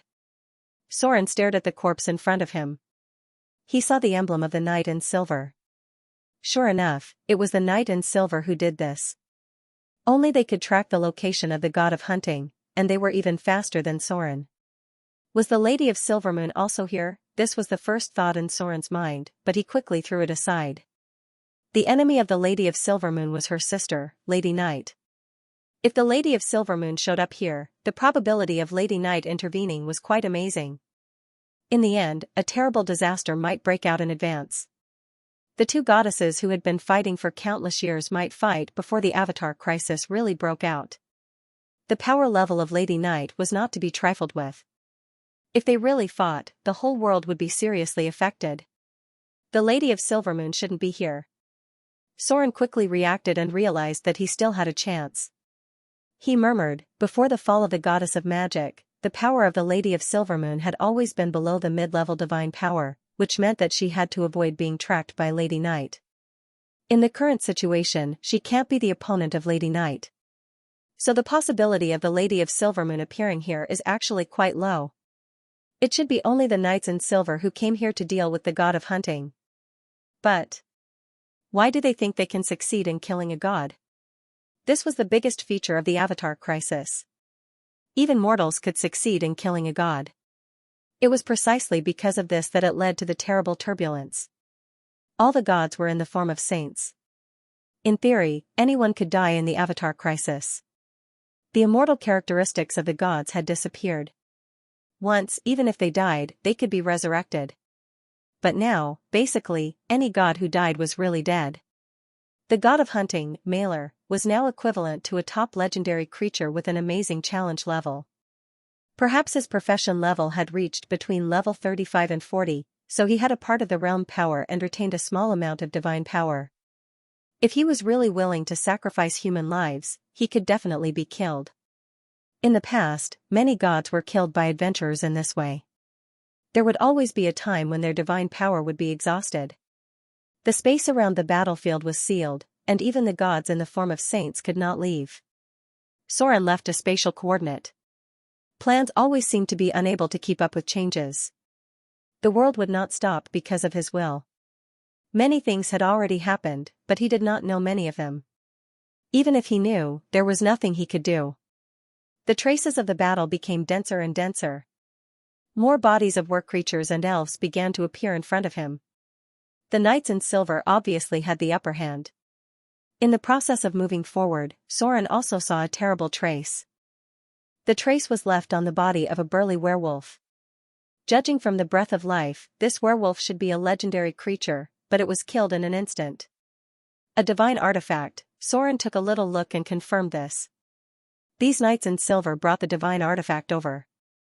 It was still uncertain which divine artifact it was, but its power was quite amazing. The material plane had always kept some divine artifacts. Most of these divine artifacts were in mortal organizations. A conservative estimate was that there were dozens of divine artifacts left in the material plane, but I'm afraid that only a dozen or so had really appeared in the eyes of the world.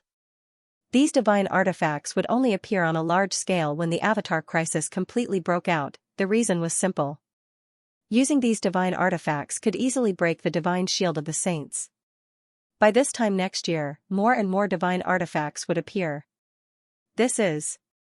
Soren suddenly stopped and frowned.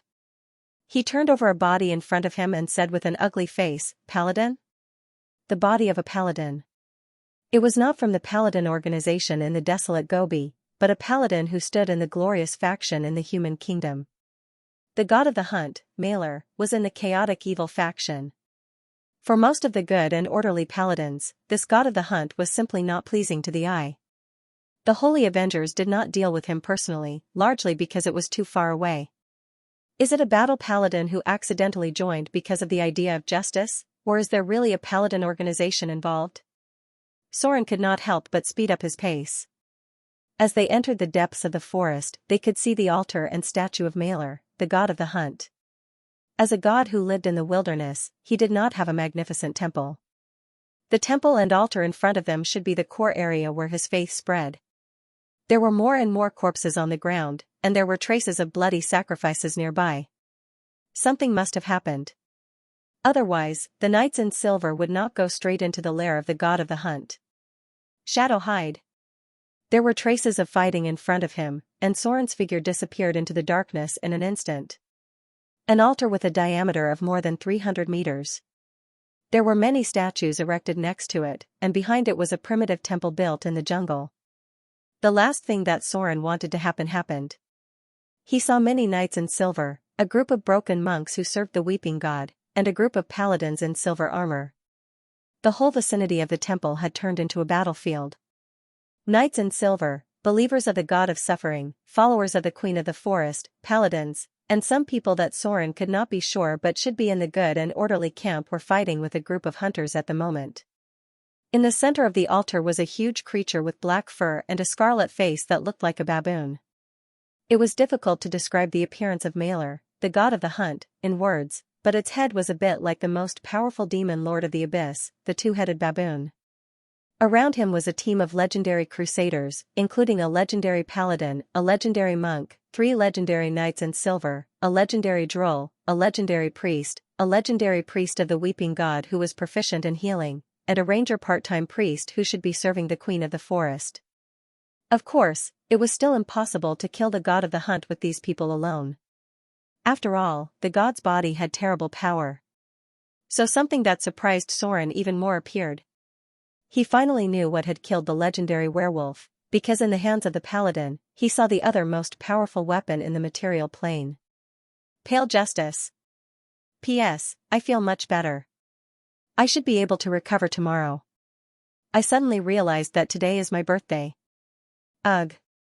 Act cute, roll around. The Pale Justice. This legendary weapon was one of the most powerful weapons in the material plane. Judging from its appearance, it was completely ordinary. It was almost the same as a novice longsword bought on the streets. There were no gorgeous decorations at all, and there were no gems or runes inlaid on it. This artifact looked so ordinary, but it was precisely because of this ordinariness that made it extraordinary. So much so that Soren could confirm without hesitation that it was the legendary Pale Justice at a glance. This was a legendary divine sword. But there was only one purpose to make this sword, to destroy evil. Although it was such a powerful weapon, the Pale Justice had a rather ordinary origin. This simple sword was made by a man named Renaud, who was a devout believer of the god of justice. Renaud had spent 30 years to perfect his metal processing skills, and because of this, he was able to create flawless blades. After Renaud finished this simple weapon, he immediately dedicated it to the Church of Tyr. The priest who received the sword put it on the altar in the monastery. He asked the brothers in the church to pray with him to the god of justice, asking God to give the sword divine power. But they never touched the sword, and they never even mentioned it. 10 years later, when the other priests had given up on the hope of giving the sword divine power, the priest who initiated it, Idon, continued to pray silently. Another 20 years passed, and the god of justice still didn't show any miracles. The priest of the god of protection who came to visit mocked him for blindly believing in the sword. But at this time, Idon suddenly stood up and walked to the altar, gently taking the dusty sword from the altar. The priest of the god of protection asked Idon, "Have you finally regained your sanity?" Idon replied, "I've always been clear-headed, but I've always prayed for the wrong things from the god of justice." He said that the god of justice had done this a long time ago. The priest of the god of protection laughed at Idon's statement, and asked his personal guard to draw his sword. The guard's gorgeous weapon was inlaid with pearls, the blade was engraved with runes, and there was also a pile of tiny rubies. The priest of Heim laughed and said, "Your weapon is like a normal soldier's sword, and it's much inferior compared to ours." Idon calmly grasped the hilt of his sword and swung it at Helm's weapon. Priest Heim's laughter quickly faded away. All he could do was stare at the guard's broken sword. When Idon put down his sword, Priest Heim stood there without saying a word. Idon said, "Compared to the power of vanity and appearance, justice is always inferior and pale. However, I expected Tyr to manifest his miracles with lightning or fire on this sword. I should have remembered how this sword came into my hands. Through simple love and humility. Justice applied to everyone, regardless of wealth, status, or knowledge. Whether in the farmer's field or on the battlefield, justice is everywhere." In the end, Idon took the sword to a local weapon shop and ordered a wooden, leather-wrapped handguard. He then passed the sword to a new holy knight and taught him to always remember the potential of love and kindness in the hearts of humans. Perhaps it was because fate favored the Saint Samurai. Or perhaps it was because the Saint Samurai easily provoked powerful enemies. Two of the most powerful artifacts in the material plane could only be used by the Saint Samurai. They were terrible weapons against evil, whether it was the Holy Avenger or the Pale Justice. Either of these two weapons in the hands of a Saint Samurai had the possibility of killing a god. The battle on the altar was difficult to determine the winner. With the strength of Malor, the god of the hunt, he should not be afraid of these legendary professions. However, if the Pale Justice was added, then the result would be completely different. No god of the evil alignment could resist this artifact with flesh and blood, not to mention Malor. Even the powerful Queen of Spiders and the Lady of Night could not do it. Because purely from the perspective of lethality, the Pale Justice was more amazing than the Holy Avenger. Item type, Pale Justice, +4, item grade, grade 4 artifact, item description. The Pale Justice is the ultimate weapon to destroy evil. When fighting against any evil enemy, it will erupt with terrible power. This weapon has been blessed by the god of justice and retains powerful divine power. Therefore, only Saint Samurai can use this weapon. Its birth has a very memorable story, which is why it is called the Pale Justice. Requirements: Strength 14 or above. Can only be used by Saint Samurai. Equipment effect: Artifact characteristics: Immunity to all control spells, cut-off characteristics, resist evil, resist chaos. Plus 12 sharpness, plus 10 penetration, plus 12 toughness, plus 10 armor break, plus 10 holy damage. Artifact effect: Immunity to all control spells. When holding this artifact, the user is immune to all control spells, including but not limited to mind control, charm spells, fear spells, intimidation spells, and so on. The wielder's mind and will are protected by the power of justice. No one can control them. Weapon special effect: Cut-off characteristics. When hit by this weapon, it will cut off any non-artifact weapons. There is a certain chance to directly damage legendary armor. Weapon special effect: Resist evil. This weapon will be blessed by the power of justice when fighting against any enemy of the evil alignment. It is regarded as a grade 7 artifact. Plus 15 sharpness, plus 13 penetration, plus 15 toughness, plus 13 armor break, plus 15 holy damage. Weapon special effect: Resist chaos. This weapon will be blessed by the power of order when fighting against any enemy of the chaos alignment. All damage dealt will be increased by an additional 10 points of the power of order. The god of the hunt, Mailer, was from the evil alignment. Not only was he from the evil alignment, but he was also the opposite of the Saint Samurai, chaotic evil. How strong was the Pale Justice? To be honest, Soren was not very clear about its actual power. However, he knew that this artifact had forced the Queen of Spiders to retreat. It had even stopped part of the Queen of Spiders' plot during the Avatar crisis. Of course. At that time, the Saint Samurai who held this sword was not the one in front of him, but another great guy. Whether it was the Holy Avenger or the Pale Justice, these two artifacts were precious treasures that belonged to the Saint Samurai. For a long time, these two artifacts only had the right to use and not the right to own. They would never belong to any Saint Samurai alone. Only those who were chosen by these two artifacts could become the users of the artifacts. This system had lasted for a long time, so the users of the artifacts had always changed. Sometimes, they even fell into the hands of the enemy in the process of fighting against evil. However, the Saint Samurai could always get them back at all costs. At all costs, it was really at all costs. The craziest time that the Saint Samurai launched a general attack on the headquarters of an evil god in order to take back the Pale Justice. The Pale Justice. For some reason, Soren always felt that the name of this artifact was full of poetry. This was one of his two favorite artifacts. The other one was called the Black Demon Sword. That sword seemed to be no longer in the material plane.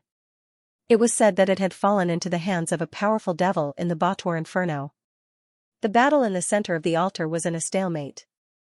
Fortunately, the god of the hunt, Mailer, did not have a wizard level. If Soren remembered correctly, this god's creature level was frighteningly high. He belonged to the kind of creatures that were born into the realm of legends. Then, he also advanced some warrior abilities. More specifically, no one could figure out. It was only certain that the god of the hunt still had the strength domain. Generally speaking, those who had mastered this domain were basically melee fighters. There was no doubt about it. Gods were not omnipotent. As a melee god, the god of the hunt, Mailer, could only rely on the power of the gods to obtain the blessing of divine spells that were equivalent to a level 20 priest. As for the spells of wizards, he could basically forget about it. From this point of view, he might be easier to deal with than the demigod vampire. This was because the god of the hunt, Mailer, should not be able to stop time unless his divine power could support an outbreak of the power of the time change. However, Soren did not think that he had such power.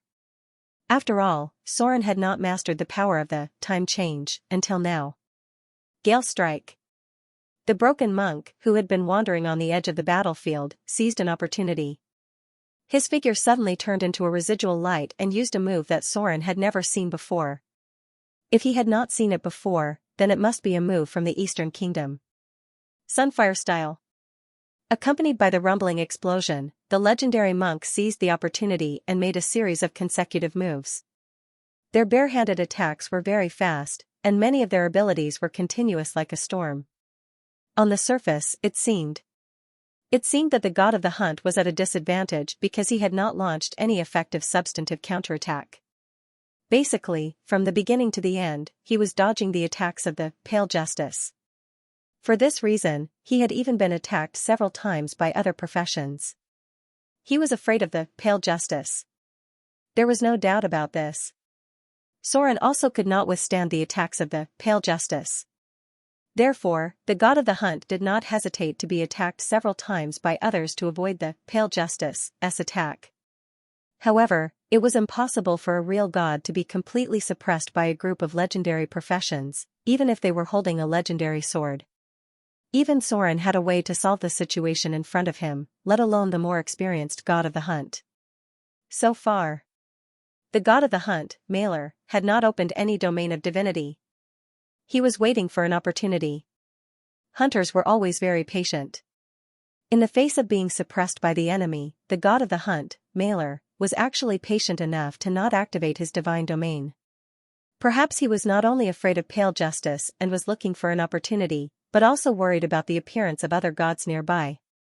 When the knight in silver appeared on the battlefield, Soren was worried that the Lady of Silvermoon would also appear. Mailer, the god of the hunt, did not come and go as freely as Soren, as a rogue.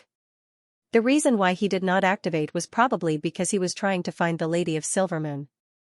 These two gods did not have much hatred, but the conflict of their divine domains was higher than most of the hatred.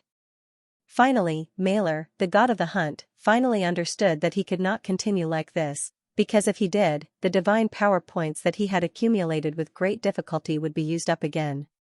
Therefore, he seized the gap in the enemy's cooperation and launched a counterattack. For the gods, any encirclement attack that was half a beat too slow was a flaw, and unless they could achieve the level of the gods' layers back in the dark zone, they would not gain the upper hand by relying on sheer numbers of legends. The greatest advantage of a rogue was reflected in the situation in front of him. Soren was an outsider to the whole battle. He could easily observe everything, but when the time was right, he could cut into the battle in an instant. This was something that no other profession could do. With the end of the Broken Monk series of Eastern strike techniques, Mailer, the god of the hunt, let out an angry roar. Suddenly, a pair of sharpened wrist guards appeared on his arms, directly blocking the attack of Pale Justice. This was his only artifact, a third-grade artifact, Beast's Claw, made with his own divine power and divinity. Artifacts were things like artifacts. Even if you were a god, you couldn't make any divine weapon. Even if you used the knowledge of a god, you could only make a legendary item at most. Any divine weapon in this world required a god to pay a great price to make it. This kind of infusion of divinity meant a permanent consumption of power. No god would easily make a divine weapon. Therefore, a considerable number of gods only had one artifact. For someone like Soren who didn't even have a proper divine artifact, it was obvious that he was a newly ascended god. In the material plane, there were some divine weapons that were more advanced than those in the hands of god spirits. Of course, in the past, god spirits were in their god kingdoms. Those divine weapons did not have much of an effect on them. But now that they had fallen into the mortal world, those divine weapons were quite a threat. Pale Justice was a Tier 4 divine equipment. When fighting against evil, it would receive a boost from the power of justice, making it equivalent to a rank 7 divine artifact. In terms of lethality, Mailer's Beast Claw was far inferior. Although the previous god of justice had already fallen, the god of the hunt, Mailer, would not be able to easily resist a divine weapon personally bestowed by a greater divine power. Clang! Clang! A series of parries sounded. Mailer, the god of the hunt, did not launch an effective counterattack, but by relying on the Beast Claw, he no longer had to hide from Pale Justice. He was ready to fight back. From the moment he took out the Beast Claw, Soren knew that he was waiting for an opportunity to break out of this situation. And this opportunity soon appeared. At the moment when the paladins and Droll took turns to attack, they temporarily exposed the priests behind them. This process may not have taken more than 0.1 seconds, but it was enough for the gods. Power, Realm. The god of the hunt, Mailer, was still very cautious. The realm he activated was one of his most peripheral abilities. When the Power, Realm was activated, the air in the whole battlefield seemed to become heavy. Rumble, the huge body of the god of the hunt, Mailer, directly rushed over. He did not directly hit the priests behind him, but smashed his fist on the ground under his feet. The earth trembled. At this moment, the power of the explosion was probably more than 40 points. The terrible vibration directly appeared like an earthquake out of thin air. The whole altar was fragmented, and terrible cracks appeared on the ground. With Mailer's attack as the center, an explosive shock wave was formed, followed by spider web cracks. The temple behind collapsed in an instant, and everything within 300 meters was affected by this terrible power. The impact of this punch was even more powerful than the explosion of a missile, and it directly shook all the people surrounding him away. Moving mountains and filling seas, when one's strength reached a level of more than 40 points, it was a terrible ability to move mountains and fill seas. Few people in the material plane could resist such terrible power, and it was just a matter of time for them to collapse a mountain with one punch. A shadow flew past. Mailer, the god of the hunt, was known as the king of beasts. His most powerful attributes were undoubtedly strength, agility, and physique. Most of the strength-type gods had around 35 points. If the blessing of the strength field was included, then Mailer's strength was definitely above 40 points. There was no record of the origin of the god of the hunt, Mailer. However, this guy looked very much like the most powerful demon lord in the abyss, Demogorgon. Demogorgon was a terrifying two-headed baboon, while the god of the hunt in front of them looked like a one-headed baboon. Casualties appeared in an instant. The first to fall was undoubtedly the priests in the team. All the defensive force fields were easily broken under the attack of the gods. The priests of the god of weeping were torn apart by the king of beasts in an instant and were torn into pieces on the spot. The hunter has become the prey. The king of beasts said a sentence in the ancient language of the abyss, and in an instant, he rushed to another enemy. He gave up the paladin who was holding the pale justice, and also gave up the monk and the knight in silver who were agile and flexible. The most powerful attribute of the priests was perception. They could not escape the pursuit of the king of beasts. In an instant, countless attacks were launched at the king of beasts. Now that one of the priests had died, they could not allow another part-time priest to die as well. However, the king of beasts did not care about their attacks. With the divine shield activated, the god of the hunt, Mailer, endured all the attacks and rushed to the priest who was a part-time ranger. As long as the priests were all dead, the next battle would be much easier. Chaos Realm. Evil Realm. Two realms were instantly activated by the god of the hunt, Mailer. As one of the old gods, his realm covered a large area. Even Soren had a row of data in front of him affected by Chaos Realm. Alignment, order. Test of immunity failed. Within the range of Chaos Realm. Any ability test has been negatively affected by -2. Affected by Evil Realm. Alignment, Evil. Additional ability buffs have been obtained. Within the range of Evil Aura. Any ability test has received +2 additional buffs. The realm of a true god. The realm power possessed by a god was not something that mortals could easily contend with. Within the realm of a true god, the power of the rules would become more effective against them. This change was like the adaptation of the rules of different planes.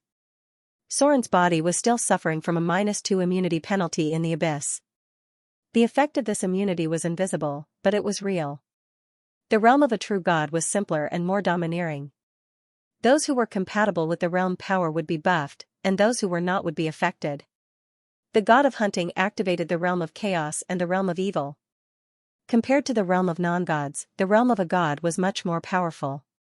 The evil aura of the devil could reduce the immunity of the enemy of the opposing faction by -1, and at the same time, increase the immunity of the evil faction by +1.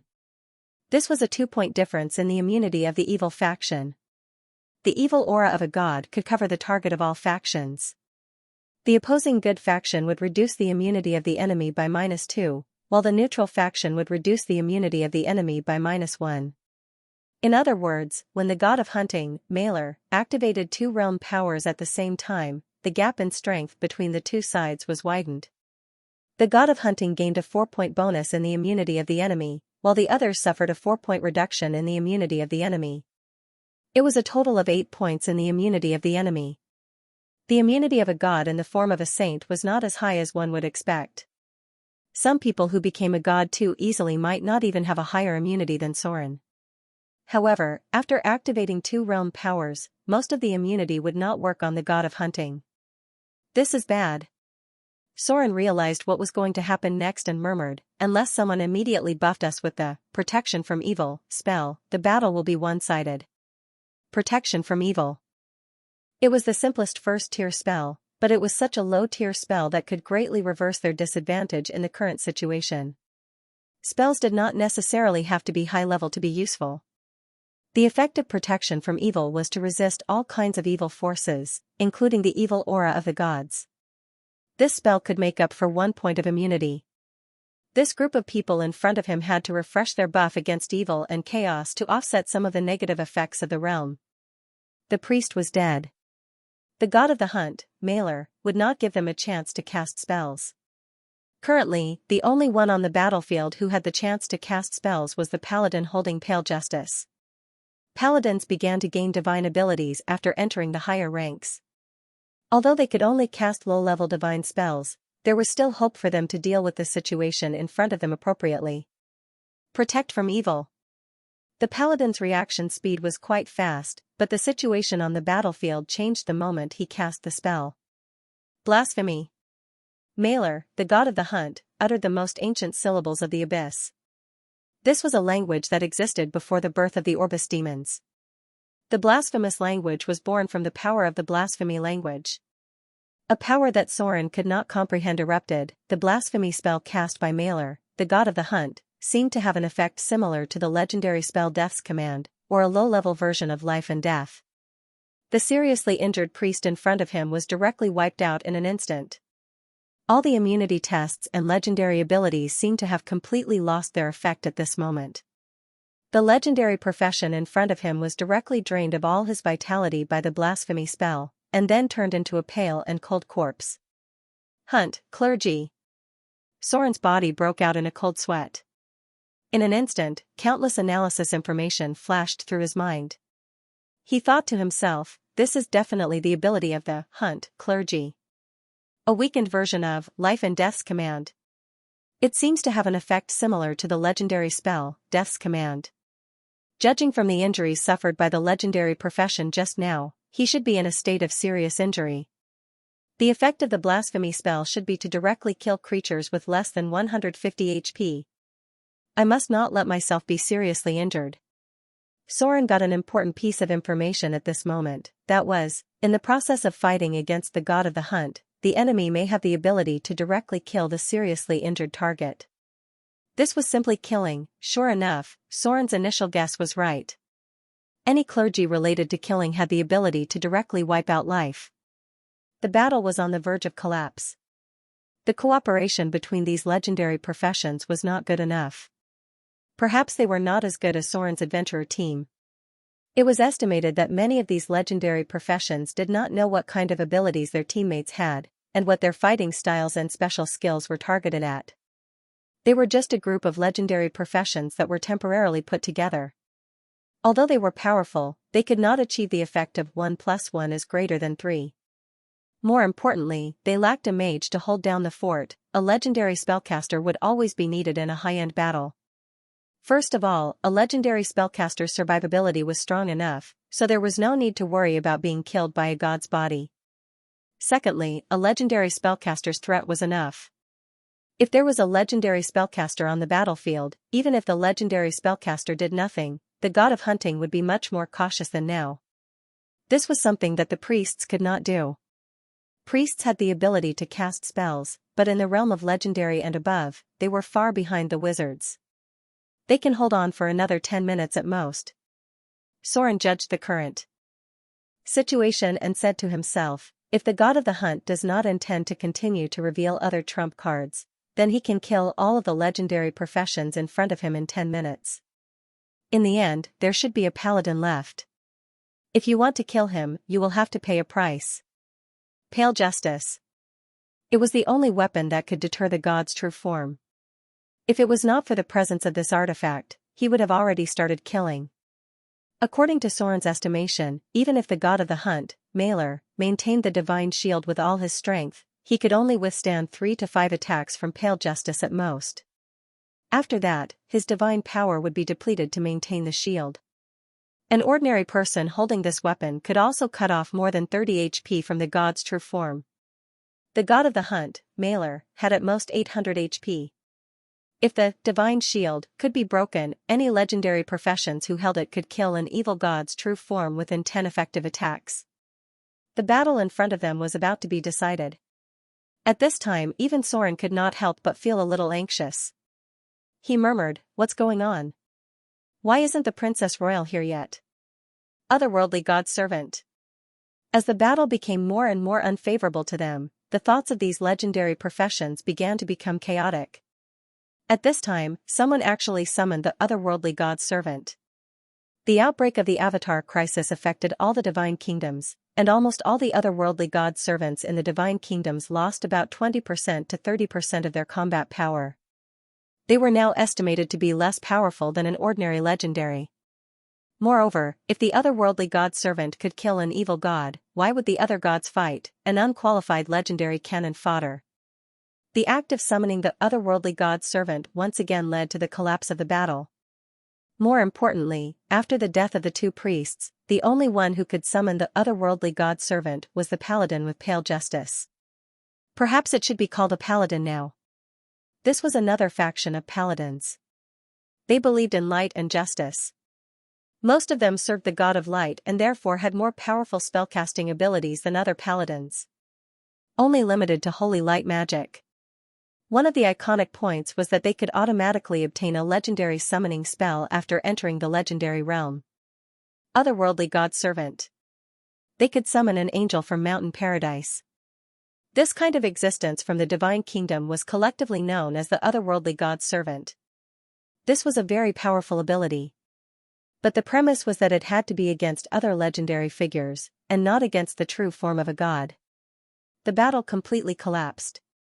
The act of the paladin summoning the otherworldly god gave the god of the hunt, Mailer, an important opportunity. He rushed to the paladin in front of him in an instant, and then risked being hit by the other party. He was ready to kill the enemy with Pale Justice. As long as the paladin died, no other legendary figure could hold Pale Justice. Of course. He himself could not hold this weapon, and he could not even touch it. Poochie, a stream of blood splashed out, and the beast's claws easily tore the armor on the paladin's body. Then his abdomen was cut open, and even the intestines were pulled out. However, the paladin did not die because of this, because he had legendary abilities such as armored skin, legendary sturdiness, perfect physique, and so on. This kind of injury could only make him constantly bleed, but not directly trigger the test of death. Clang! Clang! A series of fierce confrontations broke out. The seriously injured Saint Samurai roared, as if he had given up hope of survival. There was a resolute determination in his eyes. At this moment, his combat effectiveness had suddenly improved greatly, and he was almost on par with the god of hunting. Sacrifice. The Saint Samurai already had the belief that he was going to die. And when a person fought with the conviction that he was going to die, the potential that would erupt would be quite astonishing. Evil slaying slash. The sacred samurai, who was covered in blood, was quite imposing. While the others were holding back the god of hunt, the sacred samurai used evil slash and Pale Justice to directly break the enemy's divine shield, and then left a deep wound on the god of hunt. He was injured. As a god in the form of a saint, he was not only injured, but also seriously injured. However, this was the only way to fight. In Soren's eyes, the courageous paladin had become a dead man. The kind of thing that could still fight for 300 rounds after being seriously injured was only suitable for mortals. In this kind of battle at the level of gods, such people would never be given any chance.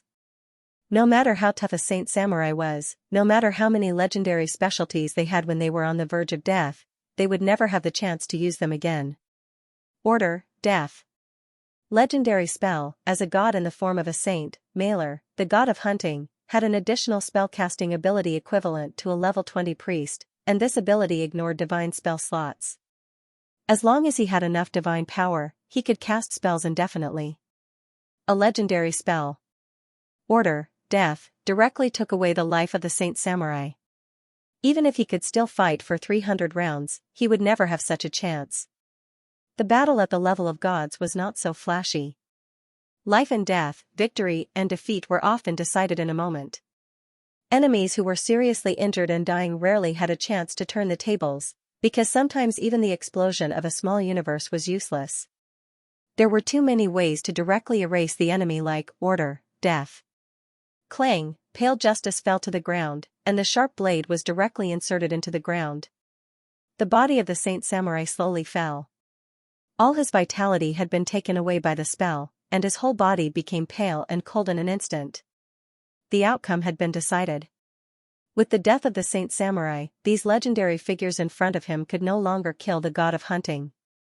A blood-red light appeared in his eyes as if he had activated the clergy of bloody lust. He did not seem to be in a hurry to kill these people in front of him. Instead, he suddenly said in a low voice, "The identity of the hunter and the prey seems to have been switched. Run away.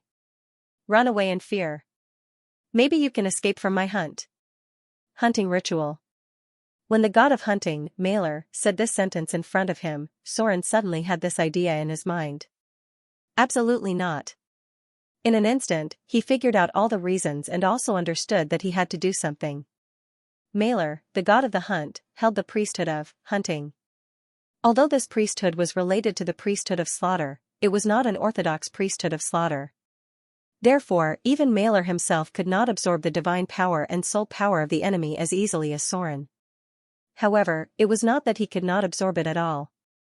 As the name suggested, the clergy of hunting had the same meaning as the literal meaning. In the case of the hunting ritual, Mailer could also have the same ability as Soren. He could increase his strength in the midst of killing. Although 3 of the legendary professions in front of him had died, there were still many left. If the god of hunting, Mailer, killed them through something similar to the hunting ritual, then the increase in strength this god would obtain would be quite amazing. The soul power of 6 legendary professions. Whether it was to increase one's own basic ability or restore one's own divine power, it would make the challenge of the god of hunting much more difficult. There was only one meaning in Mailer's words, and that was that he was going to hold a hunting ritual himself.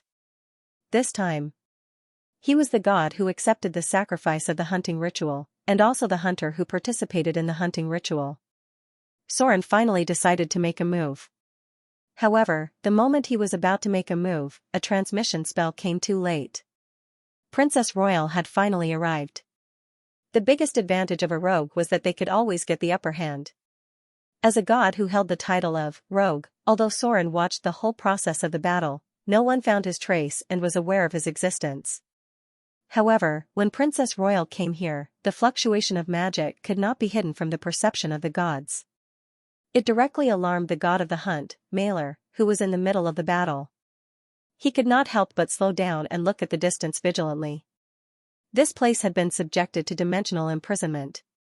The reason why Princess Royal took a little time to teleport here was that she had to do a space jump from outside the dimensional imprisonment to here. A legendary wizard or sorcerer. It was impossible for a priest to have such brilliant spatial skills. Only wizards and warlocks could do this. The attention of the god of the hunt was attracted by Princess Royal, who had not yet appeared. Soren also seized this moment of opportunity and rushed to pale Justice on the ground. At this time, he could not wait to use the Holy Avenger. Originally, it was just a test, but he did not expect the other forces to move faster than him. After today's incident, the god of the hunt would definitely be more careful, so Soren could only take the opportunity to kill him. Shang. A figure appeared out of thin air beside the corpse of the paladin, and slender fingers grasped the hilt of pale Justice in an instant. Terrible pain erupted. Soren could not help but tremble as if he was holding a red-hot iron in his hand. Pale Justice rejected his existence more than the Holy Avenger. Even with the talent of omnipotent hands, Soren received more than 30 points of holy damage the moment he touched it. At the same time, the residual power of the artifact was still constantly causing damage to him, almost completely cancelling out Soren's own regeneration ability. Many artifacts in this world had faction requirements, so a wrong artifact might not be as good as a legendary equipment. Shadow hide. The moment he got his hands on Pale Justice, he once again hid in the shadows. Anti-detection cloak. Mailer, the god of the hunt, was a little panicked. He realized that even as a god, he could not see through Soren's invisibility. Immune to all detection spells. This legendary equipment was also effective against gods in the form of saints. The god of hunting could only use other methods to determine Soren's location. Mordenkainen's disintegration. Princess Royal's figure finally appeared. She was wearing an azure court dress and looked like a noble girl on an outing. When the figure of Princess Royal appeared on the battlefield, the surrounding air suddenly turned cold. Sparkling snowflakes appeared one after another. Some kind of domain power similar to ice and snow was activated by Princess Royal. Suddenly, the surroundings seemed to have entered winter, and the ground froze into ice at an astonishing speed. Changing reality, Princess Royal's domain power directly distorted the surrounding environment, and such a squandering of divine power caused everything to enter winter. It's the Princess Royal of Arendelle. One of the knights in silver who was fighting had a look of surprise on his face and murmured, "It seems that we have hope to end this evil god." Princess Royal is the most powerful spellcaster in the Frost Kingdom. Legend rating. Although there were not many opportunities to fight, Princess Royal's legend rating was still very high. Mordenkainen's disintegration. Luxury disintegration. Greater dispel magic. As a top-notch spellcaster, there was no doubt that Princess Royal's talent in combat was quite amazing. In the face of such a battle between gods, she was very smart not to use any offensive spells. Instead, she started with 3 consecutive dispelling spells. The resistance of the saint form was frighteningly high. Soren was directly immune to 1 to 3 circle spells. The resistance of the god of hunting was probably even stronger. Even legendary spells were unlikely to kill him. In this case, the most effective tactic was to remove all the defensive spells and buffs on the opponent. A series of spells were broken. There was an explosive effect on the body of the god of hunting, Mailer. At least 3 types of buffs were removed, and at the same time, a piece of equipment was directly decomposed. It was a special ring. It should not be at the level of a divine artifact, because Mordenkainen's disintegration only had a 1% chance of decomposing a divine artifact. It was estimated that the legendary item had been successfully decomposed. The god of hunting had 1 less piece of life-saving equipment, which would be an important advantage for the next battle. Ice prison. Sharp icicles rose one after another. The elder princess's casting speed was quite amazing, and many of her spells were almost instantaneous. With a slight vibration, the sharp icicles locked onto the traces of the god of hunting, trying to trap him in place. Boom! The ice was shattered by brute force, and a black shadow ejected from the ground, waving sharp claws and stabbing at Princess Royal in front of him. Instant displacement. With a flash of magic, the Princess Royal's figure disappeared before his eyes. The figure of the god of hunting, Mailer, landed. His scarlet pupils looked around vigilantly, not only looking for the position of Princess Royal, but also looking for the trace of Soren. Traceless steps. Piercing shock palm. The broken monk still had a strong deterrent ability in the peak-level battle. Relying on his strong perception, the monk seized the opportunity to launch a surprise attack. A rain of arrows came. The other legendary figures present reacted very quickly and took this opportunity to launch a counterattack. Bang bang bang. A series of attacks fell on the body of the god of hunting, but they maintained a distance of about 10 centimeters and did not really touch the opponent's body. The divine shield was still there, even with legendary combat power. It was difficult to break the opponent's divine shield at once. Divine shockwave. In the face of the siege of many legendary figures, the god of hunting chose the most violent and effective way to counterattack. Divine power burst out in all directions in the form of shock waves, and then figures were seen being shaken out. There were still pieces of blood left in the sky. The power of divinity. Soren, who was wandering in the darkness, was shocked because if the god of hunting mastered divine shield and divine shock wave, then he must also have mastered the ability of divinity, avatar. In short, it was immunity to all magic effects for a certain period of time. Many gods who were proficient in combat had mastered this ability. Soren had only seen the Queen of Spiders use this divinity. Mark of the Hunt. As if dissatisfied with the high-speed harassment of the monk, the god of hunting, Mailer, suddenly raised his hand and pointed at him. directly projecting a special mark on the monk's body. The next moment, his figure suddenly disappeared and then appeared behind the monk. Poochie! Blood splashed out, and the +3 artifact beast claw directly pierced through the monk's heart. Even with his powerful perception, he could not predict this attack, and one of the legendary professions on his side died in an instant.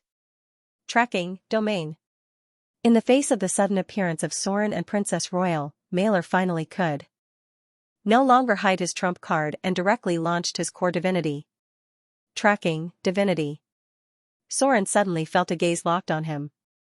There was no time to think, he immediately launched Shadow Jump. A beam of cold light appeared behind him. The god of hunting, Mailer, appeared almost a millisecond away from him. Although Mailer could not see Soren's figure, the divinity of tracking could help him find the position of Soren. Slaughter Transformation. Looking for the right time to launch a surprise attack seemed to be ineffective. Soren's tactics were affected by the divinity of tracking, and he could only fight head-on with his opponent. Greater Roar. The figure of Princess Royal appeared again. She raised her hand and cast an 8th-level spell. Suddenly, a terrible sound wave broke out. It was like the highest level of Lion's Roar, almost covering the whole battlefield and directly shaking everyone. This kind of attack was quite effective. The figure of the god of hunting paused almost instantly, but Soren was also affected. Sound wave attack.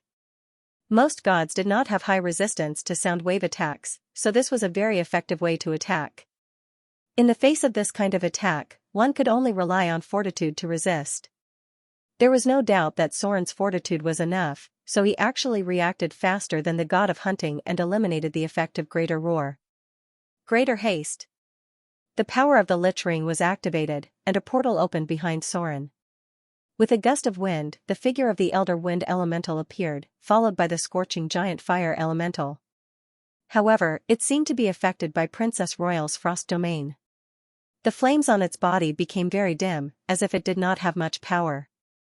Shadow Leap. A strange silver-white streamer appeared in Soren's palm and finally turned into a silver-curved sword. He held Pale Justice in one hand and Silver Sword of Gith in the other and rushed to the enemy in front of him. Perfect dual wielding, omnipotent hands, legendary evasion, legendary combat skills, epic dexterity, and epic constitution. Proficient in reflex evasion, proficient in intuitive evasion, rolling evasion, and flexible movement. All along, many of the abilities that Soren mastered were passive abilities, and it was these passive abilities that could support him to maintain a high level of performance in peak-level battles. Whirlwind Slash. Soren, who was blessed with greater haste, was quite amazing. It was completely beyond the range of the naked eye. With a gust of wind, his figure rushed in front of the god of hunting. Now it was time to compete. In this state of extreme explosive output, most of the active abilities had lost the opportunity to be used. Now it was time to see who could continuously burst out without any gaps. Dang dang dang, fierce sparks suddenly appeared. Pale Justice and Silver Sword of Gith, under the condition of mastering perfect dual wielding, Soren's figure almost formed a strange silver-white curtain of light around him, making it impossible for others to even get close to him. Vaguely, a burst of chi shot out. No one knew if it was an illusion or not, but when Soren attacked at a speed beyond the limit of human beings, there were shallow sword marks on the ground around him. The energy shot out. Accompanied by a strange silver-white stream of light, the divine shield on Mailer's body suddenly shattered like an eggshell. With Soren's terrifying attack speed, the opponent's divine shield was broken in the blink of an eye. In terms of attack speed, the god of the hunt could not be faster than Soren, who had mastered perfect dual wielding. In terms of dodging ability, he could not have accumulated more dodging than Soren. His biggest advantage was that he was far thicker than Soren. A conservative estimate of the life force of this god was close to 800 points. If not for Pale Justice, Soren would not have been able to defeat him head-on. The reason was simple. Mailer's lethality was very high, and his terrifying strength was enough to make up for his lack of speed. If they had to fight to the end, then there was no doubt that the god of the hunt, Mailer, would win. But now that Soren had Pale Justice in his hands, the result was completely different. 5 slashes to break the shield. Pale Justice had terrifying attributes, plus 15 sharpness, plus 13 penetration, plus 15 toughness, plus 13 armor break, plus 15 holy damage. If these attributes could be described in one sentence, it would be as easy as cutting tofu to cut through the dragon's scales on a dragon's body. Pale justice was one of the sharpest weapons in the material plane because it was given a perfect blade when it was first made, and this was when it was not blessed with divine power. With the absolute advantage of the weapon, and with the faster attack speed, Mailer's attack speed was much faster. Soren's damage was almost double that of the god of the hunt, Mailer. Any attack was enough to exceed hundreds of points of damage. After the divine shield blocked about 600 points of damage, it finally exploded in the silver-white stream of light. God's descent. A trace of panic appeared on the face of the god of the hunt, Mailer. At this moment, he felt that death was approaching. So he did not hesitate to activate his last life-saving card, the special power brought by the ability of divinity, God's descent. It greatly strengthened his saint form and temporarily restored a part of his power in the form of a god. Strengthened constitution. Strengthened strength. Strengthened resistance. Immune to spells. The body of the god of the hunt, Mailer, was wrapped in divine power. It looked as if he had returned to his original form. The form of a true god was pure energy, so it was not as restricted as the form of a saint. At this moment, he was about 1/3 of the power of a deity, and the immunity effect brought by the power of the divinity allowed him to directly ignore the damage of cold, fire, acid, poison, lightning, and so on. At the same time, it greatly increased his resistance to physical damage. If other people encountered such a situation, they would be at a loss. Elemental damage was basically ineffective, and physical damage reduction was as high as 90%. Equivalent to the damage reduction of a demigod lich. Any magical damage would not have any effect on him. In such a situation, there was basically no way to fight. Clang, clang, clang. Soren's figure continuously retreated. He held the silver blade of Gith in one hand and pale justice in the other. He stared at the opponent in front of him. I must drag it out until the effect of the avatar ends. As a legendary rogue who had experienced the most turbulent period of the Avatar crisis, Soren knew very well that no one could kill a god directly when the Avatar was activated. Mailer was now close to the form of a god, and the form of a god was rarely killed by mortals in the long history. Although Soren was also a god, the Avatar crisis left him with the most basic form of a saint. This gap could not be made up. Mailer was immune to most of the elemental attacks, and he also had up to 90% damage reduction in the form of a god. In a head-on confrontation, Soren would be the one who would be exhausted to death. At this point, even if he had pale justice, it would be useless. The damage reduction was too high. It could break the opponent's defense, but it could not seriously injure him. Only when the time of the Avatar ended could Soren kill Mailer. This was something that he was very glad about. In the context of the Avatar crisis, the power of all gods was greatly weakened. Even the powerful Queen of Spiders could only maintain the Avatar crisis for a short time. The situation of the battle was reversed all of a sudden. Soren became a person who kept pulling away and stalling for time, while Mailer, the god of the hunt, chased after him like a madman. It seemed that if he was a little slower, he might not be able to recover. The power of a god was very short. According to Soren's estimation, Mailer, the god of the hunt, could only maintain the Avatar crisis for about 30 seconds at most. After 30 seconds, it would be time to decide the outcome. Shadow hide. Shadow leap. Rogues had a natural advantage in survival. If Soren did not want to face Mailer, the god of the hunt, head-on, he always had a way to get rid of him. Anxiety spread on the face of the god of the hunt. If Soren was a warrior, he could kill Mailer in 3 seconds, but Soren was a rogue, a damn rogue with high agility, evasion, and stealth. Time ticked by.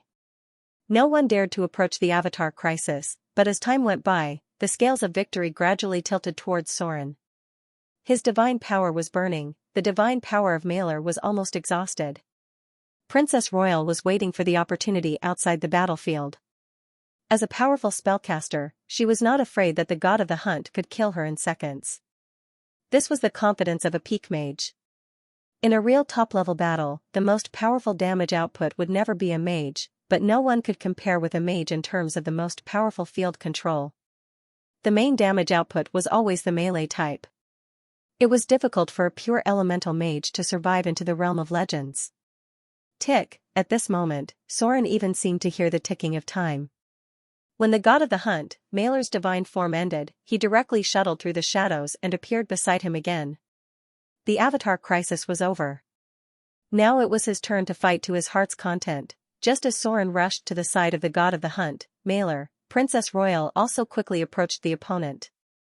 She completed the casting action at an amazing speed, and then a huge palm appeared on the head of the god of the hunt, Mailer. Bigby's Capture Palm.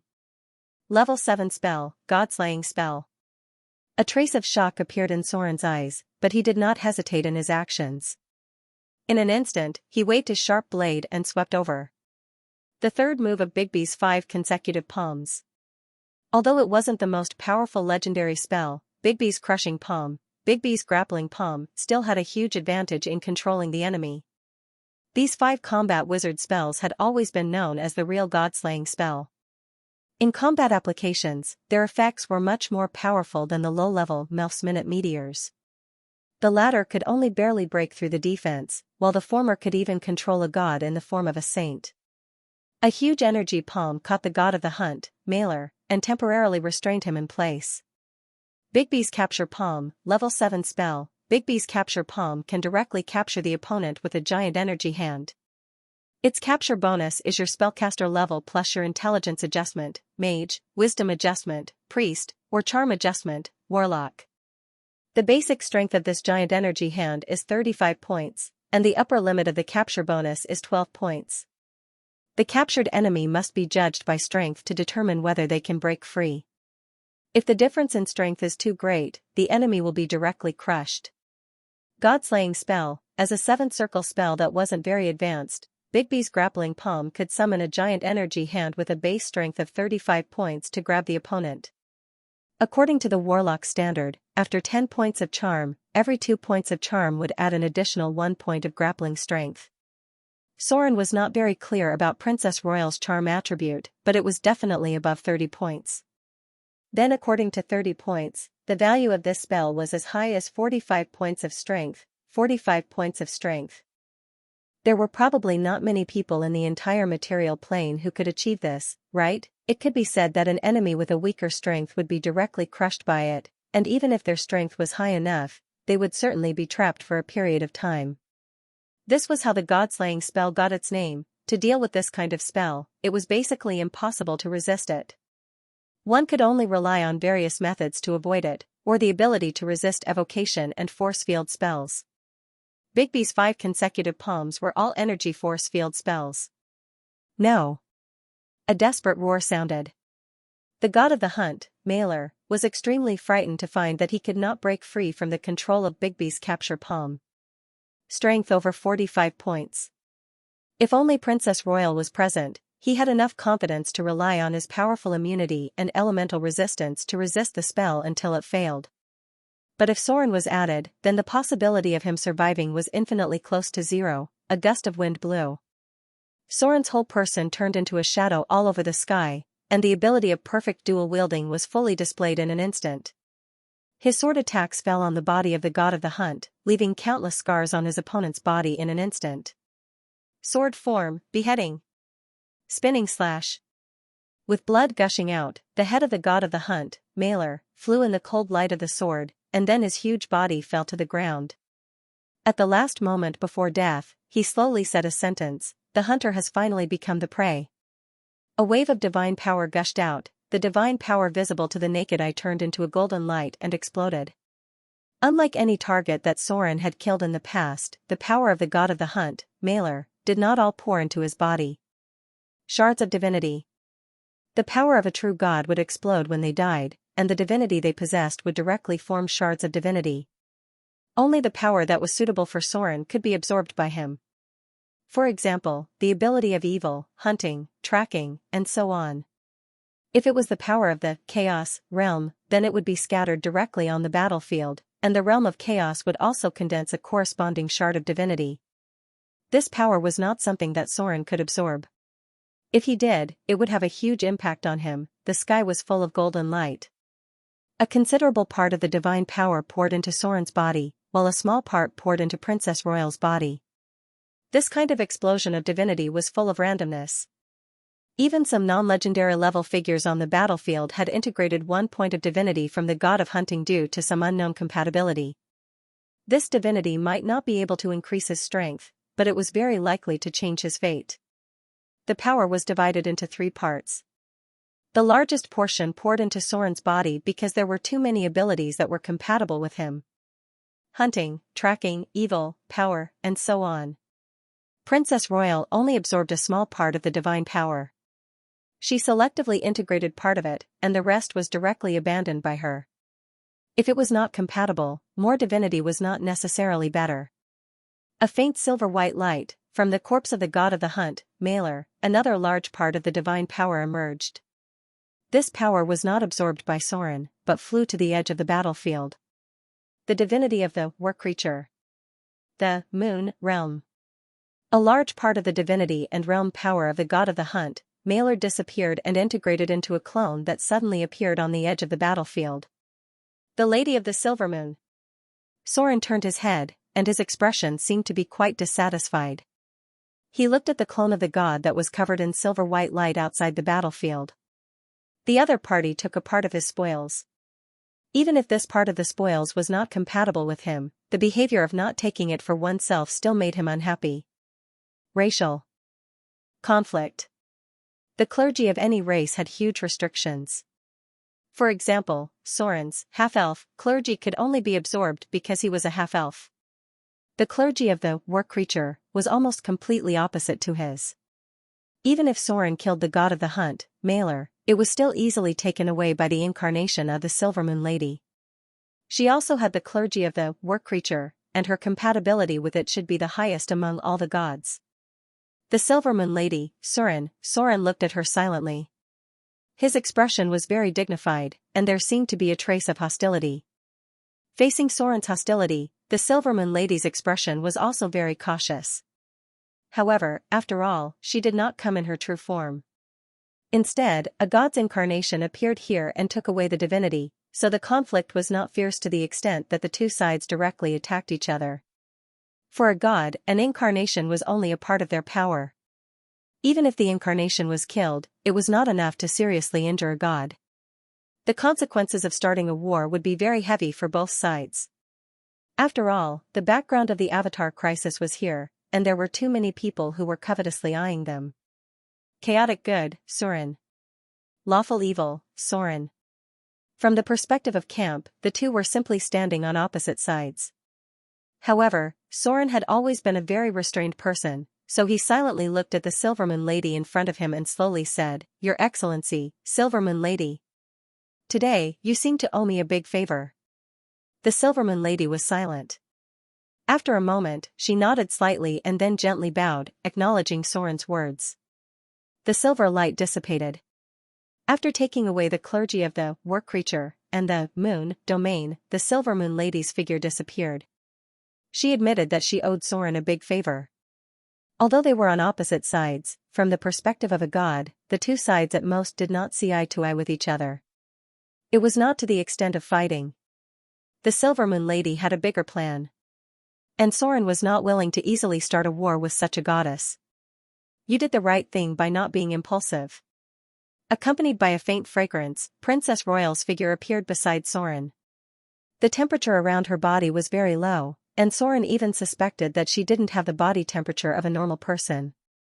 It was obvious that she had lost control of her strength, and he could feel it during the battle. Princess Royal watched the incarnation of the Lady of Silvermoon disappear and said slowly, "Soren is one of the oldest gods. She was born before the material plane. No matter how weak she is now, not fighting with her is the best decision. Silvermoon Lady Soren. She was once one of the gods closest to the greater divine power. In her battle with the Lady of the Night, the terrible energy storm formed the first great god, the Lord of Storms. The battle between the two goddesses did not stop. In their second round of confrontation, the material plane gave birth to a natural Mother Earth. The battle finally reached its climax. In their new round of battle, the uncontrollable energy caused the strength of the two goddesses to be greatly reduced, and as a result, a third great divine power was born, the goddess of magic. To be honest, if possible, Soren absolutely did not want to fight with the Lady of Silvermoon, because she could really teach him a lesson in minutes. Of course, the premise was that she could recover her original strength. The battle was finally over. Killing gods didn't give you much loot, because although they had lost their connection with the divine kingdom, they had their own independent space.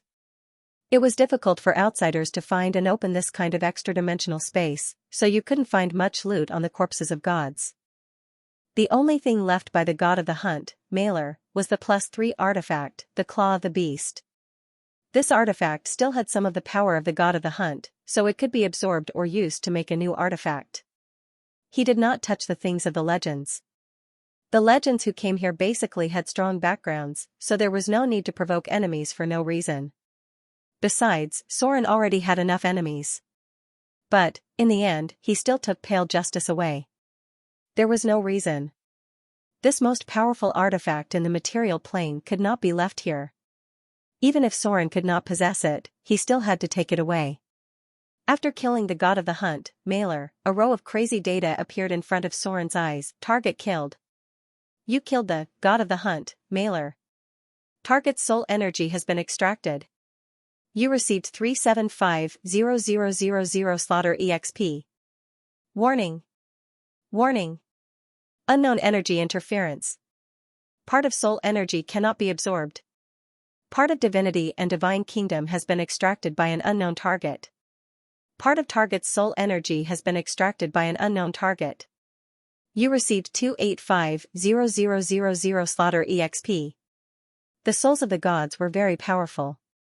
It was mentioned before that if a mortal was lucky enough to kill a god, then it was possible to directly advance into the realm of legends. The slaughter EXP brought by the god of the hunt, Malor, was almost comparable to all the slaughter EXP Soren had accumulated in the past. Below was the second row of data. Target killed. You successfully killed the god of the hunt, Malor. Target is in the form of a saint. Target's divinity has been extracted. You received 23 divinity points. Part of divinity has been lost. Target has divinity. Target's divinity has been absorbed. Target's divinity has been extracted. You received 25 divinity points. Part of divinity has been lost. A part of the divinity had been absorbed by the Princess Royal.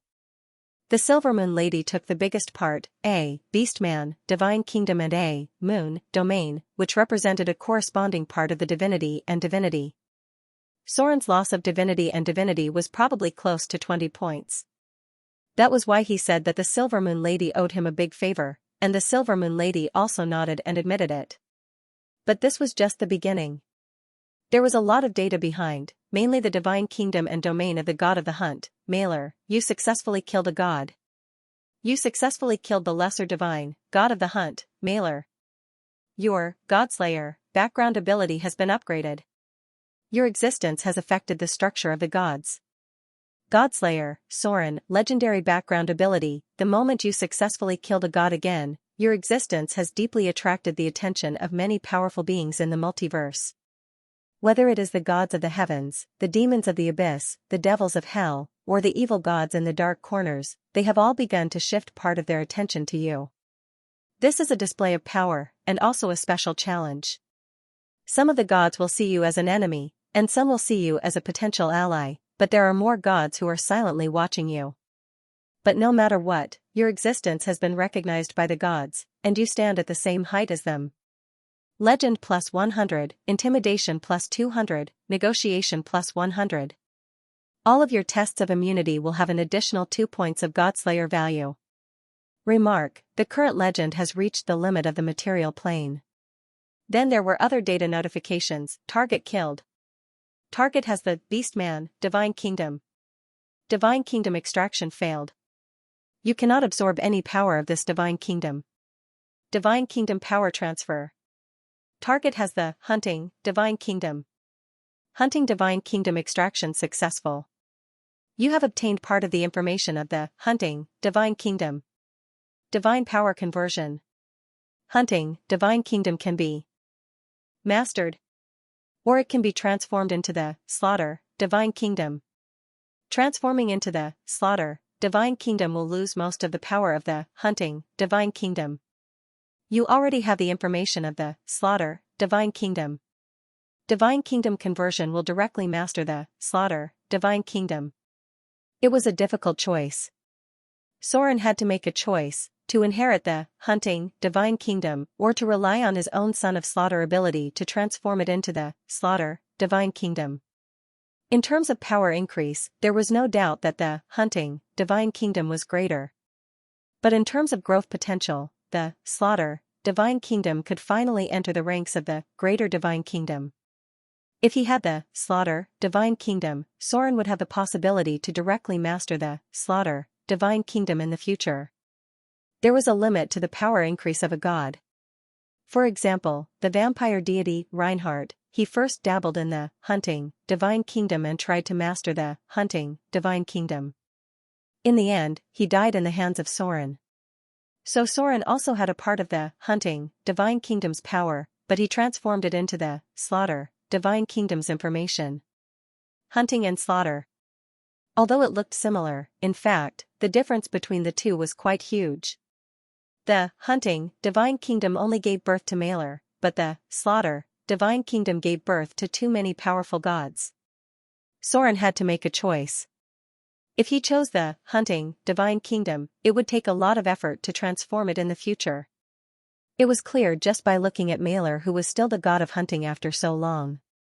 If he chose the slaughter divine kingdom, it was equivalent to giving up a part of the hunting divine kingdom's power and directly merging it with the slaughter divine kingdom.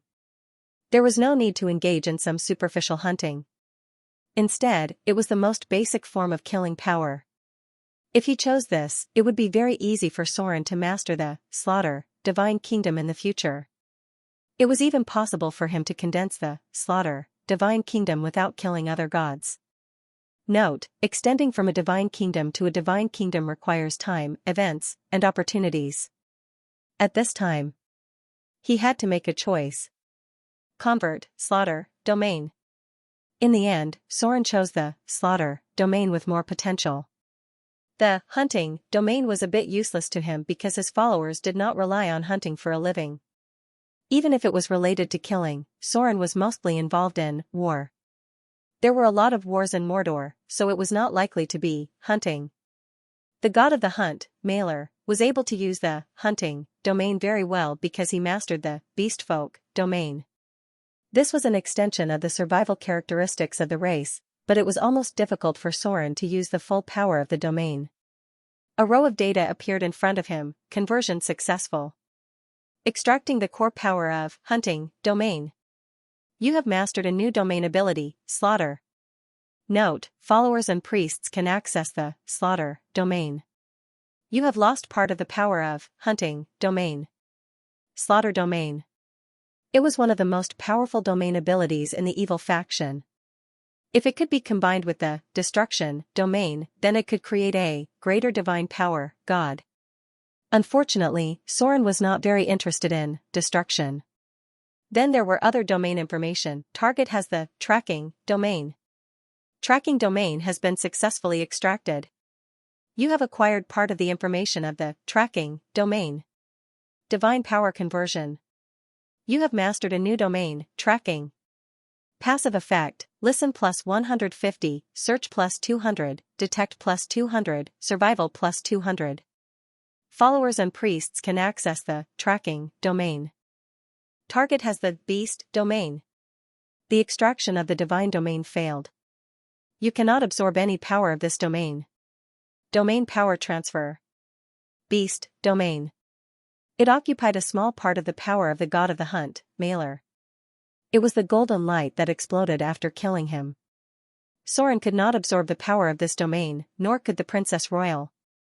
Even the Lady of Silvermoon could not absorb it. The power of the domain was broken into many parts, including a small amount of divinity and divinity, which were scattered on the battlefield. Some of them even flew to an unknown location. This kind of situation also happened in the Avatar Crisis. The luckiest guy even picked up a shard of godhood in the wild. However, these were all very fragmented powers.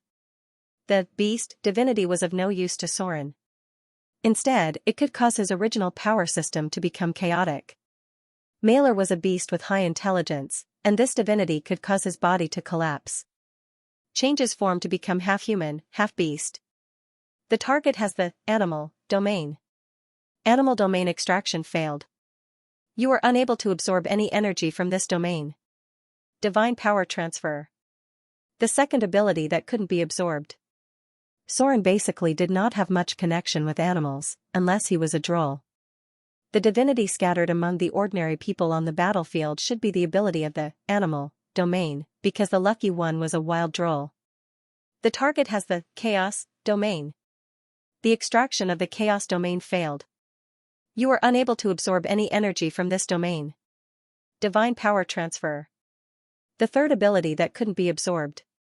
Soren's alignment was very firm, so the chaos domain was quite repulsive to him. The target has the evil domain. Evil domain extraction successful. You have obtained part of the information of the evil domain. Divine power transfer. Ability upgrade. You have mastered a new domain, evil. Note: believers and priests can access the evil domain. Ability fusion. You have mastered a new ability, evil aura. He finally mastered a aura ability. Although Soren had the divinity of fear, he had not reached the level of fear aura. Perhaps he would have to wait until he mastered the relevant domain. Currently, evil aura was the first aura ability he mastered. It was a passive domain that could be activated at any time. The target has the moon domain. Moon domain extraction failed. You are unable to absorb any energy from this domain. Divine power transfer. The fourth ability that couldn't be absorbed. This power was taken away by the Lady of Silvermoon. The moon was her core power. The target has the strength domain. Strength extraction successful. You have obtained part of the information of the strength domain. Divine power transfer. Ability upgrade. Your basic strength has permanently increased by 2 points. Note: your ability is not enough to directly master the strength domain. He did not directly master the strength domain. Soren was not surprised because the god of the hunt, Mailer, had only dabbled in the strength domain. He did not directly master the core power of this domain. The core of strength was in the hands of the orc gods. Mailer had only dabbled in this domain. Divinity, priesthood, and divine domain were all integrated. Soren's harvest was naturally the biggest, but because he clashed with the god of the hunt, he could not really absorb much power. A chaotic evil. A lawful evil. The core power of the god of the hunt, Mailer, was partly in chaos and partly in war creatures. These two forces were quite repulsive to Soren, and in the end, he could only benefit the Lady of Silvermoon. The other party was chaotic good. Conservatively speaking, the Lady of Silvermoon combined the three forces of chaos, war creatures, and the moon. The power of divinity was absorbed. However, the real transformation still took some time. Soren had to erase the residual consciousness of Mailer in the divinity. After any god died, there would be something left. He had to make sure that the other party was completely dead. However, there was still the most important thing to do now. After Soren left the battlefield, he immediately began to mobilize his own power of law and temporarily entered a higher state than the saint form. Divine fragment extraction. Soren began to extract the divine fragment he had just absorbed.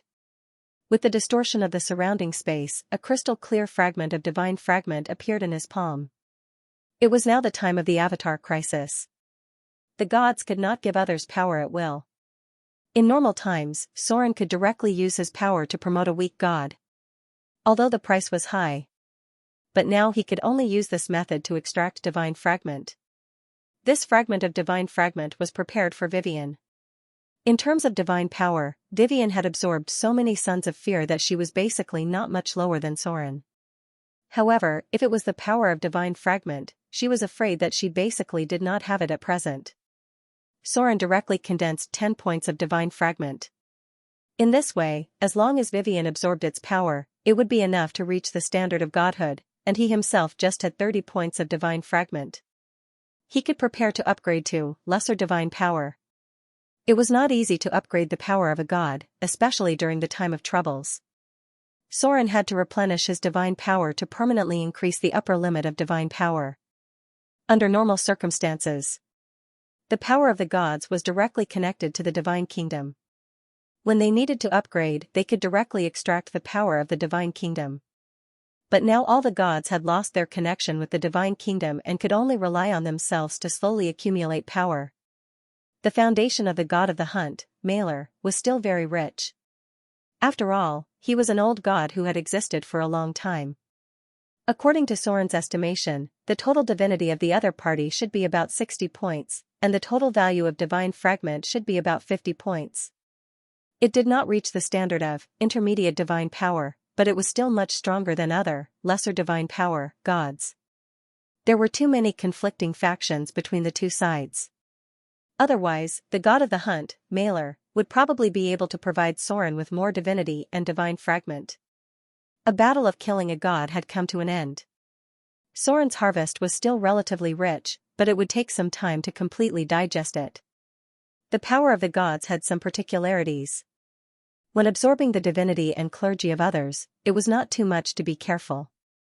But now Soren still had a sweet potato in his hand, which was one of the most powerful artifacts in the material plane.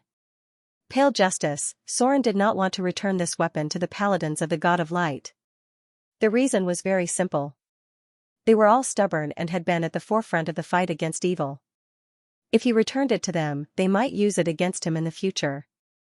But, Soren definitely could not keep this weapon for himself.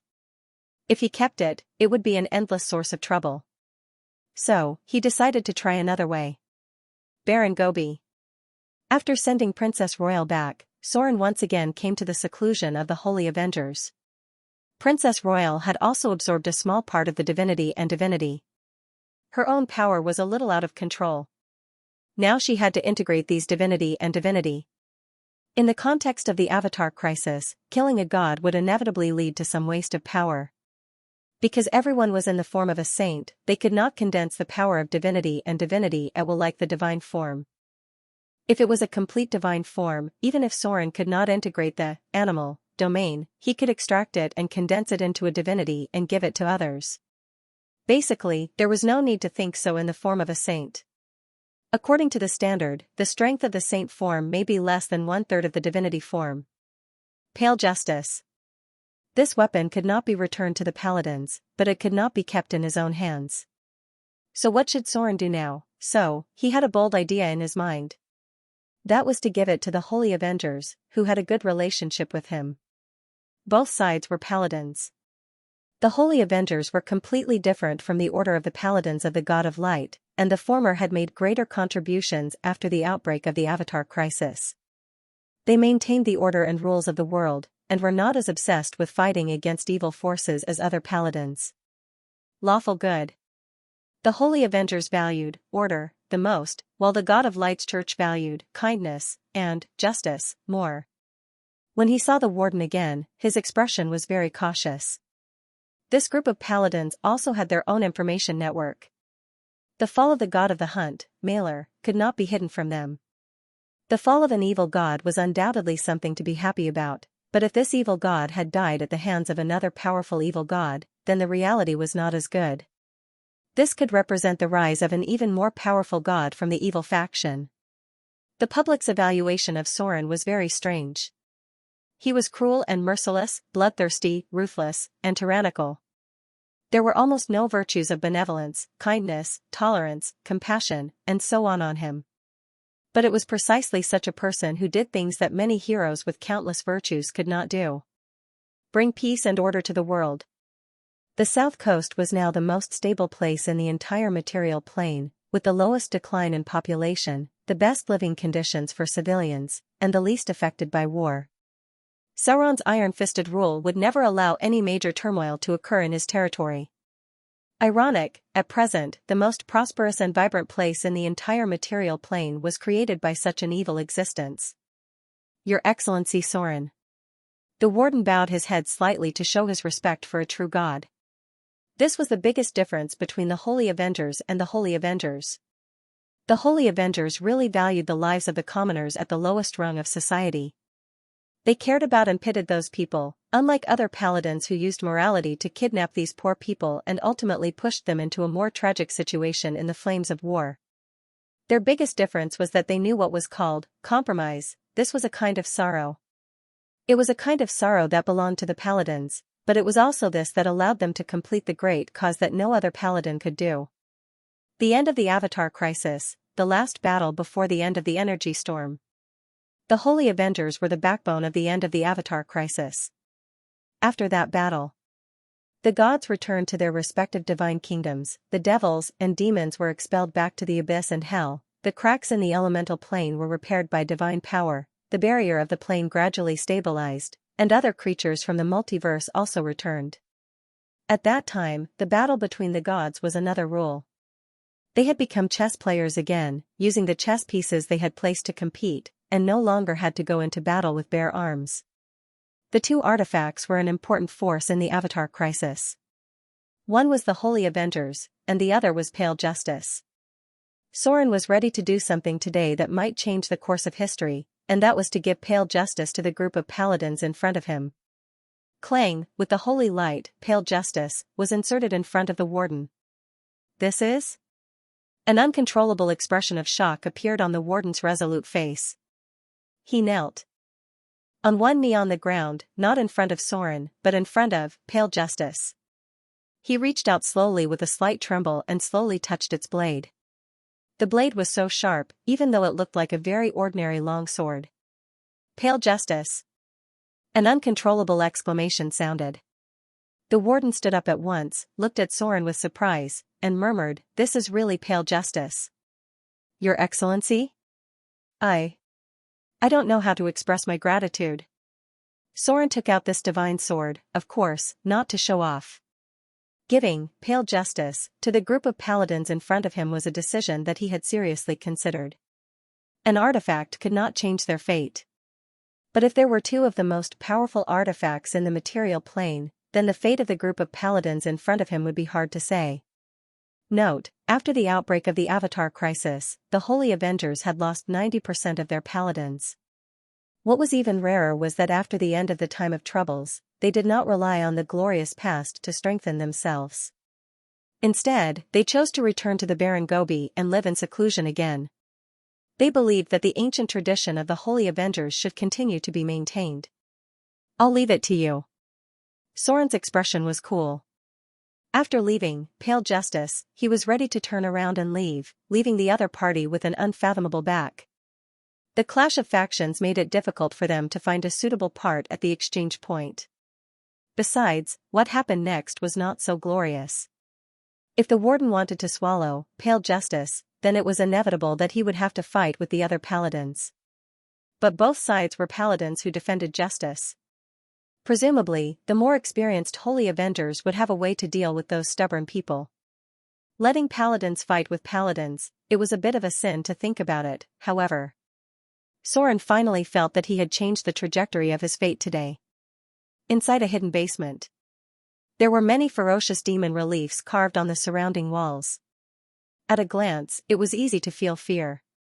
This was one of the few strongholds of the Fear Church, but now it had fallen into the control of Mordor City. In the center of the basement was an altar. This was where the Fear believers held sacrificial rituals, but now there was a seat placed on it. Vivian's petite figure sat on the seat, and in front of her was a group of Fear believers in black robes. This was her harvest during this period of time. She relied on her strength and power to control the current Fear Church and gathered a large number of Fear believers. "Cass." Vivian's voice was cold and clear. It was as if there was a force around her that made people feel afraid before they even got close to her. She looked down at the group of Fear cultists kneeling at her feet and said in a deep voice, "Take some people to the ruins of Amber City and bring back the sealed item.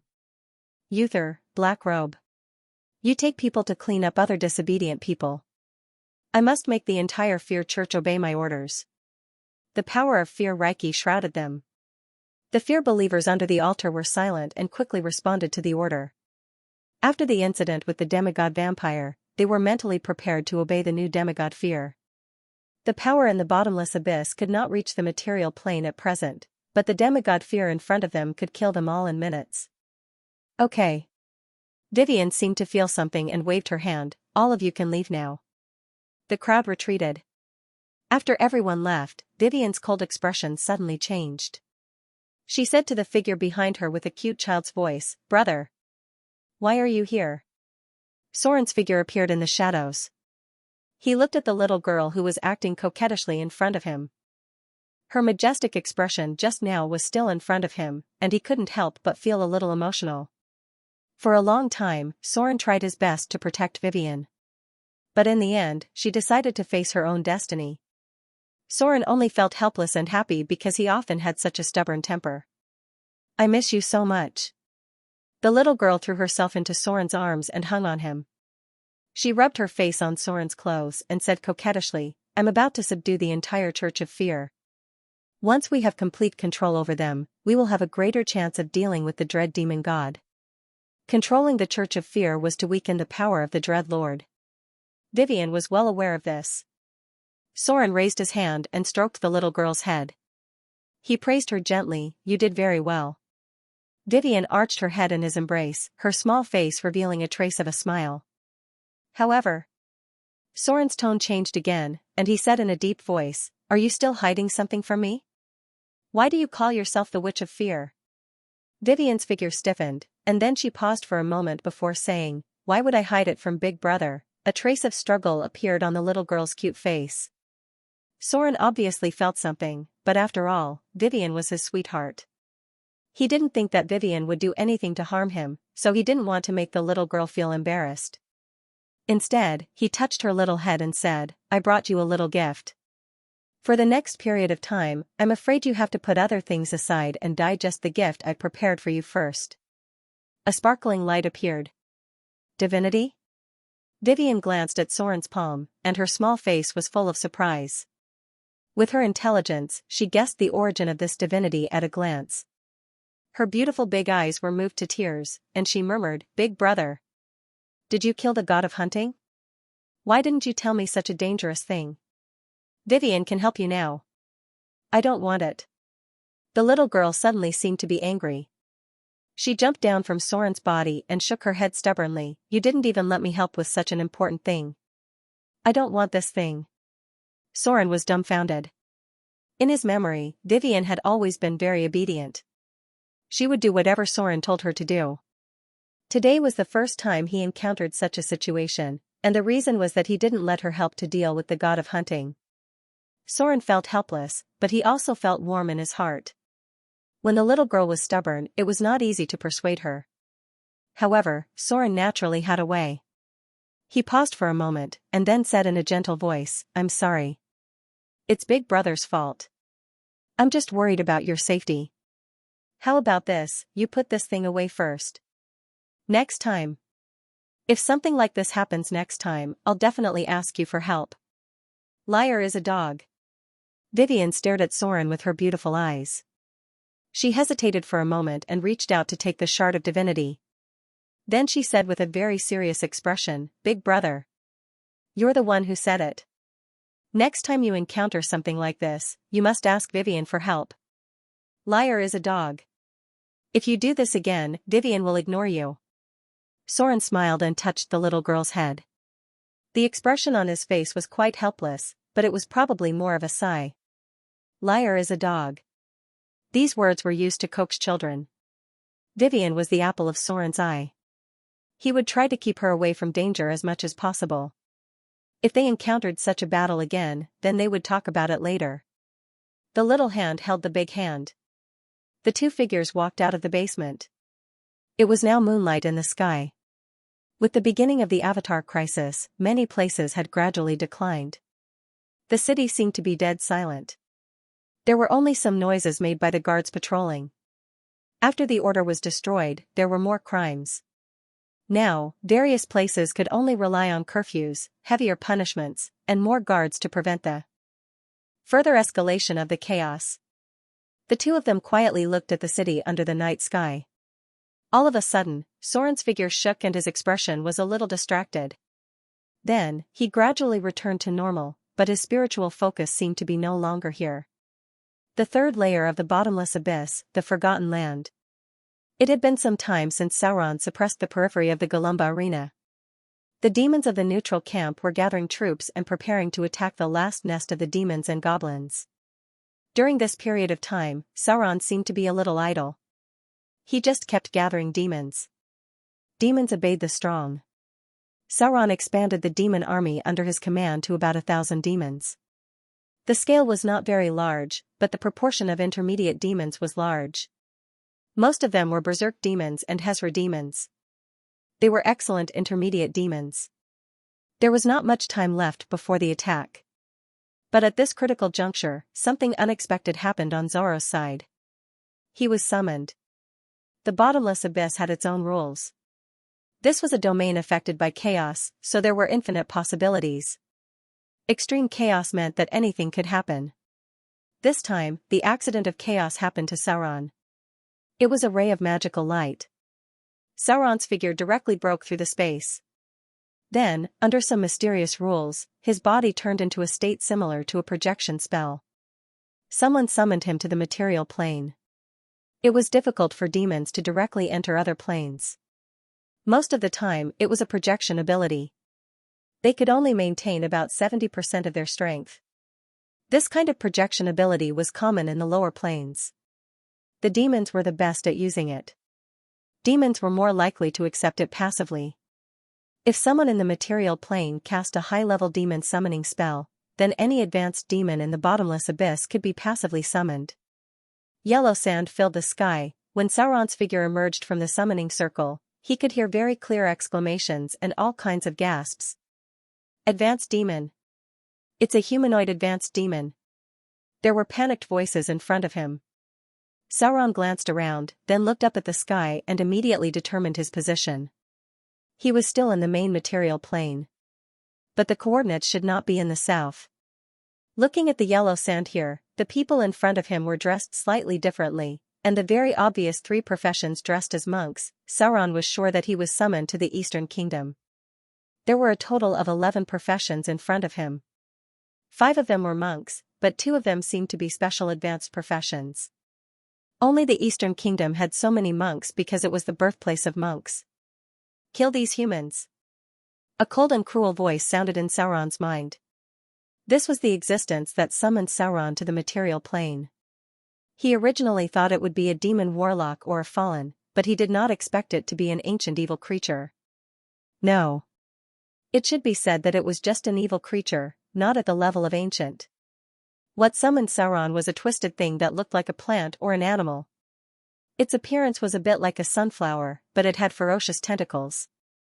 The existence of evil creatures could not be understood with normal thinking.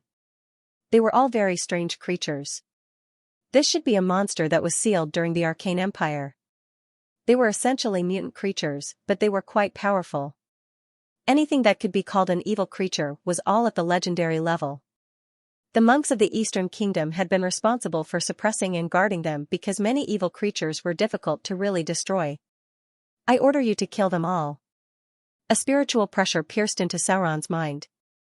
It seemed that when he was looking around, the evil creature in front of him had been dissatisfied and was ready to forcibly control Sauron's mind and then let him kill all these professions.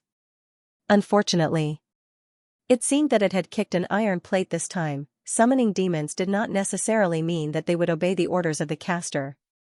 There was a test of will. The other party wanted to control Sauron's mind through the test, but the result after a spiritual collision was imaginable. The evil creature in front of him directly spat out a mouthful of old blood. P.S. After writing this chapter, it seems that I'm gradually recovering. It should be 2 chapters tomorrow. How could Sauron let others control his thoughts? All along, the thing he hated the most was mind control. This kind of behavior could even directly anger Sauron, causing him to have a very strong killing intent. Under normal circumstances, any spell to summon demons was a bit of luck because they had a chaotic nature. First, you had to try your luck to see if you could make the demon obey you directly. If that didn't work, you could only try mind control. If you were unlucky and didn't have enough strength, the final result might be that the demon would turn around and attack the caster. This was the current situation. The evil creature in front of him actually wanted to use mind control on Sauron, which directly caused his killing intent to soar. In an instant, he activated the ability of Flame Body. With a raging fire appearing on Sauron's body, the professions around were instantly shocked. In a burst of exclamations, they all ran faster than rabbits, quickly distancing themselves from Sauron. Not good. It's a Balrog. Oh no. Everyone, get away from him.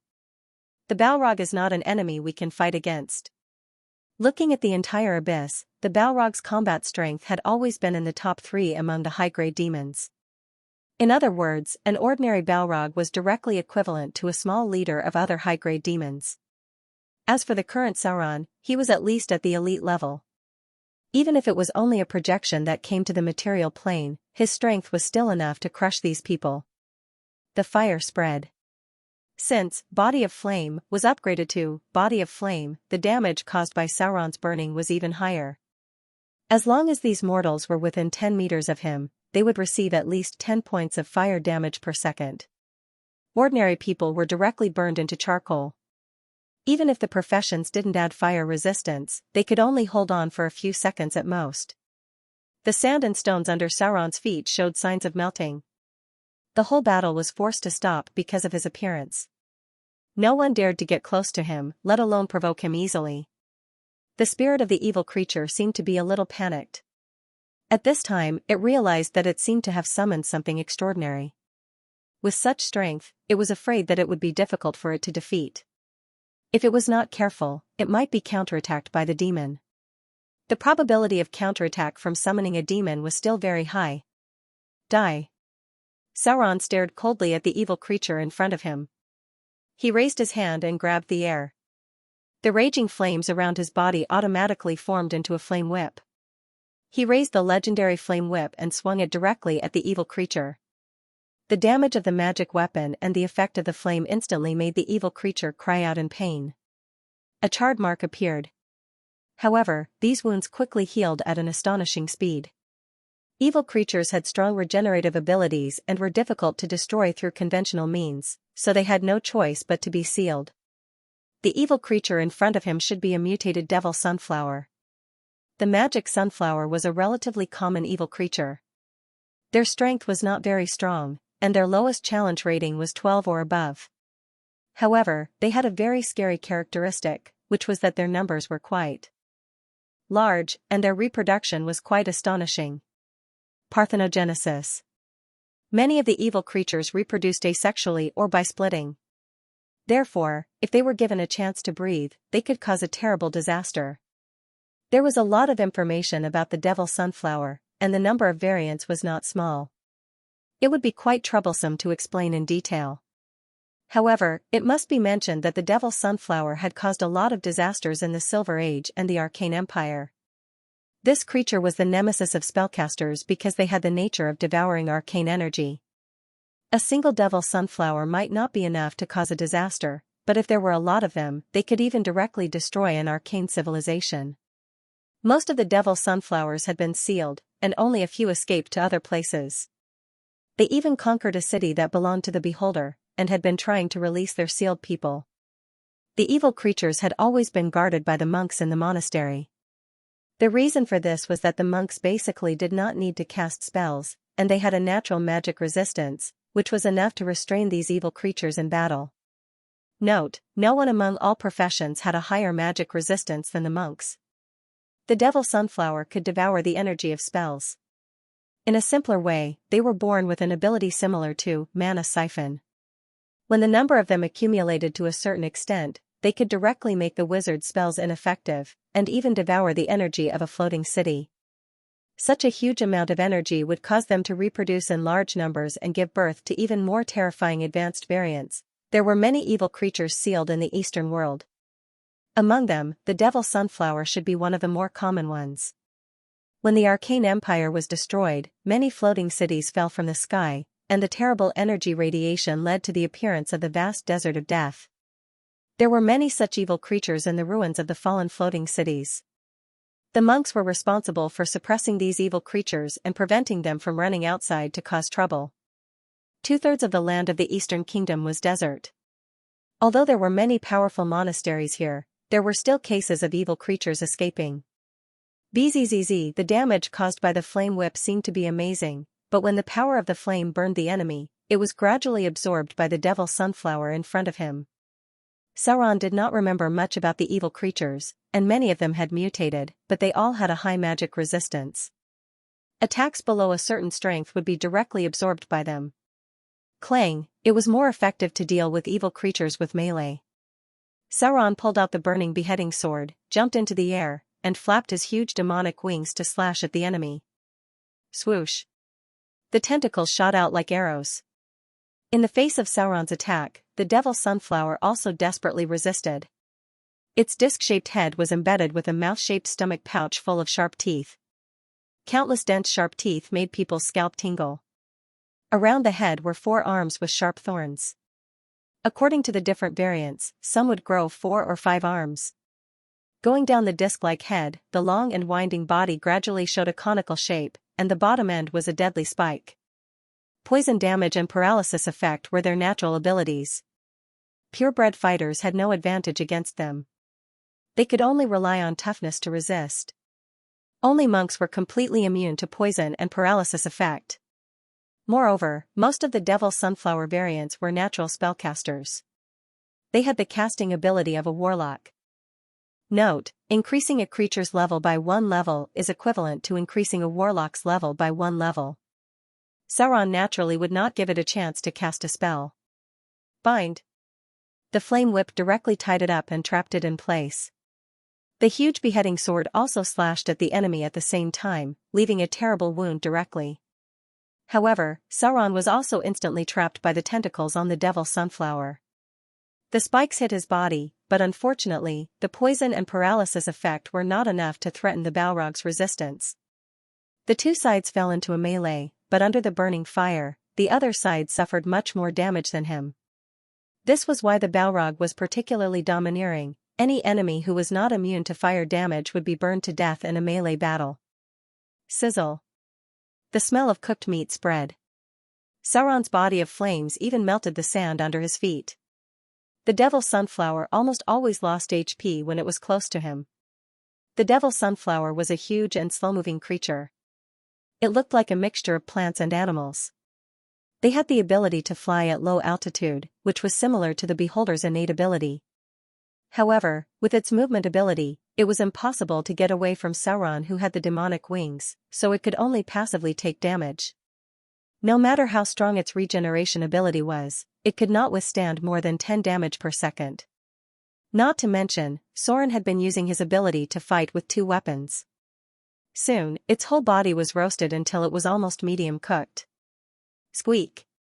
As its body gradually approached medium cooked, the devil sunflower finally could not withstand the damage and used its last means to send out a sharp mental attack. A trace of blood flowed from the corner of Sauron's mouth. His vision was a little blurry, but at this time, he could not let the enemy escape. He simply hugged the enemy and wanted to burn it alive with the ability of the flame body. A row of data appeared in front of him, affected by the mental attack effect. Received 45 damage. Test of fortitude triggered. Test of fortitude passed. Affected by the poison attack effect. Received 12 damage. Test of fortitude triggered. Test of fortitude passed. Affected by the paralysis effect. This ability will not have any negative effects on you. The raging flames completely covered the figures of Sauron and the devil sunflower. The others could only see the flames and shadows, and could not see the situation inside.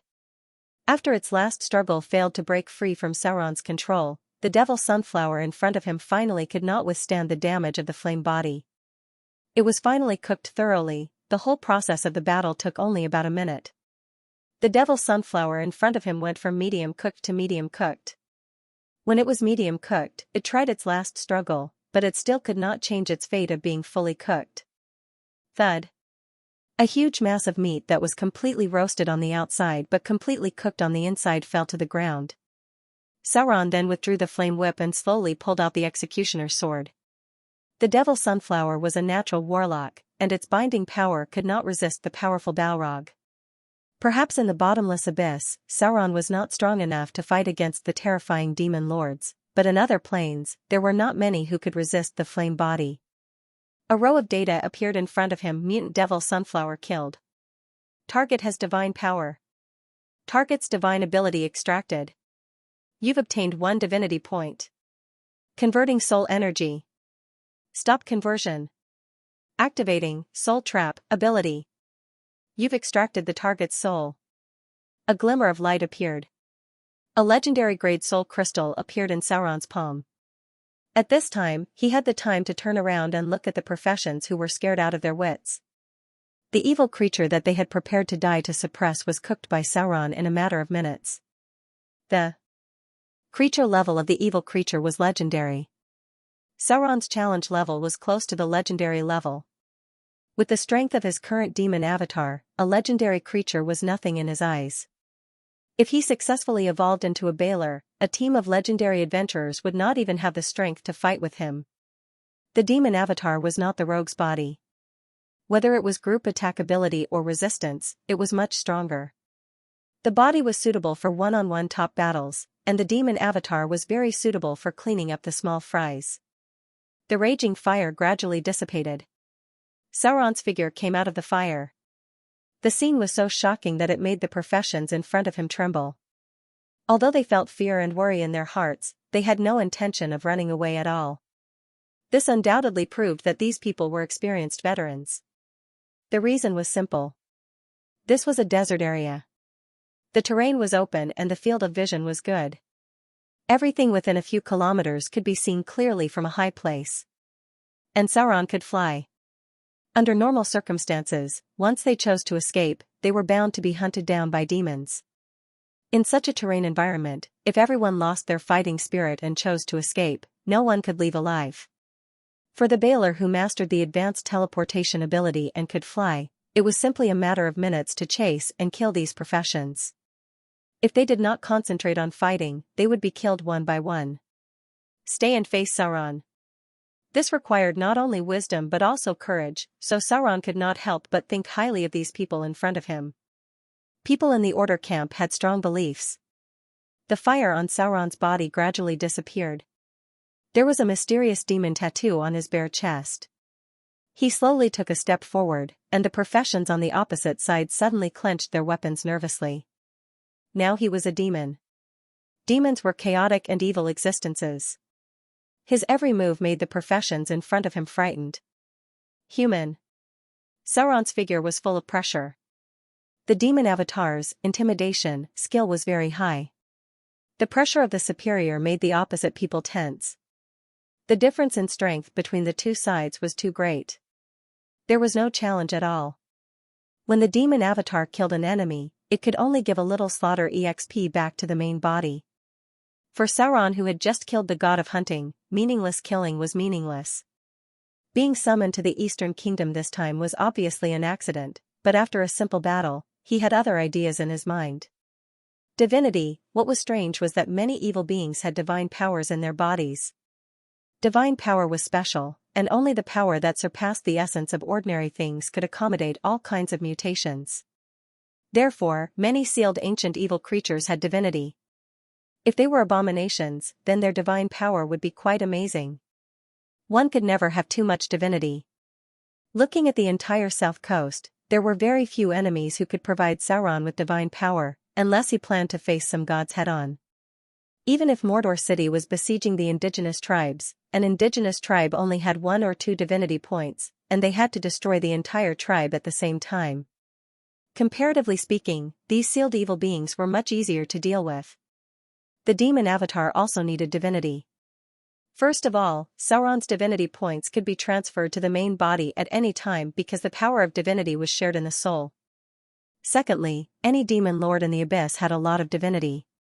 Relying on the improvement of strength, the form of the Baelor was Sauron's limit. If he wanted to continue to advance, he could only rely on the power of divinity to create a demon lord. Looking at the entire abyss, there were many targets with divinity, but one of the more troublesome things was that divinity was very rare in the abyss. Because of the huge number of demons in the abyss and the comprehensive strength of the lower planes, the targets that could have divinity in the abyss were almost all at the level of the leader. This meant that the difficulty of their challenge might be much higher than that of the material plane. A higher demon with divinity, the demons under its control definitely exceeded the combat power of an indigenous tribe. The flame went out. This meant that Sauron might not want to attack these people.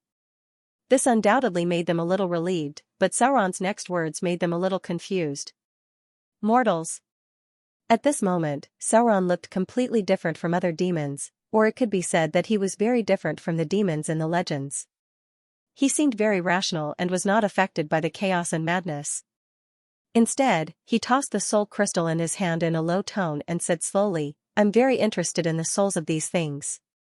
Maybe I can consider letting you go today." Demons did not need a reason to kill, but they definitely needed a reason to give up killing. Others also thought that this was reasonable. Demons were naturally like this. So, sometimes it felt good to be a bad guy. A middle-aged monk who looked like the leader stood up. He looked at Sauron in front of him and said hesitantly, "What do you want us to do?" There was a chance. Sauron smiled and said slowly, "It's just a contract. I need one of you to sign a contract with me, so that I can consider letting you go. Otherwise, none of you can leave alive today." Intimidation, Sauron's body reappeared with raging flames. Coupled with the outbreak of the intimidation ability, all the professions on the opposite side suddenly became nervous. Contract? Sauron's words made all the professions on the opposite side look at each other. Didn't demons never like contracts? Didn't demons like to sign contracts with mortals? Wasn't that something that demons often did? Could it be that the evil creature didn't summon demons but demons? That's not right. There was no such creature as a Balrog among demons. The professions in front of him seemed to be a little hesitant, but they didn't dare to hesitate for too long because demons rarely had good tempers and couldn't tolerate bargaining. They were very worried that Sauron would turn hostile and kill them all in the next moment. "I'll do it." Just as the others were hesitating, a clear voice sounded. No one was willing to sign a contract with a demon, especially when this contract might directly involve the soul. Moreover, Sauron was talking about one person, but now there were many professions in this group. The spirit of sacrifice was not something that many people could have. A girl dressed in martial arts clothes stood up. It was a little special in the Eastern countries, that was, women could also advance to become monks. They belonged to a special school, and the path of fist techniques was much lighter. Sauron's original body once saw a very powerful female fist master in the desert area. And this female monk in front of him should be a fist master, and she seemed to be quite strong. "Cicada! Cicada! You!" The professions around were suddenly taken aback, but it seemed that no one intended to immediately stand up to replace her. Signing a contract with a powerful demon, who knows what would happen? It was possible that even the soul would be dragged into the bottomless abyss in the end. The girl's appearance was a little delicate, but her expression was quite firm and resolute. She slowly said, "Let me do it. Demon. I'll sign a contract with you. Courage. Sacrifice." This was a very good quality. Sauron thought that they would refuse and finally send someone to sign a contract with him. He didn't expect that someone would take the initiative to stand up with the idea of sacrifice. A very good candidate. The leading monk seemed to be struggling. He opened his mouth to speak but stopped, as if he wanted to replace the girl in front of him. However, Sauron decided on the spot and said in a deep voice, "Very well. As long as you sign a contract with me, I'll let your companions go." The other people present had a bad expression, but they secretly sighed in relief. Death might not be that scary, but falling into the bottomless abyss was very scary. Just now, Sauron clearly used the ability to imprison souls. This kind of power made them feel fear deep in their hearts. If even their souls couldn't escape, then it would be too scary. A light of power appeared. Sauron was the master of the contract, so it was up to him to decide what kind of contract to sign. So he directly turned the contract into a tyrannical mode of complete possession, directly entering the depths of the other party's soul. A contract of complete control. Sauron could know the other party's every move at any time. In return, she could also obtain the summon demon ability. This ability was up to Sauron to decide. He could summon himself or summon a demon under his control. A mysterious power shrouded. A one-sided contract only needed the other party to agree, so everything was completed in the blink of an eye. Everyone heaved a sigh of relief. The girl's expression also relaxed a little. She slowly said, "I've already signed the contract. Can you let my companions leave now?" She couldn't understand the contract. As a mortal, she didn't know the meaning of signing a contract with Sauron, but she was more concerned about whether Sauron would break the contract. To her, it was fine as long as her companions were out of danger. Yes. Sauron's mouth revealed a smile. A very good soul. The moment the contract was completed, Sauron extracted a trace of the other party's soul. He felt a pure soul. Signing a contract with demons and devils could give some extra abilities. Demon lords could even directly increase the other party's strength, giving the mortals who signed a contract with them some abilities and attributes. Sauron was a high-level demon, and a powerful flame demon. More importantly, his true form was a deity, so the moment the girl named Cicada in front of him signed a contract with him, she immediately gained the ability to be completely immune to fire damage. Moreover, the power she gained from the contract might be more than that. Because souls were connected, Sauron's true form wasn't simple at all. The time to summon demons was limited. Sauron probably didn't have much time before returning to the bottomless abyss, so he didn't intend to waste too much time here. It was rare for him to come to the Eastern Kingdom, so he was ready to take a look at this familiar yet unfamiliar world. After confirming that he could obtain the girl's vision at any time and at the same time perceive her thoughts to a certain extent, Sauron soared into the sky, flapped his demon wings, and left this place. Eastern Kingdom. A world full of mysteries and the unknown. P.S. I didn't finish this chapter yesterday, but it feels good. Sauron's figure disappeared into the sky. It was not until he had completely left the place that the others present were slightly relieved. At this time, the hesitant professionals came over to ask about the girl's well-being, although this kind of concern felt a little strange after the girl Cicada signed a demon contract with Sauron. Ah! A slightly low cry of pain was heard. The professional closest to the girl Cicada suddenly exclaimed, and then seemed to be scalded by something and quickly retreated backward. This was the place where Sauron first fought. Although the battle was over, the residual effect of activating Flame Host was still there. Even the sand and stones were melted by the heat. It was conceivable that the temperature of the ground was very high. This professional did not seem to have any fire resistance, so his bare feet that touched the sand and stones were scalded red. At this time, the other people near the girl realized that the temperature of the ground was quite high and could not help but stop 3 meters away. What's wrong? The middle-aged monk in the lead reached out and touched the ground, then quickly withdrew his finger and looked at the girl in front of him. Cicada? The girl seemed to have noticed this too. The temperature of the ground was gradually cooling, but it was probably more than 100 degrees. She leaned over and touched the sand that had begun to melt. The scorching temperature did not affect her at all. Although the professionals had strong physique, they were still mortals. They would still be injured if they reached out to touch the red-hot soldering iron, but they would recover quickly. The strong resistance brought by her physique was not enough to make her completely immune to such high temperature, so all the changes could only be related to the demon contract she had just signed. I don't seem to be afraid of fire. The girl looked at her white fingers, closed her eyes, and seemed to be able to feel a force in her body. She could not help but mumble to herself. There seems to be something else. The natives were slow to perceive the power bestowed by others, but the ability bestowed by Sauron had begun to take effect. Sauron was not a demon lord. The demon lord's contract could increase the contractor's attributes when he obtained the ability. For example, a being like the succubus queen could increase a mortal's attributes by 2 or 3 points as if it was child's play.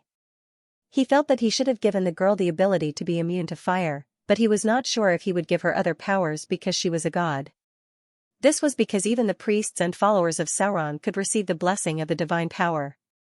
To put it simply, this meant that the followers could access the domains of Sauron's main body. In the past, the most useful domain was rogue. Rogues who believed in Sauron could gain buffs from basic abilities, including stealth, lockpicking, theft, and so on.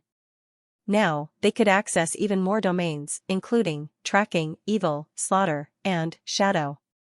Clergy domains were easier to access, which meant that wanderer and tracking were the easiest to access. The other abilities belonged to the divine domain and could only be accessed by devout believers. The slaughter domain was probably the only ability that Soren couldn't determine its function because even Soren himself hadn't fully grasped it yet. The wind howled. The demon summoning time was not very long, and Sauron was not sure how long he could stay in the Eastern Kingdom, so he directly used advanced teleportation to look at the nearby environment.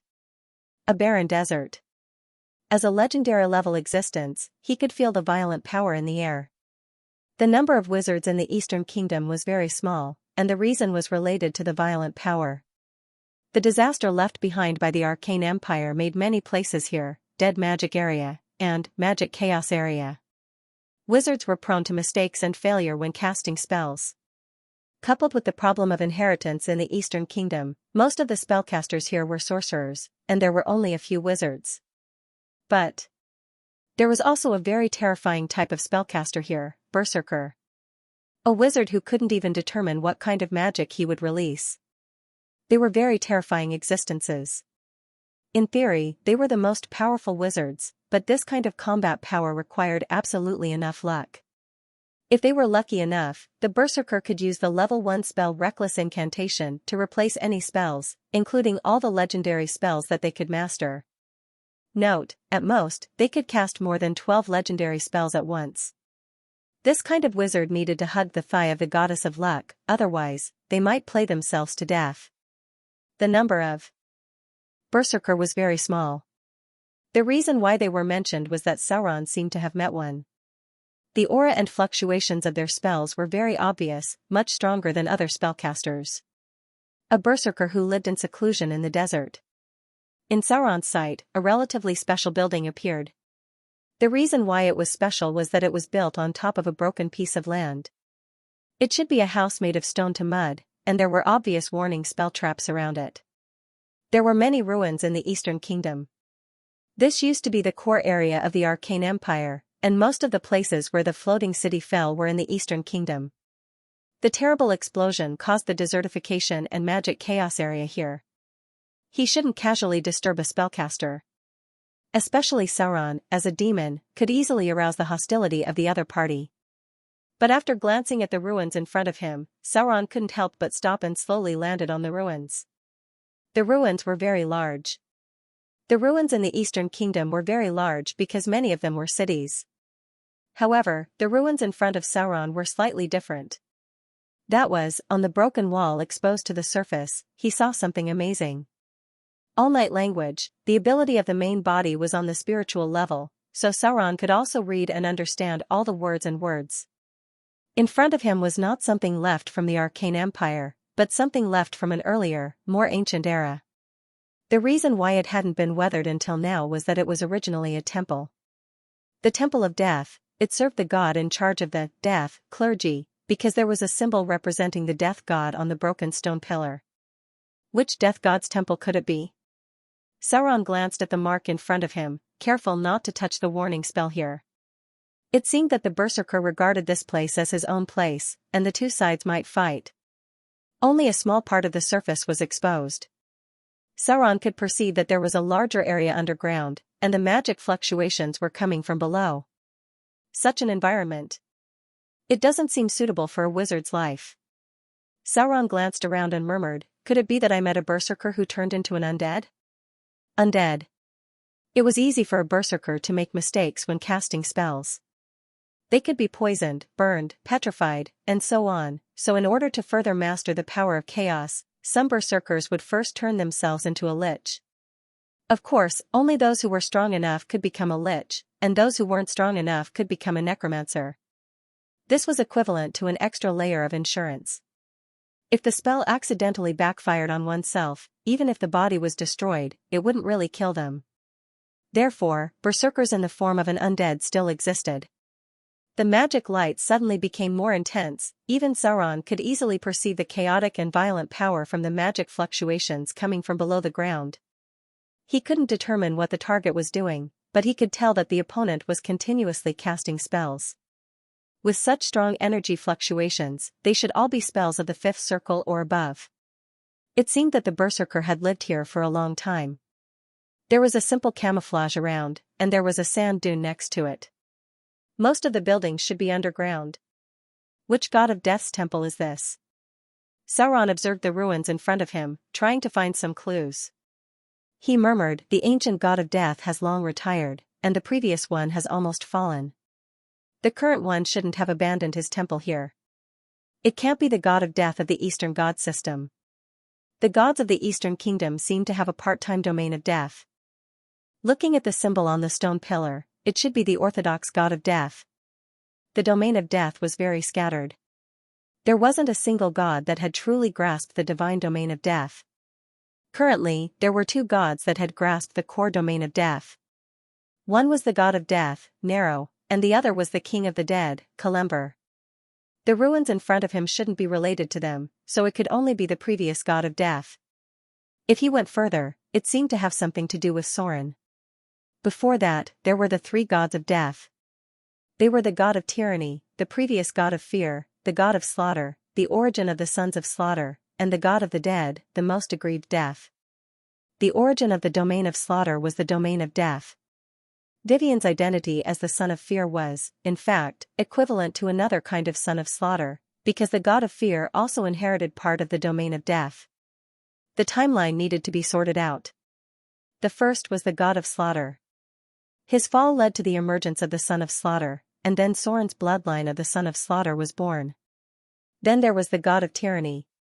He had fallen, but he was resurrected again. He continued to exist for a while after his successful resurrection.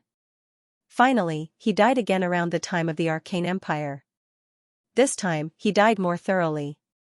The one who inherited his domain was the current god of fear. The god of fear changed the core areas from tyranny and strife to fear and destruction. Thus, he became one of the most powerful demons in the abyss. Then he died for some reason. Sorin didn't know the specific reason. It might be related to another god, but it would be more troublesome to explain in detail. Because that god was also a member of the death god system, but he was a madman and had been sealed long ago. The world called him the god of murder, but he shouldn't have come out yet. When the Avatar crisis was at its strongest, he would really show up, because the outbreak of this crisis helped him to break free from the seal. The Dreadlord died. Then the Son of Fear appeared, the source of Vivian's power. To some extent, the relationship between Sorin and Vivian was really inextricably linked. The Son of Slaughter and the Son of Fear both came from the Death God system. Whose temple could it be? Sauron looked at the ruins in front of him and quietly left a space waymark here. The time of the demon incarnation was almost up, and he was afraid that he would soon return to the abyss. If he wanted to figure out the secret here, it was estimated that only his original body could do it, because there was a powerful spellcaster here. However, Sauron still guessed that it might have something to do with the last of the three gods of death, the god of the dead, Mirko. Because this guy had left the most ruins, and before the Eastern Kingdom became the present desert, it used to be the most prosperous area in the whole material plane. If the continental shelf hadn't collapsed and split into the southern island countries, the Amazon jungle, the outer islands, and so on, then this place used to be the center of the continental shelf.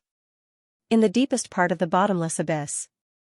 In a narrow plain unknown to mortals and gods, a terrible power suddenly broke out. A terrifying aura spread in all directions, and the entire plane trembled under this power.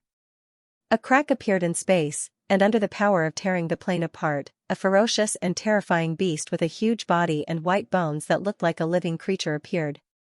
Its appearance made the whole bottomless abyss shake, and the irresistible power shocked several planes connected to it, as if it was venting its anger of being sealed for thousands of years.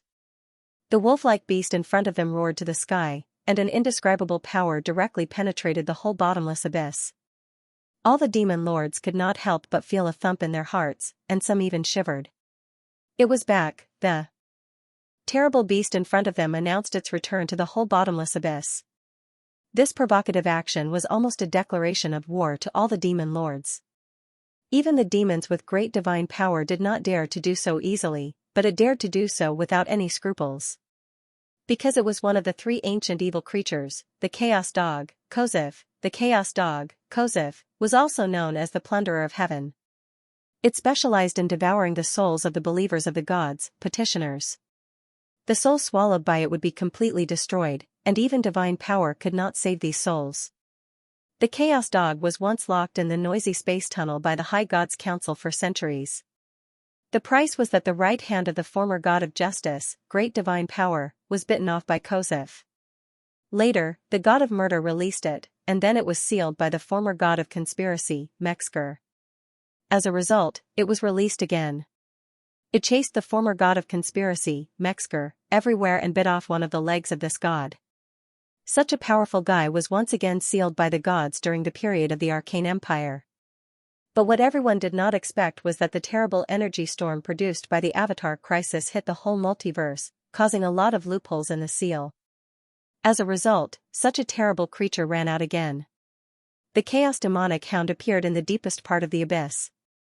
This terrifying aura made the demon lords near the bottom of the abyss tremble in fear. Even the abyssal lords who had been busy fighting temporarily put aside other things and began to deal with the crisis in front of him. The best-case scenario would be to send it to the upper planes or material planes. It would be best if it could bite off an arm or a leg of the current god of light. But back then, the demon lord of the bottomless abyss had also contributed to sealing it in the chaos gap, so it might not leave easily. No one liked this greedy beast, because souls were the most precious wealth in the lower planes, and its appetite was almost endless. No matter how many souls there were, it would always be able to eat them all. The crisis in the deepest part of the abyss did not affect the higher dimensions.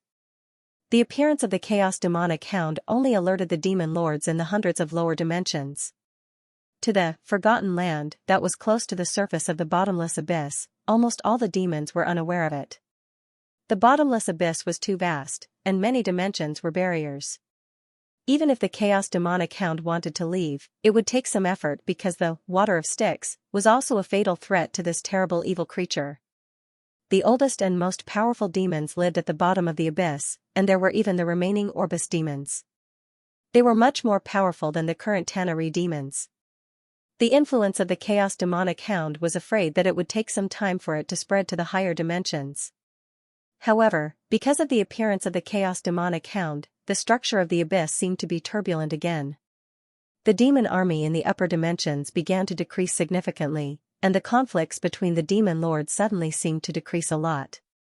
At the same time, in the deepest part of the abyss, an ancient Orbis demon was also hatching a new conspiracy. Her name was Xianxia, the master of the 600th floor of the abyss, an ancient demon hidden in the endless labyrinth. In the abyss, most of the surviving Orbis demons became uninterested in fighting for the highest authority in the abyss. The crushing defeat from countless centuries ago still lingered in their hearts like a nightmare. Maintaining the status quo was enough to satisfy them, such as Dagon and the Wind Demon King, Pazuzu. However, there were still some ancient Orbis demons who had been yearning for more power and authority. In this chaotic era, there was an Orbis demon who stood aloof, the mysterious Xianxia. She chose to use another method to join the fight for the abyss. Xianxia set her bone fortress on the 600th floor of the abyss, a level full of endless labyrinths. It was these endless labyrinths that prevented the demon war from spreading here. Xianxia knew that the demon lords who dared to claim to be the highest ruler of the abyss were all the strongest demons. Knowing her own strength, she wisely chose not to join the fight. Therefore, Xianxia summoned a mysterious existence to give birth to many descendants and let her children join the fight. Once one of them became the demon lord, then Xianxia would become the mother of demons. Who or what made Xianxia give birth to so many demons had always been a hot topic of debate. Asmodeus, an ancient god, or perhaps an unknown existence in the multiverse. Some people believed that Xianxia's mate was an ancient race that could continuously change their form, but another theory was that the bottomless abyss itself had impregnated Xianxia. In the long years, Xianxia gave birth to countless demons and monsters. Most of them died young, either by their own siblings or by the extremely harsh environment of the abyss. Only a small number of them eventually became demon lords. Some people tried to guess who the father of Xianxia's descendants was based on their appearance. However, the results only made them more confused and depressed because the descendants were vastly different in appearance and ability. Or perhaps, the descendants didn't have the same father. The demon lord of sloth, Luxio, had black skin and his undulating body was wrapped in black clouds. Frederick had the appearance of a human, but his true appearance was hidden under the iron chains that tightly encircled him. The zombie lady, Javiria, had 3 heads. As for the Shadow Witch Queen, Rick Sally, she didn't even have a real body. Among Xianxia's many children, only one had the strength to become the overlord of the abyss. He was Grazzi, the monarch of darkness, of the abyss. He was also known as 6 Fingers by adventurers. No one had seen this mysterious ancient demon in battle. However, it wasn't hard to see how terrifying she was from her many descendants. She had given birth to so many demon lords and even one of the 3 demon lords of the abyss. This existence had always been silently influencing the situation of the abyss. The order of the multiverse was collapsing. One by one, the gods fell from the divine kingdom to the mortal world, and the deepest part of the abyss was brewing more terrible turmoil. Every time such chaos struck, it meant that the abyss would be reshuffled. The abyss had been changing. Its pattern had never stopped changing, from the defeat of Orbis to the rise of Tanaree, from the appearance of the 3 giants of the abyss, until the succubus queen stepped on the corpse of her old lover, the demon prince, Demogorgon. The pattern of the abyss had changed more violently than any other kingdom. The Bautor Inferno had only one demon duke, Bardi, for a long time, and a large number of demon lords had appeared in the abyss. However, recently, the succubus queen seemed to have found herself in a bit of trouble. It was because the few enemies that she had defeated seemed to have escaped. In the depths of the bottomless abyss, which was called the Well of Darkness, a powerful succubus that she had imprisoned seemed to have mysteriously disappeared. For a long time, the succubus queen had always relied on her nature to act. Mechanut's main purpose was to satisfy her own desires, and all her schemes and tricks revolved around this purpose. For example, to obtain all kinds of novel feelings, fallen witches pleasing ritual, to experience unprecedented pleasure, ritual, or to enjoy the ecstasy of humiliating and stepping on her hated enemies, and so on. The rise of the succubus queen had gone through numerous conspiracies and wars. First, she had used various means to defeat her competitor, Xianxia, when she was still relatively weak. She was the embodiment of depravity and lust, and the former succubus lover of the demon prince, Demogorgon. After Mechanut seduced the demon prince, Xianxia was also imprisoned in the Well of Darkness. So, when the succubus queen was at her weakest, she hugged the demon prince, Demogorgon's thigh and successfully avoided many threats. But Mechanut did not become arrogant and complacent because of this. She knew that her strength was not enough to compete with other demon lords, so she had been using schemes and beauty to achieve her goals and gain more power. The succubus queen had many enemies. The Null King was one of them, but her most difficult enemy was one of the 3 leaders of the bottomless abyss, the Dark Monarch, Grazzi. After the succubus queen rejected his advances, the Dark Monarch, who felt that his pride was hurt, launched an attack on Mechanut's territory. Mechanut had to use all his strength to resist the attack. After this attack, the 2 demon lords fell into a cold war. They sent a large number of subordinates to destroy each other's domains. Because of this hatred, the most bizarre thing in the abyss happened here. In order to take revenge on the succubus queen for rejecting his advances, the Dark Monarch transformed himself into Mechanut to seduce Koschchurch, one of the ugliest Thanari lords in the abyss. The result of this seduction made the succubus queen feel deeply ashamed, because many people still believed that Mechanut, who was subdued by Koschchurch's power, was not the Dark Monarch in disguise. There was a need to pause here. First of all, the Dark Monarch was a male demon, and he was also the most powerful demon lord in the abyss. He was one of the 3 leaders of the abyss who controlled many planes. Then, in order to take revenge on the succubus queen for rejecting his courtship, he transformed into the succubus queen's appearance, into a female, and personally seduced the ugliest demon lord in the bottomless abyss. Moreover, many things that could not be described with words happened between him and the demon lord. In the end, he regarded this matter as a great conspiracy against the succubus queen, unbelievable. When Soren first learned of this matter, he did not know what words he could use to describe this demon lord. He could only say that it was understandable that such a weirdo was born in the Chaos faction. It was hard to imagine what the Dark Monarch was thinking when he faced the ugliest demon lord in the abyss. Okay. Let's skip this matter for now. The succubus queen's hatred for the Dark Monarch grew stronger, but the next thing made her have to shift her attention elsewhere. It was also because of this matter that led to her strong rise in the abyss. The most powerful demon lord in the abyss was undoubtedly the demon prince, Demogorgon, a terrifying creature with 2 heads that looked like a baboon. He was the most powerful lover of the succubus queen. For a long time, Demogorgon had been fighting against himself and consuming his strength because of his 2 heads. One was crazy, and the other was rational. Both heads believed that the disappearance of one of them would not lead to his death, and it would make Demogorgon stronger. They fought for countless years. Unfortunately, most of the attempts failed, but in the end, he came up with an incomparably crazy idea. The succubus queen had many lovers. Her intimate relationship with other demon lords was usually only for one reason: to satisfy her endless desire.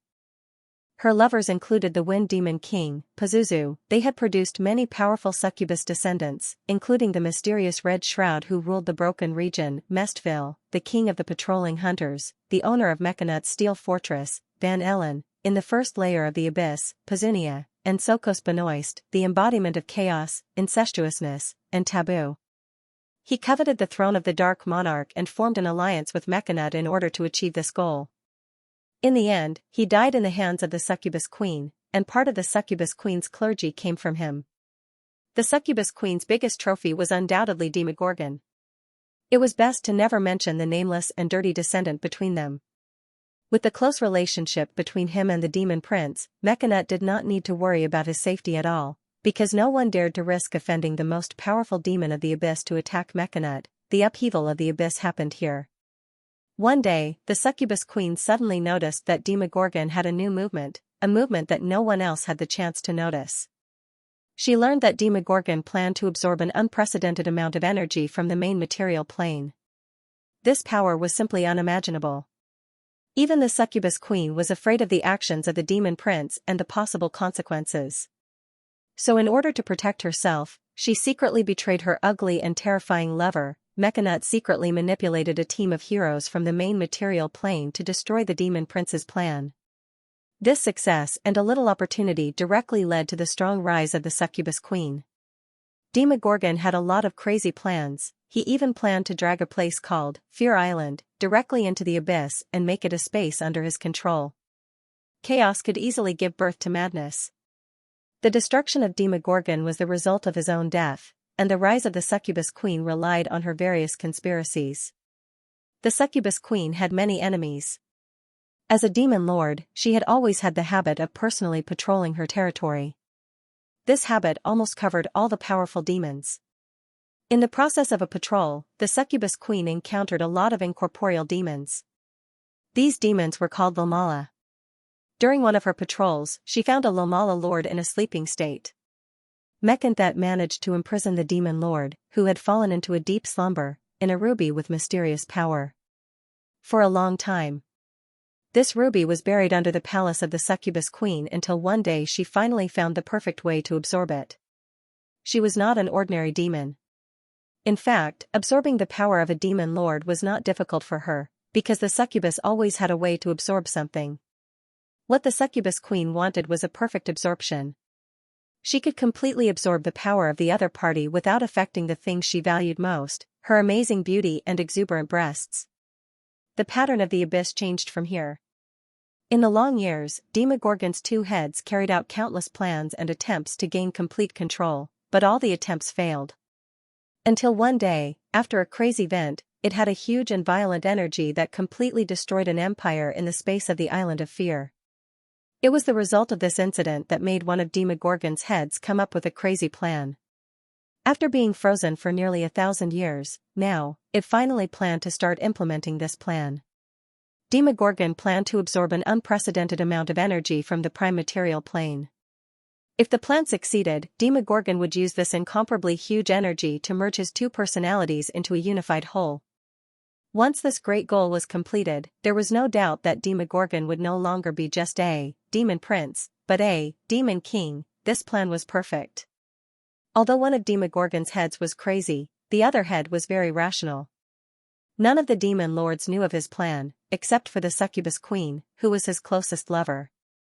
In the end, even the succubus queen was afraid of this terrifying and crazy plan, so much so that she had to secretly manipulate some heroes to destroy it.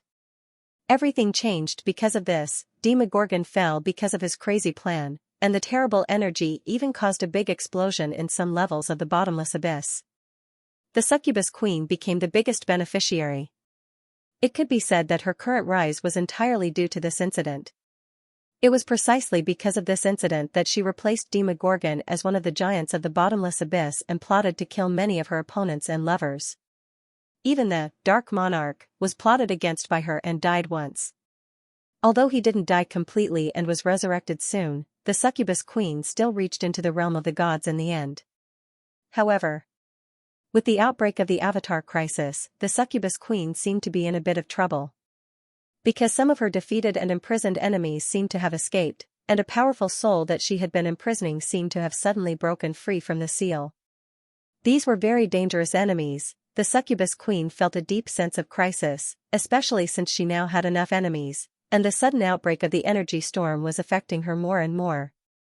Therefore, she felt that she had to think of a way to deal with all this. It would be best if she could wipe out all these enemies in one fell swoop. Bottomless abyss, forgotten land. With a magic aura, Sauron's figure once again returned to his own territory. This time, the duration of Summon Demon was very short, and it was not enough for him to explore too many places in the Eastern Kingdom. The Eastern Kingdom was the place with the most preserved ruins. Of course, even the gods could not avoid the risks. A day passed in the blink of an eye. On the second day after Sauron returned from the material plane, a Yugoloth who had just returned from the first layer of the bottomless abyss brought back very shocking news to him. That was, the succubus army had withdrawn from the bloody battle. There were rumors that the succubus queen suddenly disappeared mysteriously in her palace, leaving no news. The succubus army was now in chaos, and many Radiance nuns were eyeing the throne of the succubus queen. However, they were not sure about the specific situation of the succubus queen, so no one dared to act rashly. Some people suspected that this was related to the recent mysterious disappearances of the gods. For a time, the whole bottomless abyss was in turmoil. P.S. That's all for the plot of the succubus queen. It's a brief explanation of the general foundation. This plot line has been pushed back a lot, but some important events will be mentioned. What? Sauron looked at the Yugoloth with a strange face in front of him and muttered to himself, the succubus queen is missing? It seemed to realize that he had lost his composure. He nodded slightly to show that he already knew about it, then waved his hand and said, I know. You can go now. This is for you. Sauron threw a mid-quality soul crystal over. The Yugoloth in front of him brought the news to him, obviously expecting a little reward. It seemed that the news had not spread yet, and the channel it got the information should be related to the succubus. In the lower planes, only benefits could be used to rope in demons. If there were no benefits, they might endure it the first time, but the next time there was such information, they might not pass it to Sauron. Thank you, Your Excellency. The Yugoloth held the soul crystal with a smile. This thing was the hard currency of the lower planes, and it was much more valuable than gold, jewelry, and weapons. It was very satisfied with Sauron's reward and quickly nodded and bowed down. Sauron had the talent of soul manipulation, so it was relatively easy for him to extract some soul crystals. It was just that the production was relatively low. At present, Sauron could only cast it once a day. That was to say, if there were enough enemies for him to kill and enough conditions to cast soul manipulation, then he could make one soul crystal every day. It seems that something big is brewing. Sauron looked at the demon in front of him. At present, the news had not spread, but there would soon be a chain of events. The succubus queen had a lot of enemies. If she was really missing, then these enemies might jump out and bite her hard. Sauron did not remember what happened in the bottomless abyss before the outbreak of the Avatar crisis, but he was sure that the succubus queen had not fallen. In terms of means, the succubus queen was also a very ruthless person. Is it because of the Avatar crisis? Could it be that she also fell to the mortal world? Sauron closed his eyes and thought for a while, then murmured, but the divinity of the succubus queen is not the same as other gods. Strictly speaking, she doesn't rely entirely on the power of the quintessence. Moreover, I've never heard of a demon lord from the lower planes descending to the mortal world. The energy storm came from above. Although he did not know the specific situation of the matter, Zoro felt that there was a conspiracy in it. The mysterious disappearance of a powerful demon lord would directly lead to a reshuffling of the structure of the abyss, including the forgotten land where he was. The reason was simple. The succubus army had grown stronger over the years, and they even had troops stationed in the forgotten land. From the first to the sixth layer of the bottomless abyss, as long as the environment was not too harsh, there would be a small area occupied by the succubus army as a transit station. A portion of the weapons and equipment in the bottomless abyss were traded with the neutral evil demons through their hands. The main reason was that the evil demons trusted the reputation of the succubus more than the other chaos demons. Forget it. Although Sauron always felt that something was going to happen, he thought that he might not have the strength to get involved, so he might as well do his own things first. Besides, he had to find a way to send the things that he had prepared a long time ago. When these things were delivered, he estimated that he would become one of the most powerful demon lords near the Galumba arena. Outer Islands, Motor City. Today's weather was very good, the sun was shining, and the sky was clear. However, Idu received a strange task today, which was to transport a batch of weapons in the warehouse to the forbidden area. It was hard to understand. Idu did not understand why the higher-ups ordered them to transport those weapons to the forbidden area of Motor City because there were dozens of weapons and equipment. But it did not matter if they did not understand the order, as long as they strictly followed the orders. Idu had been transporting weapons since this morning, and now it was already the third cart of equipment. Oh. While the people below were loading the weapons onto the carriages, George reached out and took a warhammer from the large carriage in front of him. The heavy weight caused his arm to sink. Then, he tried to swing it, but he shook his head and said, "No. It's too heavy. I'm afraid this weapon is already 100 or 200 pounds, right? Who can use such a heavy weapon? There are not many people in Motor City who can fight with it. I've seen a dwarf's warhammer before. I guess the warhammer used by the dwarves in Furnace Fort is not even half the weight of the one in my hand. I don't know why the higher-ups bought so many heavy weapons." Hearing Idu's words, a drow with a serious expression next to him also reached out and picked up a heavy two-handed sword. Forged with steel, enchanted in the north, a grade 1 rare weapon. The heavy weight made the drow, who was used to using delicate weapons, frown. He held the two-handed sword and said lightly, "Don't ask so much. If the higher-ups want you to transport it, just do it." Idu curled his lips and nodded, "Of course I know that. I'm just a little curious. By the way, since you met that half-elf girl, you've become more talkative than before?" The drow looked at him with a serious expression and did not answer. The atmosphere was a little awkward. Although they were already very familiar with each other, it was still difficult for the drow warriors to adapt to the teasing of humans. Carts of weapons were loaded. Idu estimated the number and said, "I'm afraid it will take another 10 trips. It will probably all be transported by noon.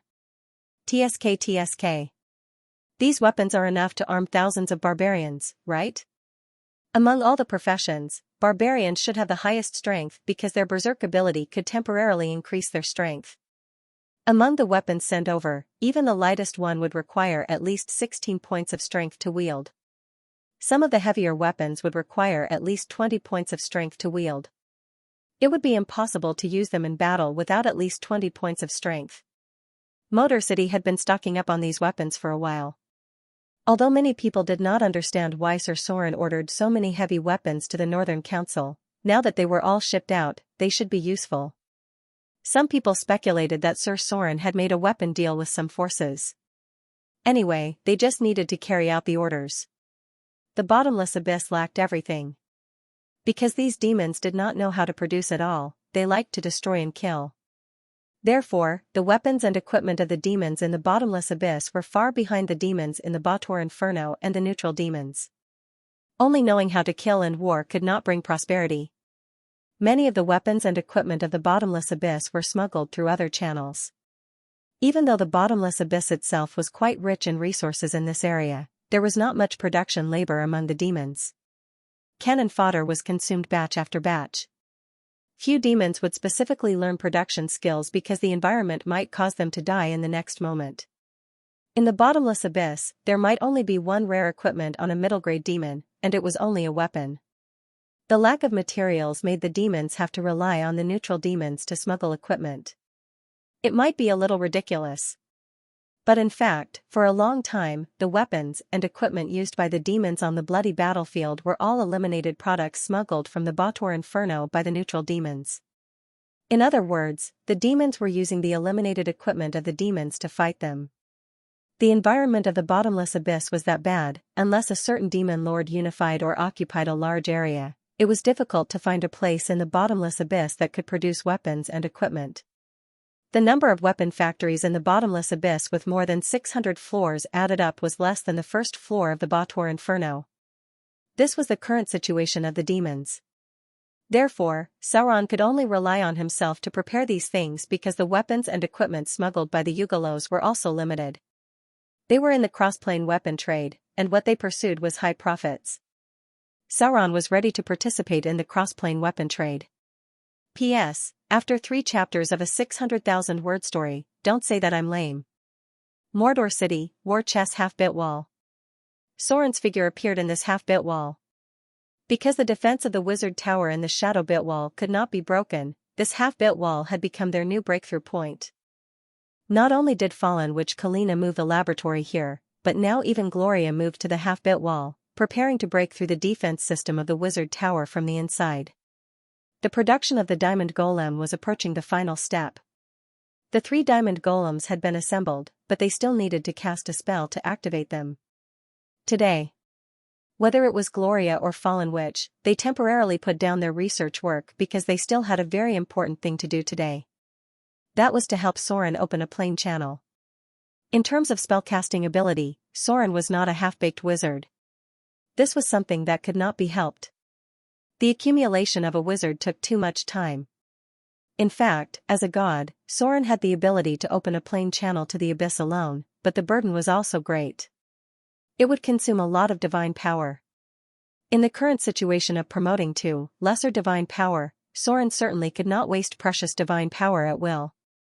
Therefore, he needed to use the power of the 2 legendary witches to open the portal to the abyss. However, before that, he still needed to improve his spellcasting level.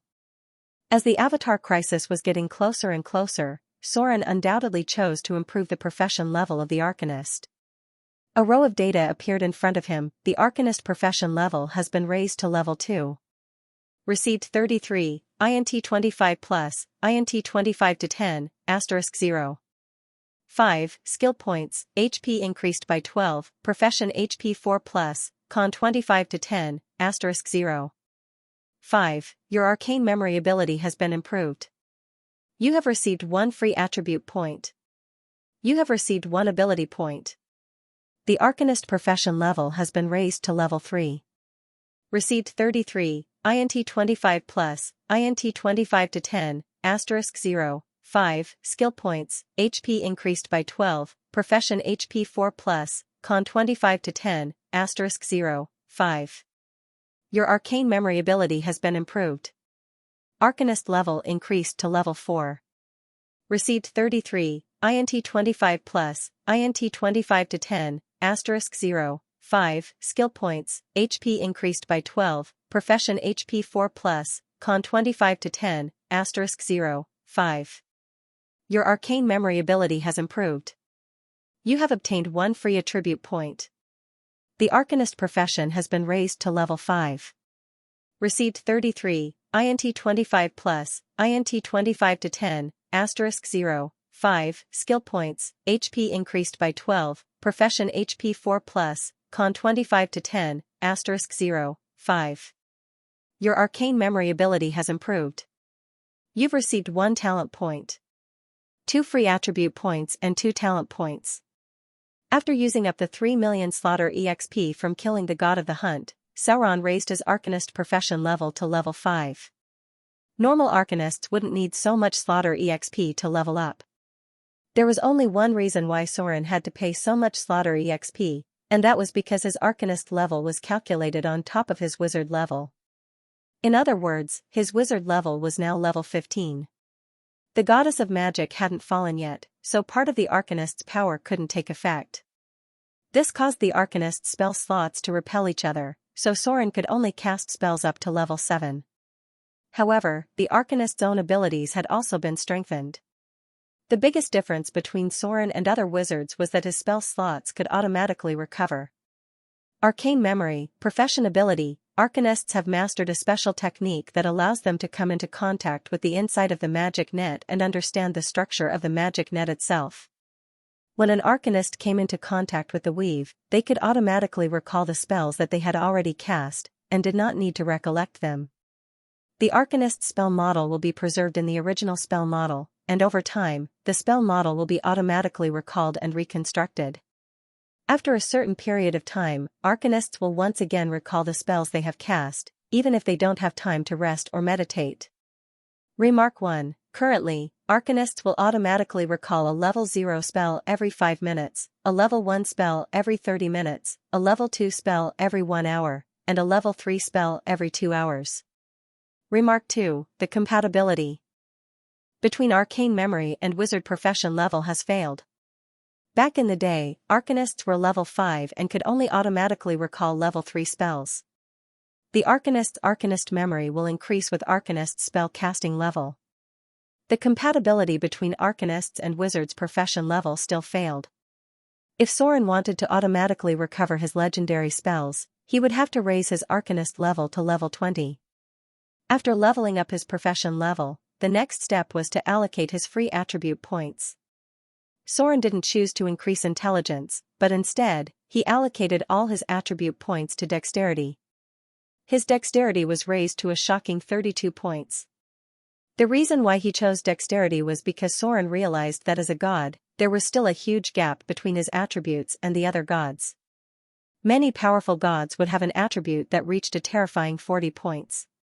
If Soren allocated all his attribute points to intelligence, it would be almost impossible for him to reach 40 points in dexterity, or even 45 points in great divine power. The higher one's profession level was, the harder it was to level up. Currently, an Arcanist needed nearly 1 million slaughter EXP to level up. He was only one level away from reaching grade 6. From now on, the difficulty of obtaining each attribute point would increase exponentially. There was a huge gap between 27 points of intelligence and 32 points of dexterity. Moreover, Soren's fighting style was more like a rogue. Divinity, free attribute points. Soren's ultimate goal was to increase his dexterity to 45 points. That way, even if he fought against a great divine power, he would still not be at a disadvantage. Remark: almost all great divine powers have attributes that exceed 40 points. As for the 2 specialization points, Soren almost didn't even think about it before choosing them. Making magic equipment, specialty ability. You have the ability to make magic equipment. This ability is affected by your basic skills. You can enchant the equipment. This specialty ability will increase with your casting level. It was a specialty that did not seem to be very useful. However, it was quite important for Soren because this was the prerequisite ability for the divine ability, making artifacts, that he had to master in the future. As a god, Soren was a little embarrassed. The main reason was that he basically did not have a single artifact that he could use. The vampire ring still had Reinhardt's power left on it. The beast's claw was not a weapon that was suitable for him at all. The flail of time was only one of the components. Soren had to make his own artifact. If one wanted to create a divine artifact, creating magical equipment was the most important prerequisite. The second specialty was not much to think about. Soren chose spell penetration. His goal was to obtain one of the most important specialties for spellcasters. It was also one of the few legendary specialties that could effectively resist the saint form, legendary spell penetration. Without this legendary specialization, one would not be qualified to become a top-level spellcaster. The magic resistance of gods was just too high. Without legendary spell penetration, many spells would be directly immune to, and there would be no effective damage. After spending all his slaughter EXP in one go, he leveled up 4 times consecutively after slaying a god. At this time, Soren's attribute page had changed a lot. However, because he was 1 level away from reaching grade 6, he thought about it and decided to take a break first. There was still one more breakthrough after reaching grade 6. An additional legendary specialty point would greatly increase his strength, gods could master, arcane proficiency, and automatic spellcasting. Soren was going to hold back his big move and try to obtain the ability to instantly cast all spells below the 6th circle when he reached grade 6. As for the basic skill points that he obtained, Soren put all of them into making magic equipment. He needed to accumulate the basic requirements to make an artifact for himself. P.S. There is one more update. It was a very complicated teleportation circle. Although the barriers of many planes began to weaken because of the Avatar crisis, it was still very troublesome to reach the abyss. The special nature of the half-plane allowed Soren to use it to skip the trouble of the astral world and ensure that he could teleport to the abyss at any time. However, he didn't have so much power to waste to open a permanent portal, so he could only build a teleportation circle that could be activated temporarily. A low incantation could be heard. Gloria and the Fallen Witch worked together to cast spells, while Soren directly used his divine power to open a plane passage. It was a pity that he didn't master the ability of space change, otherwise, this matter would be much easier.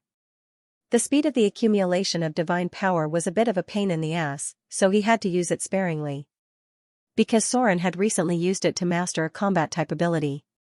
Divine Power Shockwave, Divinity Ability, consume 10 points of your own divine power to cause 120 divine power shockwave damage to a target, or 40 divine power shockwave damage to all targets within 30 meters. The damage will directly knock back nearby targets. Divine Power Shield and Divine Power Shockwave. These were two very important combat abilities that were given by the divinity. Soren's survival ability was already very strong, so he chose to master the Divine Power Shockwave that could kill a single target or attack an area of effect. The more important reason why he chose this ability was that after Soren mastered the Slaughter domain, one of his own abilities had a little mutation. Blasphemous Words, Slaughter Domain. Because of the power of the Slaughter Domain, the effect of Blasphemous Words has changed. It is equivalent to the legendary spell, Command, Death. You can use it on a single target, or you can use it on all targets within a 30-meter radius. When used on a single target, Blasphemous Words will directly kill the target with less than 120 HP. When used on multiple targets, Blasphemous Words will directly kill the target with less than 20 HP. Soren hadn't fully mastered the Slaughter domain yet. The power of divinity took time to integrate little by little. Soren was still unfamiliar with this newly acquired domain, but just some of the abilities he had now were enough to make his combat effectiveness change dramatically. Divine Power Shockwave, 120 points of single-target divine power damage that ignores fortitude and 40 points of AoE divine power damage. Blasphemy, wipes out a single target with 120 HP or less. Wipes out a group of targets with 20 HP or less. After combining the two abilities, Soren was very surprised to find that he actually had a 240 HP instant beheading ability, as well as a 60 HP instant beheading ability. Of course, the prerequisite for killing was that the target did not have the special ability to be immune to instant death damage. After mastering these two abilities, Soren finally felt like he was a god. When the Avatar crisis broke out, those powerful gods fought fiercely. In contrast, Soren's fighting ability seemed to be still at the level of a legendary profession. This gap was caused by the ability of godhood. Changing reality, changing space, descending from the heavens, and so on. Soren was still far away from those powerful godhood abilities. He was now a god with lesser divine power. He had enough divinity and divine power. All he lacked was the accumulation of divine power. Now Soren was waiting for the quantitative change to lead to a qualitative change, bottomless abyss, forgotten land. There was a slight distortion in the surrounding space, and then a portal opened in front of Sauron. A huge amount of equipment was transported out from the portal by the golems. It took a lot of power to maintain this kind of interplane portal, so Sauron didn't dare to waste time. He quickly sent the gold and gems that he had collected during this period into the portal. 2 full boxes of gold and gems, worth about 300,000 Kindler coins, and many rare materials that could only be found in the bottomless abyss were all sent into the portal. The weapons were piled up into a mountain. Because the number was too large, the golems had to transport them dozens of times to move them all. No one could transport so many weapons back alone. The volume of more than 20 carriages couldn't even fit in a large storage space. However, Sauron had already prepared for it. Soon, the demon elites under his command would transport them back. 1,200 extraordinary grade heavy weapons. 30 heavy cannons. A number of weapons and equipment that other medium-sized creatures could use, as well as various war supplies. Don't ask Soren why he brought so many things over. Since he had already used up his power to open the portal, wouldn't it be a loss if he didn't bring more things over? The price of interplane arms trade was very high. Soren himself was reluctant to open such a portal several times. Maybe this would be the only transaction this year. Half of the weapons and equipment were used to arm the elite troops of the demon incarnation, which was basically given to the middle-grade demons. The other half of the weapons were used to trade arms. The things in the bottomless abyss were either ridiculously expensive, or they didn't cost a penny. The large amount of equipment ordered from the northern witches had already brought a little burden to the treasury of Mordor City. He had to earn some money back from the demons. The interplane arms trade was at least 200% profit. In addition to the 30 heavy cannons used to attack the Galumba arena, nearly half of the equipment was going to be sold to other demons. There were no munitions factories in the bottomless abyss. The demons would definitely be willing to exchange the gold and jewelry they collected. Soren estimated that the net profit should be more than 600,000 Kindler coins. With the outbreak of the Avatar crisis, the trade on the south coast was gradually affected. The situation was so turbulent that many nobles gave up luxury goods. The tea, porcelain, and silk from the eastern countries were obviously not as profitable as before. He was going to earn back all the military expenses next year through this transaction. The development of towns, the construction of temples, and the maintenance of a huge army. The output of Treasure Island and the taxes on trade alone were not enough. Soren continued to increase the number of soldiers. He was going to try the interplane arms trade. The most valuable thing in the bottomless abyss was the soul. The demons didn't care much about the disaster coin, Kindler, and it happened that the demons didn't care much about Kindler, but it had a considerable use in the material plane. Gloria had always wanted to rebuild a wizard tower, and Fallen Witch might also need a tower of her own. This thing was worth millions of gold dirhams at every turn, not to mention whether to conduct research on the floating city in the future and the astronomical cost of the research. Just the two towers of Gloria and Fallen Witch had already made Soren realize that he had to find a way to earn some money for marriage. The treasury of Mordor City couldn't afford it. The stability of the outer islands was maintained by a huge army. More funds could only be found in the bottomless abyss. End of chapter 658. Don't forget to subscribe, like, and share the video to support the channel.